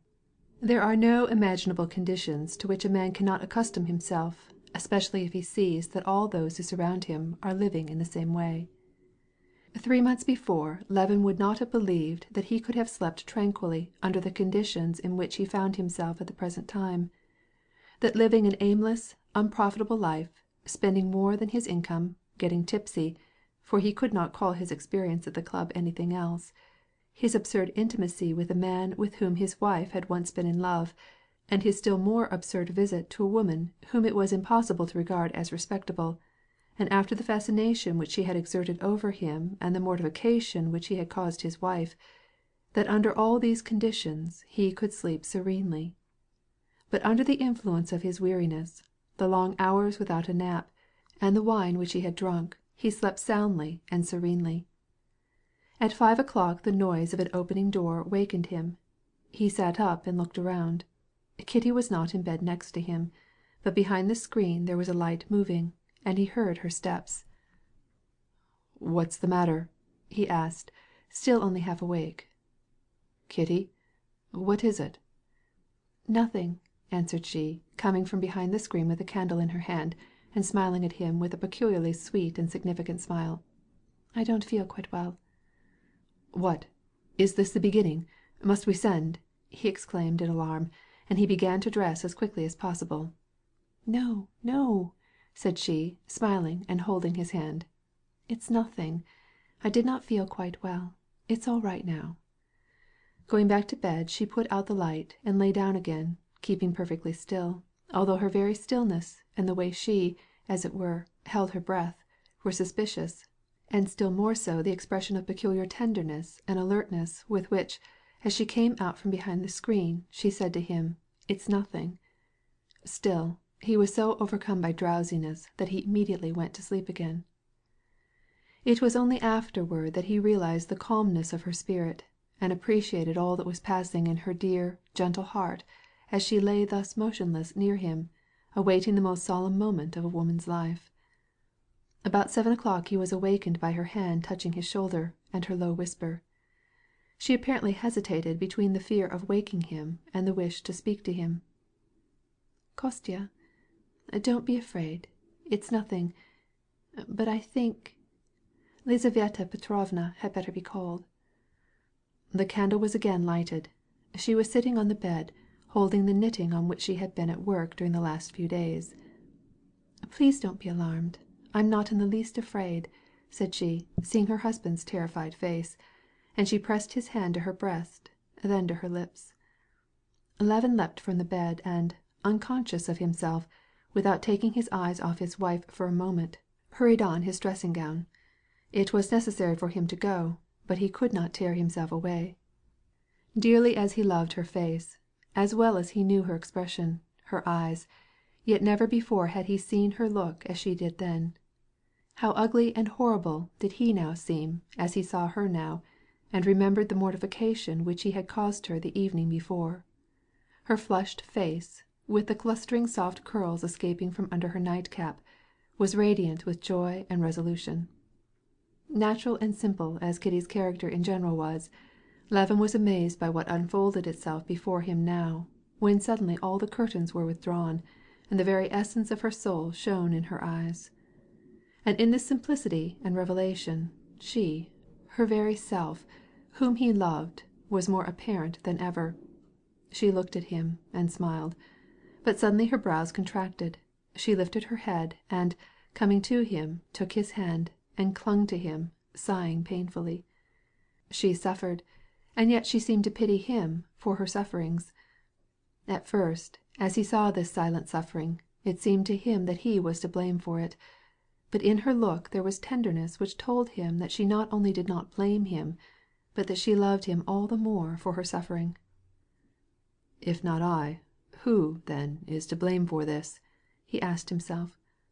She suffered, and she seemed to take pride in her pain, and to rejoice in it. He saw that in her soul some beautiful transformation was taking place. But what? He could not understand. It was above his comprehension. "I have sent for mamma. Now go quickly and get Lizaveta Petrovna." "Kostya, it's nothing. It's all over." She went to the other side of the room and rang the bell. "There, now, please go. Pasha is coming. I want nothing." And Levin, with astonishment, saw her take up her work again. As he went out of one door, he heard Pasha, the maid, come in at the other. He paused on the threshold and listened as Kitty gave directions for arranging the room, and as she herself began to move the bed. He dressed, and when he had ordered his carriage, since it was too early for isvostchiks, he flew up to her room again, not on tiptoes, but on wings, as it seemed to him. Two maids were busily engaged in moving something in the room. Kitty was walking up and down, knitting swiftly, slipping the knots, and giving directions. "I'm going for the doctor immediately. Lizaveta Petrovna has been sent for, but I will call there. There is nothing more, is there? Oh, yes, Dolly." She looked at him, evidently without hearing what he said. "Yes, yes, go," said she, and motioned to him with her hand. He was just passing through the drawing room when he heard a groan, pitiful but instantly suppressed. He stood still and could not make up his mind. "It is she," he said to himself, and putting his hands to his head, he rushed out. "Lord have mercy on us! Pardon us! Save us!" he exclaimed, and these words, which suddenly and unexpectedly came to his lips, were not spoken merely by his lips, unbeliever though he was. Now at this instant he knew perfectly well that all his doubts and the impossibility which his reason found in belief had not the slightest influence to prevent him from addressing himself to God. Everything of this sort now vanished like dust from his soul. To whom could he address himself, if not to him in whose hands he felt were held himself, and his soul, and his love? The horse was not yet ready, but, feeling the special strain of physical powers unemployed, and of the work before him calling for his attention, he started on foot, so as not to lose a single instant, and ordered Kuzma to follow him. At the corner of the street he met a knight isvostchik hurrying along. In the little sledge sat Lizaveta Petrovna, in velvet cloak, with her head wrapped up in a kerchief. "Thank God!" he murmured, as he saw with joy her pale little face, which had a peculiarly serious, and even stern, expression. Not ordering the driver to stop, He ran along with it back to the house. "Only 2 hours? Not more?" asked Lizaveta Petrovna. "You may speak to Pyotr Dmitrich, but don't hurry him. Yes, please get some opium at the apothecary's." "Do you think all will go on well?" asked he. "God help us," he added, as he saw his horse starting from the door. He got into the sledge alongside of Kuzma and ordered him to hurry to the doctor's. Chapter 13.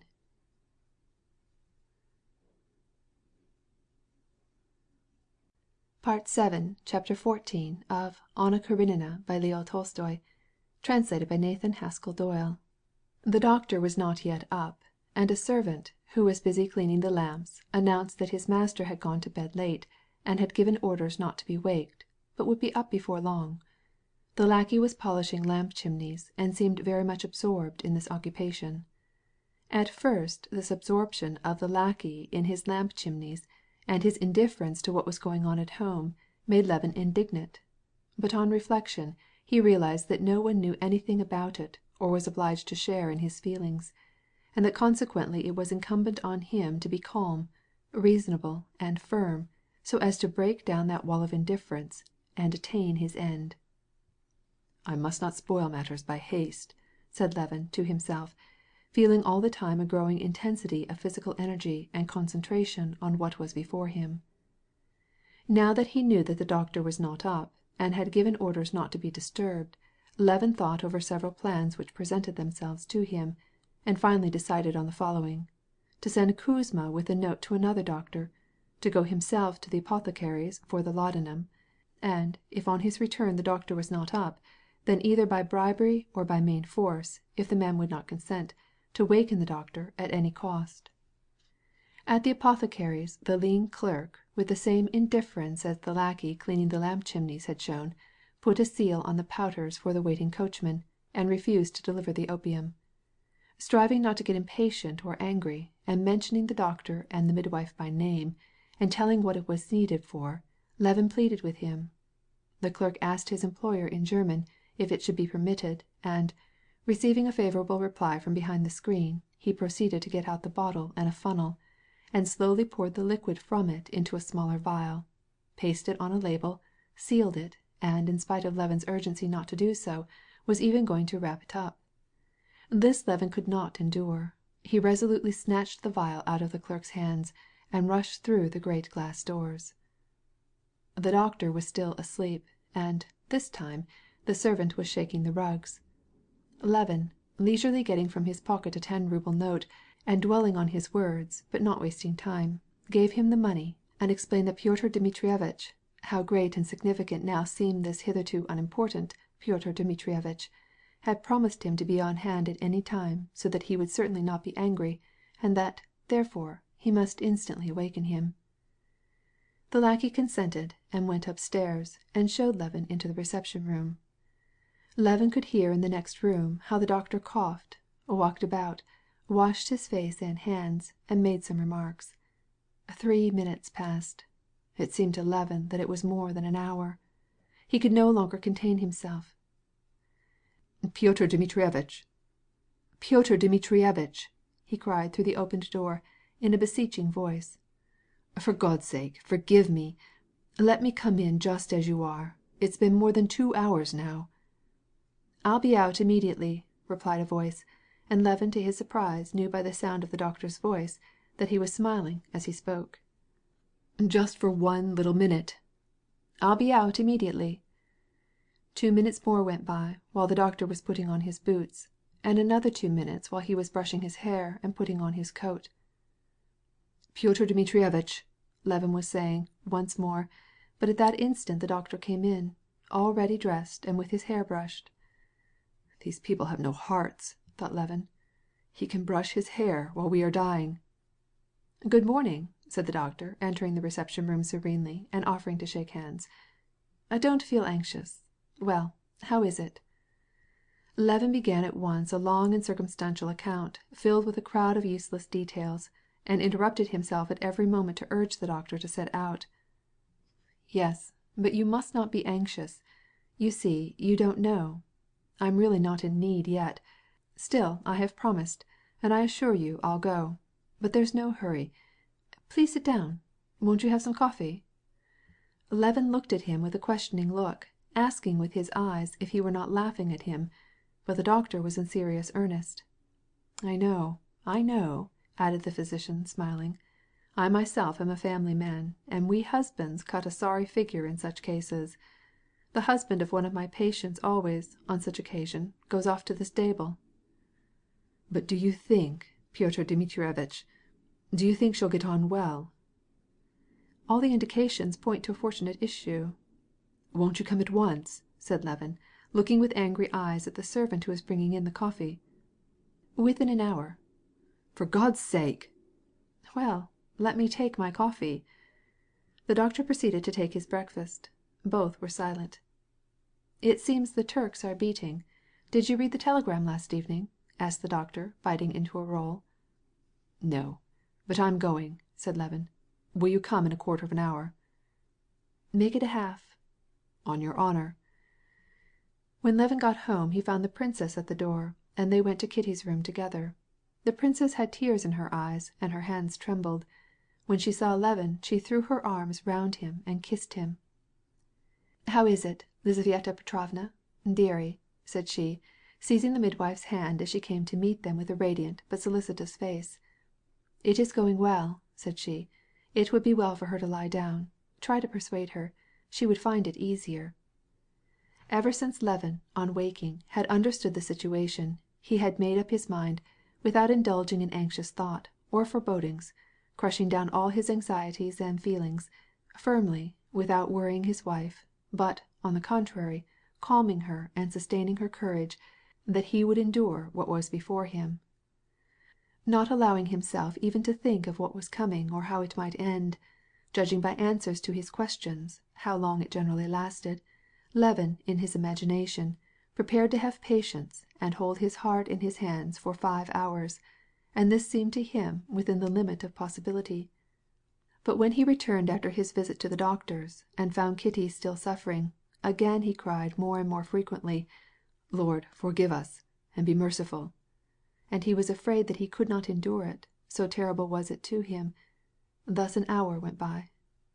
And after this another hour passed, and a second, and a third, and the 5 which he had set as the very ultimate limit of his endurance, and the situation was still the same, and still he was enduring the suspense, because there was nothing else to do except endure, thinking every moment that he had reached the last limit, and that his heart would burst with his agony.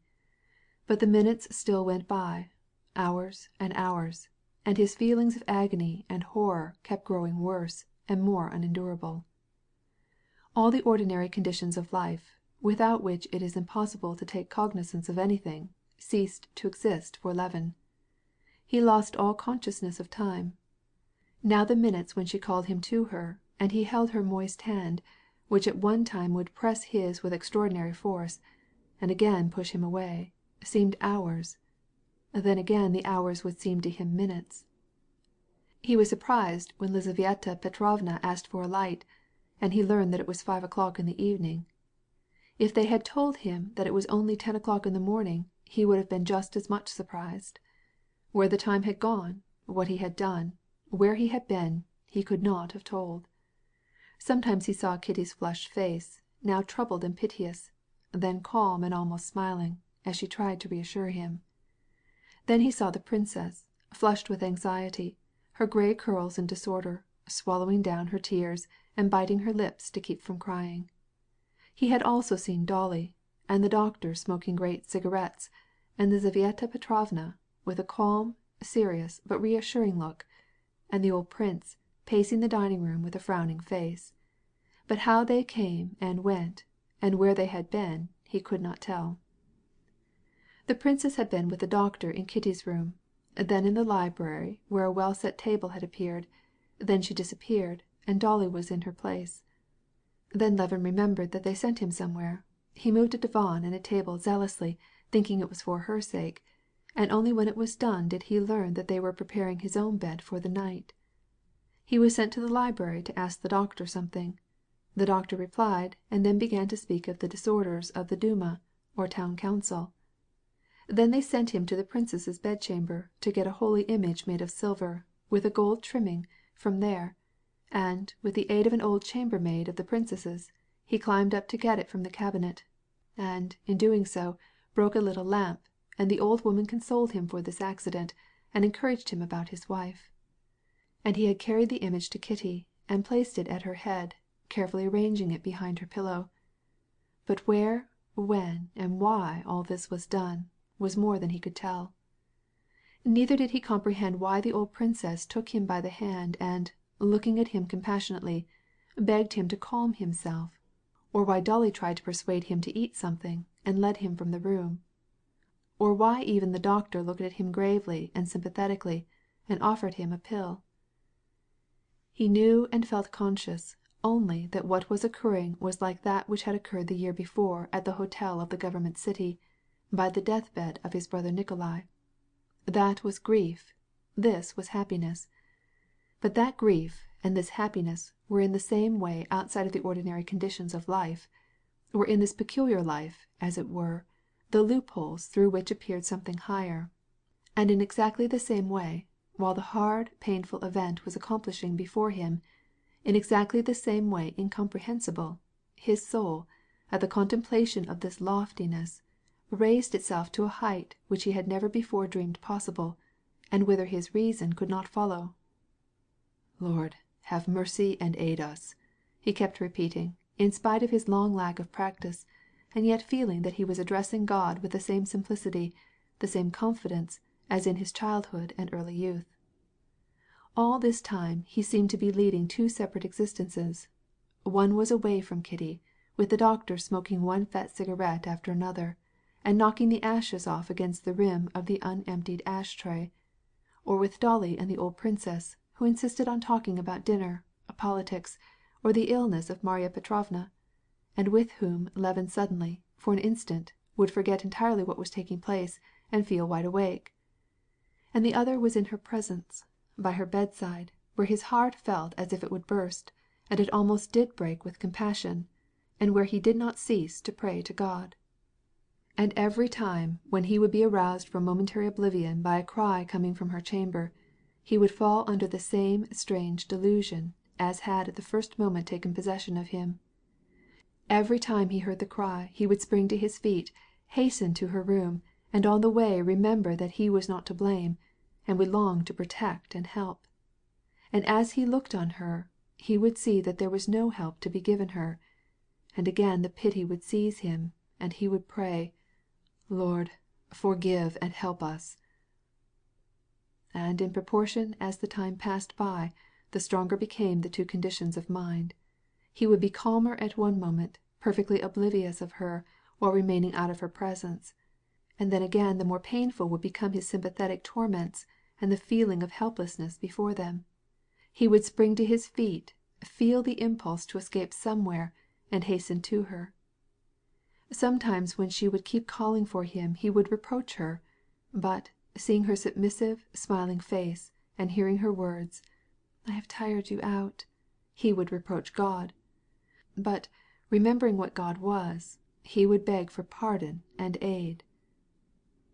End of chapter 14.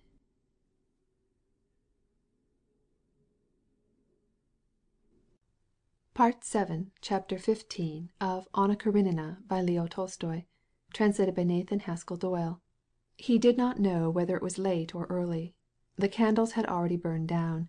Dolly had just come into the library and was proposing to the doctor to lie down. Levin had been sitting there listening to the doctor's story of the charlatanry of magnetizers, and looking at the ash at the end of his cigarette. It was one of the moments of rest, and he was oblivious. He had entirely forgotten what was taking place. He listened to the doctor and followed him understandingly. Suddenly he heard a cry unlike anything he had ever heard. The cry was so terrible that Levin did not even stir, but, holding his breath, he looked at the doctor with eyes full of questioning terror. The doctor bent his head, as if to hear better, and smiled with an air of approbation. Levin had reached the point where nothing could surprise him, and he said inwardly, "Evidently that must be so. But why that cry?" He went back to the sick room on tiptoe, passed round by Lizaveta Petrovna, and the princess, and stood in his place by the bedside. The cry had ceased, but evidently there was some change.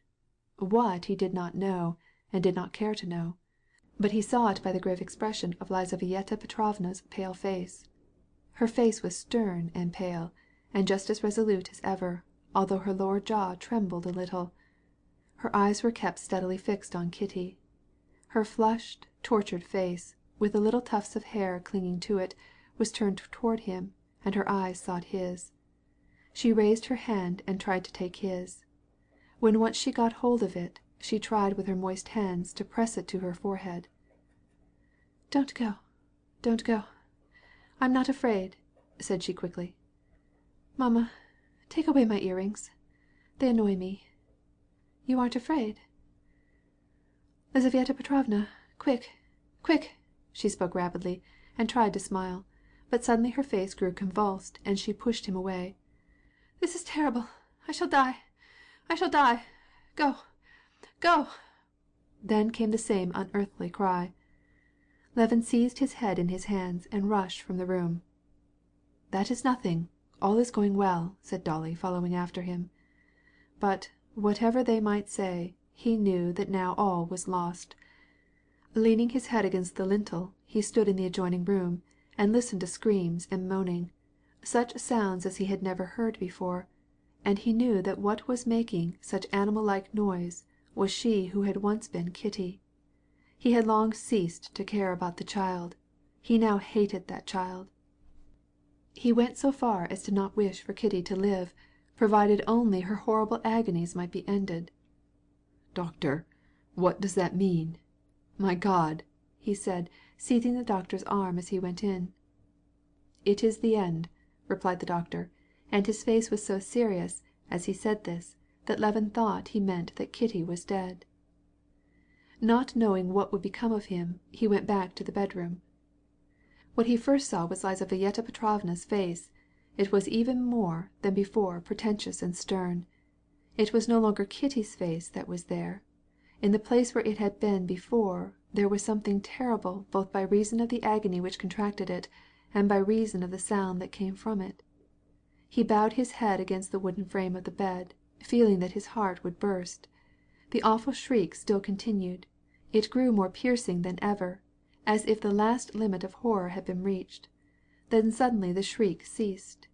He could not believe it, but he could not doubt. And he heard a gentle rustling and a quick breathing, and his wife's living, loving, happy voice whispered, "Konechna, it's over." He raised his head. As she lay there, beautiful with a supernatural beauty, with her arms nervelessly resting on the counterpane, she looked at him and tried to smile at him, but could not.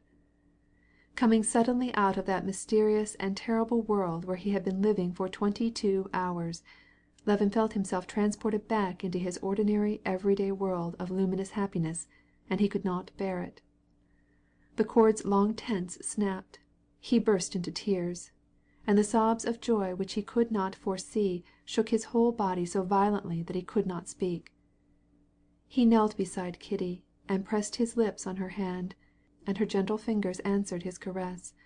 And meantime, at the foot of the bed, in the skillful hands of Lizaveta Petrovna, like the small uncertain flame of a lamp, flickered the life of a human being, which just before had not been, and which, with every right and every responsibility, would live, and propagate its kind.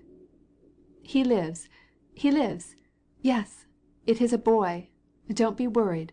Levin heard Lizaveta's voice saying, while with a trembling hand she slapped the little one's back. "Mamma, is it true?" asked Kitty, and the princess's sobs answered her. And amid the silence, like an indubitable answer to the young mother's questions, was heard a voice, absolutely different from the subdued voices speaking in the room. It was the bold, decided, imperious, almost impertinent cry of the new human being, which had come whence no one knew. Just before, if Levin had been told that Kitty was dead, that he himself had died with her, and that their children were angels, and that they were all in the presence of God, he would not have been surprised. And now that he had come back to reality, it took a prodigious effort of thought to comprehend that his wife was alive, that she was doing well, and that this desperately screeching creature was his son. Kitty was saved, her suffering was past, and he was inexpressibly happy. That he could understand, and it made him happy. But the child, whence? Why? What was it? He could not want himself to the thought of it. It seemed to him somehow too much, too overwhelming, and it was long before he became accustomed to it. End of chapter 15.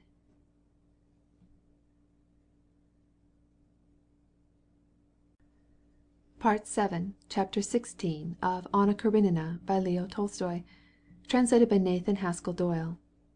The old Prince Sergey Ivanovitch and Stepan Arkadyevitch met at Levin's the next morning about 10 o'clock, and after they talked about the little mother, they began to converse about irrelevant topics. Levin listened to them, and involuntarily remembering what had taken place, what had been going on that morning, he also remembered what he himself had been but a few hours before. It was as if 100 years had passed since then. He felt that he was on some unattainable height from which he endeavored to descend to their level, that he might not offend those with whom he was talking. While talking about indifferent things, he was thinking of his wife, of the state of her health, and of his son, to the idea of whose existence he was trying to accustom himself. The whole world of womanhood, which had taken on a new and incomprehensible significance to him, even after his marriage, occupied such a lofty place that he could not begin to realize it.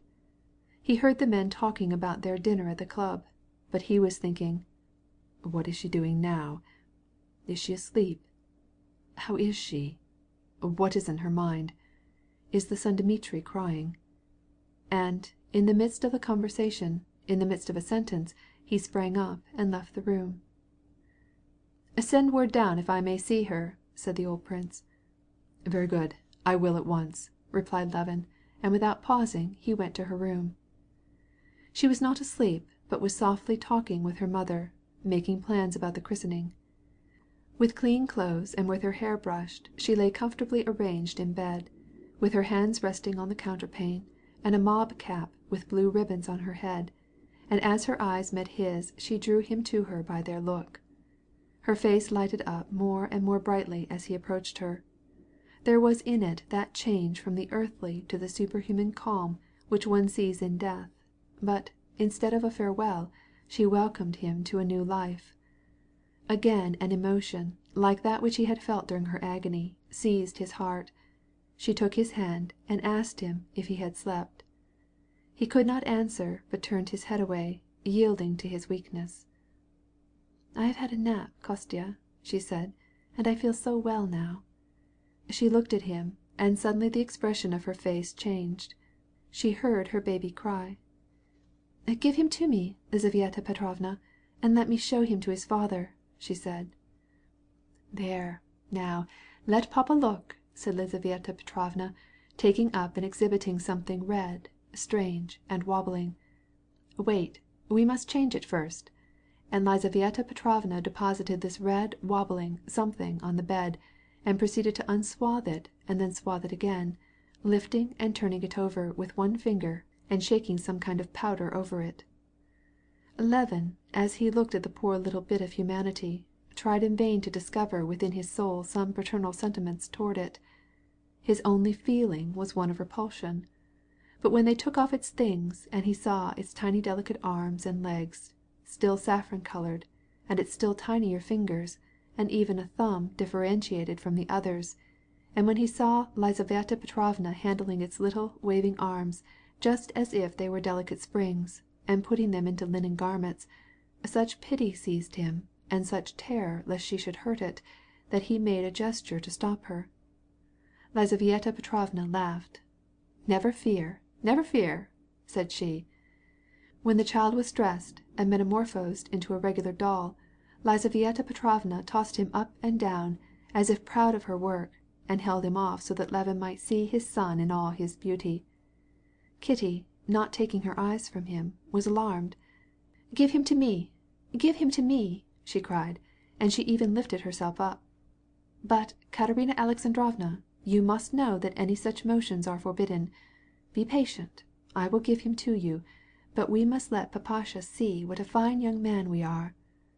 And Lizaveta Petrovna handed to Levin with one hand, the other supported the limp occupant, this strange, weak, red creature, whose head fell limply in its swaddling clothes. All that was to be seen of it was a nose, a pair of eyes that looked in two directions, and smacking lips. "Prekrasnui rabyonek, a splendid baby," said Lizaveta Petrovna. Levin drew a deep breath of mortification. This splendid baby inspired him only with a feeling of pity and disgust. It was not at all the feeling that he expected. He turned away while the nurse placed it in Kitty's arms. Suddenly a laugh caused him to raise his head. It was Kitty who laughed. The baby had taken the breast. "There, that's enough, that's enough," said Lizaveta Petrovna, but Kitty would not let go of her son, who had gone to sleep on her arm. "Look at him now," said she, turning the child so that his father might see him. The little old face suddenly grew still more wrinkled, and the child sneezed.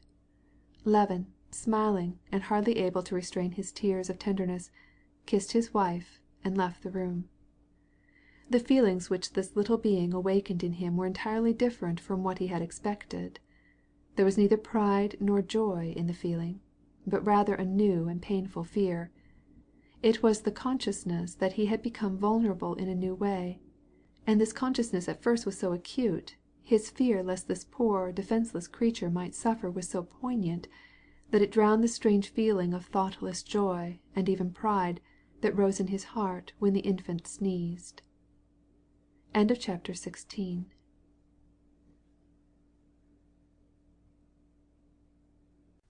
Part 7, Chapter 17 of Anna Karenina by Leo Tolstoy, translated by Nathan Haskell Doyle. The affairs of Stepan Arkadyevitch had reached a critical stage. The money brought by the sale of 2/3 of the timber had long ago been spent, and he had obtained from the merchant at a discount of 10% a large part of the remaining third in advance. Now the merchant would not advance anything more, as Dolly, for the first time in her life asserting her rights to her personal property, had refused her signature to the contract when it was proposed to give a receipt for the sale of the last third of the wood. All the salary was used up for household expenses, and for the payment of unavoidable debts. There was absolutely no money to be had. It was disagreeable and awkward, and Stepan Arkadyevitch felt that it was not to be continued. The reason of it, in his opinion, lay in the fact that he got too small a salary. The place which he held had been very good 5 years before, but it was so no longer. Petrov, the director of a bank, got 12,000. Sventitsky, a member of the council, got 17,000. Mitten, the head of a bank, got 50,000. "Apparently I have been asleep, and they have forgotten me," said Stepan Arkadyevitch to himself, and he began to keep his eyes and ears open, and at the end of the winter he discovered a very good place, and matured his attack upon it, beginning at Moscow through his uncles, his aunts, and his friends, and then, when the time seemed ripe in the spring, he himself went down to Petersburg. It was one of those lucrative, sinecure places which nowadays are found, varying in importance, worth anything from 1,000 to 50,000 rubles a year. This place was in the commission of the Consolidated Agency for the Mutual Credit Balance of the Southern Railway and Banking Establishments. The place, like all such places, required at once such varied talents and such extraordinary activity that it was hard to find them united in one person. But since it was hopeless to find anyone with all these qualities, it was certainly better that the man put in should be an honest rather than a dishonest man. Now Stepan Arkadyevitch was an honest man in every sense of the term, for in Moscow the word chestnui, meaning honest, has two significations, depending on its accent. They speak of an honest agent, an honest writer, an honest journal, an honest institution, and it means not only that men or institutions are not dishonest, but that they know how to adapt themselves to circumstances.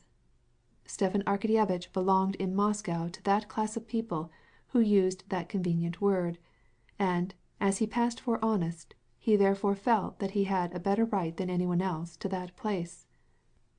This place was worth from 7,000 to 10,000 rubles a year.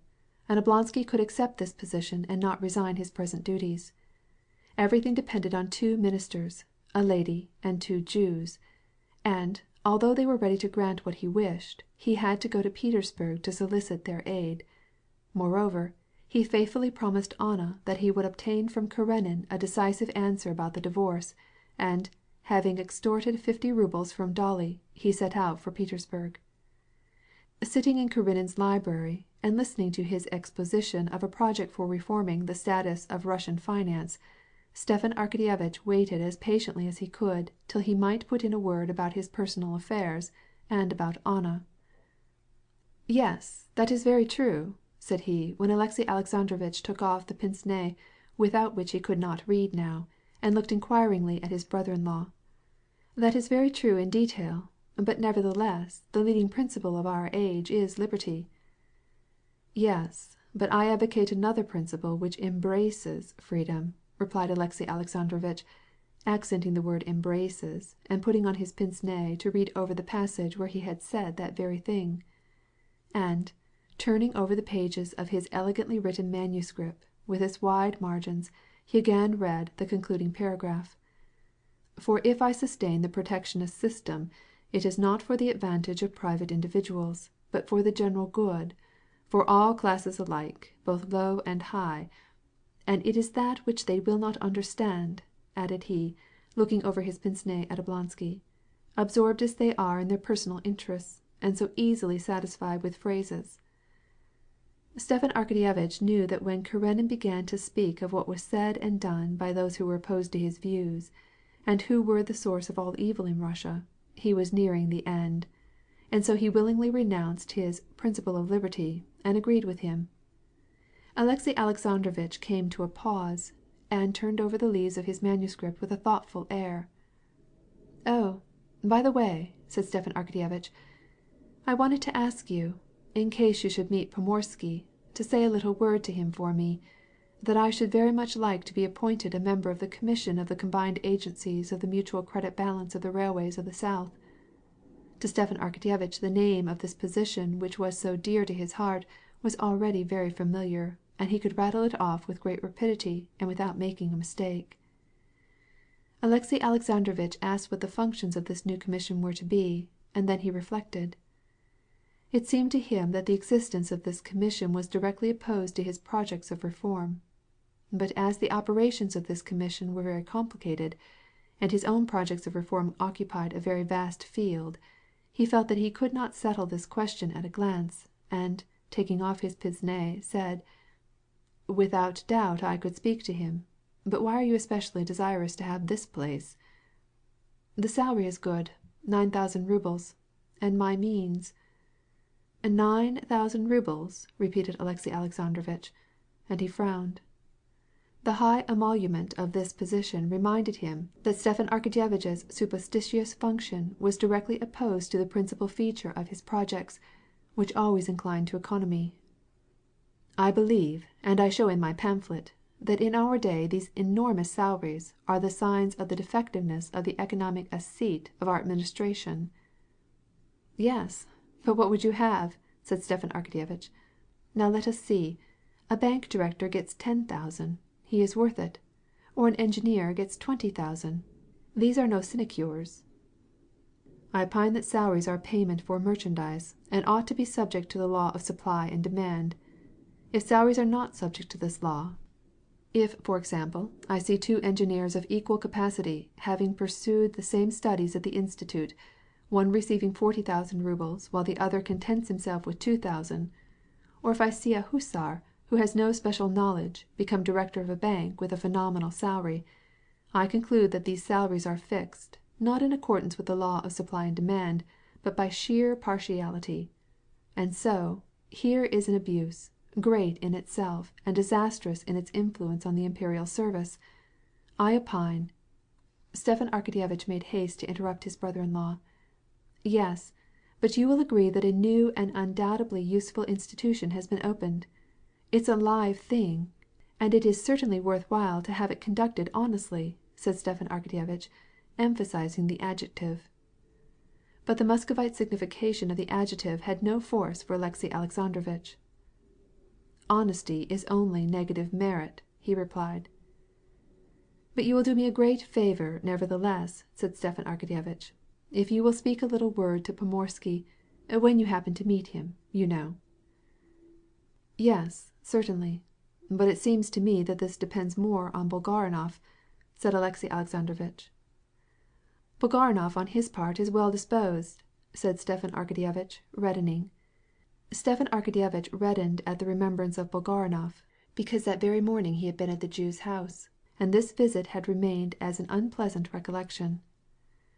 Stepan Arkadyevitch knew perfectly well that the commission of which he wished to become a member was a new, important, and honorable enterprise. But that morning, when Bolgarinoff, evidently with malice prepense, kept him with other petitioners waiting in his reception room for 2 hours, the whole affair became awkward to him. Whether it was awkward to him that he, a descendant of Rurik, a Prince Oblonsky, had to wait 2 hours in the Jew's reception room, or because he, for the first time in his life, was not following the example of his ancestors in serving the government, but had got into a new field, at all events it was awkward. During these 2 hours of waiting at Bolgarinoff's, Stepan Arkadyevitch, briskly walking up and down through the reception room, smoothing his side whiskers, occasionally entering into conversation with the other petitioners, and trying to work out a pun on his long waiting at the Jew's, diligently concealed from the others, and also from himself, the trying feeling. But all that time he felt awkward and annoyed. He did not know why. It was either because he had not succeeded very well with his pun on the word Jew, how he had to chew on the cud of expectation, or for some other reason. When at last Bolgarinoff, with excessive humility, received him, evidently triumphing in his humiliation, and almost refused his request, Stepan Arkadyevitch made haste to forget it all. But now, remembering it again, he reddened with shame. Chapter 17.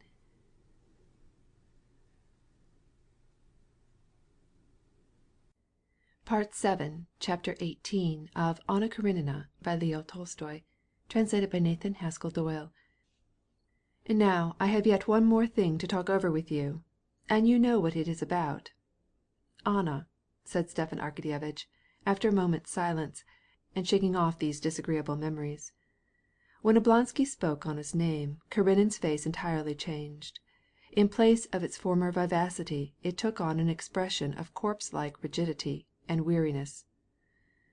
"What more do you want of me?" said he, turning about on his armchair and shutting his pince-nez. "A decision, some sort of a decision, Alexey Alexandrovitch. I address you, not as," he was going to say, "a deceived husband," but fearing that it might hurt his cause he stopped, and substituted with little appropriateness, "not as a statesman, but simply as a man, and a good man, and a Christian. You ought to have pity on her." "In what way could I, properly?" asked Karenin quietly. "Yes, have pity on her. If you saw her as I do, I have seen her all winter, you would pity her. Her position is cruel." "I thought," said Karenin suddenly, in a piercing, almost whining voice, "that Anna Arkadyevna had obtained all that she wished." "Oh, Alexey Alexandrovitch, for God's sake, let us not make recriminations. What is past is past, and you know what she is now waiting for and hoping for is the divorce." "But I understood that in case I kept my son, Anna Arkadyevna refused the divorce, and so my silence was equivalent to a reply, and I thought the question settled. I consider it settled," said he, with more and more warmth. "For God's sake don't get angry," said Stepan Arkadyevitch, touching his brother-in-law's knee. "This question is not settled. If you will allow me to recapitulate, the affair stands thus. When you separated, you were as great, as magnanimous as was possible to be. You granted her everything, her freedom, even a divorce if she wanted one. She appreciated it. No, you don't think so, but she appreciated it absolutely. To such a degree that, at first, feeling her guilt towards you, she could not reason about it at all. She refused everything. But the reality and time have shown her that her position is painful and intolerable. "Anna Arkadyevna's life cannot interest me," said Karenin, raising his eyebrows. "Permit me to disbelieve that," replied Stepan Arkadyevitch gently. "Her position is painful to her, and without any escape whatever. She deserves it, you say. She acknowledges that, and does not complain. She says up and down that she should never dare to ask anything of you. But I, and all her relatives, all who love her, beg and implore you to have pity on her. Why should she suffer? Whose advantage is it?" "Excuse me, you seem to accuse me of being to blame." "Oh, not at all, not at all. Understand me," said Stepan Arkadyevitch, touching Karenin's arm, as if he believed that personal contact would have a mollifying effect on his brother-in-law. "I merely say this. Her position is painful, and you can relieve it, and it will not cost you anything. I will so arrange the matter that you shall have no trouble about it. Besides, you have promised." "My consent has been already given, and I had supposed that the question of our son had decided the matter. Besides, I hoped that Anna Arkadyevna would in her turn have the generosity to understand—" His trembling lips could hardly utter the words, and he turned pale. "She leaves all to your magnanimity.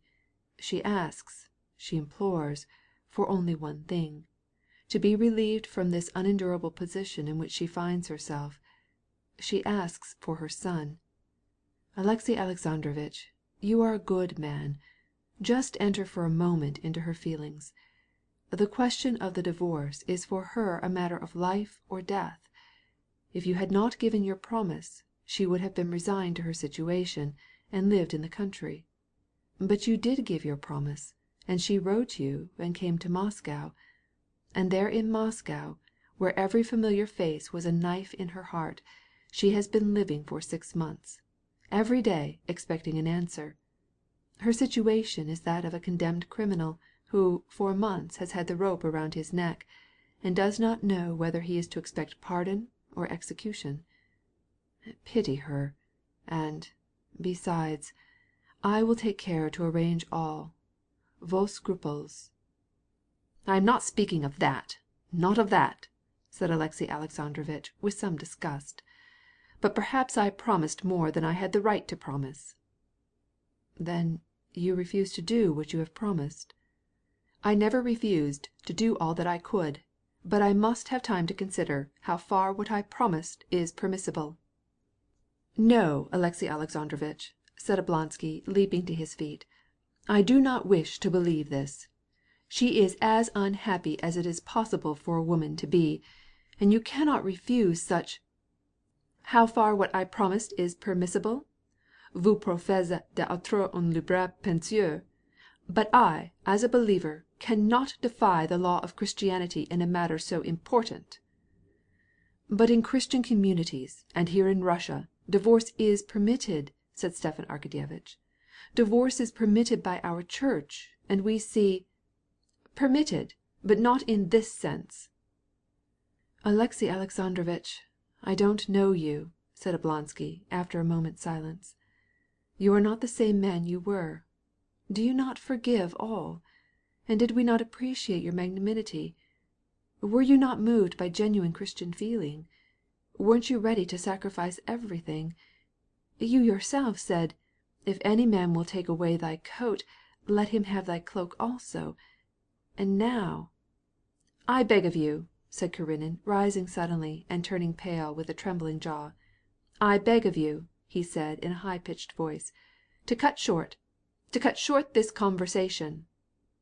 "Oh, well, pardon me, if I have offended you," said Stepan Arkadyevitch in confusion, holding out his hand. "But I had to fulfill the mission I was charged with." Alexey Alexandrovitch gave him his hand and said, after a moment's reflection, "I must have time to think about it, and seek for light.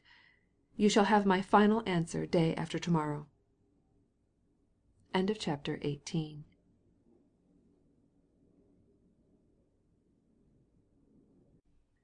Part 7, Chapter 19 of Anna Karenina by Leo Tolstoy, translated by Nathan Haskell Doyle. Stepan Arkadyevitch was going out, when Kornei came in and announced, "Sergey Alexeyevitch." "Who is Sergey Alexeyevitch?" Oblonsky began to ask, but in an instant he remembered. "Oh, Seroza!" he exclaimed. "And here was I, thinking it was some director of a department," he said to himself. Anna begged me to see him. And he recalled the sad, timid expression with which, as he left her, Anna had said to him, "You will see him, and can find out what he is doing, and where he is, and who is taking care of him. And, Stiva, if possible, would it be possible?" He knew what she meant by the words, "if possible." If it were possible to get the divorce so as to have her son. But now Stepan Arkadyevitch knew that this was out of the question. He was none the less glad to see his nephew again. Alexey Alexandrovitch reminded his brother-in-law that he must not talk to him of his mother, and begged him not even by a word to remind him of her. "He was very ill after that last interview with his mother, which we were not prepared for," said Alexey Alexandrovitch, "and for a while we feared for his life. But sensible medical treatment and sea-bathing in the summer restored him to health, and I have followed the doctor's advice, and sent him to school. Activity, being with companions of his own age, have had a happy influence on him. His health is good, and he is studying well." "Why, he's becoming quite a young man. He is no longer Seroza. He is full grown, Sergey Alexeyevitch," said Stepan Arkadyevitch with a smile, as a handsome, tall, robust boy, dressed in a kurtochka or jacket and long trousers, came in briskly and without constraint. The boy had a look of sound health and good spirits. He bowed to his uncle as to a stranger. Then, as he remembered him, he reddened and, as if offended and angry at something, turned away, and handed his school report to his father. "Well, that is excellent," said Karenin. "You now may go and play." "He has grown tall and slender, and lost his childish look, and become a real boy. I like it," remarked Stepan Arkadyevitch with a smile. "Do you remember me?" The boy quickly glanced at his father. "I remember you, mon oncle," answered the boy, looking at Stepan Arkadyevitch and then casting down his eyes. The uncle called the lad to him and took his hand. "Well, how are you?" he asked, wanting to talk but not knowing what to say. The boy, blushing and not answering, hastily withdrew his hand, and, as soon as his uncle had released it, flew away like a bird set free. A year had passed since Seroza had seen his mother for the last time. During this time he had not even heard anything about her.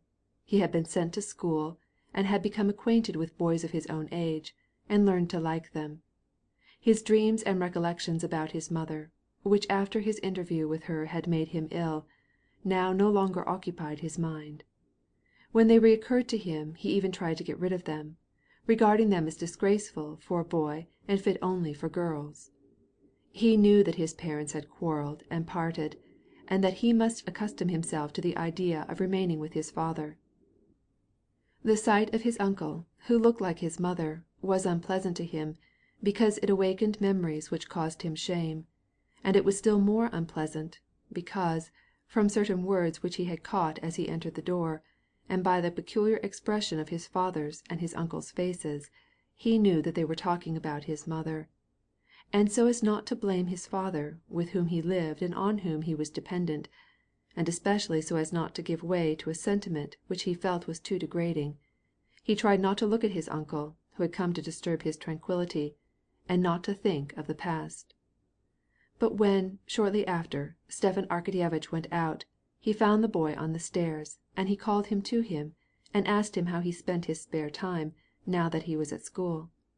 Seroza, out of his father's presence, talked freely. "We have a railroad now," he said in answer to his question. "Just see, these two are sitting on the seat.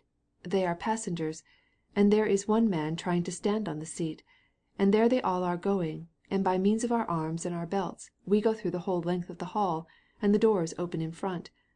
And I tell you it's very hard here for the conductor." "Is that the one standing?" asked Stepan Arkadyevitch, amused. "Yes. He has to be bold and skilful, because the train comes to a very sudden stop, and he might get thrown over." "Well, that is no joke," said Stepan Arkadyevitch sadly, as he looked at the boy's bright eyes, which were like his mother's, and which had already lost their childish look of innocence. And, although he had promised Alexey Alexandrovitch not to speak of Anna, he could not resist. "Do you remember your mother?" he asked suddenly. "No, I do not," Seroza answered quickly, turning red, and his uncle could not make him talk any more. When the Russian tutor found Seroza on the stairs half an hour after, he could not make out whether he was crying or was sulky. "Did you hurt yourself when you fell?" he asked. "I said this was a dangerous game, and shall I have to tell your father?" "If I had, no one should find it out," answered the boy.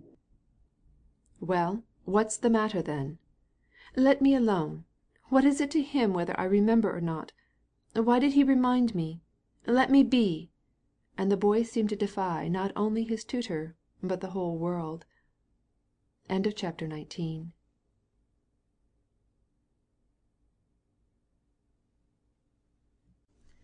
Part 7, Chapter 20 of Anna Karenina by Leo Tolstoy, translated by Nathan Haskell Doyle. Stepan Arkadyevitch, as usual, did not waste his time at Petersburg. He had not only his business to attend to, his sister's divorce and his new position to look after, but moreover, as he said, to refresh himself after musty Moscow. For Moscow, in spite of its cafés chantants and its omnibuses, was still only a stagnant marsh. Stepan Arkadyevitch always felt that this was so. Living in Moscow, especially in proximity to his family, he was conscious that his spirit flagged. When his life in Moscow was long unbroken by a trip to Petersburg, he even began to be annoyed by his wife's bad temper and reproaches, and to worry over his health, the education of his children, and the petty details of the household. He even went so far as to be disturbed about his debts. As soon as he set foot in Petersburg and entered that circle where life was really life, and not vegetating, as in Moscow, immediately all such thoughts disappeared like wax in the fire. His wife? He had just been talking with Prince Tchetchensky. Prince Tchetchensky had a wife and a family, grown-up boys, pages now, and he had another establishment, outside the law, and in this also there were children. But, though the first family was well enough in a way, Prince Tchetchensky felt happier with his second family, and he had introduced his oldest legitimate son into his other family. He told Stepan Arkadyevitch he considered it a good way to train him and develop him. What would have been said about that in Moscow? Children. In Petersburg fathers didn't trouble themselves with their children. Children were educated in institutions, and there was no sign of that crazy notion in vogue in Moscow (Lvov shared in it) that children should have all the luxuries and their parents nothing but care and trouble. The government service? The service, too, was not that tiresome, hopeless treadmill that it was in Moscow. Here there was interest in the service, meetings with men in authority, mutual services, opportune words spoken, the knowledge of how to take advantage of chances, and a man might suddenly find himself high in his career, like Bryanzev, whom Stepan Arkadyevitch met that evening, and who was now a leading dignitary. Yes, there was something interesting in the service here. The Petersburg views about money especially appealed to Stepan Arkadyevitch. Bartnyansky, who had spent at least 50,000 rubles, judging by the rate at which he was living, made a remark which deeply impressed him. Just before dinner, as they were talking together, Stepan Arkadyevitch had said, "You seem to have some connection with Mordvinsky. You might do me a favor. Please say a little word to him in my behalf. It is a place which I should like to have. Member of the commission." "Well, I won't forget. Only what pleasure can you have in attending to this railroad business with the Jews? Of course, if you want it. But still it's a wretched business." Stepan Arkadyevitch did not say to him that it was no sinecure. Bartnyansky would not have known what he meant. "I need money. I must have something to live on." "But don't you live, then?" "Yes, but in debt." "Much?" asked Bartnyansky sympathetically. "Yes, 20,000 rubles." Bartnyansky broke out into a gay laugh. "Oh, happy man! I have 1.5 million of debts, and not a ruble, and as you see, I live all the same." And Stepan Arkadyevitch saw that this was not mere words, but was actually true. Zhivankov was in debt 300,000, and had not a kopek. Petrovsky had spent 5 millions, and yet went on living just as before, and had charge of the finances, and had only 20,000 salary. Petersburg had a delightful physical influence on Stepan Arkadyevitch. It made him feel younger. In Moscow he sometimes detected gray hairs. He would fall asleep after dinner. It made him breathe hard to go upstairs. He was dull in the company of young women. He no longer danced at balls.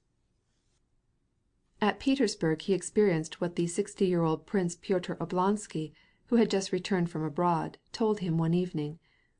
"We don't know how to live here," said Pyotr Oblonsky. "For example, I spent the summer at Baden, and now, honestly, I feel like a new man. I see a young woman, and I enjoy my dinner. I can take my wine. I'm well and vigorous. When I come back to Russia, I have to see my wife, have even to go into the country. You wouldn't believe it, but in a couple of weeks I am in my dressing gown. Good-bye to the young beauties. I am old. Think only of the salvation of my soul. To make me over, I go to Paris." Stepan Arkadyevitch felt the same difference as Pyotr Oblonsky did. In Moscow he reached such a low ebb of vitality that he felt sure that, if he ever attained the same age, he too should be driven to thinking about the salvation of his soul. In Petersburg he was conscious of being a well-regulated man. Between the Princess Betsy Tversky and Stepan Arkadyevitch there had been for a long time a very strange relationship. He always jested with her, and he always said very improper things by way of jest, knowing that they pleased her more than anything else. The day after his interview with Karenin, Stepan Arkadyevitch went to see her, and, feeling particularly young, he conducted himself with more than his usual levity, and went so far in his impropriety that he could not retrieve his steps, and, unfortunately, he felt that she was not only displeased, but even opposed to him. Yet this tone had been established because it generally amused her. So he was glad to have the Princess Myakaya interrupt their tête-à-tête. "Ah, here you are," said she, when she saw him. "Well, and how is your poor sister? Don't look at me so. Since women who are 1,000 times worse than she throw stones at her, I think she did quite right. I can't forgive Vronsky for not letting me know that she was in Petersburg. I should have gone to see her, and gone with her everywhere. Give her my love. Now tell me about her." "Well, her position is a very painful one. Stepan Arkadyevitch began, in the simplicity of his heart, taking the princess's words as genuine money, when she said, "Tell me about your sister." But the princess, in her usual way, interrupted him and began to talk herself. "She did what everybody but myself does, and hides. But she was not willing to lie, and she did right. And she has at least bettered herself in having forsaken that imbecile—I beg your pardon—your brother-in-law. Everybody said he was a genius. A genius! I was the only one who said he was a goose. And people have come to be of my opinion, now that he has taken up with the Countess Lydia and Landau. I should not like to agree with everybody. It's stupid. But this time I can't help it." "Now please explain something to me," said Stepan Arkadyevitch. "What does this mean? Yesterday I was at his house, talking of the divorce, and I asked him for a definite answer. My brother-in-law said to me that he could not give me an answer without reflection. And this morning I received an invitation from Lydia Ivanovna for this evening, instead of an answer." "Now, that's just it!" cried the princess, delighted. "They will consult Landau as to what to say." "Why Landau? Who is Landau?" "What? You don't know Jules Landau? La femme Jules Landau, la clairvoyante? He also, in my opinion, is an imbecile. But on him depends your sister's fate. That's what comes of living in the provinces. Landau, you must know, was commis of a mercantile house at Paris, and went to see a doctor. He fell asleep in the waiting room, and, while he was asleep, gave advice to all the sick. Most astonishing advice. Then Yuri Melyadinsky's wife, you know, he was sick, called him to see her husband. He treated her husband. In my opinion, he didn't do him any good, for Melyadinsky is just as sick as he was before. But his wife and he believe in Landau. They took him into their house. They brought him to Russia. Naturally, people here have thrown themselves at him. He treats everybody. He cured the Countess Bezzubov, and she fell so in love with him that she has adopted him." "How? Adopted him?" "Yes, adopted him. He isn't Landau any more, but Count Bezzubov. But Lydia, and I like her very much in spite of her crankiness, must needs be smitten with him, and nothing that she and Alexey Alexandrovitch take up is decided without consulting him. Your sister's fate is, therefore, in the hands of this Count Bezzubov, alias Landau." Chapter 21.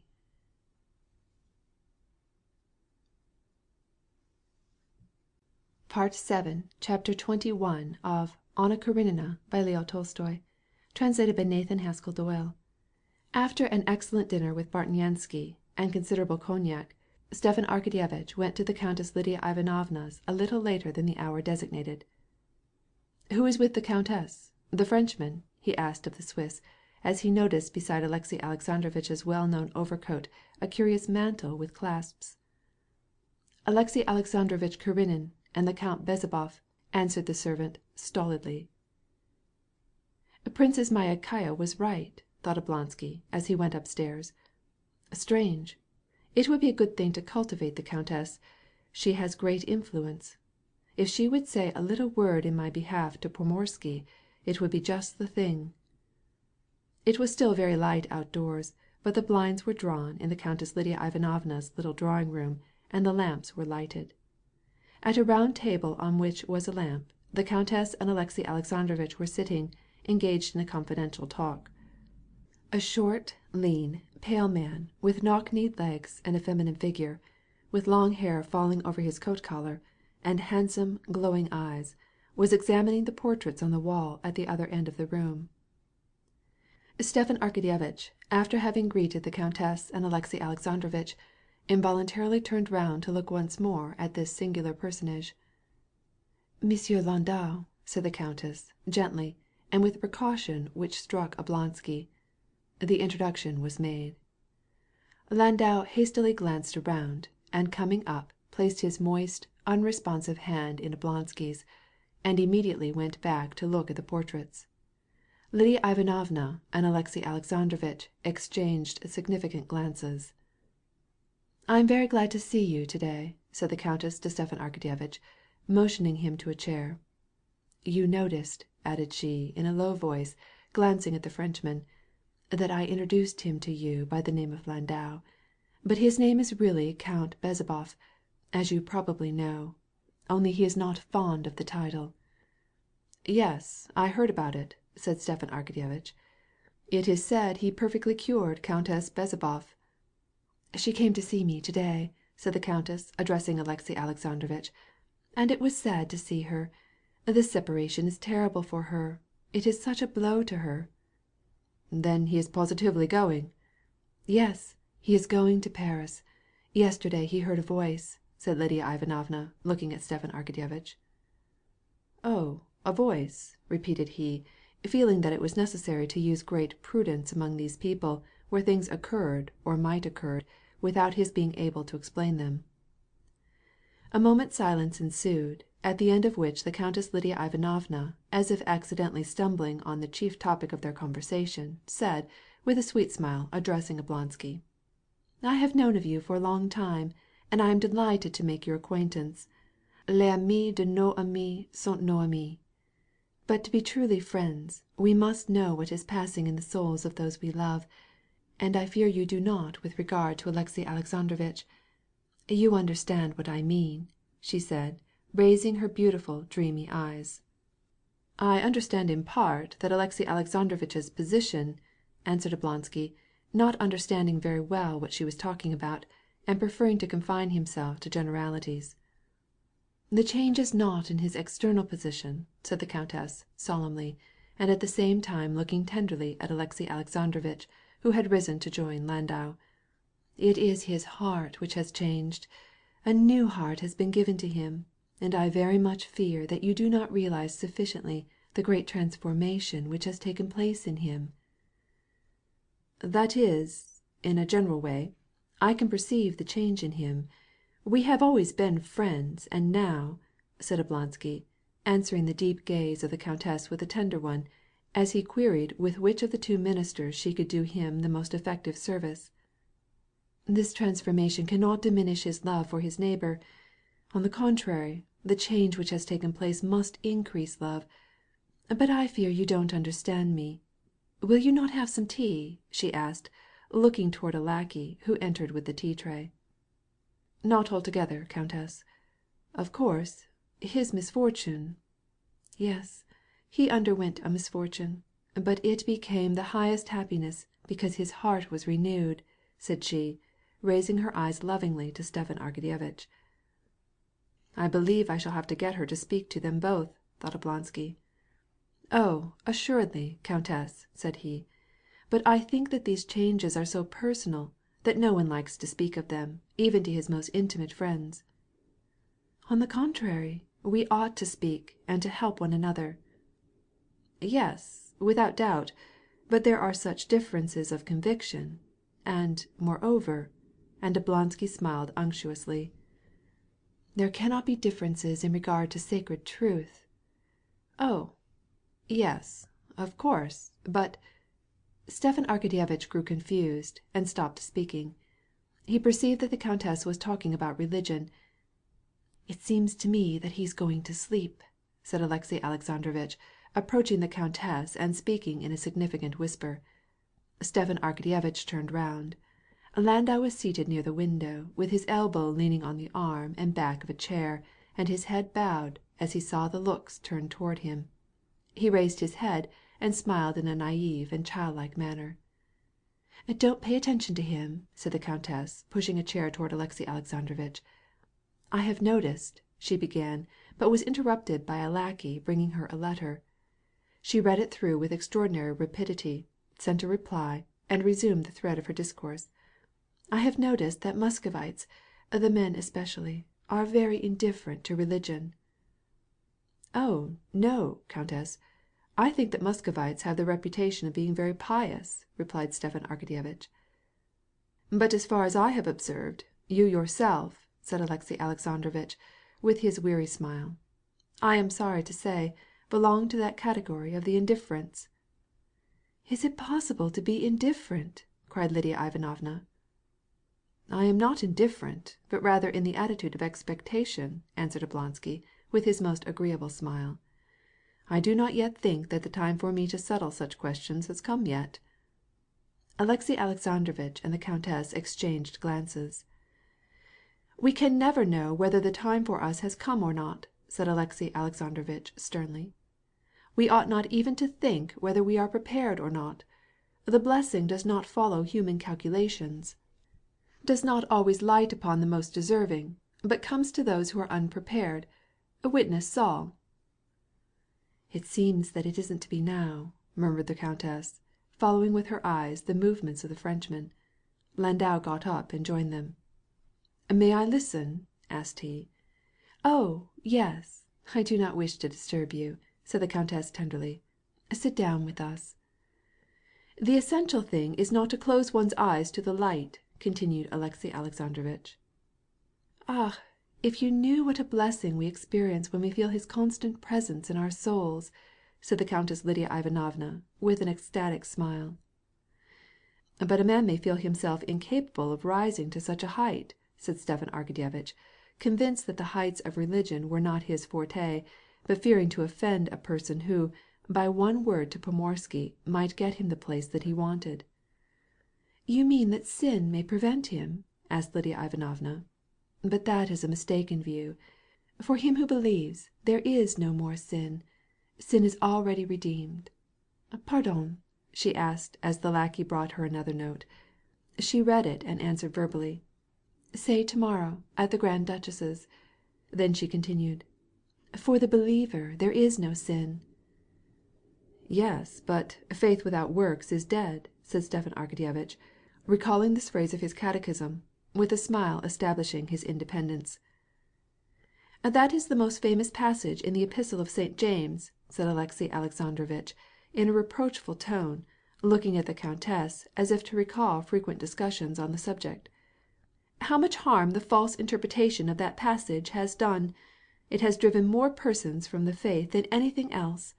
'I have no works, therefore I cannot believe,' is the logical conclusion from it.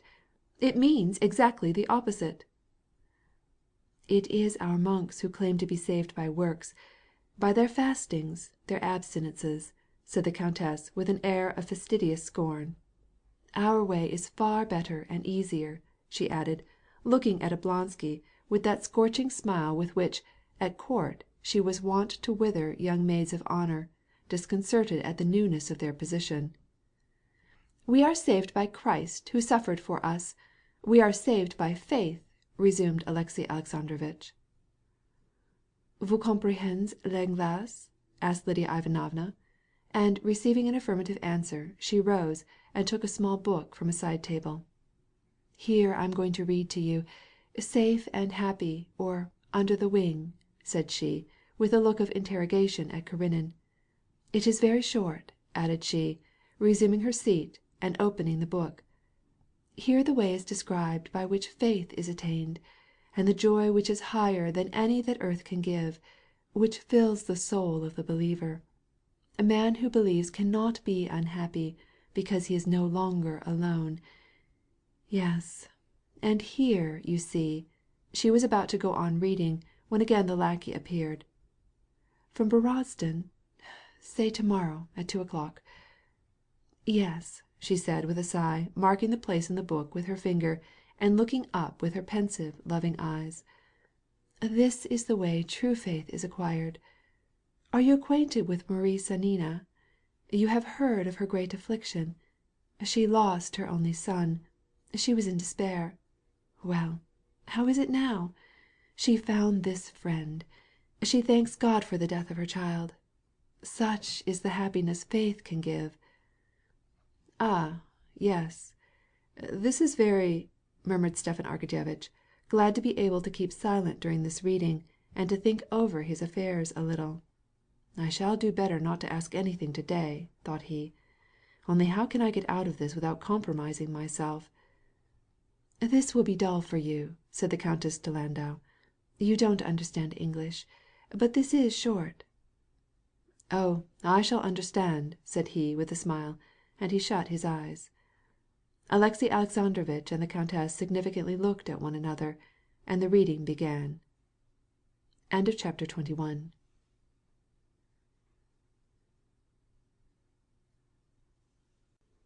Part 7, Chapter 22 of Anna Karenina by Leo Tolstoy, translated by Nathan Haskell Doyle.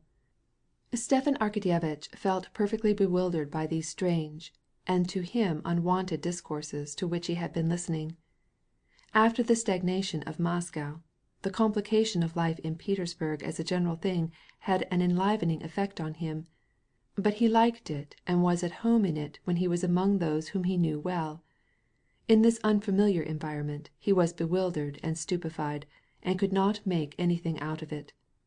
As he listened to the reading and saw the brilliant eyes of Landau, naive or knavish he could not tell which, fixed on him, he felt a peculiar heaviness in his head. The most heterogeneous thoughts went whirling through his brain. "Marie Sanina is happy about having lost her son. It would be good if I could only smoke.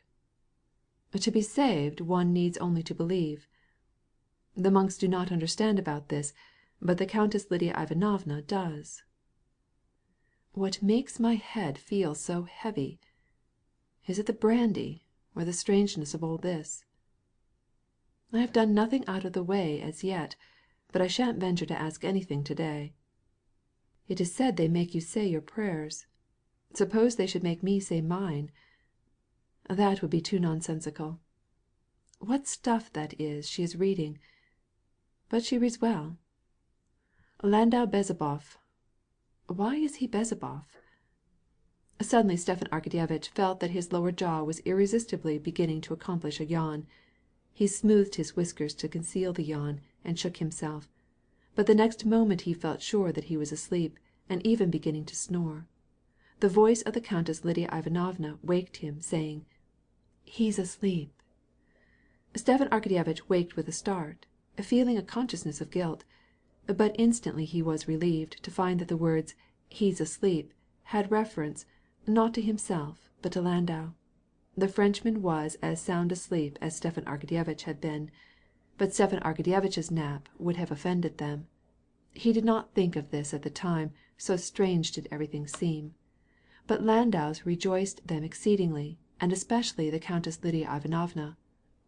"Mon ami," said the Countess Lidia Ivanovna, cautiously so as not to disturb him, and picked up the folds of her silk gown, in the enthusiasm of the moment, calling Karenin, not Alexey Alexandrovitch, but "Mon ami, donnez-lui la main, voyez-vous?" "Shh!" said she to the lackey, who once more entered the parlor with a message. "I can't receive it now." The Frenchman slept, or pretended to sleep, leaning his head on the back of his armchair, and resting his hand on his knee, but making feeble gestures, as if he were trying to catch something. Alexey Alexandrovitch got up, and, cautiously, though he tripped over a table as he did so, stepped over to the chair, and put his hand into the Frenchman's hand. Stepan Arkadyevitch also got up, and opening his eyes wide, and trying to decide whether he were asleep or not, looked from one to the other, and felt his ideas growing more and more confused. "Que la personne qui arrive la dernière, ce qui demande, quelle sorte?" "The person who came in last, the one who is questioning, let him go away," murmured the Frenchman without opening his eyes. "Vous m'excusez, mais vous voyez, revenez vers 10 heures, encore moi demain." "You will excuse me, but you understand. Come back at 10 o'clock, or, still better, tomorrow." "Quelle sorte?" repeated the Frenchman impatiently. "C'est moi, n'est-ce pas?" asked Oblonsky, and at an affirmative sign, forgetting what he was going to ask Lidia Ivanovna, forgetting his sister's affairs, with one single desire to escape as soon as possible, hastened out on his tiptoes, and rushed down into the street as if he were fleeing from a pest-house, and for a long time talked and jested with his driver so as to bring back his spirits. At the French Theatre, which he reached in time for the last act, and afterward over his champagne, at the Tartars, Stepan Arkadyevitch gradually began to breathe more freely in the friendly atmosphere. Nevertheless, all that evening he was very far from being himself. When he returned to the house of Pyotr Oblonsky, where he made his home in Petersburg, he found a note from Betsy. She wrote him that she was very desirous of finishing their talk, and urged him to call the next day.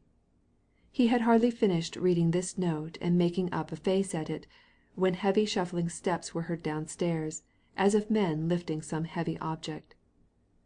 Stepan Arkadyevitch went out to see what it was.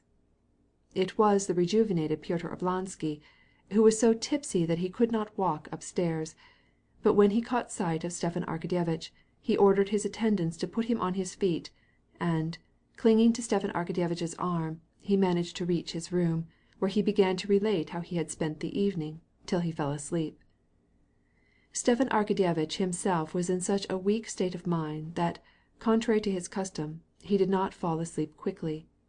What he had heard and seen during the day was disgusting, but more disgusting than anything else was the recollection of the evening at the Countess Lidia Ivanovna's.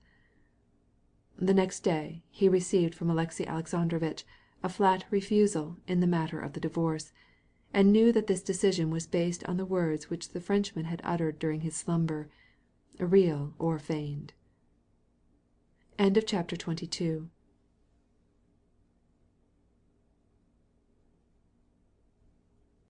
Part 7, Chapter 23 of Anna Karenina by Leo Tolstoy, translated by Nathan Haskell Doyle. In order that anything may be accomplished in family life, it is requisite that between the husband and wife there should be either absolute discord or loving harmony.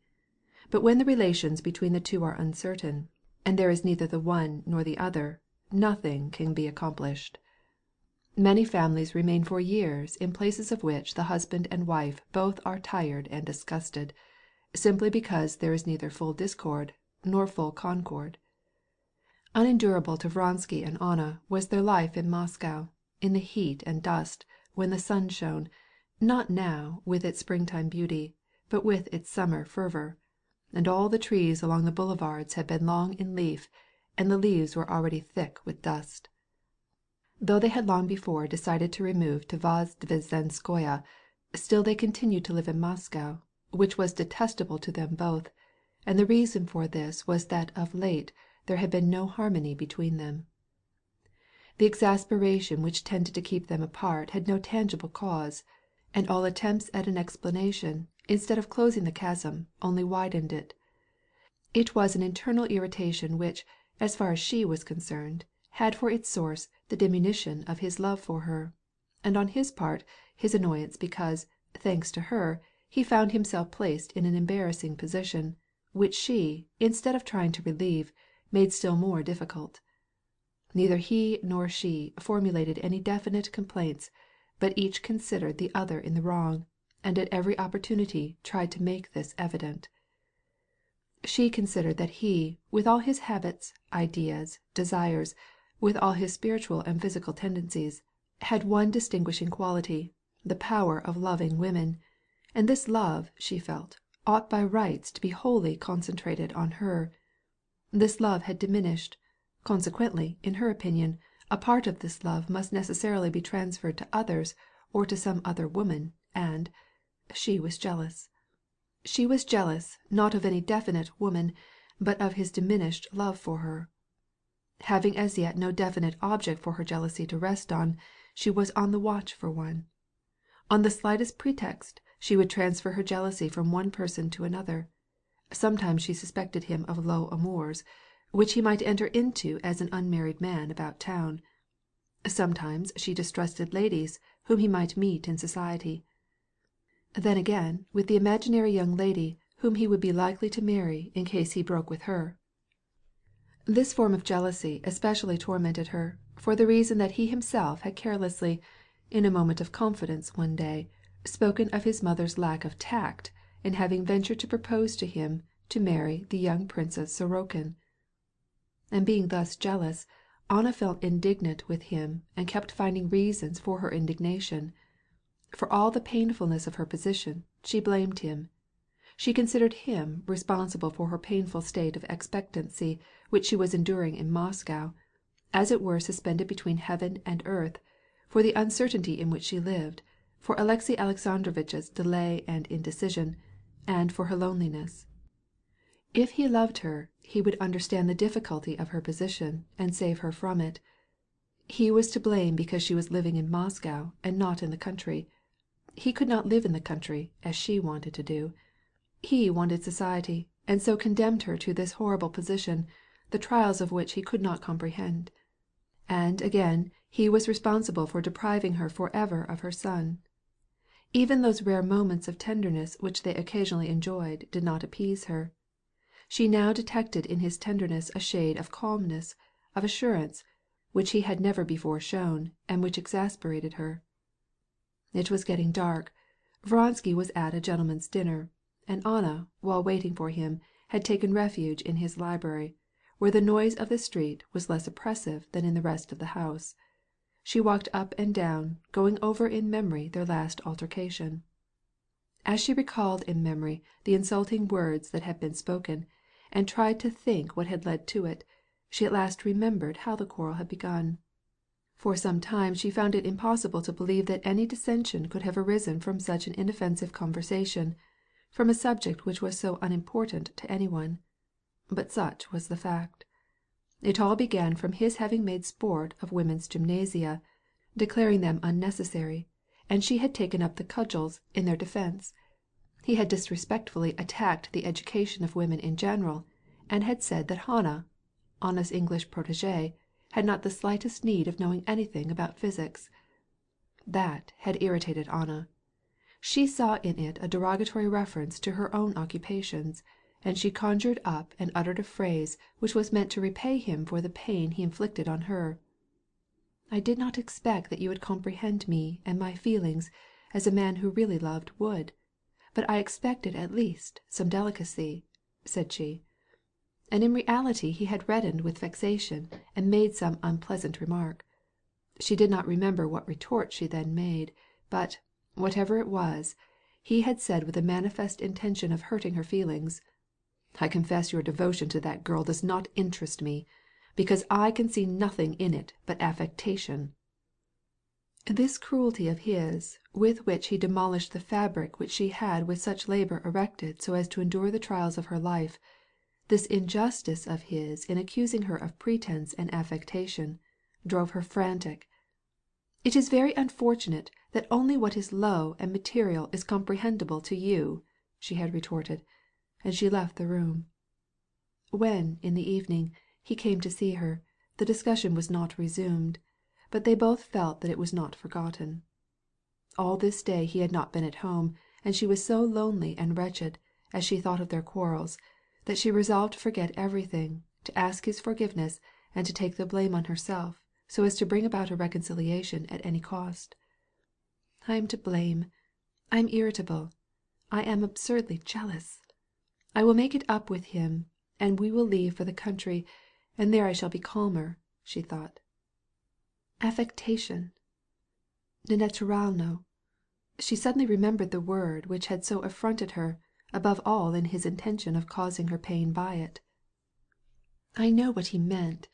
He meant by affected that I did not love my daughter, but loved another's child. What does he know of the love a child can inspire?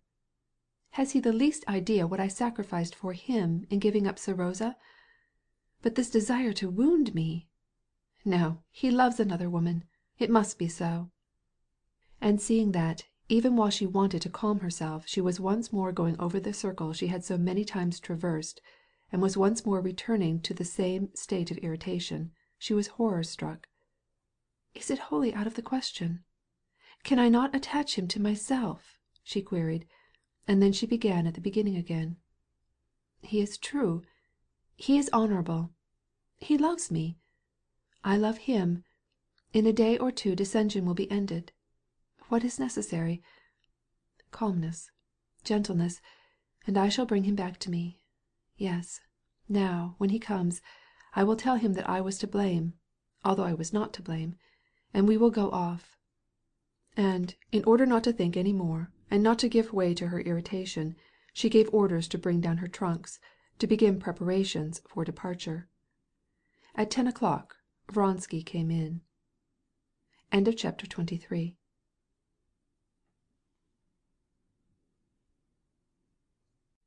Part 7, Chapter 24 of Anna Karenina by Leo Tolstoy, translated by Nathan Haskell Doyle. "Well, did you have a gay time?" asked Anna, going to meet him with an apologetic and affectionate look on her face.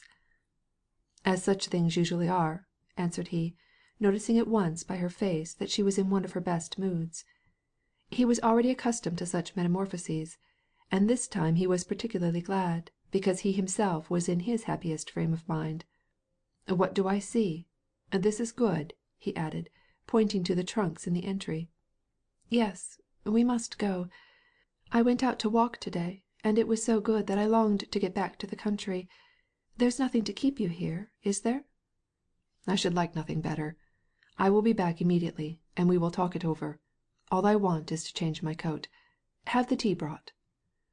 There was something irritating in the tone in which he said, "This is good," as one speaks to a child which has ceased to be capricious, and still more irritating was the discrepancy between her apologetic and his self-confident tone, and for a moment she felt rising within her the desire to be pugnacious. But making an effort to restrain herself, she relinquished it, and met Vronsky as gaily as before.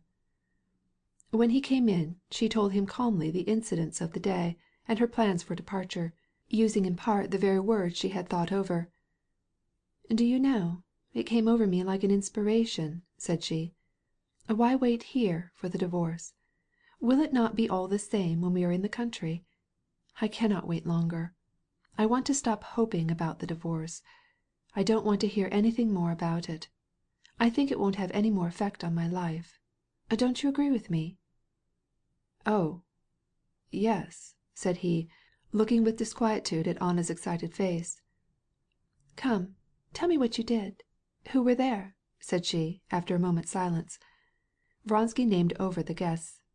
"The dinner was excellent, and we had a boat race, and it was all very jolly. But in Moscow nothing can be done sans ridicule. Some women, the swimming teacher of the Queen of Sweden, gave us an exhibition of her art." "What? Did she swim for you?" demanded Anna, frowning. "Yes, in an ugly red costume de nation. She was old and hideous. What day do we go?" "What an inane idea! Was there anything extraordinary about her method of swimming?" asked Anna, not replying to his question. "Not at all. I tell you it was horribly stupid. When have you decided to go?" Anna tossed her head as if to get rid of a disagreeable thought. "When shall we go? The sooner the better. Tomorrow we can't, but the day after." "Yes. No. Wait. Day after tomorrow is Monday. I shall have to go to maman," said Vronsky, somewhat confused, because as he mentioned his mother's name he saw Anna's eyes fixed with a look of suspicion on him, and his confusion increased her distrust. She forgot the Queen of Sweden's swimming teacher in her alarm about the Princess Sorokin, who was living at a country seat in the suburbs of Moscow with the old countess. "Can't you go there tomorrow?" "Why, no, that's impossible. There is some business that I must attend to, a power of attorney, and the money will not be ready tomorrow." "If that is so, we won't go at all." "But why not?" "I won't go if it is put off later, Sunday or never." "Why so?" cried Vronsky in astonishment. "There's no sense in that." "It has no sense for you, because you never take me into account at all. You can't understand my life. The only thing that interests me here is Hannah. You say that is hypocrisy. You said last evening that I did not love my daughter, but that I pretended to love this English girl, that this was affectation. I should like to know what can be natural in the life I lead here." For an instant she came to herself, and was frightened because she had broken her vow. But, though she knew that she was dashing to destruction, she could not resist the temptation of proving to him that he was in the wrong. She could not help heaping insults on him. "I never said that. I said that I did not sympathize with this sudden tenderness for her." "Why do you, who boast of being straightforward, tell me a lie?" "I never boast, and I never tell lies," said he, repressing the anger which was rising within him. "And I am very sorry if you do not respect—" "Respect? That was invented to cover up the lack of love. If you don't love me any more, it would be better and more honorable to say so." "No, this is becoming intolerable," cried the count, suddenly leaping from his chair, and, standing in front of her, speaking in measured tones. "Anna," he asked, "why do you try my patience so?" And she could see how he was holding back the bitter words that were ready to escape him. "It has its limits." "What do you mean by that?" she cried, looking with terror at the unconcealed expression of hate on his whole face, and especially in his fierce, cruel eyes. "I mean," he began. Then he stopped. "I have a right to demand what you wish of me." "What can I wish? I can only wish that you do not abandon me as you are thinking of doing," said she, comprehending all that he had left unsaid. "Everything else is secondary. I wish to be loved, but love is gone. All is over." She turned toward the door. "Stop, stop," said Vronsky, still darkly frowning, but holding her by the arm. "What is the trouble? I said that it is necessary to postpone our starting for 3 days, and you answer by saying that I lie and am dishonorable." "Yes, and I repeat that a man who throws it into my face that he has sacrificed everything for me," said she, alluding to a former quarrel, "is worse than dishonorable.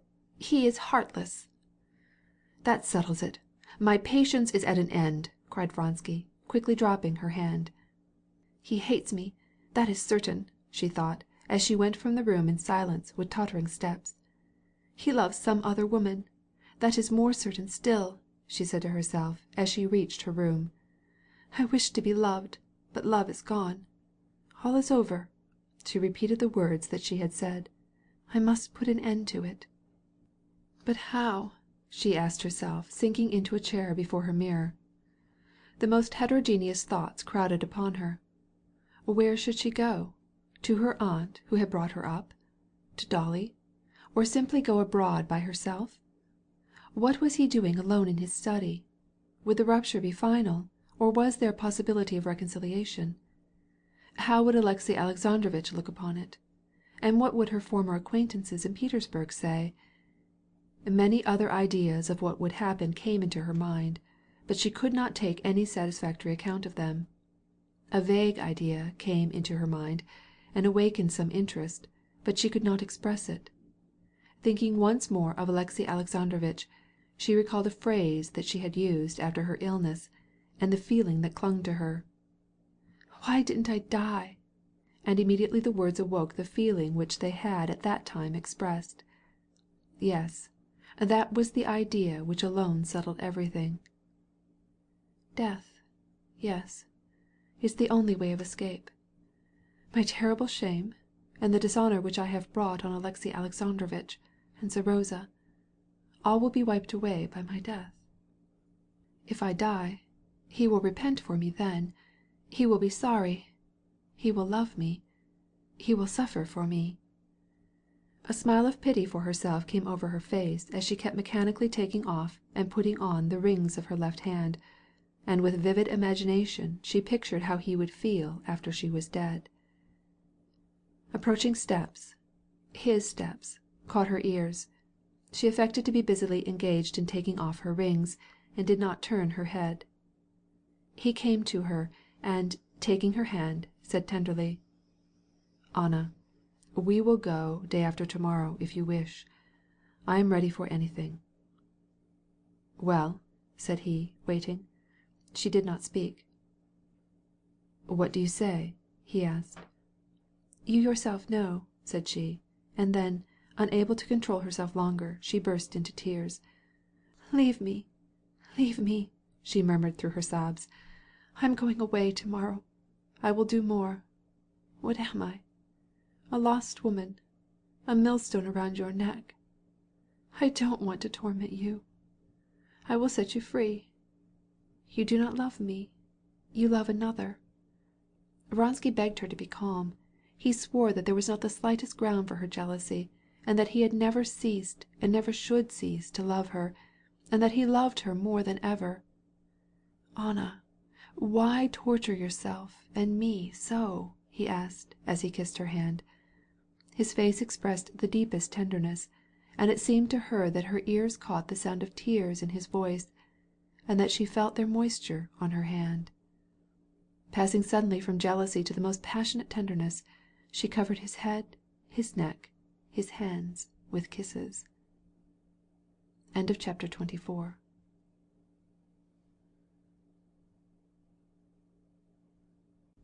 Part 7, Chapter 25 of Anna Karenina by Leo Tolstoy, translated by Nathan Haskell Doyle. Feeling that their reconciliation was complete, Anna the next morning eagerly made her preparations for departure. Although it was not yet definitely decided whether they should start on Monday or Tuesday, since both days had certain contingencies, Anna was busily making her preparations for the journey, feeling now perfectly indifferent whether they went a little sooner or a little later. She was engaged in her room taking various articles from an open trunk, when Vronsky, already dressed, came to her earlier than usual. "I'm going now to see maman. Perhaps she can get me the money through Yegorov, and then I shall be ready to go tomorrow," he said. She was feeling particularly cheerful, but his reference to his visit to his mother's dacha was like a stitch in the side. "No, I shall not be ready myself." And immediately she thought, so then it was possible to arrange it so as to do as I wished. "No, do just as you intended to. And now go to the dining room. and I will join you as soon as I have taken out these unnecessary things," she added, giving something more to Annushka, whose arms were already laden with a heap of articles. Vronsky was eating his beefsteak when she entered the dining room. "You can't realize how odious these apartments have become to me," said she, as she sat down by him. "Nothing is more detestable than these chambres garnies. There's no individuality in them, no soul. The clock, the curtains, and especially the wallpapers, they are cauchemar. I think of Vozdvizhenskoye as of the Promised Land. Shall you not send on the horses in advance?" "No, they will follow us. But were you going anywhere?" "I wanted to go to the Wilsons. I must get a gown. So it is decided that we go tomorrow, is it?" she added in a joyous tone. But suddenly her face changed. Vronsky's valet came in and asked him to sign a receipt for a dispatch from Petersburg. Still there was nothing remarkable in Vronsky's receiving a telegram, but he acted as if he wanted to conceal something from her, and, saying that he would sign it in his library, he turned to her. "Tomorrow, without fail, I shall have finished everything." "From whom is the dispatch?" she asked, not hearing him. "From Stiva," answered the count reluctantly. "Why didn't you show it to me? What secret can there be between Stiva and me?" Vronsky called the valet back and ordered him to bring in the telegram. "I did not care to show it because Stiva has a passion for telegraphing. Why need he send me a dispatch to tell me that nothing was decided?" "About the divorce?" "Yes. He maintains that he cannot get a definite answer. Here, see for yourself." Anna took the dispatch with a trembling hand. It read as Vronsky had told her. At the end it said, "Little hope, but I shall do everything possible and impossible." "I told you yesterday that it was absolutely immaterial to me when I received the divorce, or whether I get it at all," said she, flushing, "so that it is perfectly useless to hide anything from me." "In the same way he can hide from me his correspondence with women," thought she. "Yashvin wanted to come this morning, with Viotov," said Vronsky. "It seems that he has been gambling again, and has won from Pyepstov all that he has and more than he can pay, about 60,000 rubles." "No," said she, vexed because by this change in the conversation he so evidently insinuated that she was vexed. "Why do you think that this news interests me so much that you must hide it from me? I told you that I did not want to think about it, and I should wish that you had as little interest in it as I." "It interests me because I like clearness." "Clearness? But in love, not a mere outside show," said she, getting more and more angry, not at his words, but at the tone of cool calmness in which he spoke. "Why do you want a divorce?" "Bozhe moi, always love," thought Vronsky, frowning. "You know very well why. It is for your sake, and for the children we may have." "There will not be any more children." "I am sorry for that." "You feel the need of it because of the children. But don't you have some thought of me?" she said, forgetting that he had just said, "for your sake and the children's." The question of the possibility of having children had been long vexatious and trying to her. She took his desire to have children as a proof of indifference toward her beauty. "Ugh! I said for your sake. More than all for your sake. I am convinced that your irritability comes largely from the uncertainty of your position," he answered, scowling with annoyance. "Yes, now he has ceased to pretend, and all his cold hatred of me is plain to be seen," she said to herself, not hearing his words, but gazing with horror at a cold and cruel judge who looked out of his eyes and mocked her. "That is not the cause," said she, "and I do not understand how my irritability, as you call it, can be caused by the fact that I have come absolutely into your power. How is my position indefinite? It seems to me the contrary." "I am sorry that you are not willing to understand," he replied, obstinately determined to express his thought. "Its uncertainty comes from this, that you think that I am free." "Oh, as far as that goes, you can be perfectly easy," said she, turning from him and beginning to drink her coffee. She took the cup, raising her little finger, and put it to her lips, and as she drank she looked at him, and by the expression of his face saw clearly that her motions and the sounds that she made in swallowing were repulsive to him. It is absolutely indifferent to me what your mother thinks, and how she intends to marry you off," said she, putting down the cup with a trembling hand. "We will not talk of that." "Yes, we will too. And I assure you that a heartless woman, whether young or old, your mother or anybody else, does not interest me, and I don't want to know her." "Anna, I beg you not to speak disrespectfully of my mother." A woman who has no conception of what the honour and happiness of her son consist in, has no heart." "I repeat my request that you will not speak disrespectfully of my mother, whom I respect," reiterated the count, raising his voice and looking severely at Anna. She did not reply, but looked attentively at his face and his hands, and recalled with all its details the scene of the evening before, and his passionate caresses. Just such caresses he has lavished, and will still continue to lavish, on other women, she thought. "You don't love your mother. Those are simple words, words, words," said she, looking at him with eyes full of hatred. "If that is the case, it is necessary." "It is necessary to decide, and I have decided," said she, and was preparing to leave the room, when the door opened and Yashvin entered. She stopped immediately, and bade him good morning.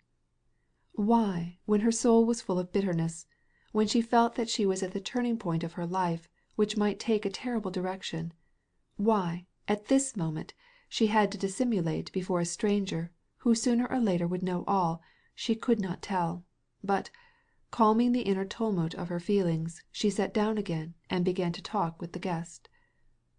"Well, how are your affairs? Have they paid you your debt?" she asked. "No, not yet. Probably I shall not get it all.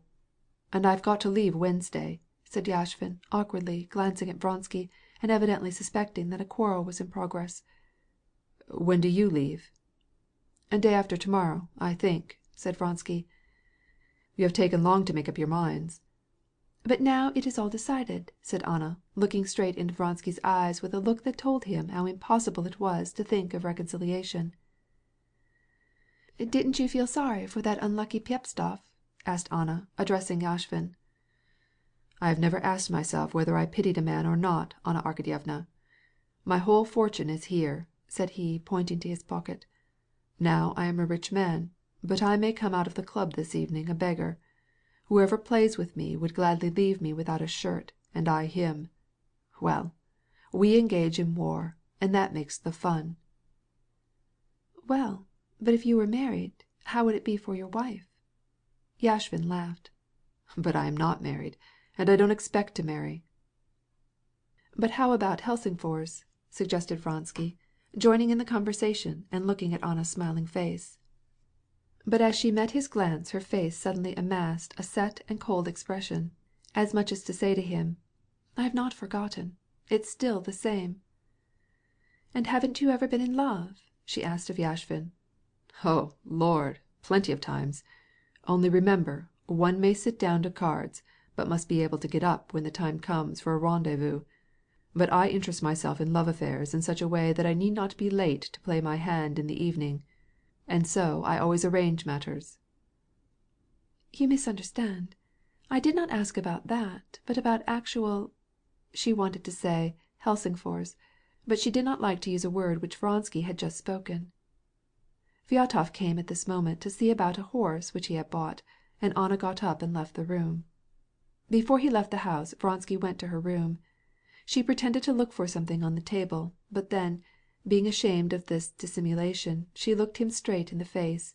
She asked him coolly in French, "What do you want?" "The certificate for Gambetta.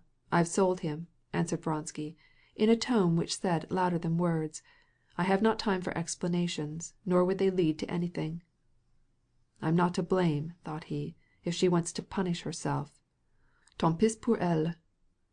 However, as he left the room he thought she said something to him, and his heart was suddenly touched with compassion for her.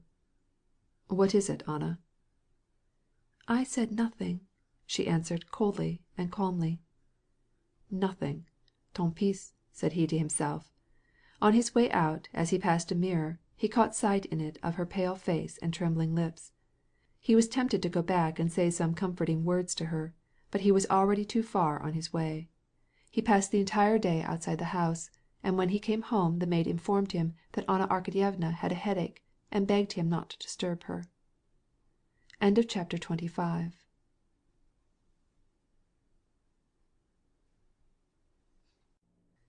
Part 7, Chapter 26 of Anna Karenina by Leo Tolstoy, translated by Nathan Haskell Doyle. Never before had they let the day end with a quarrel unsettled. This was the first time. This was not a mere quarrel. It was evidently the avowal of permanent coldness. How was it possible for him to look at her as he had done when he came into her room after his document? How could he look at her and see that her heart was full of despair, and then go out with a calm, indifferent face? He had not only grown cold to her, but he hated her because he loved some other woman. This was clear. And, as she recalled all the cruel words which he had said to her, Anna began to imagine also the words which she was certain he would like to say to her and might say, and she grew more and more irritated. "I will not keep you," she imagined him saying. "You may go wherever you please. As you don't care to be divorced from your husband, you probably intend to go back to him. If you want money, I will give it to you.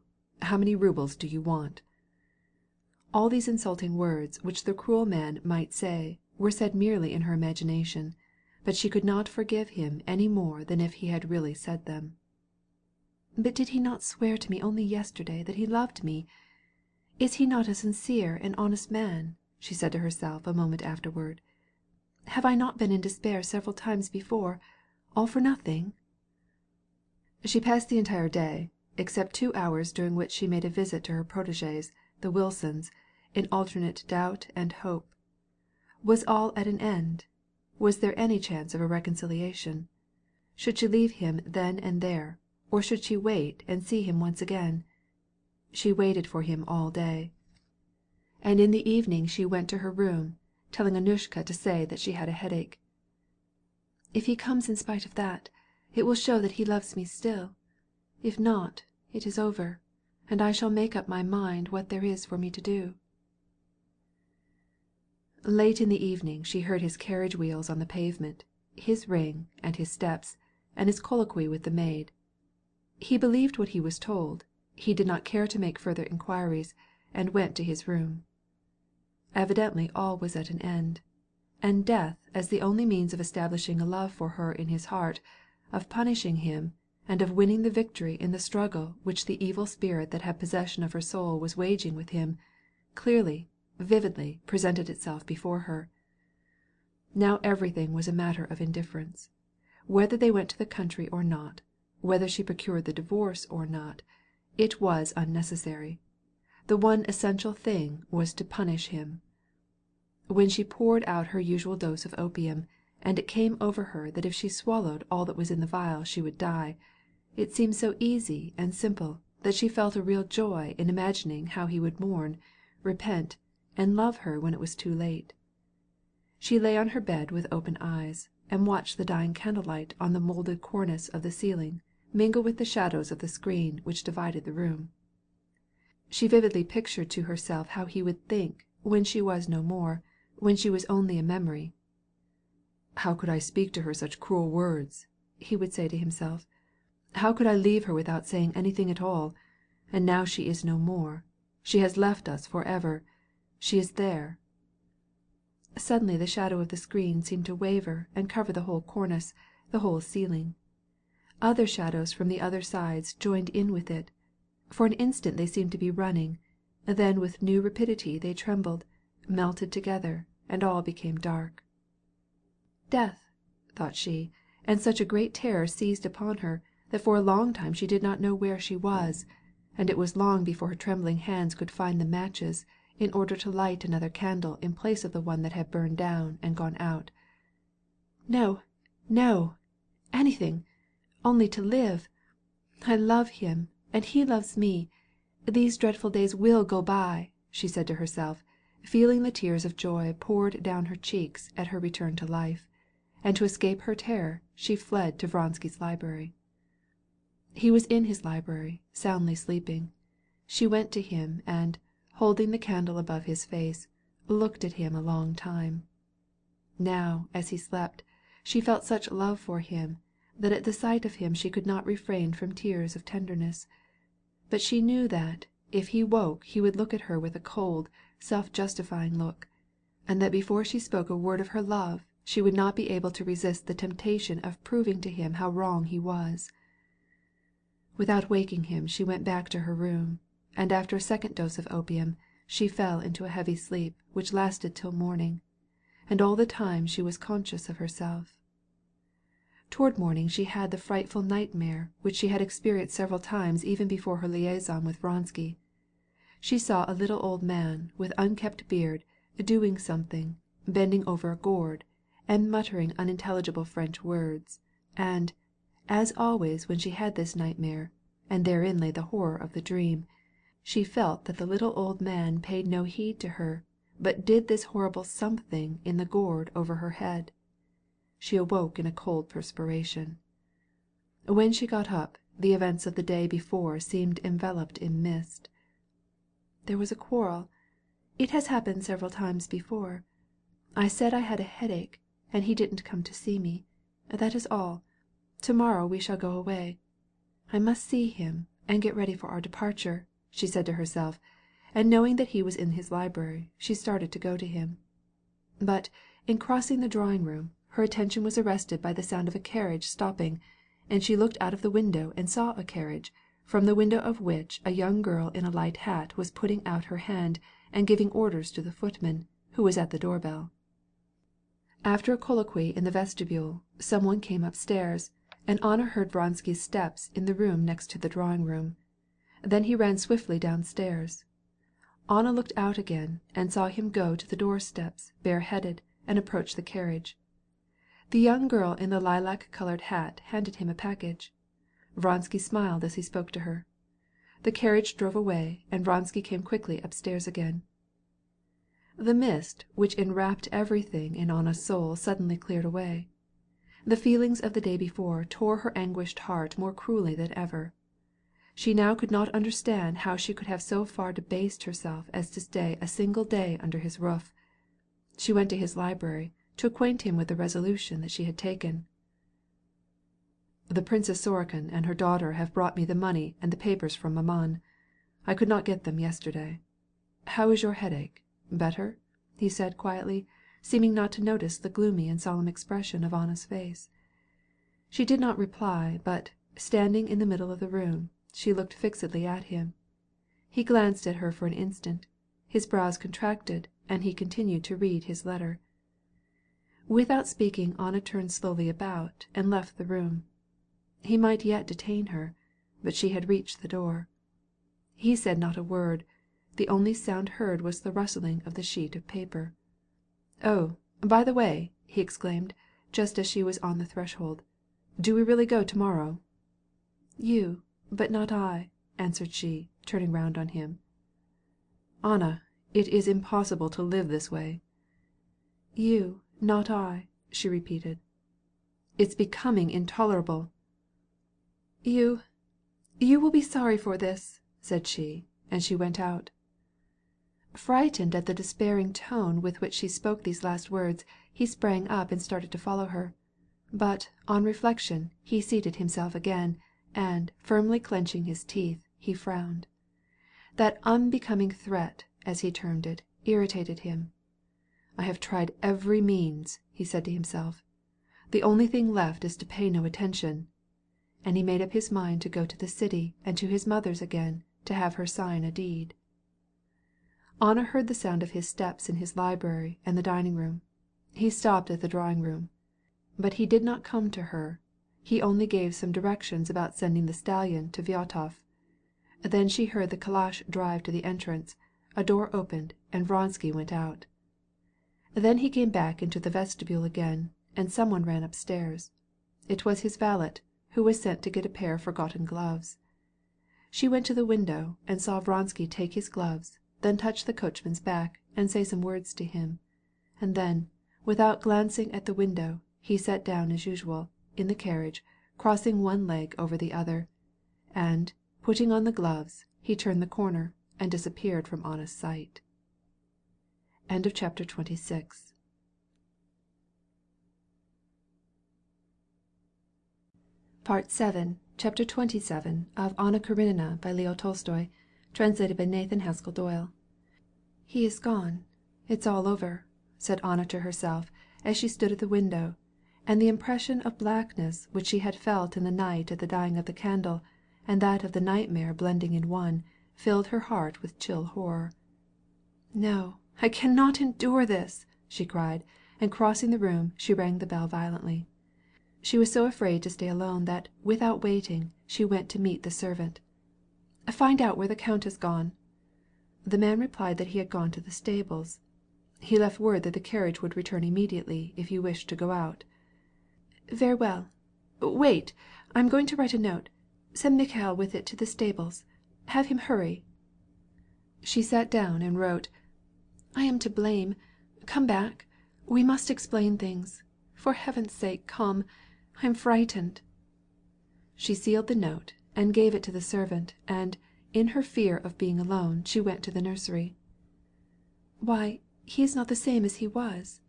Where are his blue eyes, and his pretty, timid smile?" It was her first thought when she saw the plump and rosy little girl, with her dark curly hair, instead of Seroza, whom, in the confusion of her thoughts, she had expected to see. The little girl was seated at the table, noisily tapping on it with a glass stopper. She looked unintelligently at her mother with two dark, currant-colored eyes. Answering the English nurse that she was well, and expected to go to the country the next day, Anna sat down beside the little girl and began to spin the stopper from the carafe in front of her. The motion of the child's brows and her hearty laugh recalled Vronsky so vividly that Anna, choking down her sobs, rose suddenly and hurried from the room. "Is it possible that all is over? No, it cannot be," she thought. "He will return. But how can he explain that smile of his and his animation after he spoke with her? But even if he doesn't explain it, I shall believe him. If I do not believe, there is only one thing left, and that I do not want." She looked at her watch. 12 minutes had gone by. "Now he must have received my note, and must come back in 10 minutes. And what if he shouldn't come back? No, but that's impossible. He must not find me with red eyes. I'll go and bathe my face. There. Have I brushed my hair yet?" She could not remember. She put her hands to her head. "Yes, I brushed my hair, but I really don't remember when it was." She actually did not believe that her hands told her truly, and she went to the pier glass to see. Her hair was properly arranged, but she could not remember anything about it. "Who is this?" she asked herself, as she caught sight of a glowing face and strangely brilliant eyes gazing at her from the mirror. "Yes, it is I," and she suddenly seemed to feel his kisses, and she shivered and shrugged her shoulders. Then she put her hand to her lips and kissed it. "It must be that I am going out of my mind," and she fled to her room, which Anushka was putting in order. "Anushka," said she, as she stood before the maid, not knowing what to say. "Will you go to Darya Alexandrovna's?" said the maid, as if reading her thoughts. "To Darya Alexandrovna's? Yes, I will go there. 15 minutes to go, 15 to come back. He ought to be here." She looked at her watch. "Oh, how could he leave me in such a condition? How can he live, and not be at peace with me?" She went to the window and looked out into the street. Perhaps she had made a mistake in calculating, and she began over again to count the minutes since he left. Just as she was about going to consult the great clock, so as to verify hers, a carriage stopped before the door. It was the count's calash, but no one came upstairs, and she heard voices in the vestibule. It was the messenger who came back in the calash. She hurried down to him. "They were too late for the count. He has gone to the Nizhegorodsky railway station." "What is the matter?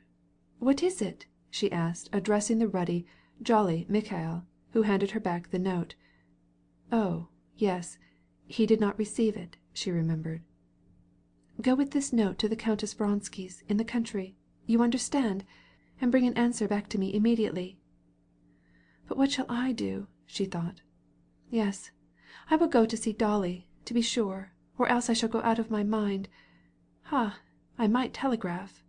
And she wrote the following dispatch: "I absolutely must speak to you. Come back immediately." Having sent the telegram, she went and dressed, and then, with her hat on, she again looked at the stout, good-natured Annushka, whose little, gentle grey eyes were full of sympathy. "Annushka, my dear, what am I to do?" murmured she, dropping into an armchair with a sob. "You mustn't excite yourself so, Anna Arkadyevna. Go out for a drive. That will divert you. These things will happen," said the maid. "Yes, I am going out," said Anna, collecting her thoughts and rising. "If a dispatch comes while I am gone, send it to Darya Alexandrovna's, or no, I will come back. I must keep from thinking. I must do something, and go out, and, above all, get out of this house," thought she, listening with alarm to the wild beating of her heart. She hastened out and got into the calash. "Where do you wish to go?" asked Pyotr, just before he took his seat on the box. "To Znamenko, to the Oblonskys'." Chapter 27.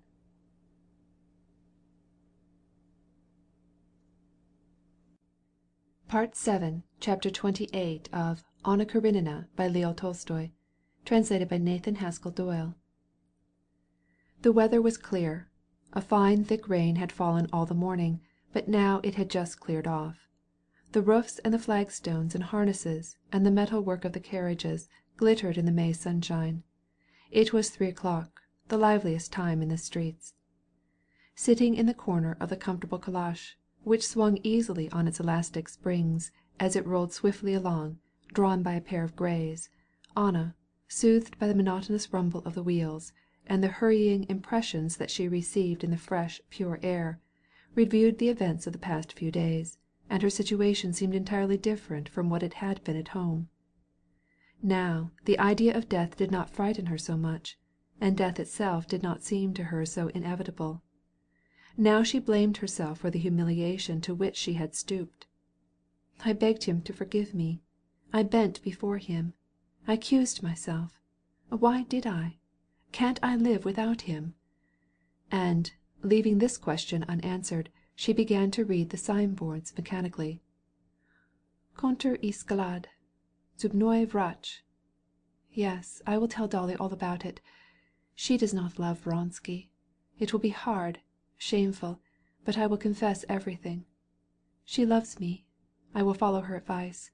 I will not allow him to treat me like a child. Filopov, Kalachki. They say they send those loaves as far as Petersburg. The water at Moscow is so good. The wells of Muitischensky. And she remembered how long, long ago, when she was 17, she had gone with her aunt to the monastery of Triotsa. They traveled with horses in those days. Was it really I, with the red hands? How many things which seemed then beautiful and unattainable are worthless to me now. What I was then is past forever beyond recall, and ages could not bring me back. Would I have believed then that I could have fallen into such debasement? How proud and self-satisfied he will be when he reads my note. But I will tell him. How disagreeable this paint smells. Why are they always painting and building? Modui I Uberi, a fashionable dressmaker, she read. A man bowed to her. It was Annushka's husband. Our parasites, as Vronsky says. Ours. Why ours? If one could tear out the past by the roots. But that's impossible. One can only avoid thinking about it. And I do that. And yet, here she recalled her past with Alexey Alexandrovitch, and how she had driven him out of her memory. Dolly will think that I am leaving the second husband, and that I am, therefore, really bad. Do I want to be good? I cannot. And she felt the tears coming. And, seeing 2 happy young girls going by, she fell to wondering why they were smiling at each other. Probably about love. They don't know how sad and wretched it is. The boulevards and the children. There are 3 little boys playing horse. Serosa, my little Serosa. I shall lose all. I shall never have him again. Well, if he does not come back, all is indeed lost. Perhaps he missed the train and has already reached home. Do I wish to humiliate myself still more?" she said, reproaching herself for her weakness. "No, I am going to Dolly's. I shall say to her, I am unhappy. I am suffering. I deserve it, but I am so unhappy. Help me. Oh, these horses, this calash. How I hate to use them. They are his. I will never see them again." While thinking over what she should say to Dolly and deliberately torturing her heart, she reached the house and went up the steps. "Is there any one here?" she asked in the anteroom. "Katerina Alexandrovna Levina," answered the servant. "Kitty! The same Kitty with whom Vronsky was once in love," thought Anna. "And he thinks of her with love, and is sorry that he did not marry her. And he thinks of me with hate, and is sorry that he ever met me." When Anna arrived, the two sisters were talking over the subject of feeding babies. Dolly went alone to the drawing room to receive the guests that had come to disturb their conversation. "You haven't gone away yet. I was just going to your house," said Dolly. "I have a letter from Stiva today." "We had a dispatch," answered Anna, glancing round to see if Kitty was coming. "He writes that he does not understand what Alexey Alexandrovitch requires, but that he will not come away till he has a definite answer." "I thought you had company. May I read the letter?" "Yes. Kitty," said Dolly, confused. "She is in the nursery. You know she has been very ill." "I heard so. May I read the letter?" "Certainly. I'll go and get it. Alexey Alexandrovitch does not refuse. On the contrary, Stiva is quite hopeful," said Dolly, stopping at the door. "I neither hope nor want anything," said Anna. "Does Kitty think it humiliating to meet me?" thought Anna when she was left alone. "Perhaps she is right. But she who once loved Vronsky has no right to thrust it in my face, even if she is right. I know that a virtuous woman cannot receive me in my present position. I have given up everything for him, and this is my reward. Oh, how I hate him! Why did I come here? I am more wretched here than at home." She heard the voices of the two sisters in an adjoining room. "And what am I to say to Dolly? Delight Kitty with the spectacle of my misery? Submit to her condescension? Never! Even Dolly wouldn't understand.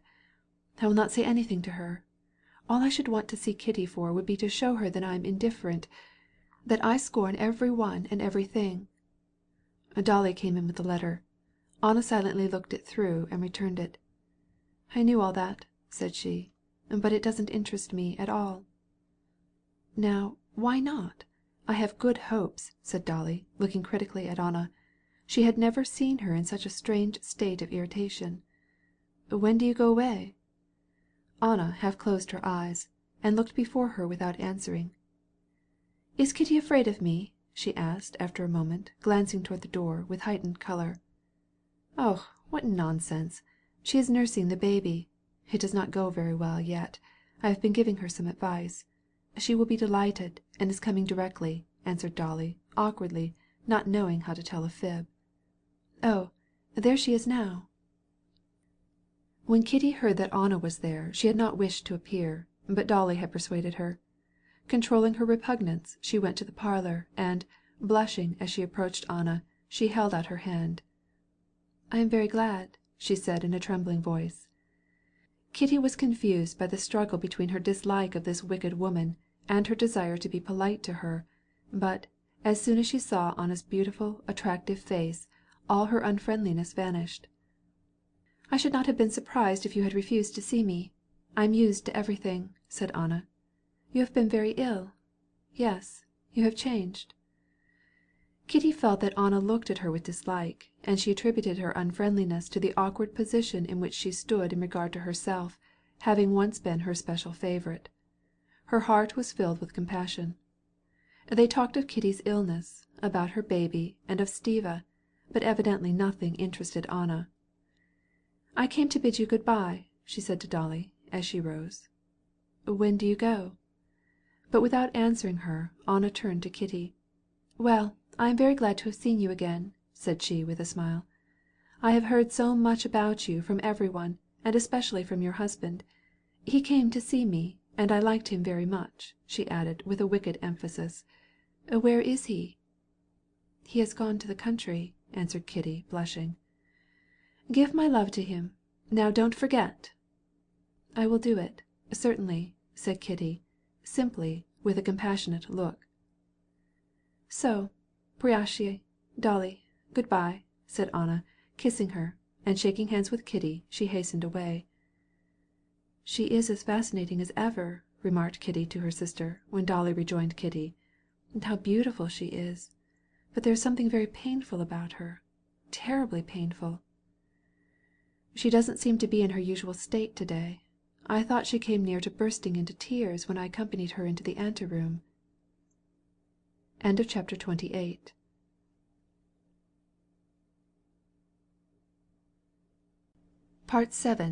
29 of Anna Karenina by Leo Tolstoy, translated by Nathan Haskell Doyle.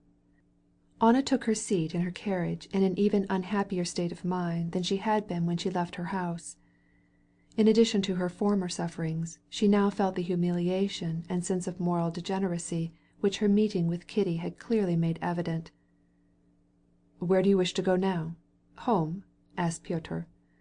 "Yes, home," she replied, not thinking at all where she was going. They looked on me as some strange, incomprehensible curiosity. What can that man be saying so eagerly to the other? She thought, seeing two passers-by talking together. Is it possible to say what one really feels? I wanted to confess to Dolly, and I am glad that I kept still. How she would have rejoiced at my unhappiness! She would have tried to hide it, but at heart she would have been glad. She would have thought it just that I should be punished for that happiness which she begrudged me. And Kitty would have been still more pleased. How I read her through and through! She knows her husband liked me uncommonly well, and she is jealous, and hates me. And, what's more, she despises me. In her eyes I am an immoral woman. If I had been an immoral woman, I might have made him fall in love with me, if I had wanted to. I confess I thought of it. There goes a man who is delighted with his own looks, she said to herself, as a tall, florid man went by, and, mistaking her for an acquaintance, lifted his shiny hat from his shiny bald head, and instantly recognized his mistake. He thought he knew me. He knows me quite as well as anyone in the world knows me. I don't know myself. I only know my appetites, as the French say. They covet some of that bad ice cream, she said to herself, as she watched two little street children standing in front of a vendor who had just set down from his head a tub of ice cream, and was wiping his face with the corner of his coat. We all want our sweet delicacies, if not sugar plums, then bad ice creams, just like Kitty, who, not catching Vronsky, took Levin. She envies me, she hates me, and we all hate one another. I Kitty, and Kitty me. That is a fact. Tinkin Coiffure. Je me fais coiffer par Tinkin. I will tell him this nonsense when he comes, thought she, and smiled, and then instantly remembered that there was no one now to whom she could tell amusing things. There is nothing amusing, nothing gay. It is all disgusting. The vesper bell is ringing, and the storekeeper is crossing himself so quickly that no one would think he was afraid of losing the chance. Why these churches, these bells, these lies? Just to hide the fact that we all hate one another, like those izvozchiks who are swearing at each other so angrily. Yashvin was right when he said, "He is after my shirt, and I am after his." That is a fact. She was so engrossed by these thoughts that she forgot her grief for a while, and was surprised when the carriage stopped in front of her house. The sight of the Swiss, coming to meet her, reminded her that she had sent a letter and a telegram. "Is there an answer yet?" "I will go and see," said the Swiss, and, looking on the secretary, he came back in a moment with a telegram in a thin, square envelope. Anna read, "I cannot be back before 10 o'clock. Vronsky." "And has the messenger come back?" "Not yet," replied the Swiss. "Ah, if that is so, then I know what I must do." And, feeling a vague sense of anger and a desire for vengeance arising in her soul, she ran upstairs. I myself will go and find him," thought she. "Before I go away for ever, I will tell him all. I never hated any one as I hate this man." And when she caught sight of Vronsky's hat hanging on the peg, she shivered with aversion. She did not reflect that the dispatch was an answer to her telegram, and that he could not as yet have received her note. She imagined him now chatting gaily with his mother and the Princess Sorokin, without a thought of her suffering. "Yes, I must go as quickly as possible," she said, not knowing at all whither she should go. She felt that she must fly from the thoughts that oppressed her in this terrible house. The servants, the walls, the furniture, everything about it, filled her with disgust and pain, and crushed her with a terrible weight. "Yes, I must go to the railway station, and if not there, then somewhere else. To punish him." She looked at the timetable in the newspaper. The evening train went at 8:02. "Yes, I shall have plenty of time." She ordered the 2 other horses to be harnessed, and she had transferred from her trunk to her travelling bag things enough to last for several days. She knew that she should never come back again. She revolved 1,000 plans in her head, and determined that when she had done what she had in mind to do, either at the Countess's country seat or at the station, she would go to the first city on the Nizhny Novgorod railway and stay there. Dinner was on the table. She went to it, smelt the bread and cheese, and persuading herself that the odor of the victuals was repugnant to her, she ordered the carriage again and went out. The house was already casting a shadow across the wide street, but the sky was clear and it was warm in the sun. Annushka, who brought her things, and Pyotr, who carried them to the carriage, and the coachman, who was evidently angry, all were disagreeable to her, and vexed her with their words and motions. "I do not need you, Pyotr." "Who will get your ticket?" "Well, go if you wish. It makes no difference to me," she said pettishly. Pyotr nimbly mounted the box, and, folding his arms, ordered the coachman to drive to the station. Chapter 29.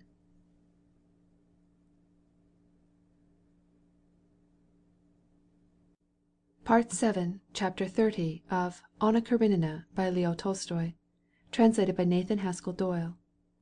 "Now I am myself again. Now I remember it all," said Anna to herself, as soon as the calash started, and rocking a little, rattled along over the cobblestones of the pavement, and once more her impressions began to go whirling through her mind. Yes, what was that good thing that I was thinking about last? Tuitkin? The coiffeur? Oh, no, not that. Oh, yes, what Yashvin said about the struggle for existence, and hatred, the only thing that unites men. No, we go at haphazard. She saw in a carriage drawn by 4 horses a party of merrymakers who had evidently come to the city for a pleasure trip. "And the dog which you take with you does not help you at all. You can't get out of yourself." Glancing in the direction where Pyotr was turning, she saw a working man, almost dead drunk, who, with a flopping head, was being led by a policeman. She added, "That man's way is quicker. Count Vronsky and I did not reach this pleasure, though we expected much." And now for the first time Anna turned this bright light, all revealing, upon her relations with the count. Hitherto she had steadfastly refused to do so. What did he seek in me? A satisfaction for his vanity rather than for his love. She remembered Vronsky's words, and the expression of his face, which reminded her of a submissive dog, when they first met and loved. Everything seemed a confirmation of this thought. Yes, he cared for the triumph of success above everything. Of course, he loved me, but chiefly from vanity. Now that he is not proud of me any more, it is over. He is ashamed of me. He has taken from me all that he could take, and now I am of no use to him. I weigh upon him, and he does not want to be in dishonorable relationship with me. He said, yesterday, he wanted the divorce and to marry me so as to burn his ships. Perhaps he loves me still, but how? The zest is gone, she said in English. That man likes to show off, and he is mighty proud of himself, she added, as she looked at a ruddy-faced man riding by on a hired horse. There is nothing about me any longer to his taste. If I leave him, he will rejoice in the bottom of his heart." This was not mere hypothesis. She saw this clearly, in the penetrating light which now revealed to her the meaning of life and of her false relations. "My love has been growing more and more passionate and selfish. His has been growing fainter and fainter. That is why we cannot get on together," she went on thinking. "There can't be any help for it. He is all in all to me. I struggle to draw him closer and closer to me, and he wants to fly from me. Up to the time of our union, we flew to meet each other, but now we move irresistibly apart. This cannot be altered. He accuses me of being absurdly jealous, and I am. I confess that I am absurdly jealous, and yet I am not either. I am not jealous, but my love is no longer satisfied. But—" She opened her mouth to speak, and, in the excitement caused by the stress of her thoughts, she changed her place in the carriage. "If I could only be something else than a passionate mistress, but I cannot, and I do not wish to be, and by this very wish I awake his dislike of me, while he stirs up all my evil passions, and this cannot be otherwise. Don't I know that he would not deceive me, that he is no longer in love with Kitty, that he has no intention of marrying Sorokina? I know it well, but it is none the easier for me. If now that he no longer loves me, he is kind, affectionate to me, merely from a sense of duty, but cannot be what I must have, then what would be 1,000 times worse than to have him angry with me? That would be hell. And so it is. He has long ceased to love me. When love ceases, hate begins. I don't know these streets at all. What hosts of houses! In them, people. No end of them. And they all hate one another. Well, let me think what could happen to me now that would give me happiness again. Suppose that Alexey Alexandrovitch should consent to the divorce, and would give me back Seroza, and that I should marry Vronsky." And as she thought of Alexey Alexandrovitch, Anna could see him with extraordinary vividness before her, as if alive, with his dull, lifeless, faded eyes, his white, blue-veined hands, and his cracking joints, and the intonations of his voice, and, as she recalled their relation to each other, which had been called love, she shuddered with aversion. "Well, suppose I got the divorce, and were married to Vronsky, would not Kitty still look at me as she looked at me to-day? She certainly would. Would not Seroza ask and wonder why I had 2 husbands? But between me and Vronsky, what new feeling could I imagine? Is it possible that our relations might be, if not pleasanter, at least not so tormenting as they are now? No, and no," she replied without the least hesitation. "Impossible. We are growing apart, and I make him unhappy. He makes me unhappy, and I cannot change him. Every means has been tried. The screw has been turned for the last time. Now there's a beggar with a child. She thinks she inspires pity. Were we not thrown into the world to hate one another, and to torment ourselves and everybody else? Here come the schoolboys out to play. Seroza?" It reminded her of her son. "I used to think that I loved him, and I was touched by his gentleness. I have lived without him. I have given him up for my love, and was not sorry for the change, as long as I was contented with him whom I loved." And she remembered with disgust what she called that love, and the clearness with which she now saw her own life, as well as the lives of others, delighted her.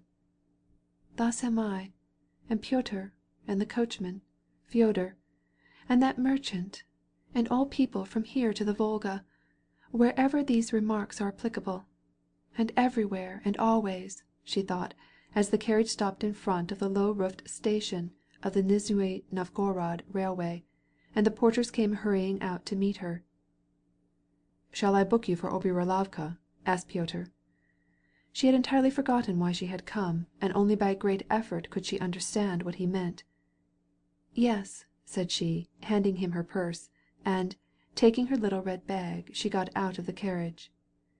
As she entered the waiting room for the first-class passengers with the throng, she reviewed all the details of her situation, and the plans between which she was halting. And again hope and despair in alteration irritated the wounds in her tortured, cruelly palpitating heart. As she sat on the stelliform divan waiting for the train, she looked with aversion on the people going and coming. They were all her enemies. And thought now of how, when she reached the station, she would write to him, and what she would write, and then how at this very moment he, not thinking of her suffering, was complaining to his mother of his position, and how she would go to his room, and what she would say to him. The thought that she might yet live happily crossed her brain, and how hard it was to love and hate him at the same time, and, above all, how frightfully her heart was beating. End of chapter 30.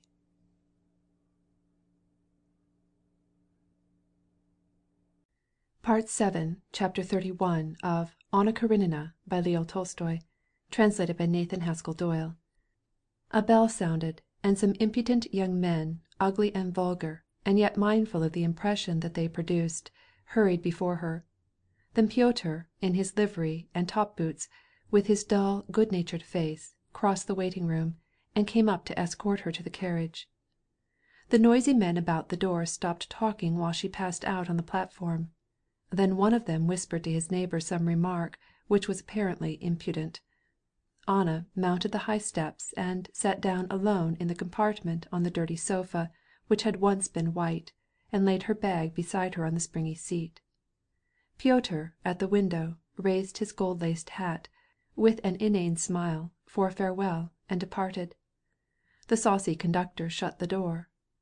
A woman, deformed and ridiculously dressed up, followed by a little girl laughing affectedly, passed below the carriage window. Anna looked at her with disgust. "Katerina Andreyevna has everything, ma tante," screamed the little girl.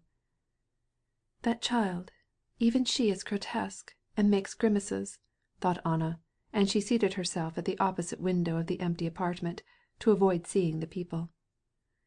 A dirty hunchback muzhik passed close to the window, and examined the car wheels. He wore a cap, from beneath which could be seen tufts of dishevelled hair. "There is something familiar about that humpbacked muzhik," thought Anna, and suddenly she remembered her nightmare, and drew back, trembling with fright, toward the carriage door, which the conductor was just opening to admit a lady and a gentleman. "Do you want to get out?" Anna did not answer, and under her veil the conductor and the passenger did not see the horror in her face. She returned to her corner and sat down again. The couple took seats opposite her, and cast stealthy but curious glances at her gown. The husband and wife were obnoxious to her. The husband asked her if she objected to smoking. Evidently not for the sake of smoking, but as an excuse for entering into conversation with her. Having obtained her permission, he remarked to his wife in French that he felt even more inclined to talk than to smoke. They exchanged stupid remarks, with the hope of attracting Anna's attention. Anna clearly saw how they bored each other, how they hated each other. It was impossible not to hate such painful monstrosities. The second gong sounded, and was followed by the rumble of baggage, noise, shouts, laughter. Anna saw so clearly that there was nothing to rejoice at, that this laughter roused her indignation, and she longed to stop her ears so as not to hear it. At last the third signal was given. The locomotive whistled. There was a sound of escaping steam. The train started, and the gentleman crossed himself. "It would be interesting to ask him what he meant by that," thought Anna, looking at him angrily. Then she looked past the woman's head, out of the car window, at the people apparently moving backward, even while they were standing and walking on the platform. The carriage in which Anna sat moved past the stone walls of the station, the switches, the other carriages. The wheels with a ringing sound moved more easily and smoothly over the rails. The rays of the setting sun slanted into the car window, and a light breeze played through the slats of the blinds in the carriages, and Anna forgot her neighbors, breathed in the fresh air, and took up again the course of her thoughts. There, what was I thinking about? Oh, yes.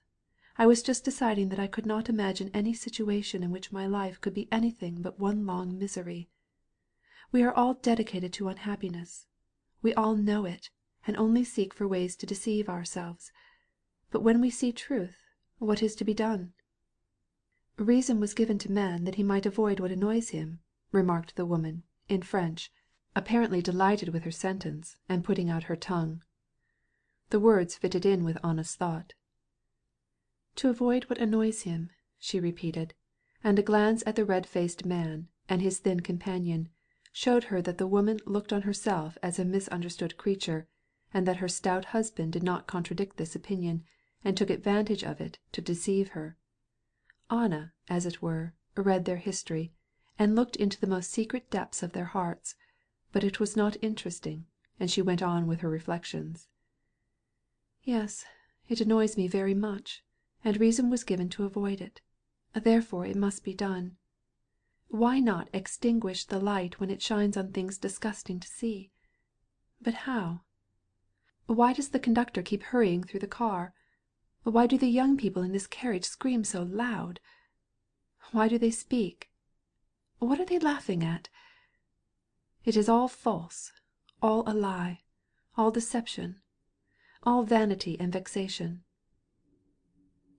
When the train reached the station, Anna went out with the other passengers and, with the idea of avoiding too rude a contact with the bustling crowd, she hesitated on the platform, trying to recollect why she had come, and what she meant to do. All that seemed to her possible before to do, now seemed to her difficult to execute, especially amid this noisy crowd, which would not leave her in peace.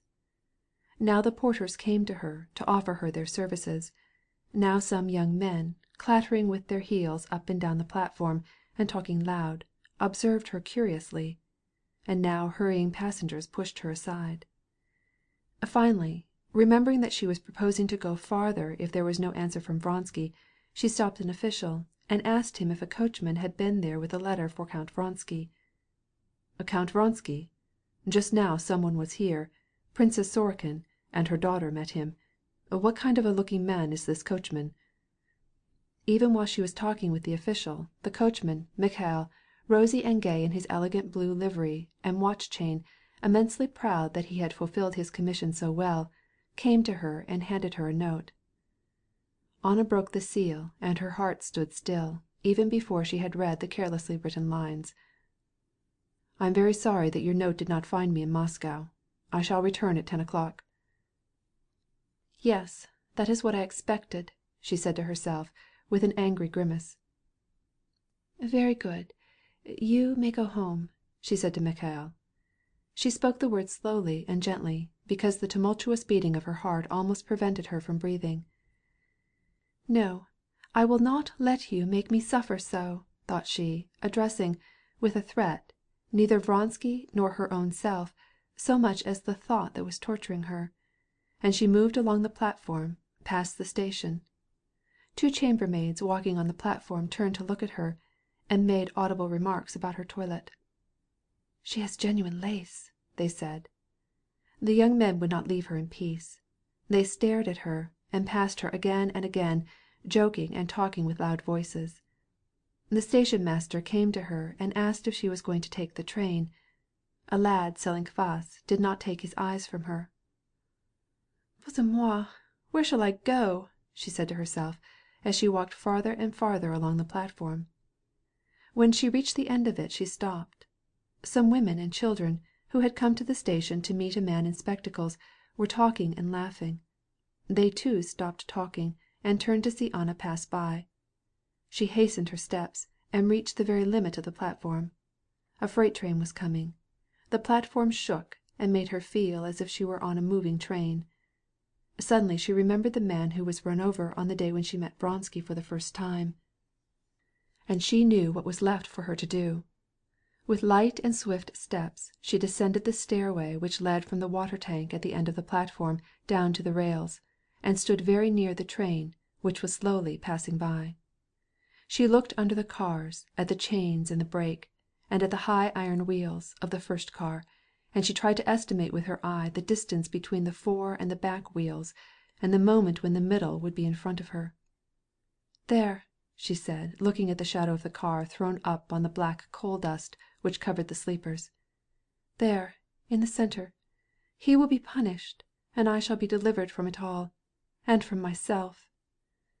She was going to throw herself under the first car as its centre came opposite where she stood. Her little red travelling bag caused her to lose the moment. She could not detach it from her arm. She awaited the second. A feeling like that she had experienced once, just before taking a dive in the river, came over her, and she made the sign of the cross. This familiar gesture called back to her soul a whole series of memories of her youth and childhood, and suddenly the darkness which hid everything from her was torn asunder. Life, with its elusive joys, glowed for an instant before her. But she did not take her eyes from the car, and when the centre, between the two wheels, appeared, she threw away her red bag, drawing her head between her shoulders, and, with outstretched hands, threw herself on her knees under the car. For a second she was horror struck at what she was doing. "Where am I? What am I doing? Why?" She tried to get up, to draw back, but something monstrous, inflexible struck her head and threw her on her back. "Lord, forgive me all," she murmured, feeling the struggle to be in vain. A little music was working on the railroad, mumbling in his beard. And the candle, by which she had read the book that was filled with fears, with deceptions, with anguish, and with evil, flared up with greater brightness than she had ever known, revealing to her all that was before in darkness, then flickered, grew faint, and went out forever. End of chapter 31, and end of part